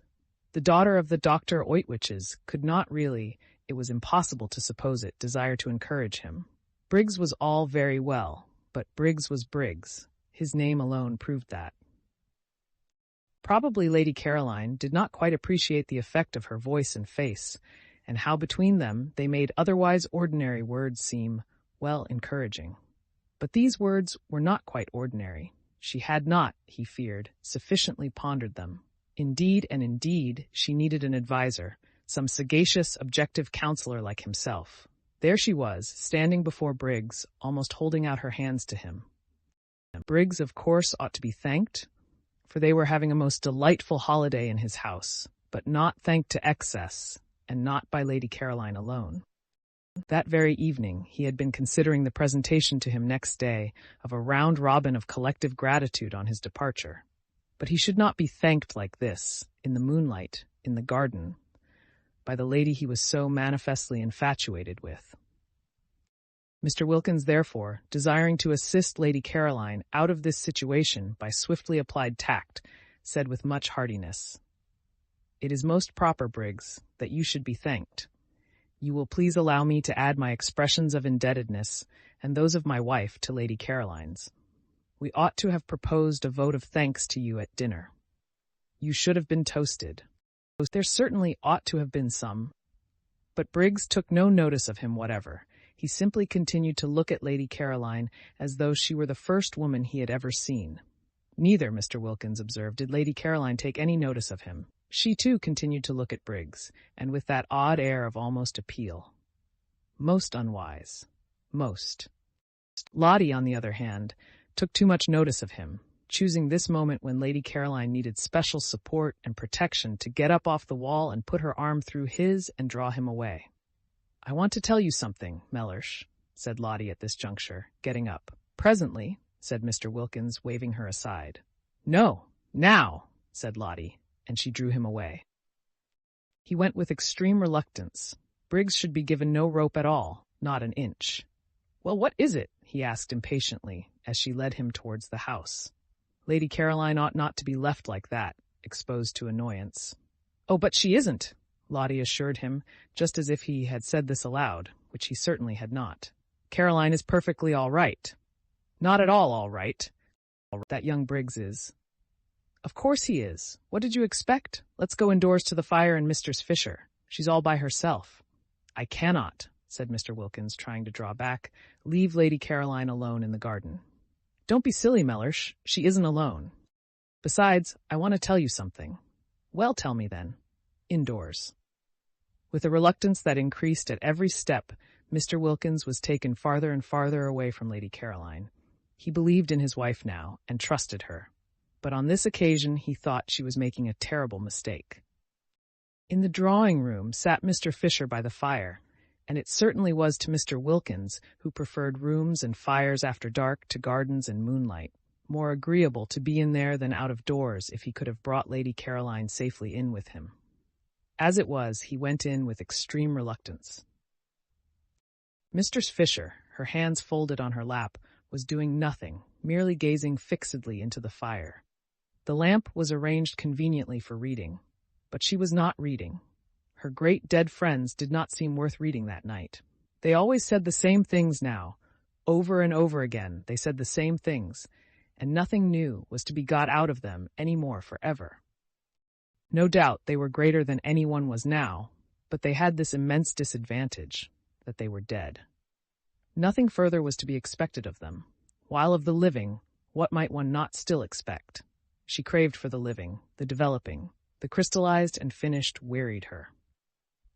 She was thinking that if only she had had a son like Mr. Briggs, a dear boy like that, going on, unfolding, alive, affectionate, taking care of her and loving her. The look on her face gave Mr. Wilkins's heart a little twist when she saw it. Poor old dear, she thought, all the loneliness of age flashing upon her, the loneliness of having outstayed one's welcome in the world, of being in it only on sufferance, the complete loneliness of the old childless woman who has failed to make friends. It did seem that people could only be really happy in pairs, any sorts of pairs, not in the least necessarily lovers, but pairs of friends, pairs of mothers and children, of brothers and sisters. And where was the other half of Mr. Fisher's pair going to be found? Mr. Wilkins thought she had perhaps better kiss her again. The kissing this afternoon had been a great success. She knew it. She had instantly felt Mr. Fisher's reaction to it. So she crossed over and bent down and kissed her and said cheerfully, "We've come in," which indeed was evident. This time Mr. Fisher actually put up her hand and held Mr. Wilkins's cheek against her own. This living thing, full of affection, of warm, racing blood, and as she did this, she felt safe with the strange creature, sure that she who herself did unusual things so naturally would take the action quite as a matter of course, and not embarrass her by being surprised. Mr. Wilkins was not at all surprised. She was delighted. "I believe I'm the other half of her pair," flashed into her mind. "I believe it's me, positively me, going to be fast friends with Mr. Fisher." Her face, when she lifted her head, was full of laughter. Too extraordinary, the developments produced by San Salvatore. She and Mr. Fisher, but she saw them being fast friends. "Where are the others?" asked Mr. Fisher. "Thank you, dear," she added, as Mr. Wilkins put a footstool under her feet, a footstool obviously needed, Mr. Fisher's legs being short. "I see myself throughout the years," thought Mr. Wilkins, her eyes dancing, bringing footstools to Mr. Fisher. "The roses," she said, straightening herself, "have gone into the lower garden, I think, love-making." "The roses? The Fredericks, then, if you like. They're completely merged and indistinguishable." "Why not say the Arbuthnot's, my dear?" said Mr. Wilkins. "Very well, Mellersh, the Arbuthnot's, and the Carolines." Both Mr. Wilkins and Mr. Fisher started.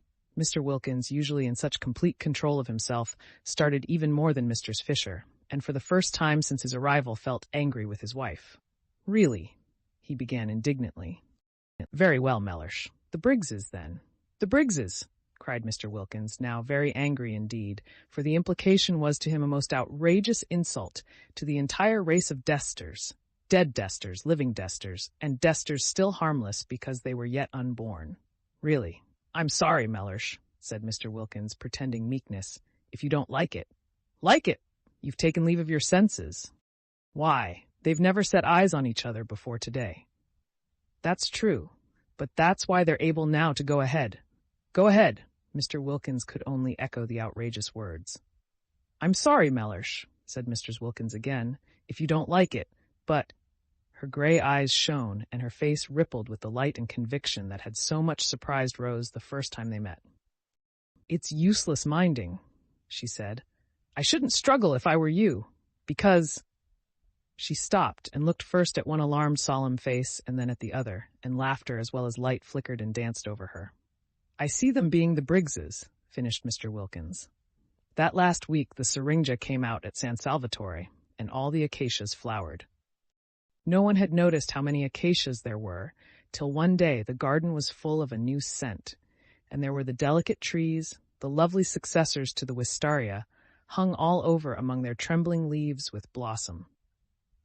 To lie under an acacia tree that last week and look up through the branches at its frail leaves and white flowers quivering against the blue of the sky, while the least movement of the air shook down their scent, was a great happiness. Indeed, the whole garden dressed itself gradually towards the end in white, and grew more and more scented.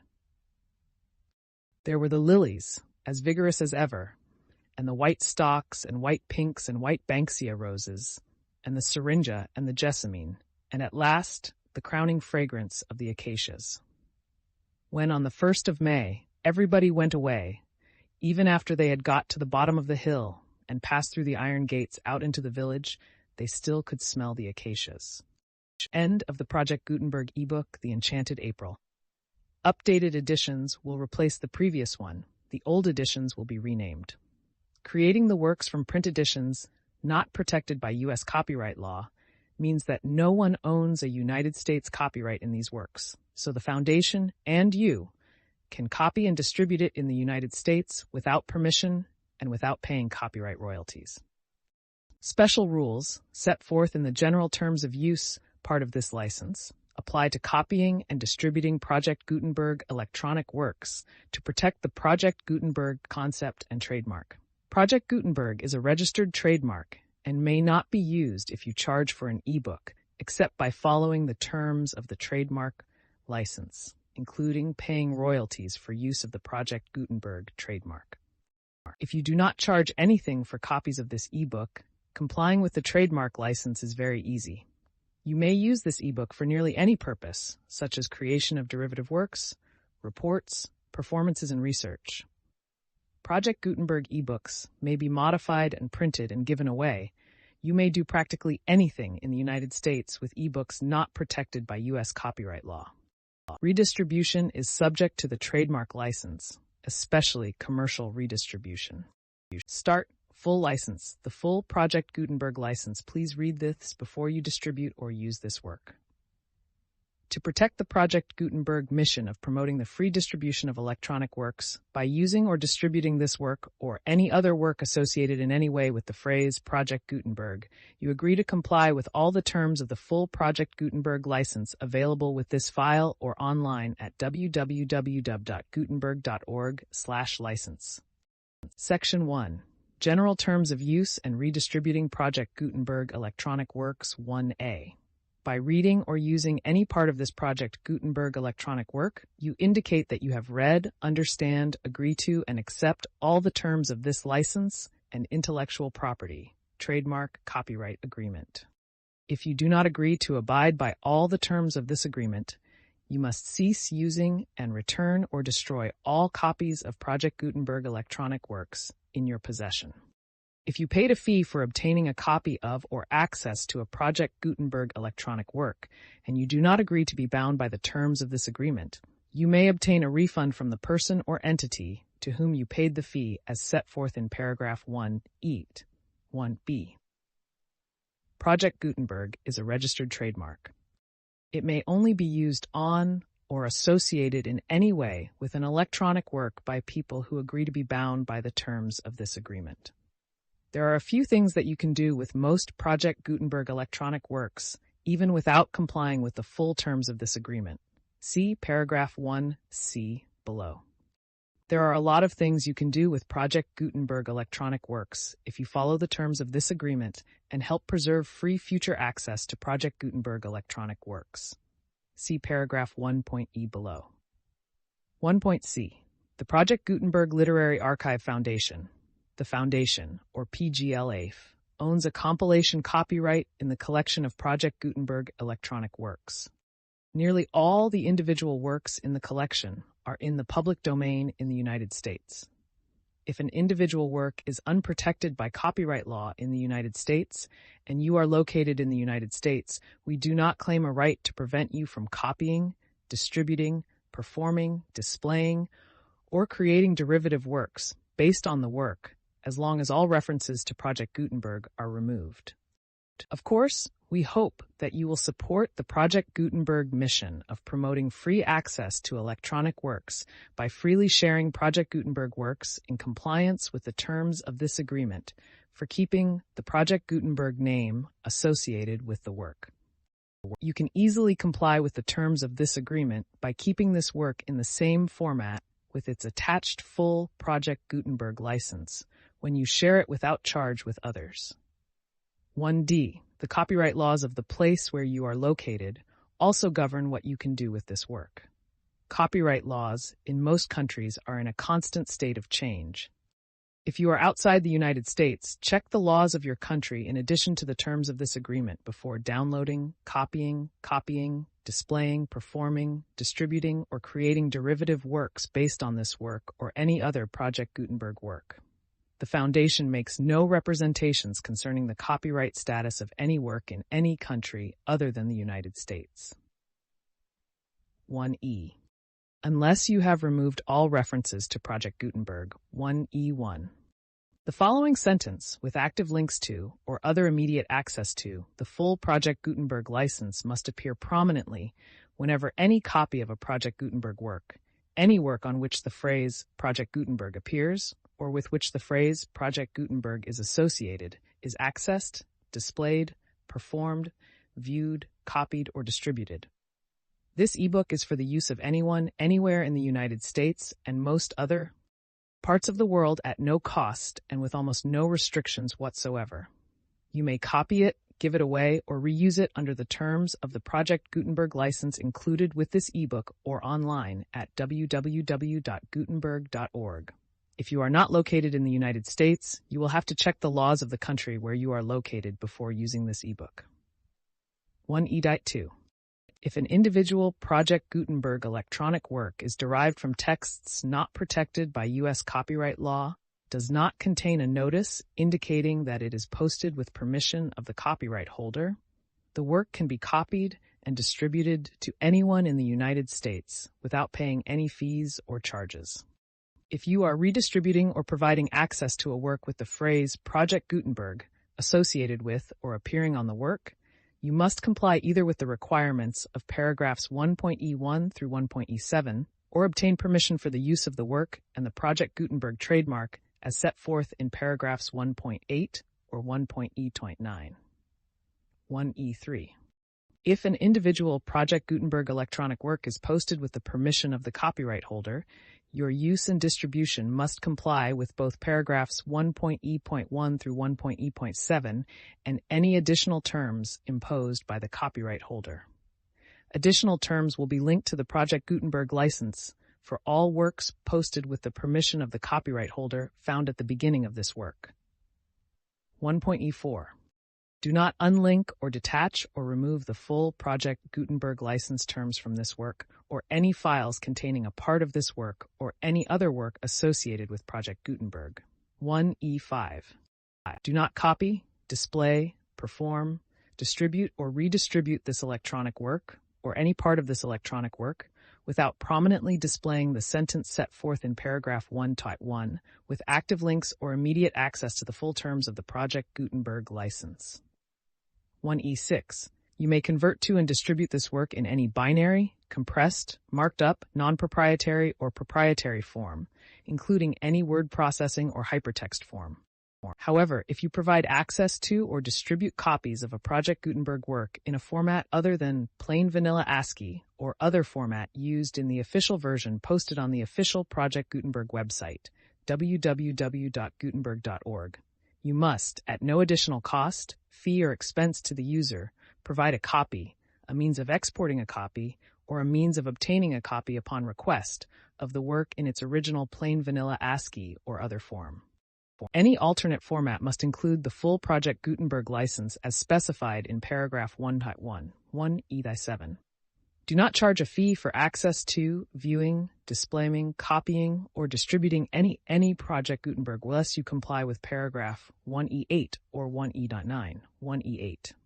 You may charge a reasonable fee for copies of, or providing access to, or distributing Project Gutenberg electronic works, provided that you pay a royalty fee of 20% of the gross profits you derive from the use of Project Gutenberg works calculated using the method you already use to calculate your applicable taxes.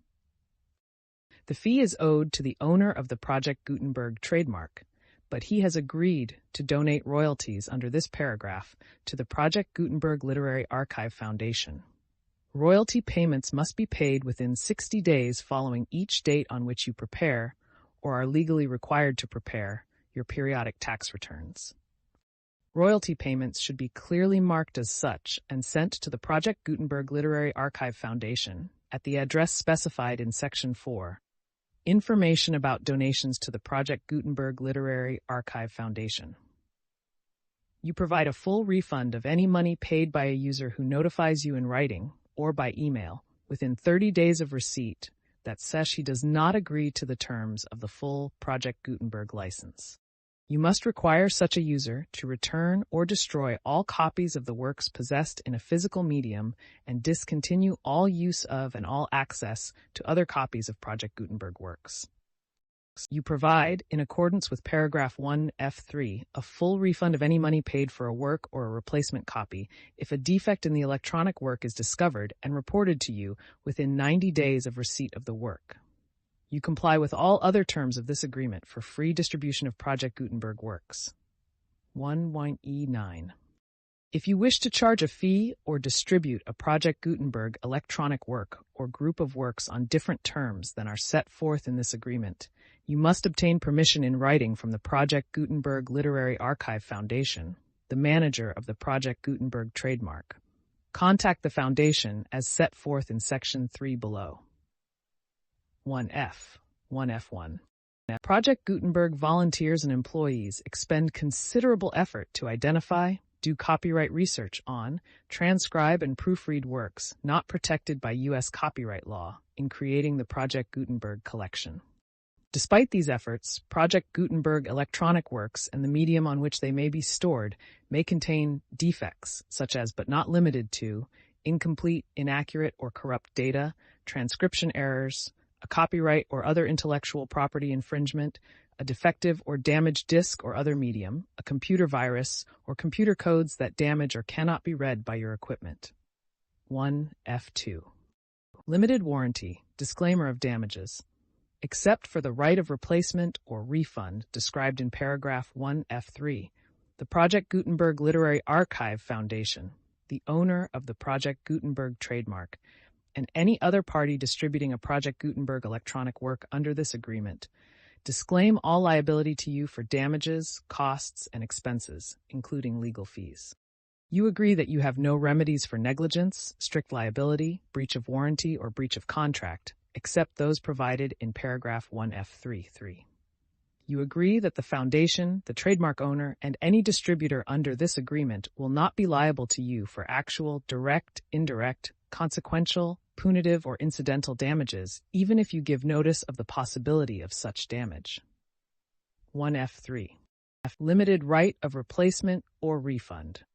If you discover a defect in this electronic work within 90 days of receiving it, you can receive a refund of the money, if any, you paid for it by sending a written explanation to the person you received the work from. If you received the work on a physical medium, you must return the medium with your written explanation. The person or entity that provided you with the defective work may elect to provide a replacement copy in lieu of a refund. If you receive the work electronically, the person or entity providing it to you may choose to give you a second opportunity to receive the work electronically in lieu of a refund. If the second copy is also defective, you may demand a refund in writing without further opportunities to fix the problem. 1F4. Except for the limited right of replacement or refund set forth in paragraph 1F3, this work is provided to you as is, with no other warranties of any kind, express or implied, including but not limited to warranties of merchantability or fitness for any purpose. 1F5. Some states do not allow disclaimers of certain implied warranties or the exclusion or limitation of certain types of damages. If any disclaimer or limitation set forth in this agreement violates the law of the state applicable to this agreement, the agreement shall be interpreted to make the maximum disclaimer or limitation permitted by the applicable state law. The invalidity or unenforceability of any provision of this agreement shall not void the remaining provisions. 1F6. Indemnity. You agree to indemnify and hold the foundation, the trademark owner, any agent or employee of the foundation, anyone providing copies of Project Gutenberg electronic works in accordance with this agreement, and any volunteers associated with the production, promotion, and distribution of Project Gutenberg electronic works, harmless from all liability, costs, and expenses, including legal fees, that arise directly or indirectly from any of the following which you do or cause to occur. A. Distribution of this or any Project Gutenberg work. B. Alteration, modification, or additions or deletions to any Project Gutenberg work. And C. Any defect you cause. Section 2. Information about the mission of Project Gutenberg. Project Gutenberg is synonymous with the free distribution of electronic works in formats readable by the widest variety of computers, including obsolete, old, middle-aged, and new computers. It exists because of the efforts of hundreds of volunteers and donations from people in all walks of life. Volunteers and financial support to provide volunteers with the assistance they need are critical to reaching Project Gutenberg's goals and ensuring that the Project Gutenberg collection will remain freely available for generations to come. In 2001, the Project Gutenberg Literary Archive Foundation was created to provide a secure and permanent future for Project Gutenberg and future generations. To learn more about the Project Gutenberg Literary Archive Foundation and how your efforts and donations can help, see Sections 3 and 4 and the Foundation information page at www.gutenberg.org. Section 3. Information about the Project Gutenberg Literary Archive Foundation. The Project Gutenberg Literary Archive Foundation is a non-profit 501c3 educational corporation organized under the laws of the state of Mississippi and granted tax-exempt status by the Internal Revenue Service. The Foundation's EIN, or Federal Tax Identification Number, is 6462215541. Contributions to the Project Gutenberg Literary Archive Foundation are tax-deductible to the full extent permitted by U.S. federal laws and your state's laws. The Foundation's business office is located at 809 North 1500 West, Salt Lake City, UT 84116, 801-596-1887. Email contact links and up-to-date contact information can be found at the Foundation's website and official page at www.gutenberg.org/contact. Section 4. Information about donations to the Project Gutenberg Literary Archive Foundation. Project Gutenberg depends upon and cannot survive without widespread public support and donations to carry out its mission of increasing the number of public domain and licensed works that can be freely distributed in machine-readable form, accessible by the widest array of equipment, including outdated equipment. Many small donations, $1 to $5,000, are particularly important to maintaining tax-exempt status with the IRS. The Foundation is committed to complying with the laws regulating charities and charitable donations in all 50 states of the United States. Compliance requirements are not uniform, and it takes a considerable effort, much paperwork, and many fees to meet and keep up with these requirements. We do not solicit donations in locations where we have not received written confirmation of compliance. To send donations or determine the status of compliance for any particular state, visit www.gutenberg.org/donate. While we cannot and do not solicit contributions from states where we have not met the solicitation requirements, we know of no prohibition against accepting unsolicited donations from donors in such states who approach us with offers to donate. International donations are gratefully accepted, but we cannot make any statements concerning tax treatment of donations received from outside the United States. U.S. laws alone swamp our small staff. Please check the Project Gutenberg web pages for current donation methods and addresses. Donations are accepted in a number of other ways, including checks, online payments, and credit card donations. To donate, please visit www.gutenberg.org/donate. Section 5. General information about Project Gutenberg electronic works. Professor Michael S. Hart was the originator of the Project Gutenberg concept of a library of electronic works that could be freely shared with anyone. For 40 years, he produced and distributed Project Gutenberg ebooks with only a loose network of volunteer support. Project Gutenberg ebooks are often created from several printed editions, all of which are confirmed as not protected by copyright in the U.S. unless a copyright notice is included. Thus, we do not necessarily keep ebooks in compliance with any particular paper edition. Most people start at our website, which has the main PG search facility, www.gutenberg.org. This website includes information about Project Gutenberg, including how to make donations to the Project Gutenberg Literary Archive Foundation, how to help produce our new ebooks, and how to subscribe to our email newsletter to hear about new ebooks.